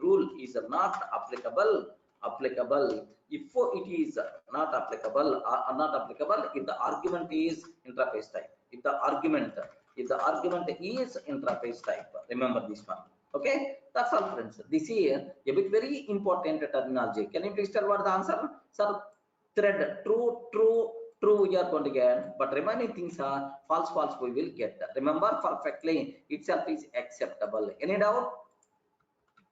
Yes, friends. Okay, this is one very important point, sir. Now I have one small doubt. Concurrent collections are not required for the exam. Remember. Yes, all the comparable, callable, these things are predefined. Predefined interface. Especially in multi-threading, we are going to use instead of runnable. Pascal. Instead of runnable, we are going to use callable. Beautiful concept. Okay, multi-threading related terminology is the callable. Okay, now that's all this is. So here you may get sir, for this interval it must be implemented a class type, otherwise false. Yeah, correct. Here there is one small problem is there. So forget about interfaces. Okay, even I'm using the class, when I will get false as the answer. Okay, because if there is no relation, then we are going to get compile time error. If there is a relation, then we will get true as the answer. But when we will get false as the answers are very important point. Now observe carefully what I'm trying to take. Object O is equal to new object. Object O is equal to new object I'm taking. So now O instance are string or not? What the answer? Can you please tell? Either any relation between argument types or not? Yes. O is what type? Object type. O is what type? Object type. Here string type. O instance of string. There is a relation in there, but internally this is not string object. That's why what is the answer we are going to get? False itself is the answer, friends. Remember this one. What output we are going to get? Simply false is the answer. Okay. Now here just take a bit very special care. Similarly, do you know, if I can take, assume that if I can take okay, object O2 is equal to new string. Object O2 is equal to new string. System.out.println O2 dot string type. O2 instance of string. What the answer we will get? Can you please tell? What the answer we are going to get in this case? First one false, but second one should be true. The reason is internally which object is there? String object only. Internally which object is there? String object only. That's why at runtime, yes, the object is always a string type. Internal object is what type? String. That's why at runtime you are always going to get okay runtime object only. Okay, remember this one. False followed by true. I hope is clear for all of you, right? Any doubt? Yeah, Rahul Amin, he's asking something. So thread is also callable type, like some people may feel. Now observe this one. Java.lang dot thread. What is the profile of this thread class? Can you please cross check? Okay, can you please cross check? Here, see this one. See this. Public class java.lang thread implements java.lang runnable. It is not implementing callable interface. Yes, I mean, are you getting? It is not implementing. It is not implementing. Okay, callable. Of course, we can create. We can define the job for the thread by using callable. Okay, but callable and the thread, there is no relation at all. There is no parent to child, such type of relation. I mean, are you getting the point? If it implements callable, then definitely it's going to be acceptable. Okay, but not. Next, yeah, here just observe. Here, this is the object. What is the difference between these two lines? Anyone, can you please tell? What is the difference between these two lines, the first line and second line? First line is the object, but second line is the runtime object, is the string type. Remember this one. It is not string object, it is the object. It is the object of object type. So here, one instance of string or not? No, it is not string object. But here runtime object is the string type. That's why in the first case false is the answer, but second case true itself is the answer, because JVM is always going to check runtime object. Runtime object is already string type. That's why what the answer we are going to get, sir, true itself is the answer, sir. Now observe carefully. True itself is the answer. Any doubt? Yeah, Neha, are you getting the point? Okay, that's all. So this is about what the output we are going to get. True, sorry, what the output we will get, false followed by true, sir. Okay, well, that's all. This is about the instance of operator. Next, one more point we require to take, sir, a small point, sir. For any class or interface, for any class or interface x, for any class or interface x, null instance of x is always false. Remember this one. Null instance of x is always false, because null means there is no object. Internally there is no object. Now there is the question of, is it string type, is it student type, is it customer type, like that's why what output you are going to get is always false. Remember this one. For any class or interface x, null instance of x is always false. Okay, well, now have a look once, sir. Here I'm taking null instance of string, null instance of thread I'm taking, null instance of runnable I'm taking. In all these cases, what answer we are going to get, sir? Sir, simple false is the answer. Null instance of anything, sir. Null instance of anything, we are simply going to get false itself is the answer, sir. Sir, any explanation is required? Can you please guide? Null instance of, so what output by default we are going to get? False itself is, because internally object is not there. Then now I can tell that this object is of particular type. Internally object is not there. That's why how this instance of operator is defined, simple. It is always going to tell null itself is always going to return false. Friends, everyone in the position to understand? Clear, right? Okay, now there is one more point. Of course, typecast operator we covered already in the last sessions. Implicit typecasting, explicit typecasting. Have you remembered? Somewhere we covered already implicit typecasting, explicit typecasting, like we covered in the first language fundamentals topic only. So I'm not repeating that typecasting again here. Next, assignment operators. Sir, very important for the exam sake also. Just observe that. Assignment operators like that. Sir, very simple. How many types of there are assignment int x is equal to 10. Can you please tell what I'm doing? int x is equal to 10. Can you please tell what I'm trying to do? Yes, I'm doing very simple, sir. What I'm doing, I'm trying to assign 10 value to the variable x. I'm trying to assign 10 value, 10 value, 10 value now for the variable x. This is nothing but what, this is nothing but assignment operator. Are you getting? So assignment, right? But it's a very simple assignment, sir. Whatever we are using, simple assignment, simple assignment, simple assignment, right? But sometimes we can perform, but sometimes we can perform like this type of style also. So a is equal to b is equal to c is equal to d is equal to 20, something like I'm trying to take. Can you please observe? So this is what assignment chaining, sir. A is equal to b is equal to c is equal to d is equal to 20, sir. This is called chained assignment. Chained assignment chaining, sir. Chained assignment. Next, third one, if you observe that simple assignment, chained assignment. Next, sometimes you may consider x plus is equal to 10. So this type of thing is called what? Compound assignment. This type of thing is called compound. This type of thing is called compound assignment. Remember this one, sir. Compound assignment operator. So total, how many types of assignment operators are there? 3 types. Simple assignment, chained assignment, compound assignment. Compound assignment means assignment operator is mixed with some other operator. Such type of assignment is called compound assignment operator. Any doubt? Friends, are you in the position to understand this one, sir? Compound assignment.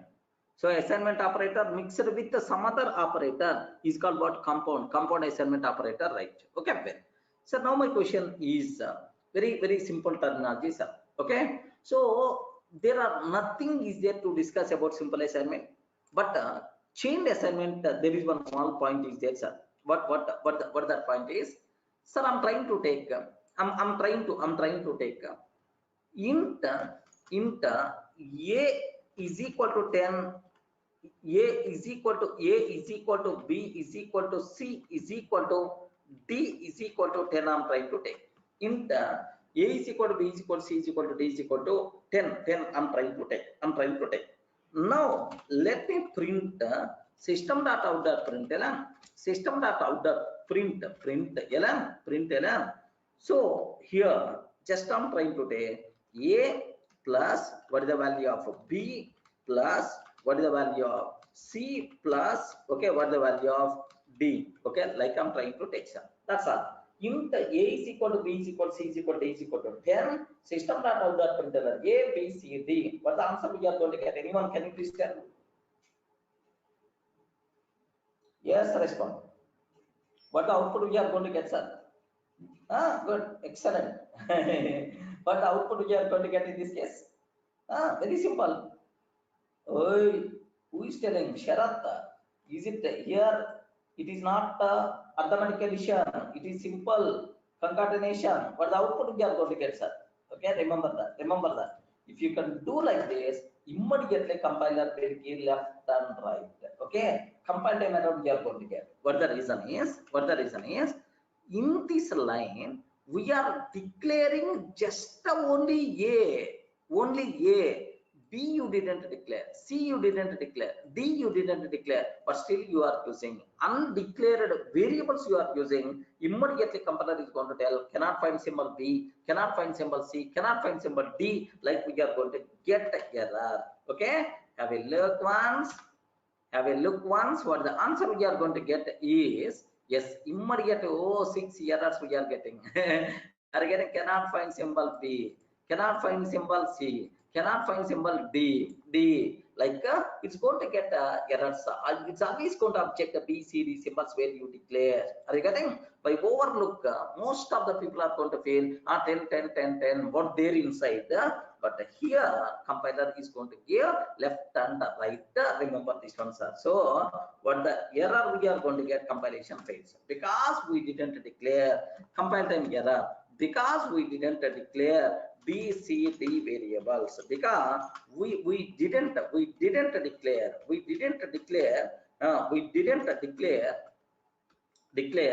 B, C, D variables, B, C, D variables, right? So now the same example, I want to do a small int a comma b comma c comma d, a comma b comma c comma d. Next a is equal to b is equal to c is equal to d is equal to, then I'm trying to take. Now 100% pakka, this one is acceptable. Are you getting right? Are you in the position to understand? Just I'm declaring for variables. I'm just declaring for variables, and then just I'm using those variable a, b, c, d. Okay, like what the output we are going to get perfectly. The answer we are going to get is 10, 10, 10, 10. Okay, something like that. Perfectly. It's acceptable. No problem at all. Are you seeing right? Are you seeing the difference? Don't use chained assignment directly at the time of declaration. By mistake, if you are trying to use directly at the time of declaration, immediately multimeter we are going to get. Any doubt, friends? Any doubt about this terminology?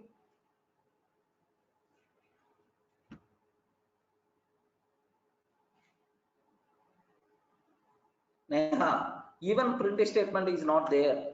Even print statement is not there. But here the problem is here you are using b comma c comma d variable, but where you declared these variable. If you want to use a variable, first compulsory you should declare that variable. Or a b, c, d you are using, where you declare that variable. That's why compatibility we are getting. So the problem is not with the print statement. The problem is with that declaration only. Getting? Okay, yeah. Now this is a small point you should be aware about chain assignment. So we here we can't use a chain assignment directly at the time of declaration. This is the we can't use chained assignment directly at the time of declaration. Directly at the time of declaration. Remember, right? Okay, Ben. Sir, now the next thing what I'm trying to take, very important point, sir. The next thing what I'm trying to take, very important. Observe compound assignment. There is one small point is there, sir. So we can mix our operators with the assignment operator with some other operator also. Something like plus equal. Suppose assume index is equal to 10. Suppose assume, sir. This is the very important for the exam sake. Please consider int x is equal to 10. I'm taking int x is equal to 10. So x plus is equal to 20. I'm taking system.out.println of x. System.out.println of x. I'm trying to take. Can you please guide what is the output we are going to get now? Yeah. Please guide what is the output we are going to get now? Yes, perfectly, sir. X. Who is telling Neha? 30. Okay, good. Sir, here x plus is equal to 20 means x is equal to x plus 20. X is equal to x plus 20. Sir, already x value is the 10 plus 20 the 30. Yes, 100% pakka. But the output we are going to get here is 30 itself is the answer. No doubt at all. 30 itself is the answer. Perfect. Okay. So do you know this is what the compound assignment operator. This is, so we can use we can use sir our assignment operator mixed with some other operator. We can use our assignment operator mixed with some other operator to form compounding assignment, right? Sir, what are various possible compound assignment operators? Plus equal, already we covered. Next minus equal. Next multiplication equal. Next modulo equal. Next division equal. Modulo equal. Division equal. Next after that, you know, sir, this is next right shift equal, unsigned right shift equal, next left shift equal. Okay, like next sir ampersand equal. Okay, next r equal, next xr equal. Okay, like these are all possible compound assignment operators, compound assignment operators in Java. Remember this one, sir. So you can combine assignment with any arithmetic operator. You can combine with the shift operators. You can combine with the bitwise operators also, and RXR. Remember total 11 total 5 plus 3 plus 3 11 will be there. Any doubt about this one, friends? Okay, now A bit very important terminology. A bit next point is the very important terminology. Take very special care about this terminology, right? So now my point is, now observe this carefully, sir. Now my point is, here I'm taking byte b is equal to, byte b is equal to 10. I'm taking b is equal to b plus 1. I'm taking system.out.println of b. System.out.println of b. This is my first case. Okay. Next, double and equal Rakesh. It won't be accepted because double and operator is always going to work with Boolean types. That's why it is not possible. Yeah, Swarup, compound assignment or shorthand assignment, maybe other name. Rakesh, getting the point? Yeah. Now here see this one. Here my target is b is equal to b plus 1. I want to replace with b plus plus. Okay, r plus b plus b. Next, b is equal to b plus 1. Now I'm trying to replace with the b plus is equal to 1. Yeah, good. Can you please tell what will happen in all these cases? What is the difference between these three cases?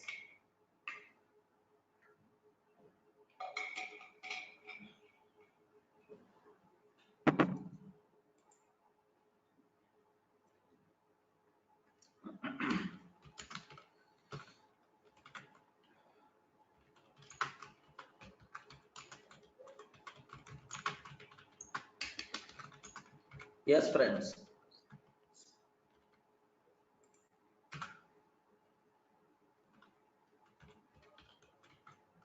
Snippet means part of the code. Snippet 1, code snippet. Can you please tell what will happen in all these cases? Okay, so all are valid.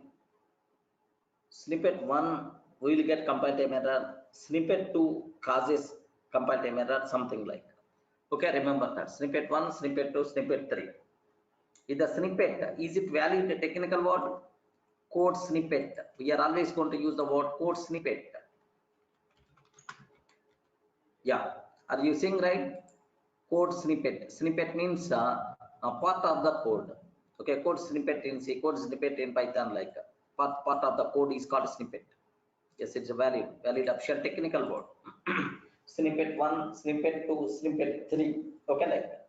Sir, have you observed what is the problem with the first one is, sir, do you know, if we apply any arithmetic operator between two argument types, compulsory the result is always max of int comma max of int comma type of a comma type of b, max of int comma type of a comma type of b. Okay, b is equal to b plus 1, max of int comma type of a comma type of b, type of a comma type of b. So because of that what will happen? Because of that what will happen here?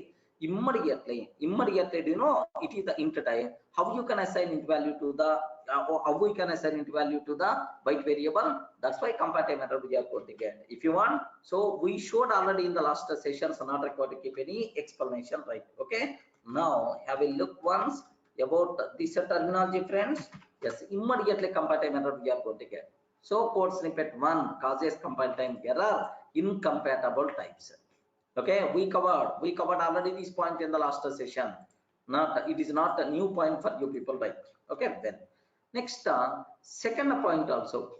Okay, this one is very important. So in the case of increment and decrement operators, implicit typecasting will be performed. That's why. So we won't get any problem. 11 is the answer we are going to get. Correct? Can you please confirm? Is it valid or not? Yes. In the case of increment and decrement operators, implicit typecasting will be performed. That's why for the answer we are going to get 11 itself is the answer. Remember this one, sir, 11 valid. Sir, now in the case of compound assignment operator also, the people who are feeling Sir, here b plus 1. So internally b is equal to byte of b plus 1 is going to be happen. Remember, in the case of compound assignment operator also, implicit typecasting will be performed, friends. Because of this implicit typecasting, we won't get any compile time error. Happily 11 itself is the answer we will get. If you want, just observe carefully, right? Okay, 11 itself is the answer we will get. Okay, now what is the output we are going to get in this case is, now observe, 11 itself is the answer. Friends, any explanation is required? All the people are in the position to understand, right?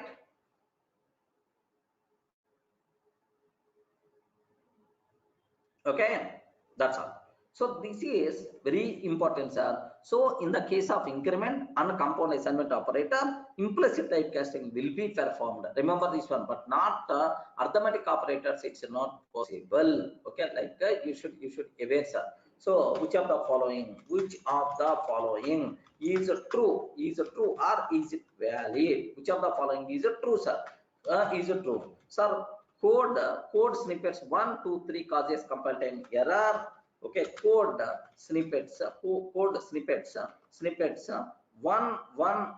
2, 3 causes compile time error, causes compile time error, compile time error, cause compile time error. All code snippets cause compile time error. Only, okay, here just I'm using only code snippet 1 causes compile time error. Only code snippet 1 causes compile time error.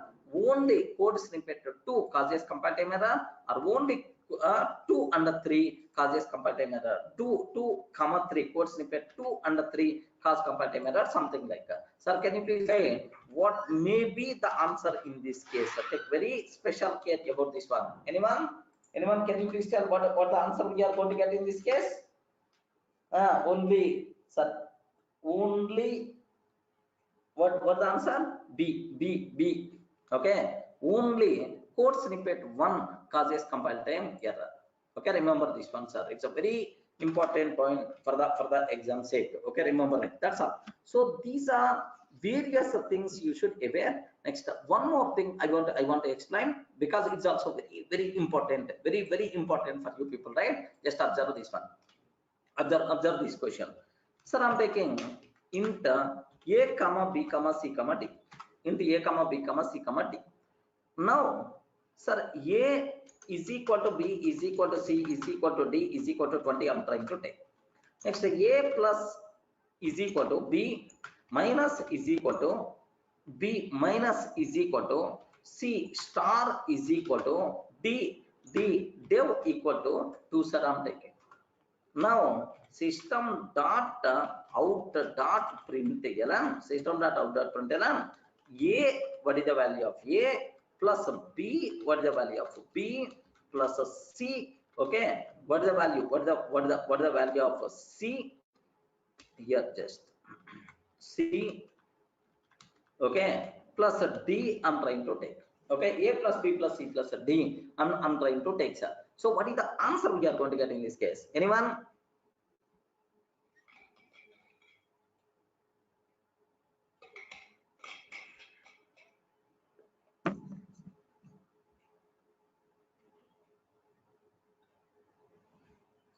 Can you please confirm?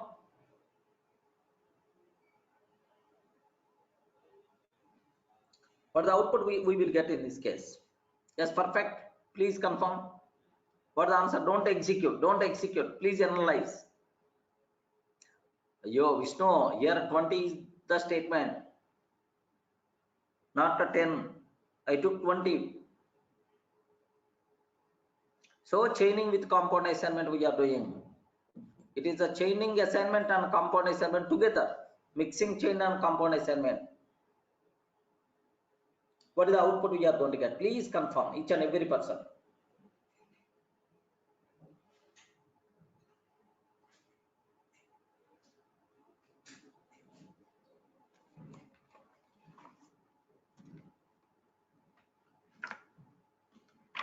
Maybe compile time error. Nagateja, don't feel if you don't know it is automatically cause compile time error. Yes. What is the thing we are going to get in this case? Can you please confirm?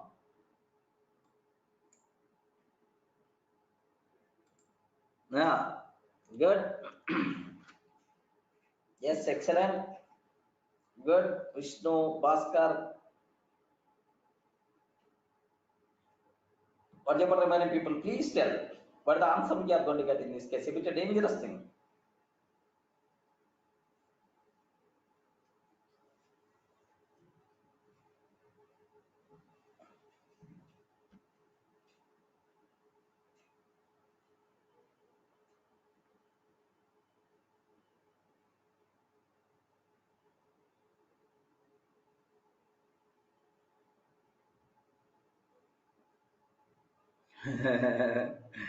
Ayyo.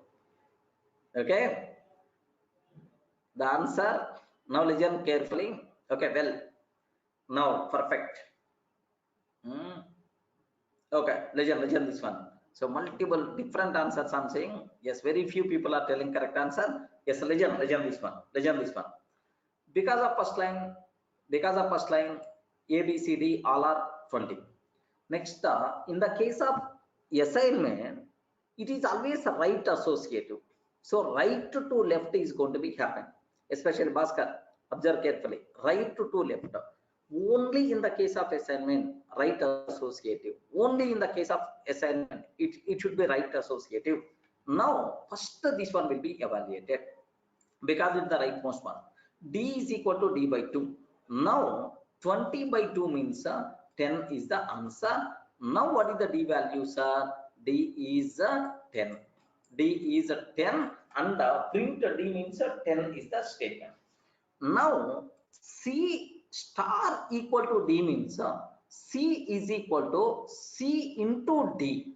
C is equal to C into D. C value 20. 20 into 10 means now C value will become 200. Remember, now 200 is the thing we are going to print. Next, B is equal to B minus C. B is equal to B minus C. B minus C. So what is the B value? B 20. 20 minus C. C value already 200. 20 minus 200 means so B value is minus 180. 20 minus 200. Now minus 180 is the thing. Next, A is equal to A plus B. A is equal to A plus B. A plus B. So A already 20. 20 minus 180 means minus 160 is the A value. Now if you are trying to print minus 160, minus 180, 200, 10 is the output we are going to get. All the people are in the position to understand? Yes, friends? Everyone in the position to understand, right? Yeah. Now, if I run this code, what is the output by default we are going to get? Yes, observe carefully. Yes, minus 160, minus 180. Okay, 210 is the answer. Some people are feeling, yes, some people are feeling, yes, here it is compile time error, it is compilation fails. Okay, some people are here providing, okay, this output. Okay, just observe that. Observe this output. Some people are telling. Next, there are some people who are telling, you know, this type of output also. Yes, I want to keep your answers as options. Your answer as options. 200. Okay, 180, 200, 180, 210. Okay, well, 200, 180, 210. Next, any other option, colorful options you provided for me?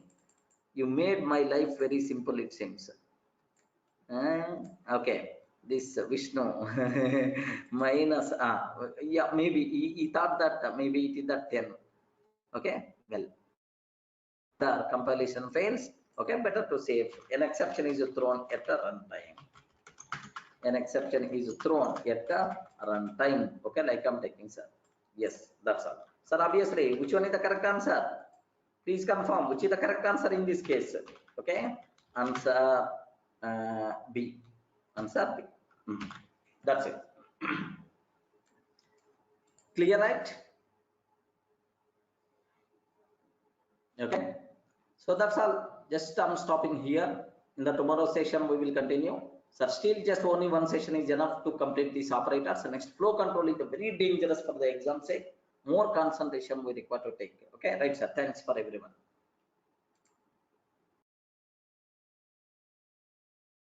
Friends, good morning. Operator, the most important, very important terminology you people should be aware what that thing is. Just a conditional operator. Have you remember, right? I told some days before.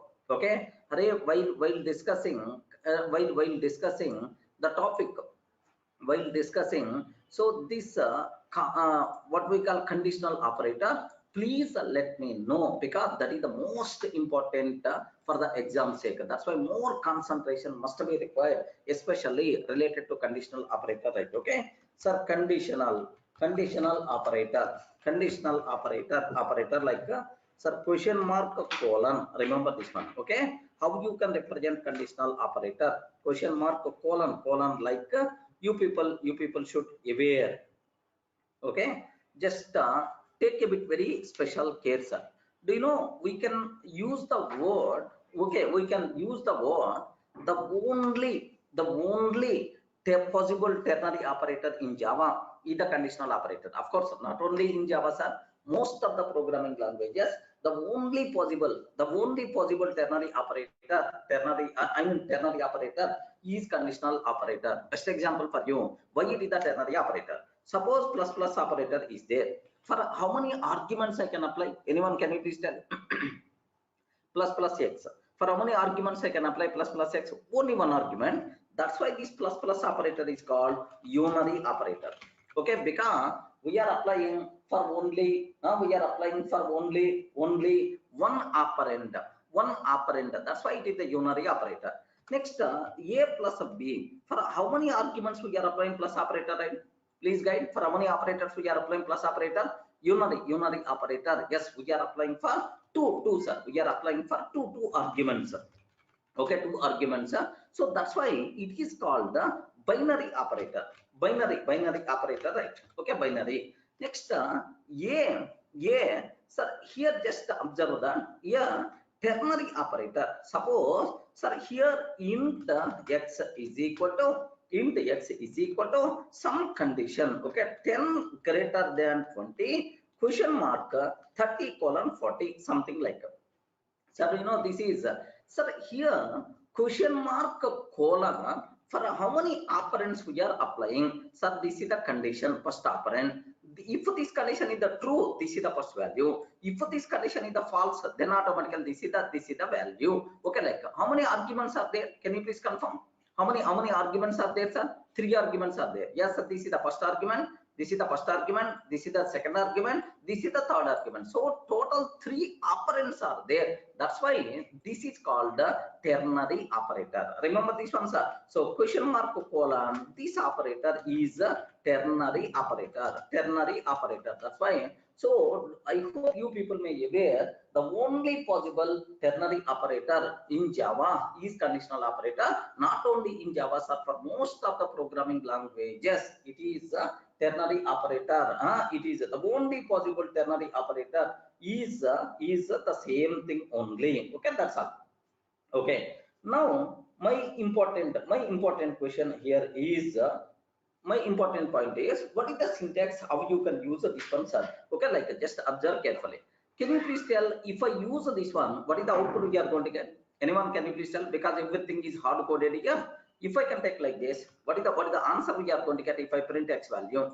If I print x value, what the output we are going to get? Just here, if you observe, sir, is it true or false?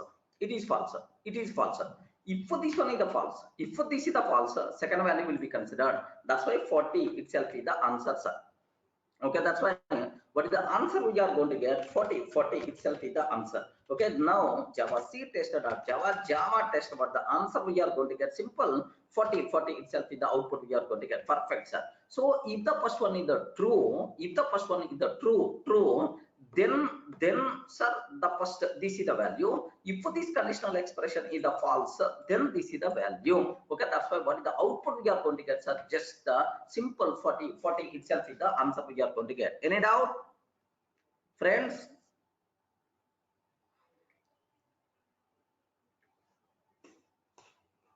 Everyone in the position to understand, right?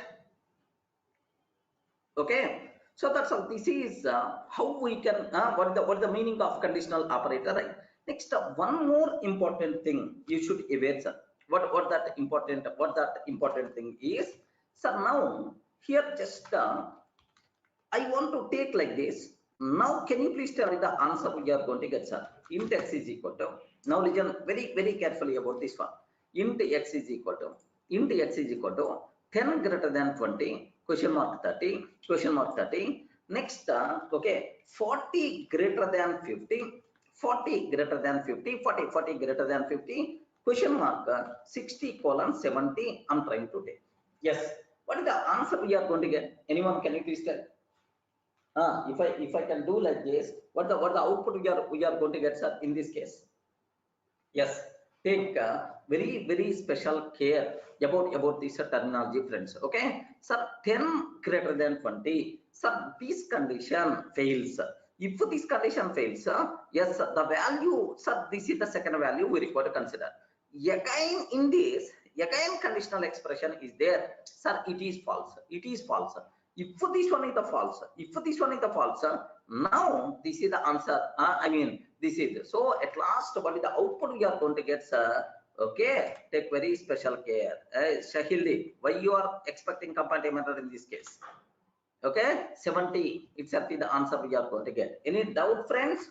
Are you in the position to understand what the output you are going to get? So please make sure nesting of ternary operator is possible. Remember, right? Okay, nesting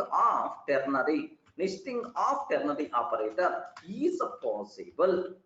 Okay, that's all. So nesting of ternary operator is possible. So theoretically, that's all. This is more enough. We are not required to worry at all. Okay. So here just to take a bit very special care. Neha, just observe that. So this total thing should be evaluated first. And then the result should be assigned to X.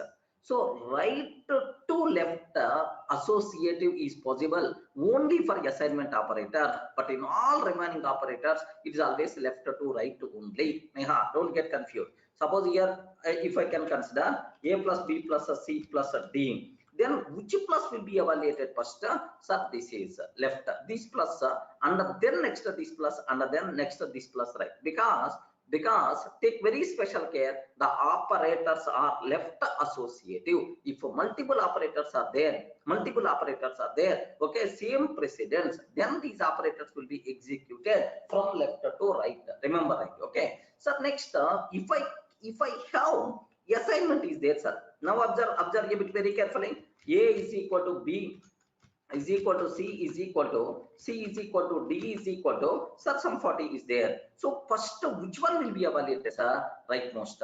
Assignment is always right associative, but the remaining operators is always left associative. Neha, don't get confused. Only for assignment right associative, but remaining are left associative only. Okay, like that's fine. So these operands should be evaluated from left to right. Any doubt? All the things are very clear for you people, right? Okay, that's all. This is theoretically okay, but is there any chance to have some practice bits related to the ternary operator? Just 1 minute, friends. Just let me check, is there any chance to have that?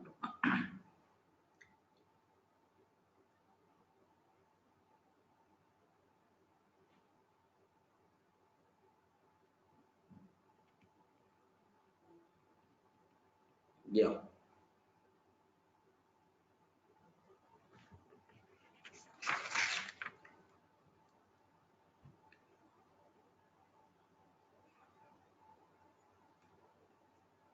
Just wait for a minute.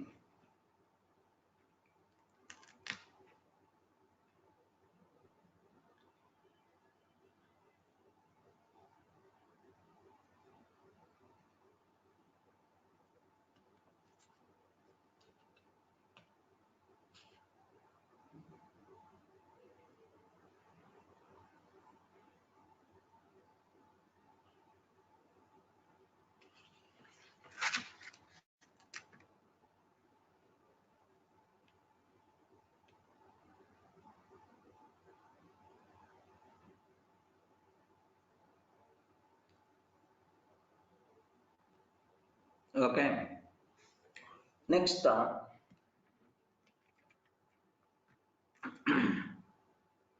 yes, Farouk. All right associative. Unary is not right associative. I mean, generally left associative only. If multiple unary operators are there, left to right. Assignment, wherever assignment is there, it's always going to be happen from right to left.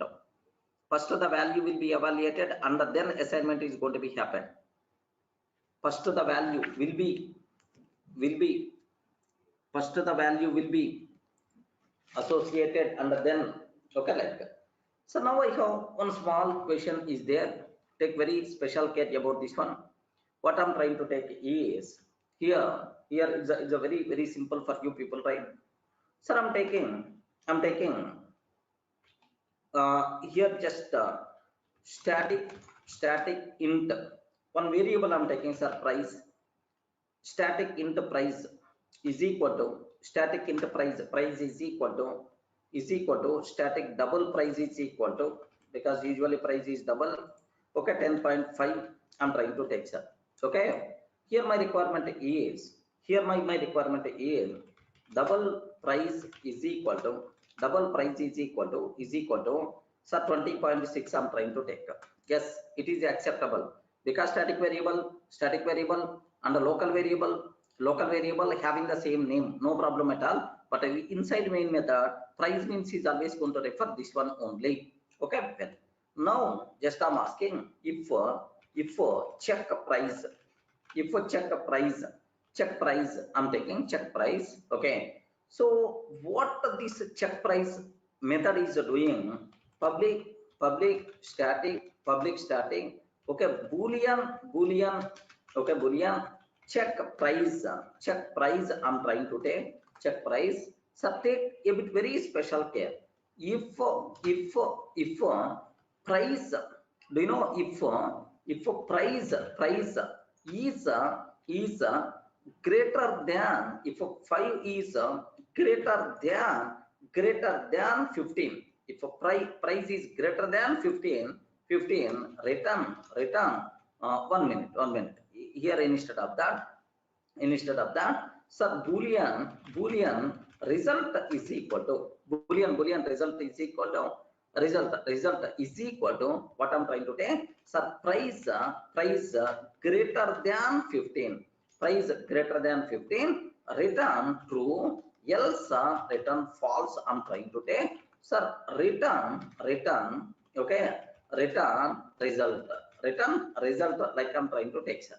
Now here what it will do, system dot out dot println, system dot out dot print system dot out dot println, sir, it is too costly, it is too costly, like this I'm taking, it is too costly, else okay, here just I'm trying to take here is else, okay, what I'm trying to take, it is not costly, it is too costly, it is not costly, it is not costly, okay, like I'm trying to take, sir. Okay, now here that's all, sir. Now can you please observe that here why I'm telling this example is, of course, just observe how they are trying to use this one. Okay, this is a very important terminology, friends. That's why take very special care about this one. Can you please guide what is the answer we are going to get, sir? Is it valid first? Is it valid first? Is it valid or not? Valid. Okay, now do you know if I can pass if I can just I'm trying to take, okay, that's a, don't get confused here. So check price. Now this function is going to call price. Price means static variable will come in the picture. Static variable value 10.5. 10.5 greater than 15? No. That's why no. False is the answer. So return false. False means it is not costly. It is not costly. It is going to print. Raja, don't get confused. Raja, don't get confused, because price in this method, price means static variable will come. Static variable will come, but not local variable. Okay, this local variable is available only inside main method. Okay, so that is, now observe very carefully what the answer we are going to get, sir. Here, it is not costly. It is not costly. Perfect. Okay, this is the output what we are going to get, sir. Now here, just I'm trying to take. Okay, just I'm trying to take what is the output we are getting. So just compilation fails. Okay, compilation fails. Okay, now B, sir, what it prints? It is too costly. Okay, it's too costly. Next, and after that it prints it is too costly, or too costly, it is too costly, printed to the console. Printed to the console. Printed to the console. Printed to the console. Next, it is not costly, printed to the console. It's not costly, printed to the console. Okay, just the namesake I'm trying to take, sir. It is a runtime exception. It is a runtime exception we are getting, or it throws an exception is thrown at runtime. An exception is thrown. An exception is thrown at the runtime. At the runtime, like this I'm taking, sir. Sir, can you please guide which is the answer? Please respond. What the answer we are going to get in this case? Yeah. What the answer we are going to get in this case? It's not costly. It's not costly. Printed to the console is nothing but C. Perfect. Okay. Now I want to make small change for this code. I want to make small change for this. Can you please tell what is the answer we are going to get? Okay. Here just observe double price I'm trying to take. Can you please guide what is the output we are going to get in this case? Are you getting the point? Are you getting the point, right? Now you are passing price value. This price value will come. This price value will come. Now local variable is available. Now this local variable value is going to consider, but not static variable. Now 20.6 is greater than 15. So true is the answer. If it is the true means it is too costly, it will be printed to the console. If you want, just observe carefully, right? But the answer we are going to get, sir. What may be the answer? It's too costly, will be printed to the console. Wow, wonderful.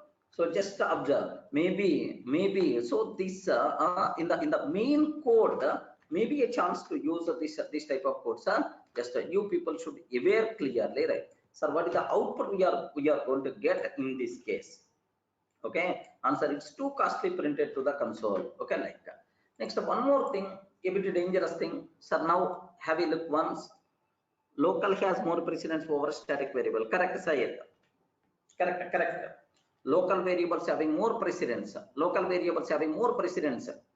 Okay, than static and instance variable. If local is not there, then only remaining variables will come in the picture. Remember that. Okay. So now my question is, take a bit very special care about this terminology, friends. I'm trying to take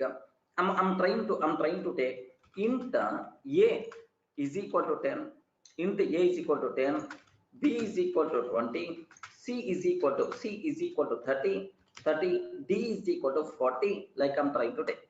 Sir, four variables I'm taking, sir. Int a is equal to 10, b is equal to 20, c is equal to 30, and d is equal to 40. Can you please guide, is it acceptable or not acceptable?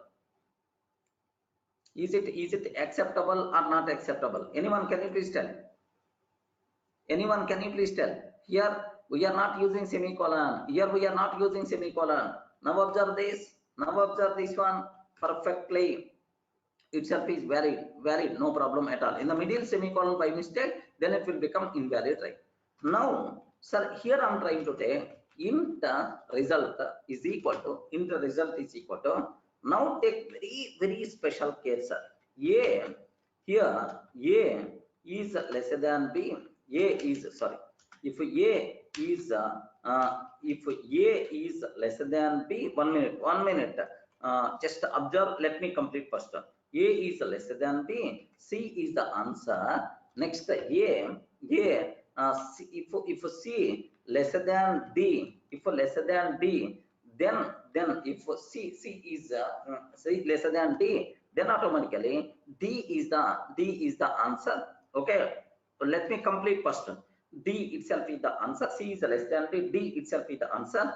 Next, if A greater than B, then automatically answer A plus B itself is the answer, sir. That's all. Sir, system.out.println of result. System.out.println of result. Like I'm trying to take. Okay. Can you please tell what is the answer we are going to get in this case? What the answer we are going to get in this case? Yes, friends. Please confirm. So what is the output you are going to get in this case? Wow, take very special care about this terminology. Okay, very special care about this terminology. The answer what we are going to get, so first A is less than B, 10 is less than 20, 100% pakka correct, then automatically C is the answer. That's why the result will become 30. Compiler will give left and right in this case. Remember this one. What the reason? Already 1 or 2 numbers identified. What the reason is? Have you observed, right? Have you observed? So A greater than B, then automatically this is the first value. Now this total thing is the second value. In this is the condition. Now this is the first value. Now this total is the second value. This is the condition. This is the first value. Where is the second value?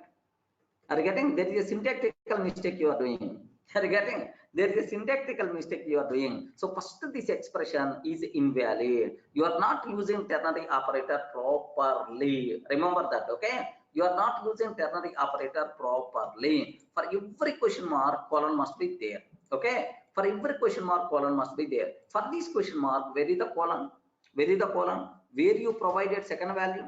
Where you provided second value, you didn't provide second value. That's why immediately error by default you are going to get. If you want, just observe the compilation fails. Suresh, all the people are in the position to understand. Sir, colon expected because you didn't complete. Okay, this operation, right? Okay, so here just take very special care about this terminology, friends. What is the result? What is the result? Like maybe a chance. Can you please guide? So the first option directly 30 is the answer. Okay, second option some 20 is the answer. Okay, third option some 10 itself is the answer. Okay, 10 itself is the answer. The compilation fails. So first option is always attracting. So our hand is always going for A, but the answer is D. Compilation fails because it is invalid syntax. Okay, this one is invalid syntax. It is invalid. It is not the proper use. It's not the proper declaration of a ternary operator, not of ternary operator. Immediately what we are going to get, error semicolon expected. Like we will get this is the compiler error. Right? Compiler is very strict, boss. It is expected. Like compiler error we are going to get. Getting right?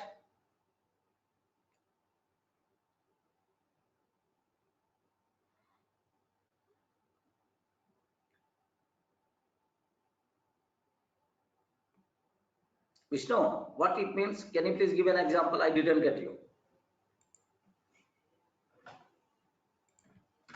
With example, you can ask your doubt so that I can clarify. Okay. This is one dangerous thing you should be aware. Sir, all local final variables will be stored inside constant area. There is a constant pool will be there. In that constant pool, all the constants will be stored. It is invalid. Vishnu, it is invalid because the reason is you are taking an expression. Suppose in my code, assume that if I can take 10, can you please tell, is it valid or invalid? Yeah, Vishnu. Just I'm taking 10. Is it valid or invalid? Invalid. Getting the thing? Invalid. Why you are taking 10? Are you assigning to some value or not? Okay, like you are not doing anything. That's why. So just have some value, but you have to assign to something. Okay, like invalid. Suppose I'm creating new student. That's all. I'm creating an object. But you are not assigning with reference variable. You are not passing this one as argument to somewhere else. That's why. So 100% pakka this one is invalid. Yeah. Getting? I hope everyone in the position to understand these things, right? Okay. Next, maybe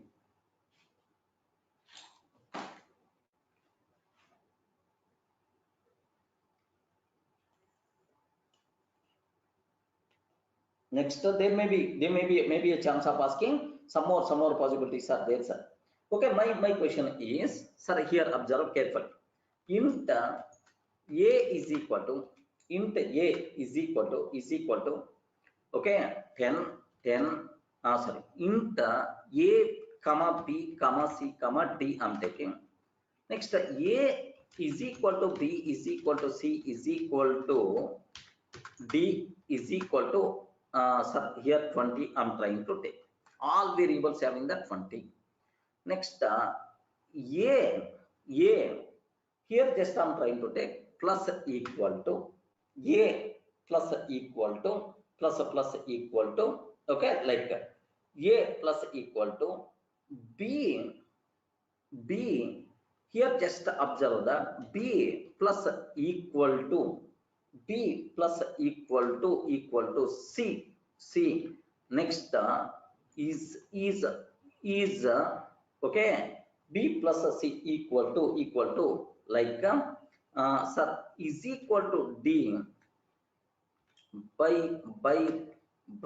10 I'm trying to take. A plus is equal to like 10 I'm trying to take. Okay, sir, let me remove this d variable, right? Okay, that's all.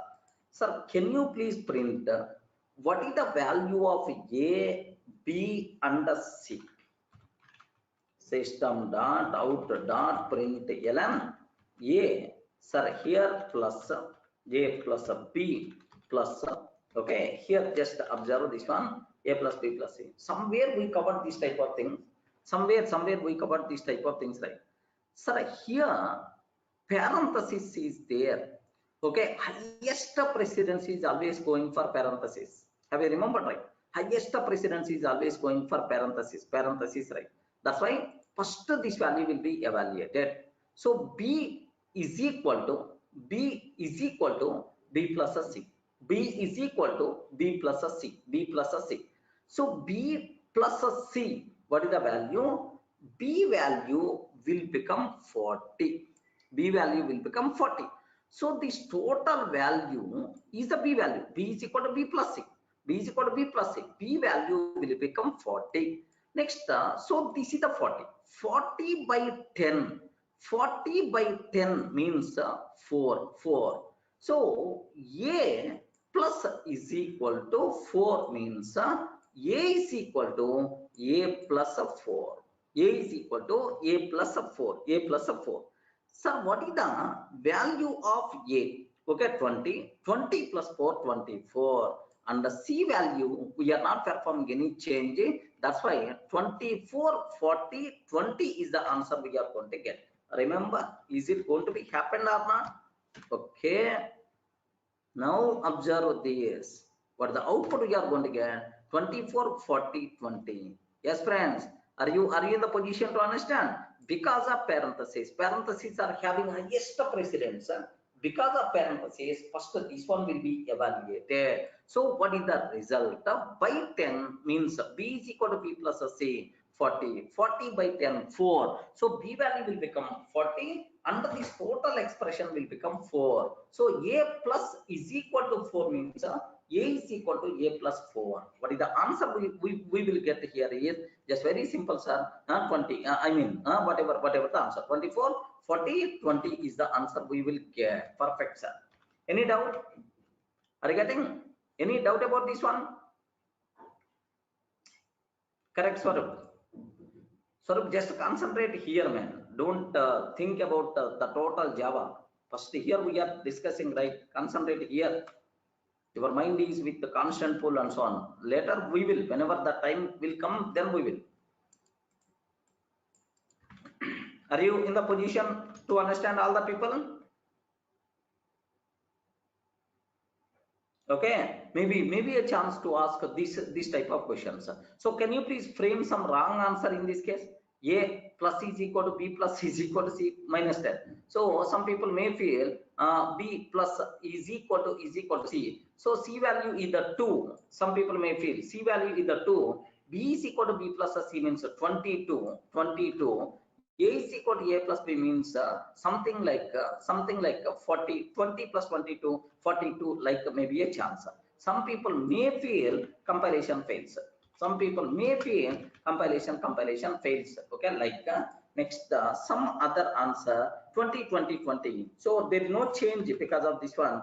20, 20, 20, something like maybe a chance, right? Okay. So what is the answer we will get in this case is yes, perfectly. Can you please tell what the answer?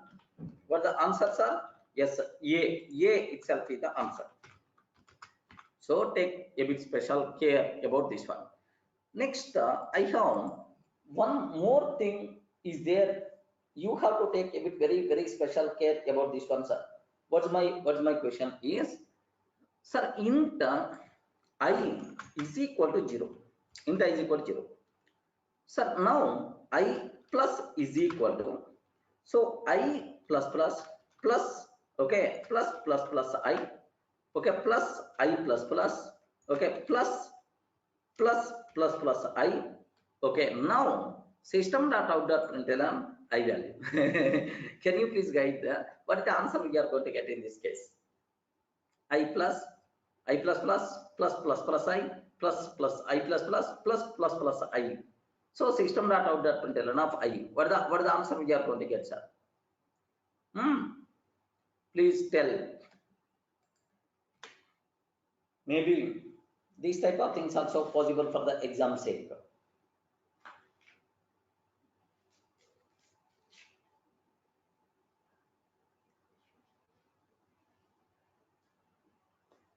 Any doubt?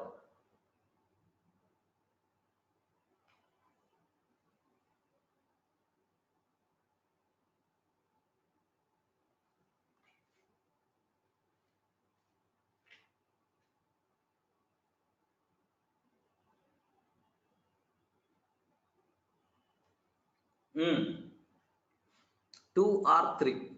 What? Tell exact answer. Why you are telling 2 or 3? Either 2 or 3.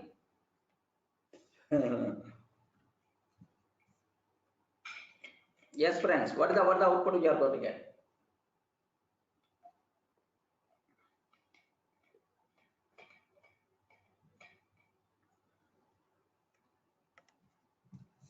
We are not required to use parenthesis.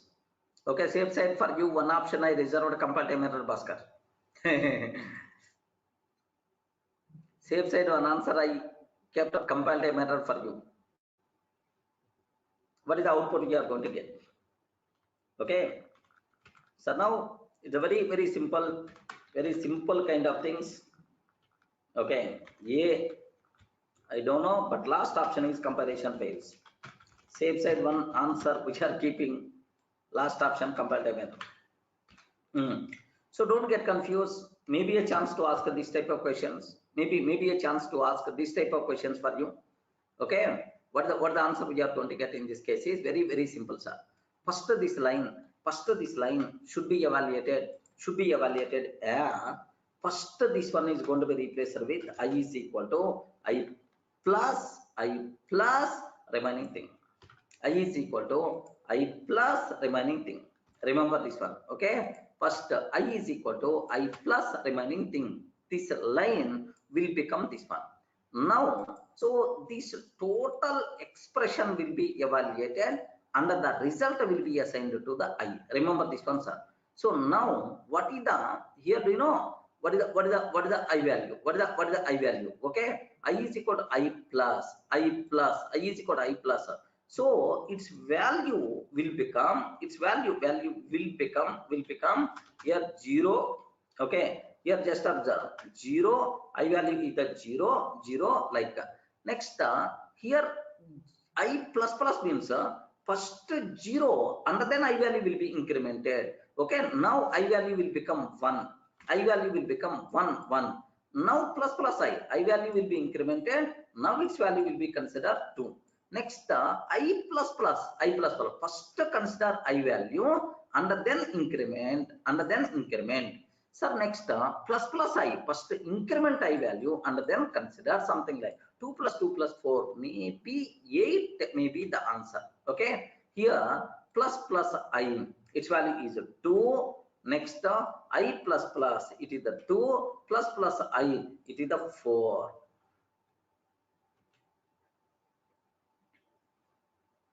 Let me cross check first what output we are going to get, but perfectly this is the valid. Don't feel it is don't feel this is the invalid thing. Okay, what the answer we are going to get perfectly 8 itself is the answer. Yes friends. Are you getting right? Now observe carefully. Sir, I value is the 0 first, that's why I is the 0 plus I plus plus I plus plus first consider 0 and then I value will be incremented because it's the post increment plus plus plus I increment I value and then that incremented value please consider. Next I plus plus okay, first I plus plus first consider I value consider I value and then increment this value. Okay, next plus plus I first increment I value and then consider that incremented value. 2 plus 2 plus 4 its value is 8. Okay, now can you please tell what about your answers? Some people are telling your answers are options. Nagateja answer 16. Yes. Okay, any other 4 is also one answer. Whose answer it is? Ramesh answer is the 4. That's all. Oh, now what is the output we are going to get in this case is 8 itself is the answer. Any doubt?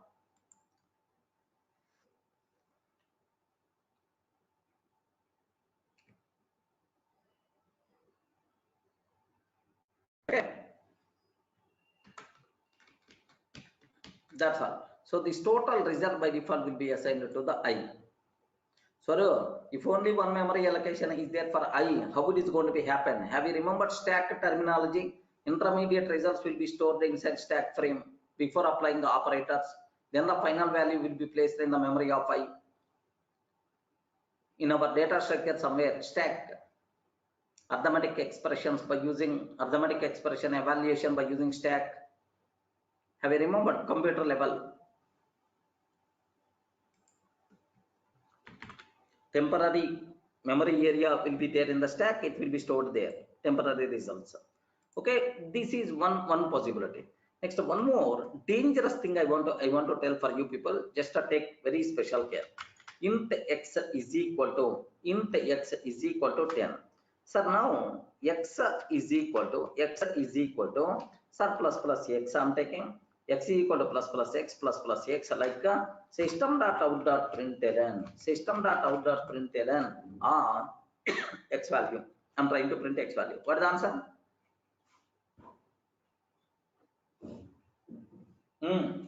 Please guide what is the output we are going to get.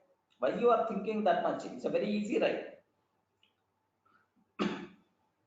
Yeah, what is the answer? First x value will be incremented. X value will be incremented. Its x value is the 11 will be assigned to x. So after this one x value will become 11. Now again x value will be incremented. 12 will be assigned. Now 13 will be assigned, 14 will be assigned. So the output we are going to get 14. Perfect. Not 13. Neha. 14 is the answer we are going to get. Perfect, sir. So I don't think from this you are going to get some new thing. New thing is a very easy. But my intention of covering this one, you should aware, sir. Okay, 10 as it is. Okay, 10 as it is. Or otherwise 12, 13, 14 something, like I'm taking safe side, just here let me take 14 and then save compilation fails. Some people may feel just to attract those people for anything their answer is always compilation fails, that's why. Okay, here just observe safe side D. Okay, so what is the answer we are going to get? Sir, C itself is the answer. Any explanation is required? Please confirm. Any explanation is required about this one? Can you please respond? Yeah. Okay. Well. Now my next question. Now my next question. Take very special care about this one, sir. What is my next question here is listen carefully. Here, take my next thing, plus x. Can you please replace with the x plus? Just a small change. Instead of pre-increment, now I'm trying to replace post-increment. Can you please tell what is the answer we are going to get? Please. Yeah, excellent, Sayed. What may be the answer we are going to get in this case? Yes. Very important. Good. What may be the output we are going to get? Same 14, 13. Bhaskar is telling 13. Bhaskar is always thinking a bit differently today morning.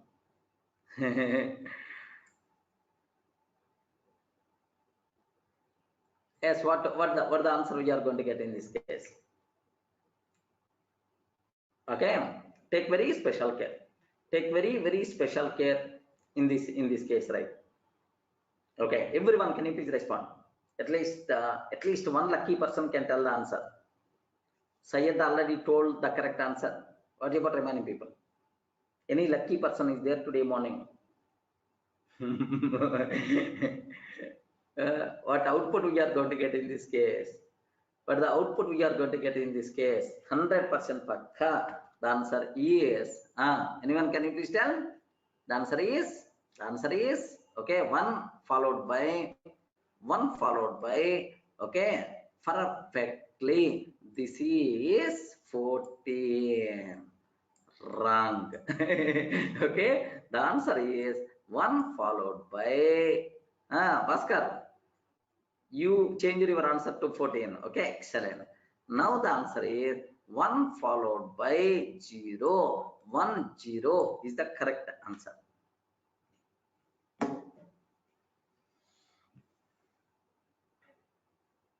So just that is the part of internally JVM working flow. Just a cross check, Swarup. Okay, not recommended, just evaluation order I told. This is the way it is going to be evaluated.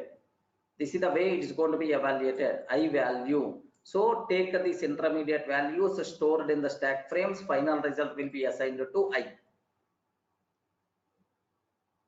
Okay. Now can you please observe what is the answer we are going to get in this case? Anyone? 10. Okay, 10. How this 10 is going to be happen? Sir, first let me cross check, is it a 10 or not? Sir, a bit confusion. If I will give this one to 100 members, 99% of the people are always telling wrong answer only. So, but anyway, 10 is the perfect answer. But understanding is also not that much easy. Take very special case. Small precedence issues are there. Okay. Now here, just this line. If you understand one line, remaining things will become very easy for you people, right? Okay. Remaining things will become very easy for you, right? Okay. Now, what the reason? What the reason for that? Here, see, x is equal to x plus I'm taking. Do you know in this how many operations are there? Please confirm. How many operations are there? Can you please confirm? Yes, friend. Here, assignment is there, and then increment is there. Assignment is there, and then increment is there. Don't tell x is equal to x plus 1. So x plus. This is called increment. This is called post increment, and then assignment is also there. Remember, right? Assignment is also there. Is it pre increment or post increment? Is it pre-increment or post-increment? Post-increment. Next, sir, this is assignment. So two operators are there. One is post-increment and then assignment. Sir, usually which operator will be performed at last? Assignment will perform at last, because after evaluating this total, at last you have to consider. But is it pre-assignment or post-assignment? Post-increment. That's why first consider x value for the assignment. So don't get confused. Please observe carefully. Consider x value for assignment, because it's the post increment. First I have to use x value for assignment, but that assignment should be happen at last.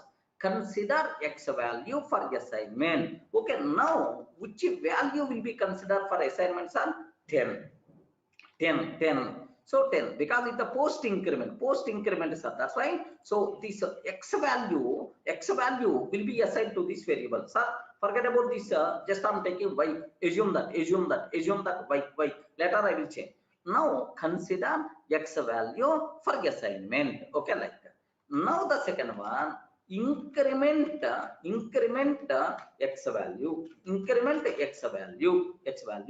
Now, sir, x plus plus means now x value will become, what is the value, right? 11.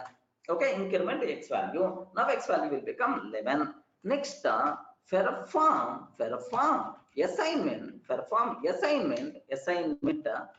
assignment with the old considered value.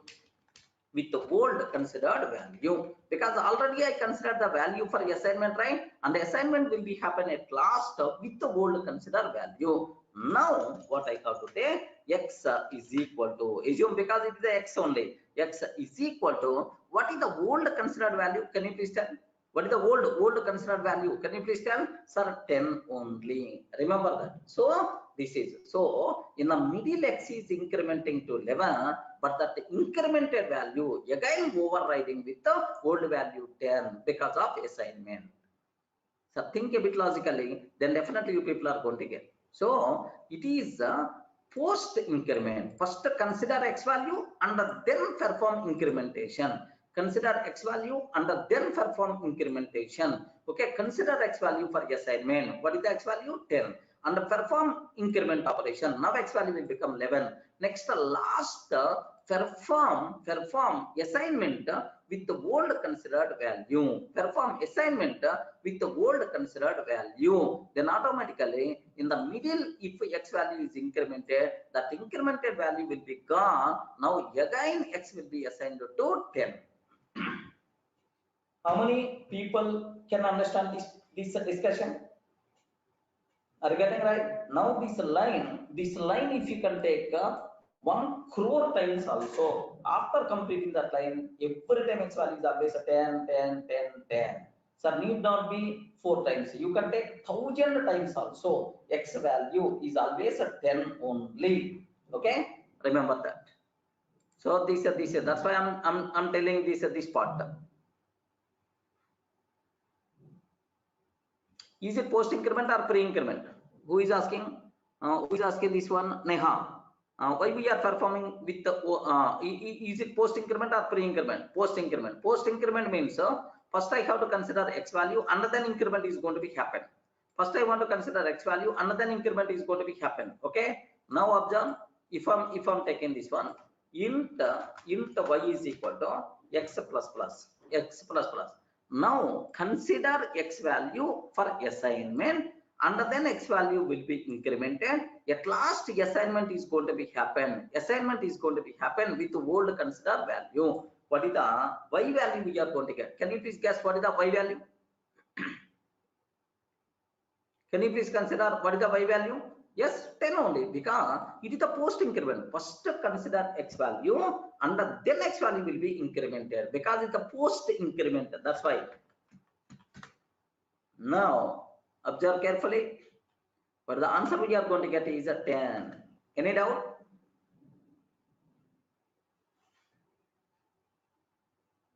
Now only one memory location. Vishnu, only one memory location for x.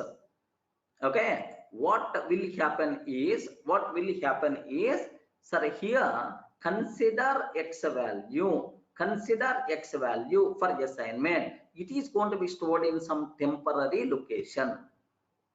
Okay, because that operation should be performed at last. Store, consider this value. Suppose in the stack, Swaroop, just observe carefully. Suppose here 10 plus 20 into 30 is there. 10 plus 20 into 30 is there, sir. Assume that. So the first it will be performed here.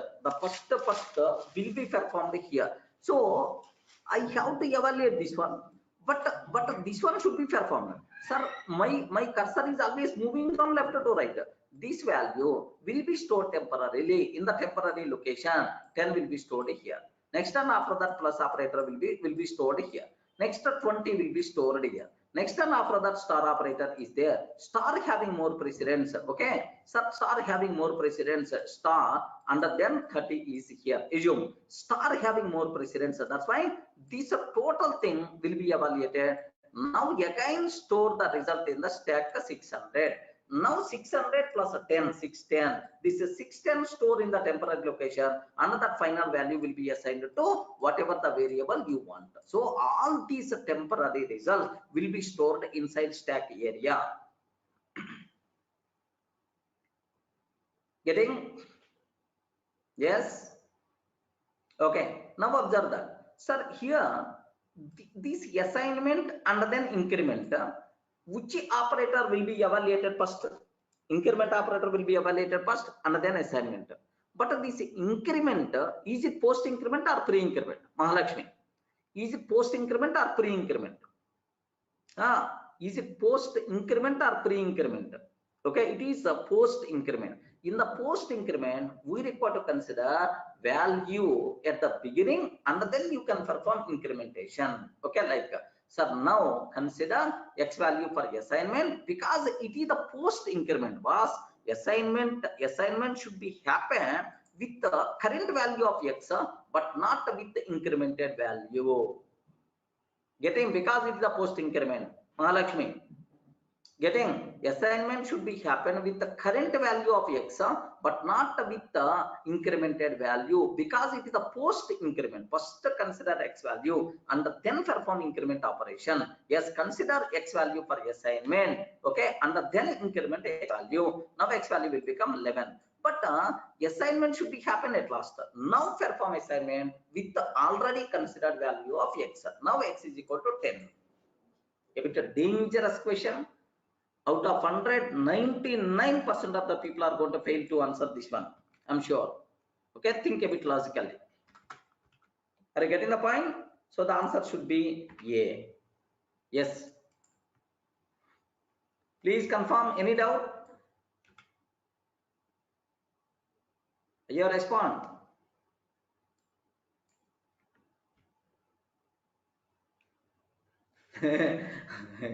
Swaroop, here just observe. Swaroop is here, just have a look once, Swaroop. Sorry, here just x, I should not declare. Here see this one, observe carefully. Now, here how many operators are? Please, the remaining people also, please listen carefully. The people who are not getting clearly, here see. If I can take assume y. Now in this line, how many operators are there? Please confirm. 2 operators. One is assignment operator. Second one is post increment operator. Assignment operator, post increment operator. So here among these two, assignment operator having least precedence. Assignment has less precedence. Assignment has lesser precedence. Sorry, 1 minute. Assignment has less precedence. That's why assignment will be performed at last. Okay. Next, is it pre increment or post increment? Now observe. Is it a pre-increment or post-increment? Yeah, Mahalakshmi, I will explain. Is it a pre-increment or post-increment? Can you please tell? Post-increment. Okay. Post-increment means post-increment means we have to use x value. We have to use x value, and then increment should be happen. Correct, right? We have to use x value and then increment. That is the meaning of post increment, sir. Post increment means array first use x value and then increment is going to be happen. Any doubt about these 3 points? Please confirm. There are 2 operators are there: assignment operator and post increment operator. Next, assignment has less precedence. Next, than post increment. Next, general meaning of post increment means array consider x value. Consider we have to use x value and then increment we have to happen. Post increment use x and then post means after increment, right? Okay. Now here just observe carefully, right? Okay, these are 3 points. Any doubt? Can you please confirm? There are 2 operators are there. Next, which operator will be evaluated first? Assignment should be happen at last because of less precedence. Next, post increment means we have to use x value and then increment is going to be happen. Okay, now observe carefully. Here, so in this line, so I have to talk about right hand side. Okay, listen very carefully. It is the post increment was use x value and then perform increment. Use x value and then perform increment. Okay, consider x value, x value 10 for assignment. Consider x value 10 for assignment. Okay, now why you consider 10 for assignment? What the reason? Please, anyone, can you please tell what the reason why we consider x for assignment, 10 value for assignment? Because it is post increment. Okay, next, this 10 value is not initialized to x. What is the reason? Yes, this assignment should be happen at last because it has less precedence. Okay, well, next, perform post increment. So x plus means now x value will become 11. Okay, now x value will become what? 11 like. Now I have to perform post increment. Already I did. Now x value is 11. Remember that. Now I have to perform, sir. Now assignment is the remaining operator because that is the already post increment we did. Now assignment is the remaining. Now perform assignment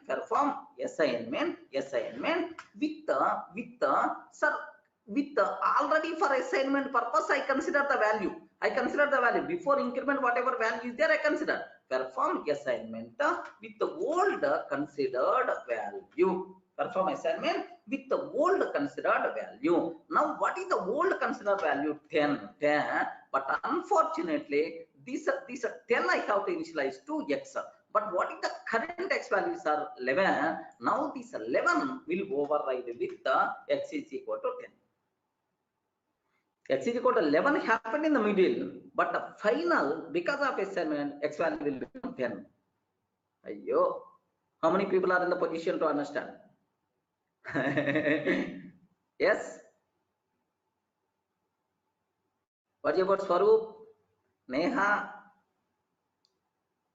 Incremented value of x gone because 1 minute. So some people here see this one.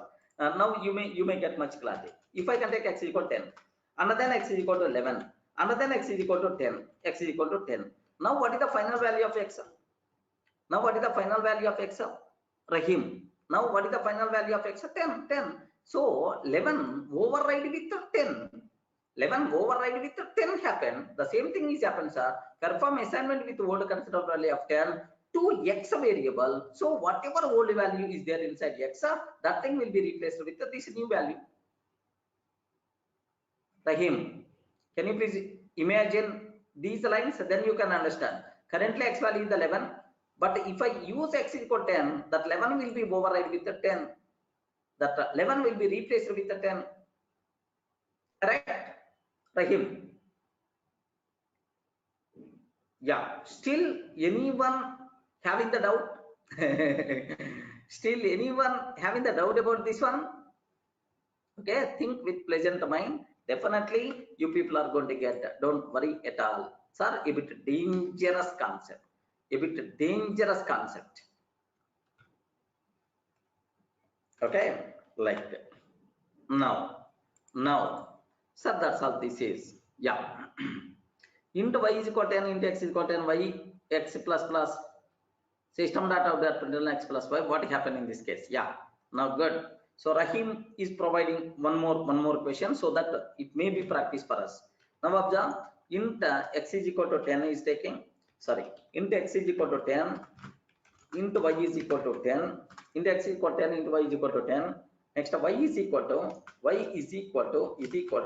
x plus plus I'm taking, y is equal to x plus plus I'm taking, again y is equal to x plus plus, y is equal to x plus plus. How many times? 1 2 3 4 times.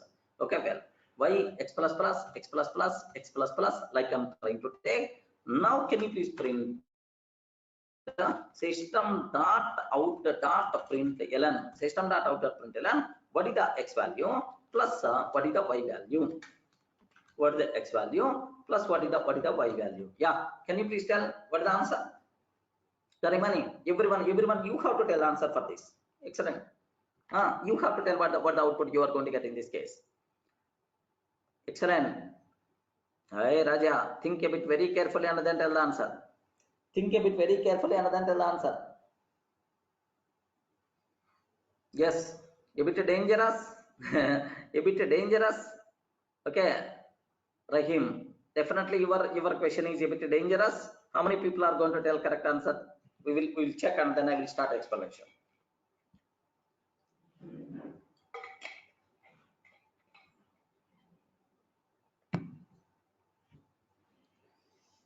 Completed? All the people are in the position to answer?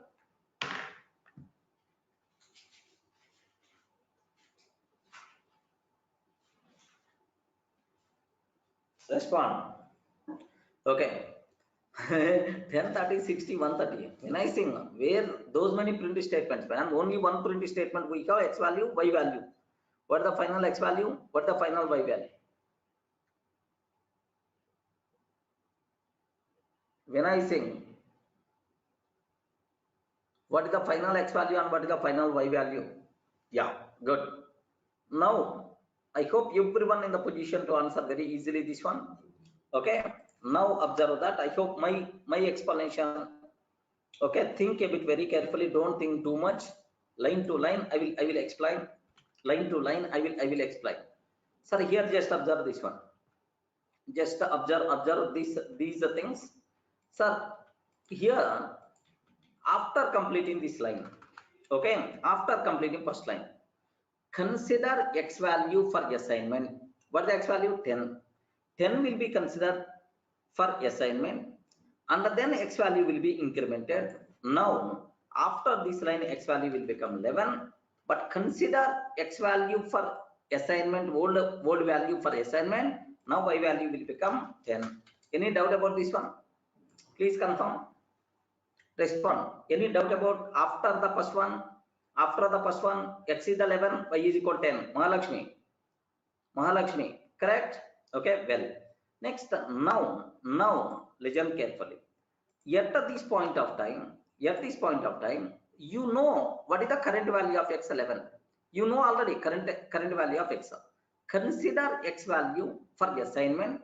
So 11 I have to consider for y. I have to consider 11 for y, and then x value please increment. Now x value will become 12, y value will become 11. Any doubt about this one? Yes, people. Okay, now sir, after this current x value is the 12. Current x value is the 12. Consider x value for assignment. Now 12 value will be considered for y and increment x value. X value will become 13. Y value will become, consider x value for assignment 12. now so after this line x is equal to 13, y is equal to 12. Now consider x value for assignment and then increment x value. X is equal to 14 but y is equal to 13. Any doubt? All the people are in the position to understand what the answer we are going to get. 14, 13 is the answer. Let me cross check.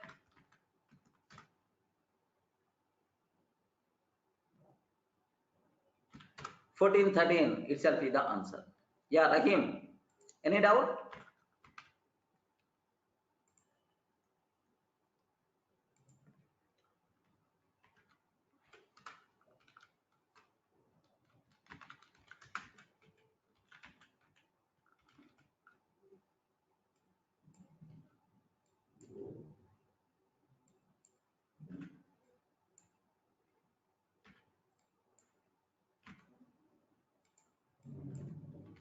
What the output we are going to get in this case? What the answer we are going to get in this case is, can you please spell out, son? What answer? C. C itself is the answer. 14, 13. Okay, what the reason for that? How each line is going to be happen, like you should aware. Now, after this discussion, now if you want, can you please analyze, you can understand very easily. The reason for that is, in here, old value of x, we are assigning to y. Old value of x, we are assigning to y. But in this case, in this example, what happened is, old value of x, again we are assigning to x only. So in the middle incremented value will be gone. Now you can understand very easily now after this example.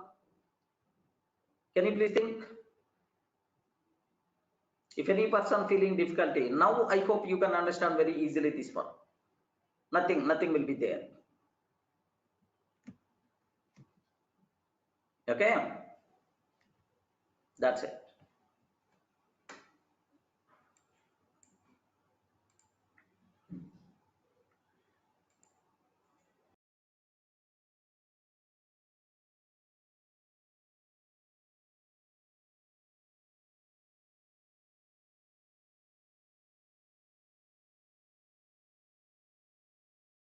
Sir, in the last session, just we started about main method. Just we started about main method, right? Sir, very simple. If the class contain main method or not, whether it is properly declared or not, these are things compiler never going to check. At the runtime, JVM is the responsible. At the runtime, JVM is responsible. Okay, to check whether these things are available, the main method is available or not. Okay, at runtime, JVM always searches for the main method with what prototype. I told right here we have shown compulsory main method should be public static void main. So it should be public static void main. So why it is the public? Because who is calling main method? JVM is calling. So to call by JVM from anywhere, it should be public. Next, why it is the static? So without having object also, JVM has to call this method. Remember this one, sir. Without having object also, JVM has to call this method. Then obviously, so compulsory it should be static method. Next, main method won't return anything to the JVM, because if it is going to return anything to the JVM, what JVM will do? Nothing. That's why. So there is no use. That's why the return type is always void. Next, name MAIN inside JVM, the main is configured in that style. Remember this one. So what about string array args? Command line arguments I will discuss. Don't worry at all, sir. Sir, now my question is, sir, this syntax is very strict. By mistake, if you are performing any change for this syntax, immediately error by default we are going to get, sir. Remember this one, runtime error but not compile time error. By mistake static is not there.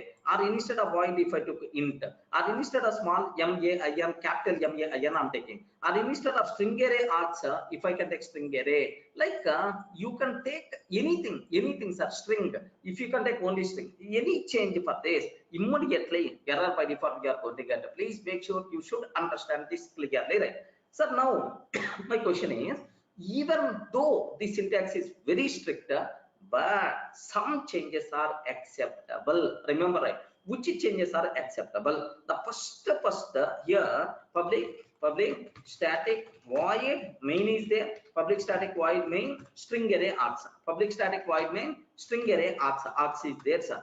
Now my question is, here observe, this a string array, sir, one dimensional string array we can declare in any style, correct, right? In any style we can take, in any style we can take this one dimensional array. Next, sir, here do you know public static, these are modifiers, sir. Remember this one, this in Java order of modifiers is not important. You can take either public static or static public, both are acceptable. Remember this one, sir. You can take public static or static public, both are acceptable. Remember, okay. So now the important conclusion of the important point is, observe. So first thing we can change. So instead of public static, static public. No problem at all. Order of modifiers is not important, sir, anywhere. Next, the second thing is, sir, this string array you can take in any acceptable style. Okay, sir, maybe you can take in this style, or you can take in this style, or you can take this. All these things are valid one-dimensional array declarations. Correct or not? All these things are valid one-dimensional array declarations. You can take in this style, you can take in this, or anything is acceptable. Next, the third one, sir. Instead of ARGS, you can use any XYZ because it is just a name of the variable. So instead of ARGS, okay, ARGS, we can take any name, any valid identifier you can take, sir. Any valid identifier we can take, no problem. Next, do you know some concept came in Java 1.5 version? Have you remembered? Have you ever heard about this concept? M1 of int x, M1 of int dot x. What is the difference between these two things? Yes, everyone having basic idea about this. Correct? Everyone having the basic idea about this. This is what Var-args method. It's a normal method. It's a normal method. It is a Var-args method. What the difference is? We can call this method only by passing one int value. We can call this method only by passing one int value. But we can call this method by passing any number of int values, including zero number. Var-args, variable number of arguments. Remember this one. Variable number of arguments. Variable number of arguments. Such type of method is called, okay, Var-args method. Variable number of arguments. Such type of method is called Var-args method, like int dot x, variable number of arguments. Now I have one small doubt, sir. What is my doubt? Here you can pass one number, two number, three number, zero number, four number. So all these int values will be converted into one-dimensional int array. Remember this one, one-dimensional int array. That's why wherever one-dimensional array is required, happily we can replace with Var-args method, no problem at all. Wherever one-dimensional array required, happily we can replace with the Var-args parameter. So now, do you know this Var-args parameter? I mean, this Var-args parameter. So one-dimensional array can be replaced with the Var-args parameter, right? So main string dot args. This is also acceptable. Remember that. Are you in a position to understand, right? String array, can I replace with the Var-args parameter or not? Yes, no problem, because internally it will be converted into one-dimensional string array. That's why, right, it itself is acceptable. Okay, next thing is the main method can be final, sir. Remember this one, main method can be final. I want to convey array child class is not allowed to define main method. Compulsory child class also should depends on parent class main method only. Okay, like it can be final, it can be synchronized, synchronized means this method should be executed by only one thread at a time. Synchronized, and this method can be strict FOP. All floating point calculations in this method has to follow IEEE 7 IEEE standard, so that we will get platform independent results. Remember this one, sir. We will get platform independent results for floating point arithmetic also. Okay, IEEE 754 standard something. I forgot. IEEE 754, right? IEEE 754 standard it has to follow. So all floating point calculations will provide same result across multiple platforms. That's what. Sir, don't worry. No one is going to ask about this one for the exam sake, whether it is a Java 8 or Java 11. So just aware, main method happily can be declared yes. Happily can be declared yes. Final synchronized strict FOP. No problem at all with these modifiers. We can do that. Okay. But anyway, I will discuss these things in the next session. So don't worry, sir. So even main method is very strict, but these changes are perfectly acceptable. Remember it. Sir, now I have one small question. Is that, sir, I'm taking class test. I'm taking class test. Now I'm taking my main method. Observe the final, final static, synchronizer, final static, synchronizer. Next, strict FOP, public, strict FOP, public, void, main. Next, string, dot. Okay, Durga, like I'm taking, sir. String dot, Durga. Now, system.out.println, valid main method, like this I'm taking, sir. Can you please confirm, is it valid or not? Please respond. System.out.println, valid main method. Yes, it is a valid because I specified already valid.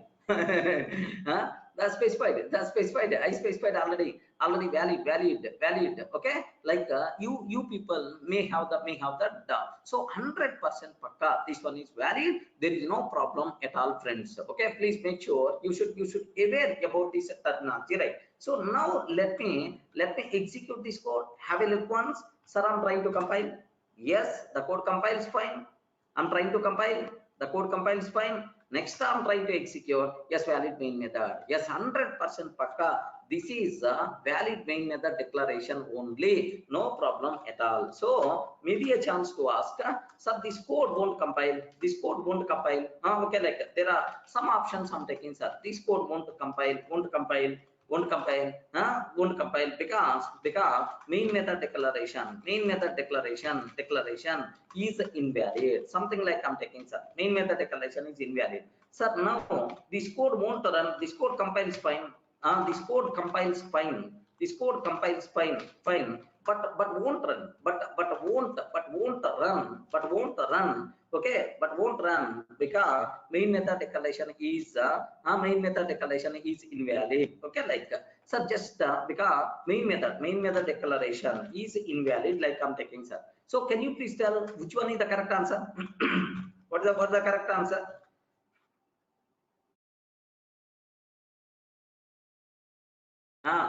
Which one is the correct answer? Please confirm. Respond. This code won't compile because main method declaration is invalid. This code compiles fine, but won't run because main method declaration is invalid. Adnan Khan, take a bit special care. Which one is the correct answer? Okay, none of these. Remember this. Both are wrong. Okay, both are invalid. Remember this one. S2 is not correct because it will happily compiles and runs fine. Even I showed the output also. Happily itself is the valid. So none of these are valid. Okay, both are invalid statements. Yeah, Rajesh, you can contact our admin people. They will provide previous videos. Okay, they will guide you related to the payment process, everything.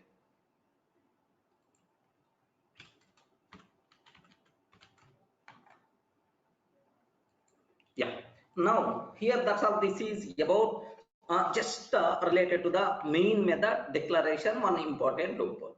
Now I have one small point is there, sir. What about my next possibility here? Just observe carefully. What about my next requirement is have a look once, sir. So Swarup, not yet.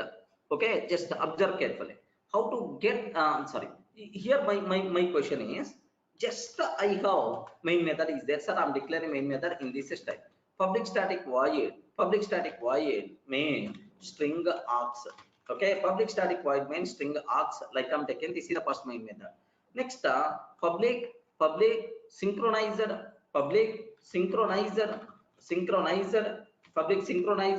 strict FOP final public synchronized strict FOP final void main method, void main string array args. Okay.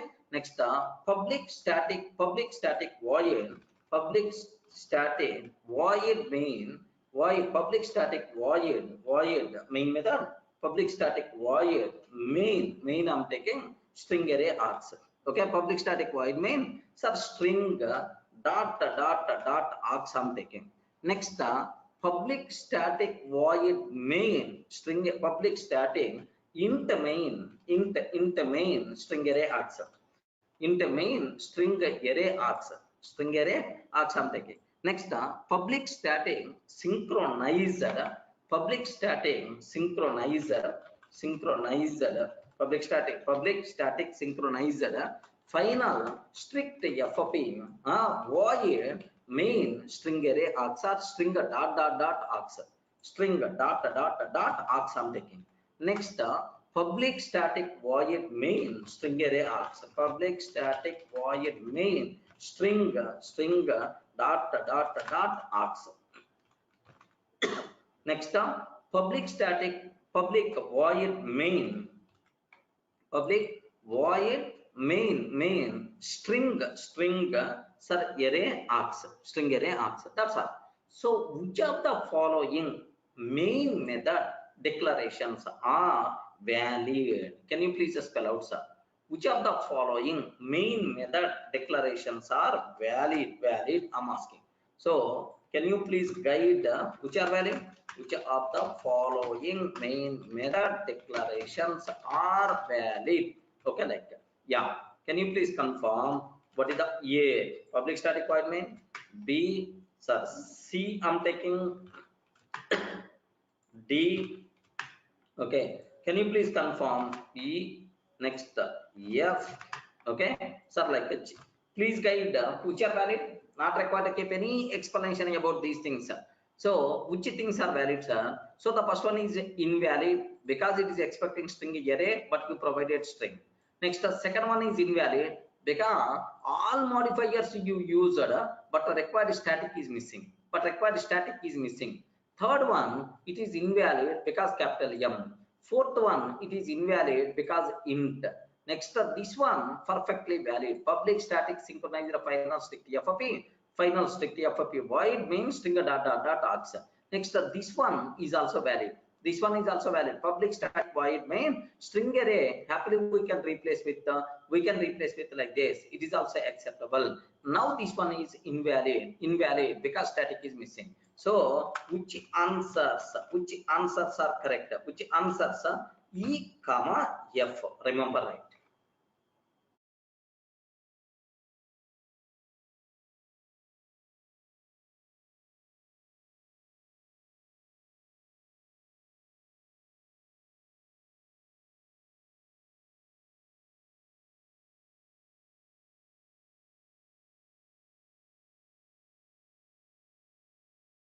E and F. These are perfectly valid declarations, right? Okay. So next, same possibility inside a class. Which of the following main method declarations will cause compile time error? Which of the following main method declarations will cause compile time error? Can you please tell what is the answer? What is the answer for this? Anyone? What is the answer for this? Okay, good. Because whether you declared main method properly or not, whether it is required according to the declaration, according to the requirement or not, compiler never going to check. That's why which one in this case the answer is answer H. Remember this one. Completed, right? Are you in the position to understand? So just the possibilities, how they are going to ask the question. Okay. Next, sir, here take very special care. The next few things what I'm trying to talk, very important, friends, for you people. So observe carefully about this one. Very important terminology. You should aware about this one, sir. What about my next question is? Do you know I have one class is there? assume that I have one class is there. Assume. So in this, if I can take one method, public void m1 of int I. Now listen carefully. Public void m1 double tick. Sir, here forget about name. I'm taking two methods. Can you please tell both the methods having same name and different argument types? Okay, different argument types, same name, different argument type. We never want to worry about these things. Forget about that, whether these are same or not. If two methods having the same name but different argument types, whether return types, modifiers, we never going to worry. If two methods having the same name but having different return types, then these two methods are said to be overloaded methods. Remember this one. Then these two methods are said to be overloaded methods. Are you getting right? So overloaded. Right? Now, very important question for the interview room. Overloading concept applicable for the main method or not? Okay, yes, possible, no problem at all. Okay, yes, possible, no problem at all. So here I'm taking string array. This is string array. String array method. Now here I'm taking object array. Now this is object array. Can you please confirm, is it valid or not? Yes, friends. Yes, is it valid or not? Valid. Overloading concept applicable for the main method. Remember this one. Overloading concept applicable for the main method. Remember, right? Okay. Now my requirement is, if I compile, run this code, but JVM is always going to call string array argument main method only. Remember this one. JVM is always going to call string array argument main method only. Okay. So the other main method we have to call explicitly, just like a normal method. Sir, JVM required main method is always this is. That's why it is only execute. The other overloaded main method we have to call explicitly, just like a normal method. Then only it will be executed. Yes. Are you getting the point? Okay. Overloading concept applicable only for the main method. Remember, applicable for main method, no problem at all. But JVM is always going to call string array argument main method only. The other overloaded main method we have to call explicitly, just like a normal method. Okay. Remember this one, sir. Sir, I'm taking, this is instead of object array, int array I'm taking. Yeah, no problem. You can take object array or int array, acceptable, right? Now let me run this code. Java C test.java. Yes, compiles fine. Java tester. What answer we are getting, sir? String array. What the answer we are getting? String array. Perfect. So itself is the valid. Okay. Consider the code here. Just consider the code. Consider the code here. I'm taking, just observe. Class tester. Public static void main string array answer. So what is the result? What is the result like? Sir, first option compilation fails because we should not declare two main methods. Next one, after that, an exception is thrown at runtime. An exception is thrown at runtime. An exception is thrown at runtime. Next, C, sir, compiles and runs fine. It will produce the output.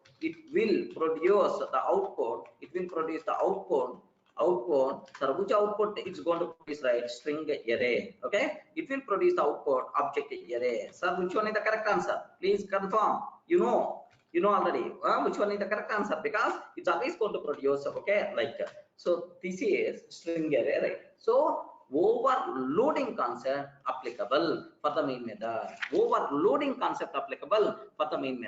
But JVM is always going to call string array argument main method only. Remember, right? Okay, that's all. This is a bit important, right? So just based on this one, maybe a chance, okay, maybe just based on this one, maybe a chance, to ask several questions, right? Okay, just observe this. I'm taking this example, right? So here my requirement is, listen carefully. I'm taking int array. Assume that int array I'm taking. Now from here, I'm calling main method by passing new int array of 10, 20, 30 like this I'm taking. Sir, can you please confirm what is this argument? What is this argument? Int array argument. Now I'm calling like this. Are you getting? Now I'm trying to call. Okay, like this one, sir. If I'm trying to call this one, then happily this main method is also going to get in the chance. Okay. Now observe carefully. For the answer we are going to get a string array followed by int array. Just this method I'm calling manually, but this method will be called by JVM automatically. So what is the output we are going to get? Yes, perfect. Itself is acceptable. Any doubt?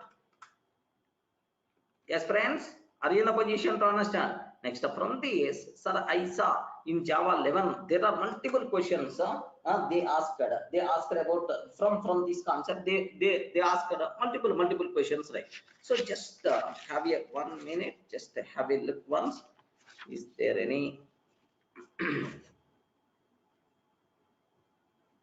Just wait for a minute. Command line arguments.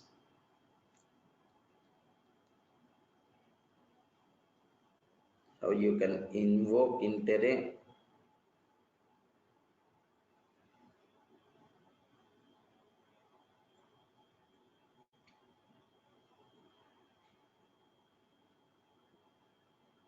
Yeah.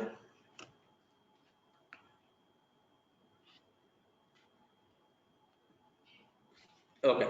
So now, do you know what is the possible questions? I mean, what kind of practice questions you can see from this area? The very important somewhere I saw.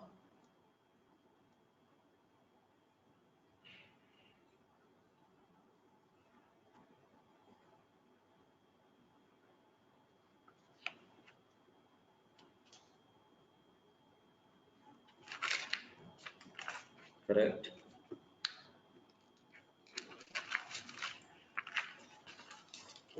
Yeah. Here, just observe this a bit very carefully about this one. Okay, same concept. Here, legend this one. I'm taking public static void main string array args, public static void string args. Can you please confirm, is it possible or not? Is it possible or not? Yes, public static string array args. Here I'm taking system.out.println print. Here just I'm trying to take OCJA. I'm taking, sir, OCJA. I'm trying to take, or otherwise Java. I'm taking, sir. This is next. I'm trying to call. Observe very carefully. I'm trying to call, sir, main method bypassing. I'm trying to call main method bypassing here just OCJA. Okay, like this I'm taking. Now here I'm trying to print OCJP. That's all. So we have done public static void main string array args. So system.out.print Java. I'm trying to call OCJA and OCJP, like this I'm taking, sir. Sir, can you please confirm what is the answer we are going to get if I run this code? Please confirm. If I run this code, what may be the answer? What the answer we are going to get? Yes. So the answer is, the answer is OCJ Java and then OCJP. What is the reason for that? Java OCJP. What the reason for that? The reason is even you are passing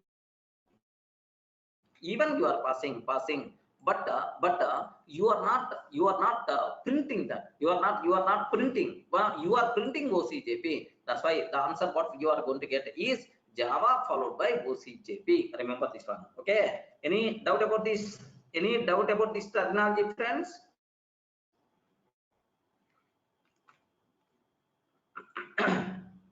Yes. Here, consider the following. What maybe what the result like? So just the options. If you consider just what the result like. So just it will. So compilation fails. An exception is thrown at runtime. It will produce the output Java OCJA, Java OCJA. Next Java OCJP. like sir, which one is the correct answer, sir? If you consider, sir, just can you please confirm what is the answer, sir? Java. Okay, answer D. Okay, very important, sir. These type of questions you can expect for the exam sake. That's why please make sure you should have clear clarity about this terminology. Okay, so now the next step. So can you please confirm overloading concept? Is it applicable for the concept? Is it applicable for the main method or not? Please confirm. Respond. Overloading concept, is it applicable? Is it applicable for the main method or not? Yes, we covered multiple examples from that, right? Sir, similarly, here there is one small point is there. Sir, I'm taking, assume that here my code is, sir, I have class parent is there. Sir, here parent main method I'm taking. Parent main method. Okay, 1 minute. What will happen if we call main of new string array A, B, C, D, E, F from main method, sir? What will happen? It's always going to call same main method, recursive method invocation, stack overflow error we are going to get. Sayed. Okay, I will discuss. Don't worry. Or otherwise, just wait for a minute. Here, see this one. Sayed is asking one small doubt, sir. What he's asking is what he's asking is, so just we have this one is there. Just here my requirement is system.out.println string array args. Now listen, a small doubt. Sayed is asking string array. This is the string array, right? System.out.println, it is the string. It is the string. Now I'm taking new string array of here. Just I'm trying to take A, B, C.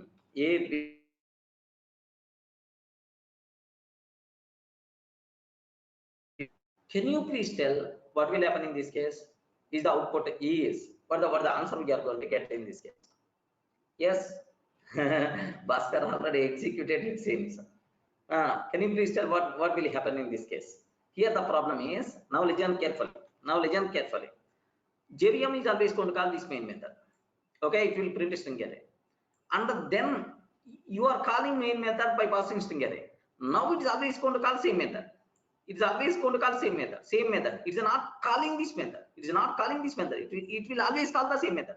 So method again calling the same method, at certain point what will happen? Stack overflow is going to happen. A runtime exception we are going to get stack overflow error. Okay, have a look once. Yes, what the answer we are going to get? Runtime exception at certain point, string array. At certain point, immediately, do you know, if you are seeing stack overflow error, we are going to get some. Okay, so just maybe let me cross check. Oh, it is okay. It is command memory is not enough. Not showing. So just 1 minute. Have a look once. Let me run again.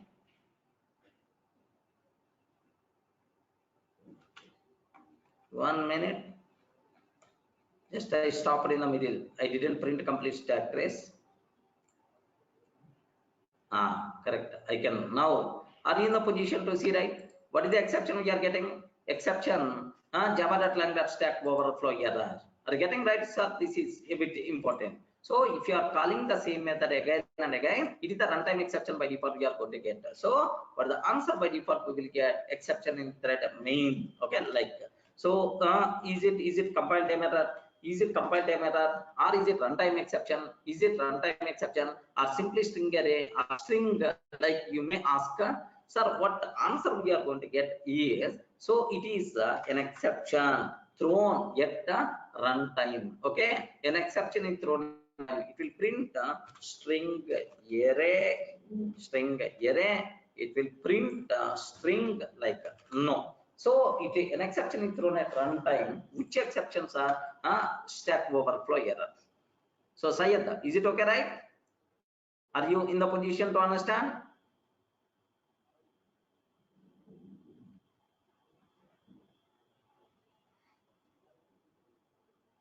And the second method of type object array. Yes, object array you can take.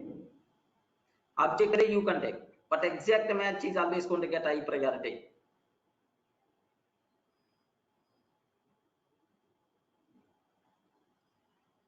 Sayed.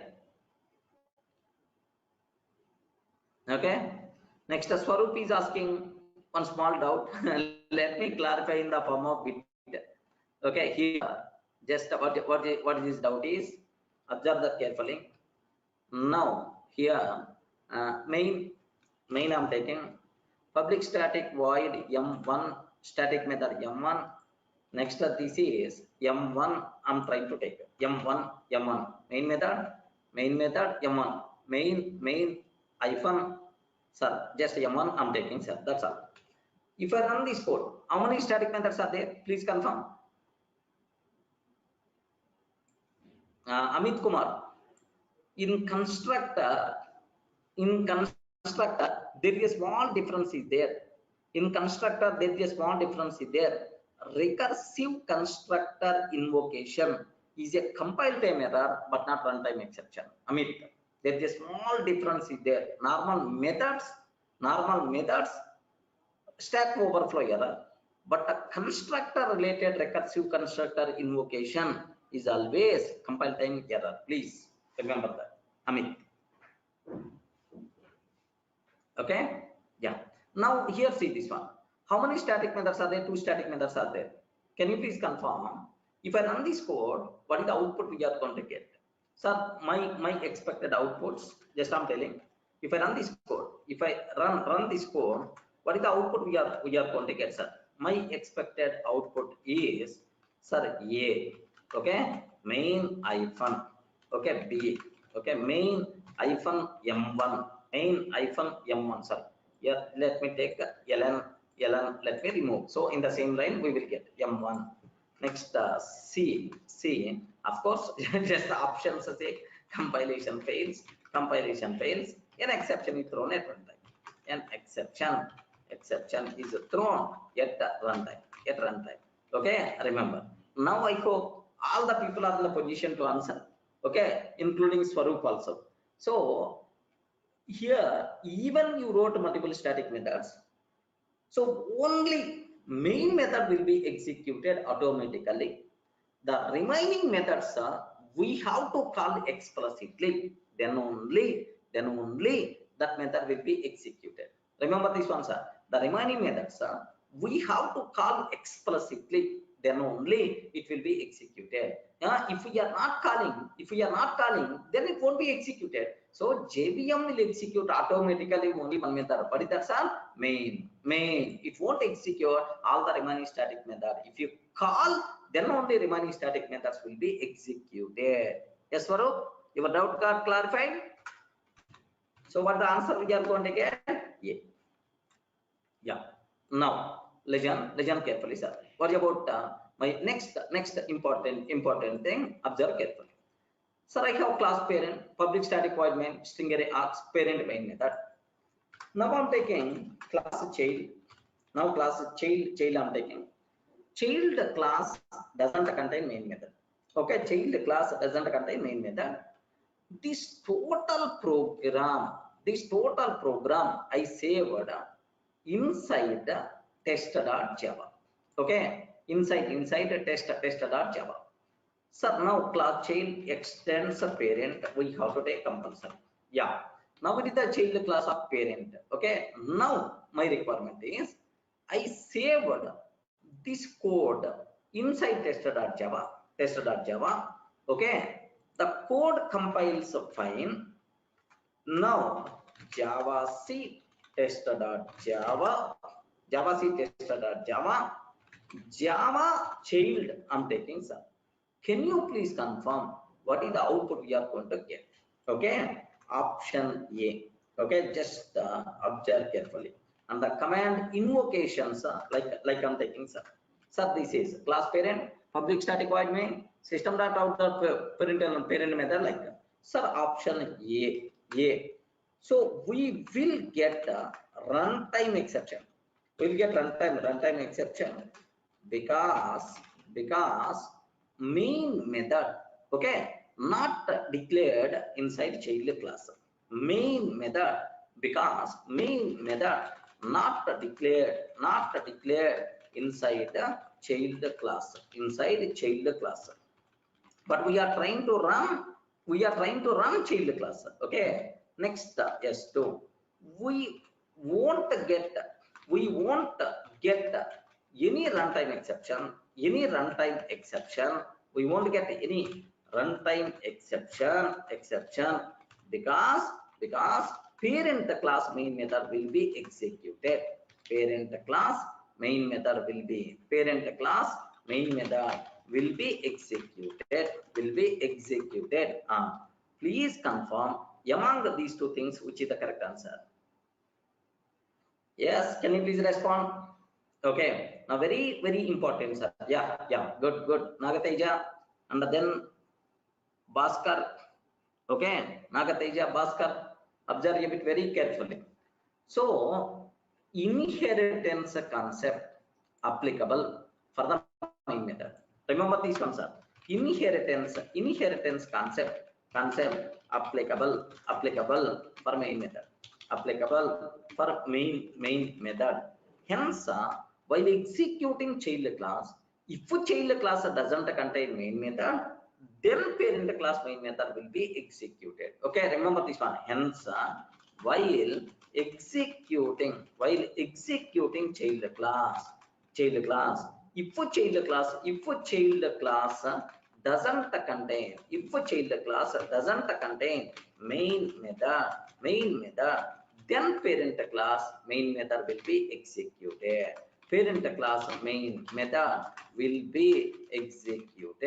the parent class main method will be executed. Take a bit very special care about this terminology, friends. So obviously, can you please confirm what is the answer we are going to get? Yes, friends, please respond which answer we are going to get. Yes, 2. Not S1. Amit, Nagateja, Bhaskar, observe carefully. Okay, happily, do you know, if I can take Java child, happily, do you know, this parent class main method is going to get in the chance. Okay, now observe carefully.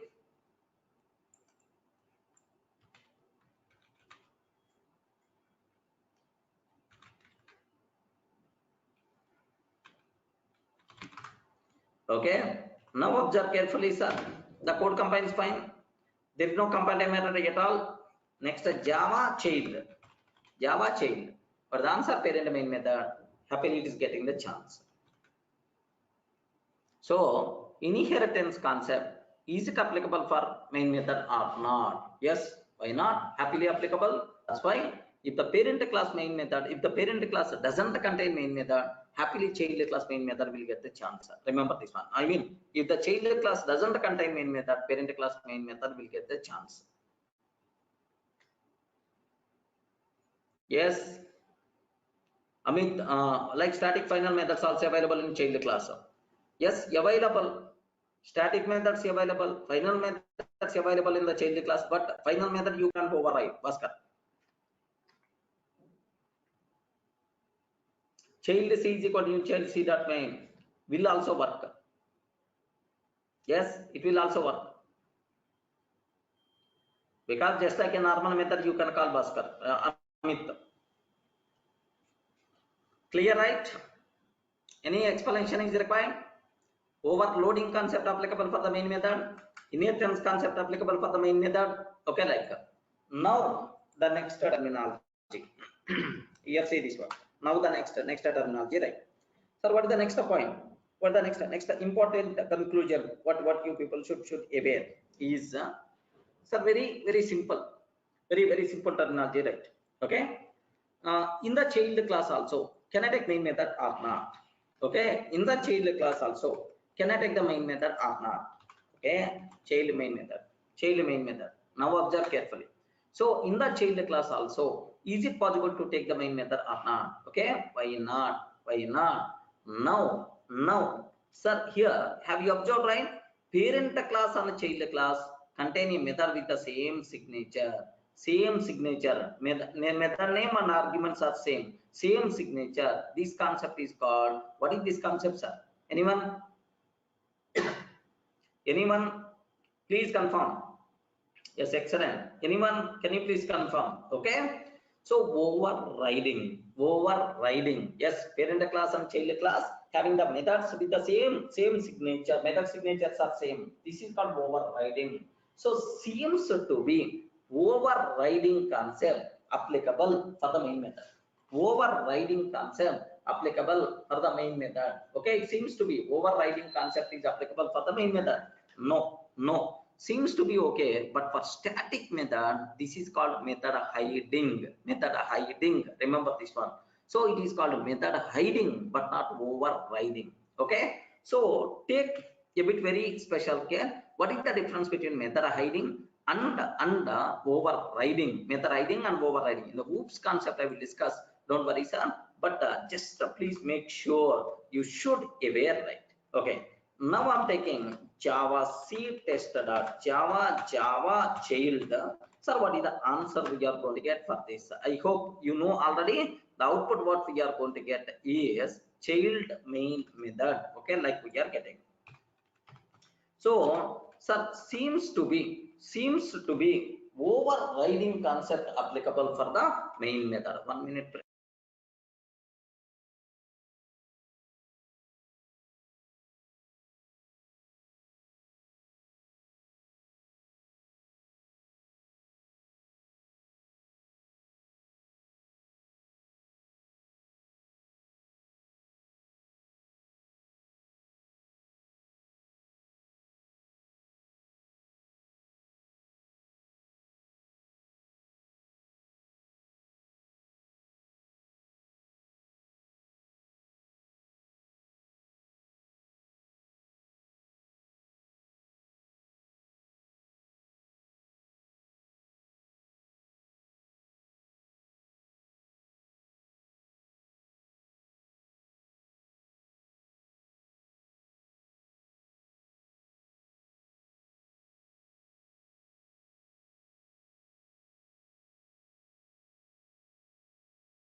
Yeah, friends, just a small call. Okay, now observe this a bit carefully. So now this is the child main method, like so. It seems overriding concept applicable for the main method, but it's not overriding. It is method hiding. Okay, that concept I will discuss in the oops. Don't worry at all, sir. Sir, any doubt about this? Can you please confirm? Yes, response. Can you please confirm? Is there any doubt? Okay, up to this is the clear, right? So maybe a chance to ask a theoretical question. Okay, maybe a chance to ask a theoretical question. Which of the following is valid or true? Which of the following is true, like that? So overloading concept is applicable for main method. Overloading concept is applicable for the main method. Okay, inheritance concept applicable. Inheritance concept applicable for main method. Okay, like that. Next, do you know? So main method is mandatory. Main method is mandatory for every Java class. For every Java class, main method is mandatory for every Java class. Okay. Next, if we are not writing main method, if we are not writing main method, if a class doesn't contain main method, then we will get compile time error. If a class doesn't contain main method, then we will get compile time error. Okay. Sir, which of the following are true? Please confirm which two statements are correct. Okay, A, comma B, like this. Okay, main method is mandatory for every Java class. Sorry, man, it is optional. So there are multiple classes are there without having the main method. Your best example, servlet class. Servlet never contain main method. EJBs never contain main method. Normal bean classes never contain main method. So if a class doesn't contain main method, then we will get compile time error. Wrong. If you are trying to execute that class at runtime, then we will get runtime exception. Okay, like clear? Okay. Next, there is one small important conclusion is there for you people, right?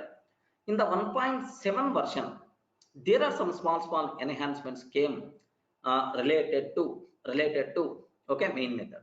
What those enhancements is, in the until 1.6 version, if I'm trying to execute a class, do you know, if I'm trying to execute a class which doesn't contain main method, which doesn't contain main method, if we are trying to execute a class which doesn't contain main method, what will happen is immediately at runtime we will get exception. So in current versions, what exception we are getting? Have a look once. If I'm trying to execute, sir, error, main method not found in class test, please define main method as. But in the old versions, we are going to get which things are no such method error. Okay, no such method error colon main. This is one important difference when compared with until 1.6 and the later versions. This is one difference is there, sir. Okay, 1.6 and later, this difference is there. No such method error colon main. Okay, like. Sir, now the second point, sir. Now this is one difference, right?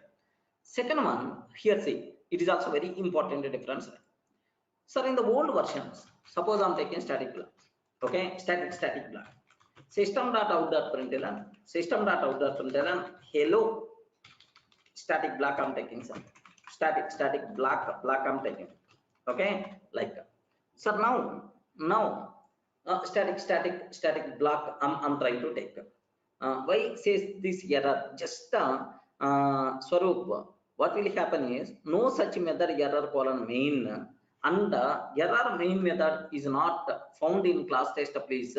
So do you know, it is the more elaborate, easy understandable to the programmer, correct, right? Easy understandable to the programmer. Instead of specifying no such method error colon main, if you can provide a description, then it will become easy to the developer to understand the problem. That's why. So for easiness, understandable sake, they changed compile time and runtime errors, right? It is also runtime error only. It's also runtime error only, right? But it is providing the description. Sorry, getting right?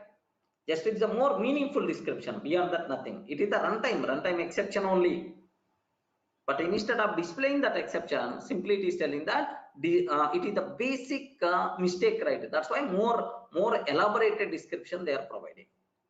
Runtime error only, because I'm trying to execute at runtime only we are getting.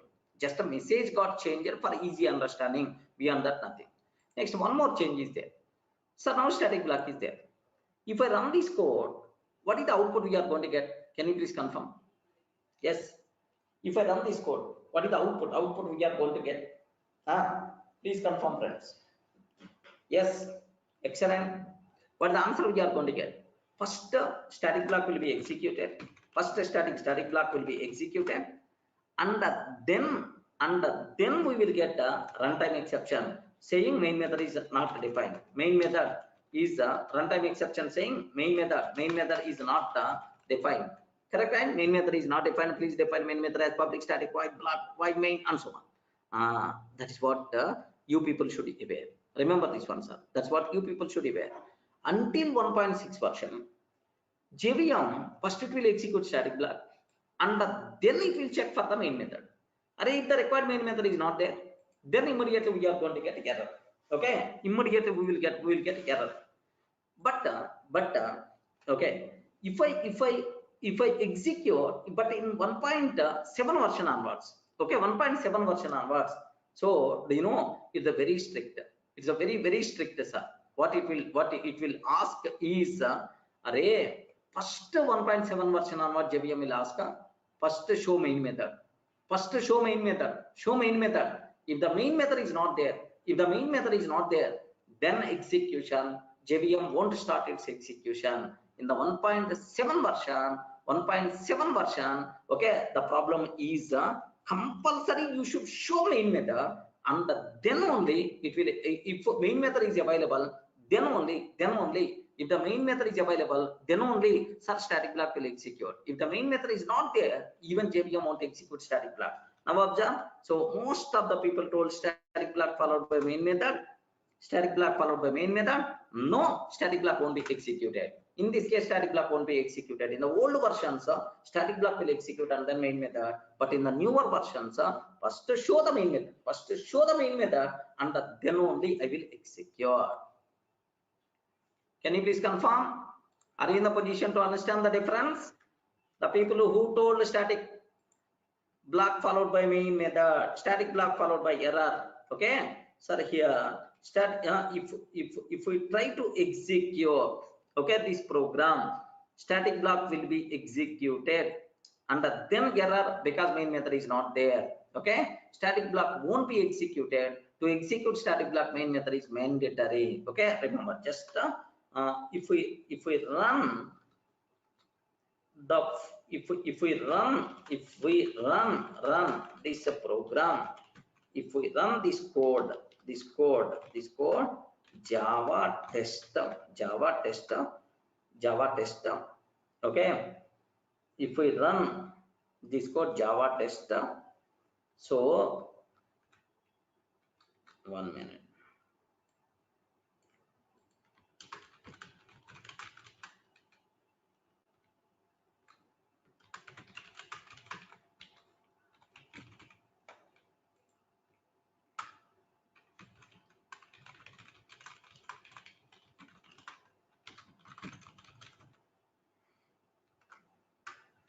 Yeah, static block will be executed. Static block will be executed, and then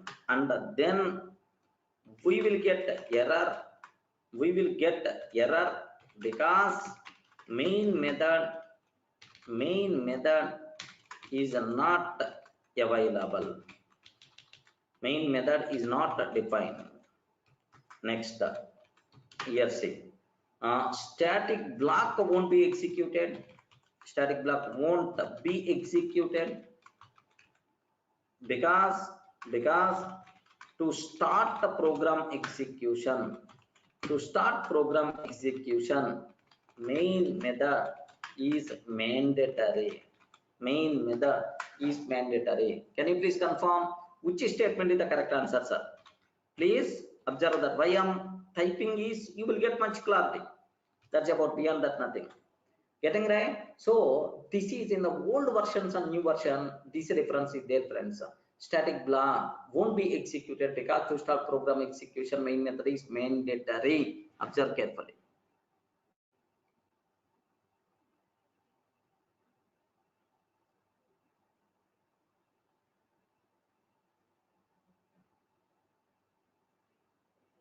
Nagateja, correct? Nagateja, doubt is static block will be executed at the time of class loading. Without class loading, how the JVM know whether the main method is there or not. Okay, whether the main method is there or not. Correct. Whenever here, just observe this one. Observe this. I'm using Java tester. What will happen in this case? Can you please cross check what will happen in this case? So JVM will be started. Now observe the sequence of events. JVM will be started. JVM will create and start main thread. Will create and start main thread to execute. Now the main thread. So should load the tester.class file. Should load the tester.class file. But main thread will check. Because anyway it has to execute tester.class. So array before loading only, can you please cross check is this .class file contain main method or not? If .class file doesn't contain main method, sorry man. So we are not in the position to execute this one. Like JVM having that knowledge. Getting knowledge. So I can't execute, I know, then why I have to load? Yeah. Yes. Clear, right? So until 1.6 version, in the 1.6 version, it is the statement, but in the 1.7 version onwards, this one is the correct. This one is the correct, sir. In old versions, until 1.6 version, version S1 is correct. Version Swaroop is telling, Swaroop and Bhaskar, they are asking, sir, can you please confirm you are not specifying the version? Then now we can conclude like that. Array, in the exam, no one is going to tell which version, okay, based on which version, because you are planning for 1.8 version. Assume that all questions based on 1.8 version. If you are planning for 1.11 version, assume all questions are based on 1.11 version. They are not required to specify explicitly version. Getting?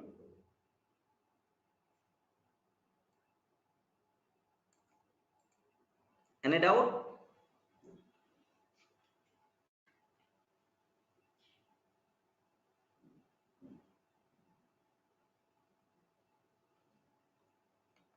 Okay.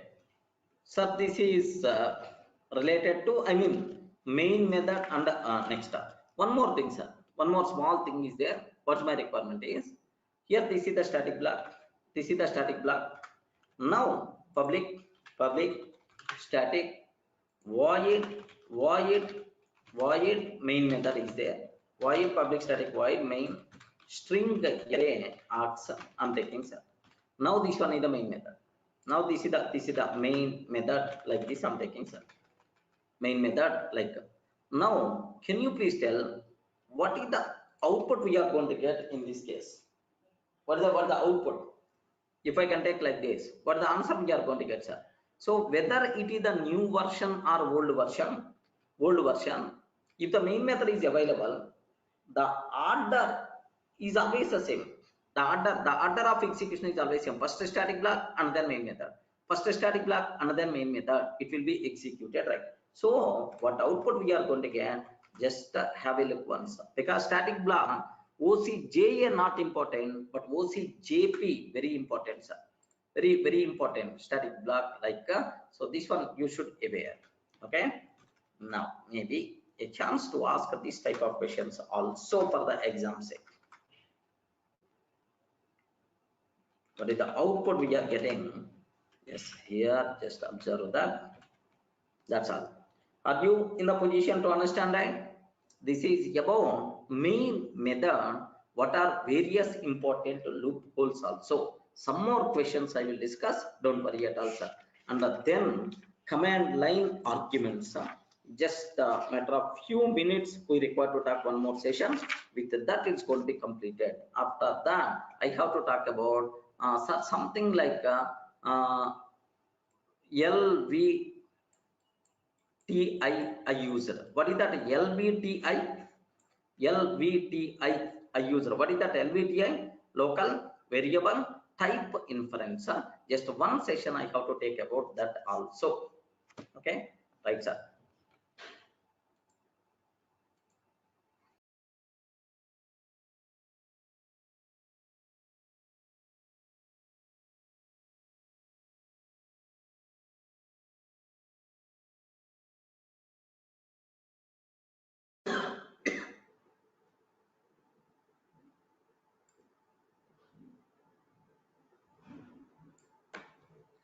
Good morning. Good morning. Good morning, sir. Sorry, a bit delayed today. Yes.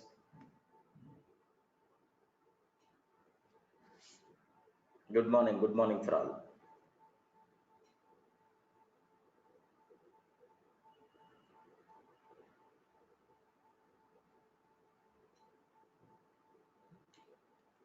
Okay.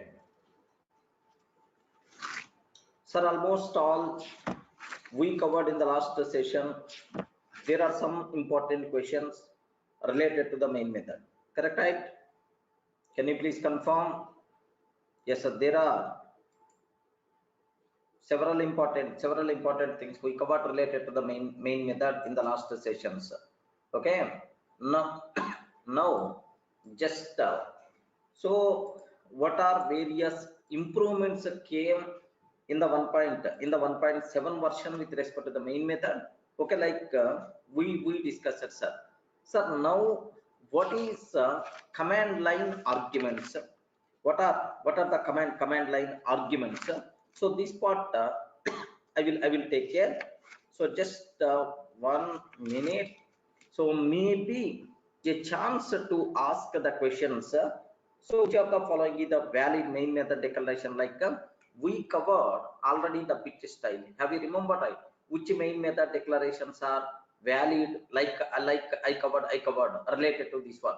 So from this, maybe a chance to ask multiple questions for you people. So which of the following code examples are valid Java syntax? Like then immediately you should be in the position to tell, sir, which is the valid main method, which is not valid main method, something like you should have clear clarity about that. Okay, so each and everything you have to cross check, is it valid declaration or not? Yeah, is it invalid declaration? Like sir, clear clarity you people should have. So I don't think so if any new question is going to come, definitely you people are going to answer. So I don't think you people are going to feel any difficulty about main method, right? Okay, so now the next thing related to command line arguments also. Okay, I have to talk about that.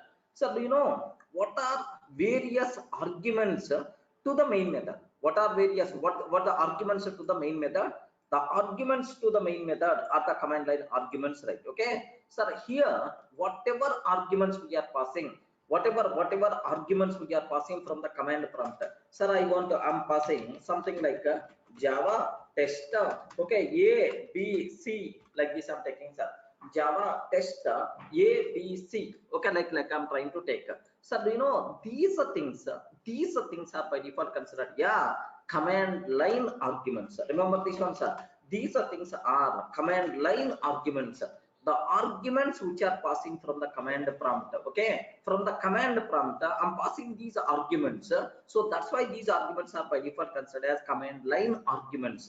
Now observe carefully, with these command line arguments a string array will be created by JVM. Okay, who is the responsible to create this string array? Not programmer, sir. Whatever arguments you are passing, sir, with these arguments a string array will be created by the JVM. Now that JVM by passing this string array, yeah, the argument, JVM is the responsible to call main method. Remember, right? Okay, who is the responsible to call main method? JVM itself is the responsible to call main method. Okay, so whatever command line arguments we are passing, these command line arguments, with these command line arguments we have to create a string array. So by passing that string array as the argument, okay, JVM is going to call sir main method. Remember this one, sir. Are you getting the point? Who is the responsible to call main method? Please respond. Who is the responsible to call main method? Who is the responsible to call main method? JVM is the responsible. JVM itself is the responsible to call main method. Now my point here is JVM itself is the responsible to call main method. Who is the responsible, okay, to create this string array? Yes, with the whatever arguments you are passing from the command prompt, who is the responsible, okay, to pass the to create string array with these arguments? Everything performed by JVM. Okay, we are not required to do that. Whatever arguments we are passing with this string array will be created by the JVM. By passing this string array as the argument, JVM is the responsible to call main method. Okay, now sir, here take very special care about this one. What is the main purpose of command line arguments? What the need? What the main purpose of command line argument? So the main purpose of command line arguments is, okay, we can customize behavior of the main method. What the main purpose of command line arguments? We can customize behavior. We can customize behavior of main method. So for that, well, we can use based on our provided argument, main method start working. Okay, just best example. Suppose I want to print square of given value. Assume that, sir. I want to print square of given value, or otherwise I want to merge data from two files, file 1.txt, file 2.txt, so into file 3.txt. I have to merge this. So this is my programming requirement. What I will do is just I'm writing the code like this. Okay, so of course internally the corresponding file related code I will take. So this is, so this type of coding is not recommended. What is the reason for that is, sir, here file 1.txt, file 2.txt, file 3.txt, we are hard coding in our program. So now this program is applicable. Only for these files. Remember this one. Now this program is applicable only for these files. Okay. Now my requirement is, suppose tomorrow my data is available inside a.txt, b.txt, and c.txt. Sorry, man. So if I want to merge two files, a.txt and b.txt into c.txt, this program won't work because you hard coded already file names in our program. Or tomorrow my data is available inside x.txt, y.txt, y.txt, and I have to merge into z.txt. Sorry, man, this program can't work because you hard coded file names, file 1.txt, file 2.txt. I hope everyone in the position to understand. Please confirm. Yes, friends, are you in the position to understand, right? Okay, now, so how I can solve this problem? Array, don't hard code data. So just we can pass these things from the command prompt as the argument. Now let me take args of 0. Okay, let me take args of 1. Now let me take args of 1. Array, I will pass two file names as first command line argument and second command line argument. So these data, can you please merge into the file which is whose name passed args of 2. Okay, so now can you please tell if I can take like this? If I can take like this, sir, this program will work for these files. Please confirm. This program will work for the first set of files or not? Yes. Is this program will work for second set of files or not? Yes. Sir, it will work for third set of files also. So here the biggest advantage is we are not hard coding anything. Based on your provided file names, I will perform merging. This type of thing is called I will perform merging based on your provided things. This type of thing is by default considered advantage of command line argument. The biggest advantage, the main advantage of command line arguments is, have you observed, right? We can customize behavior of the main method. Any doubt? Any doubt about this terminology, friends? Please confirm. Okay. Now, so here just you may ask one more common doubt, sir. Why command line arguments are always a string type? Some people may have this type of doubt also in your mind. Sir, command line arguments, why these command line arguments are always a string type? Simple answer I can tell. Simple answer I can tell. So do you know, in any program, in any Java program, the most commonly used object is always string, sir. The most commonly used object is always a string. So non-string objects a bit rare. Best example, if I'm using 1000 objects, total 1000 objects I'm using in my program. Minimum 900 objects are string type. Minimum 900 objects are string type. Remaining are non-string objects. Okay. So most commonly used type is the string type. That's why. So most commonly passed thing is always a string type. That's why they make a string as a default type for command line argument. Then immediately you may ask, sir, I don't want string, I want int values 10, 20, something like. Array, no problem at all. Even you are passing these things in the form of string, there is a way to convert that string to int values are there. But this type of conversion required very rare. That's why better to make a default type as the string type. Are you getting? So command line arguments are always what type? Command line arguments are always what type? I respond. Command line arguments are always what type? String type. Why it is a string type? Are you getting the point? Why this one is a string type? Are you getting the point, right? What they need? Why the Java people give the priority only for string type? Because string is most commonly used type. That's why, sir. Okay, because string itself is the most commonly used type. That is the reason why it's always considered as the string type. That's all. Okay, this is. Now from here there are multiple questions. You people can expect, sir. Even some questions already we covered related to the main method or related to the arrays concept. So just observe that I'm taking Java test A, B, C like this. I'm taking, sir. Java test A, B, C. Okay, like do you know here the first command line argument is accept 0. Second command line argument accept 1. Third command line arguments accept 2, sir. So in some languages like C language, Python language, this will become sir, this one will become name. This one will become accept 0. So in some languages like Python, Java, Python,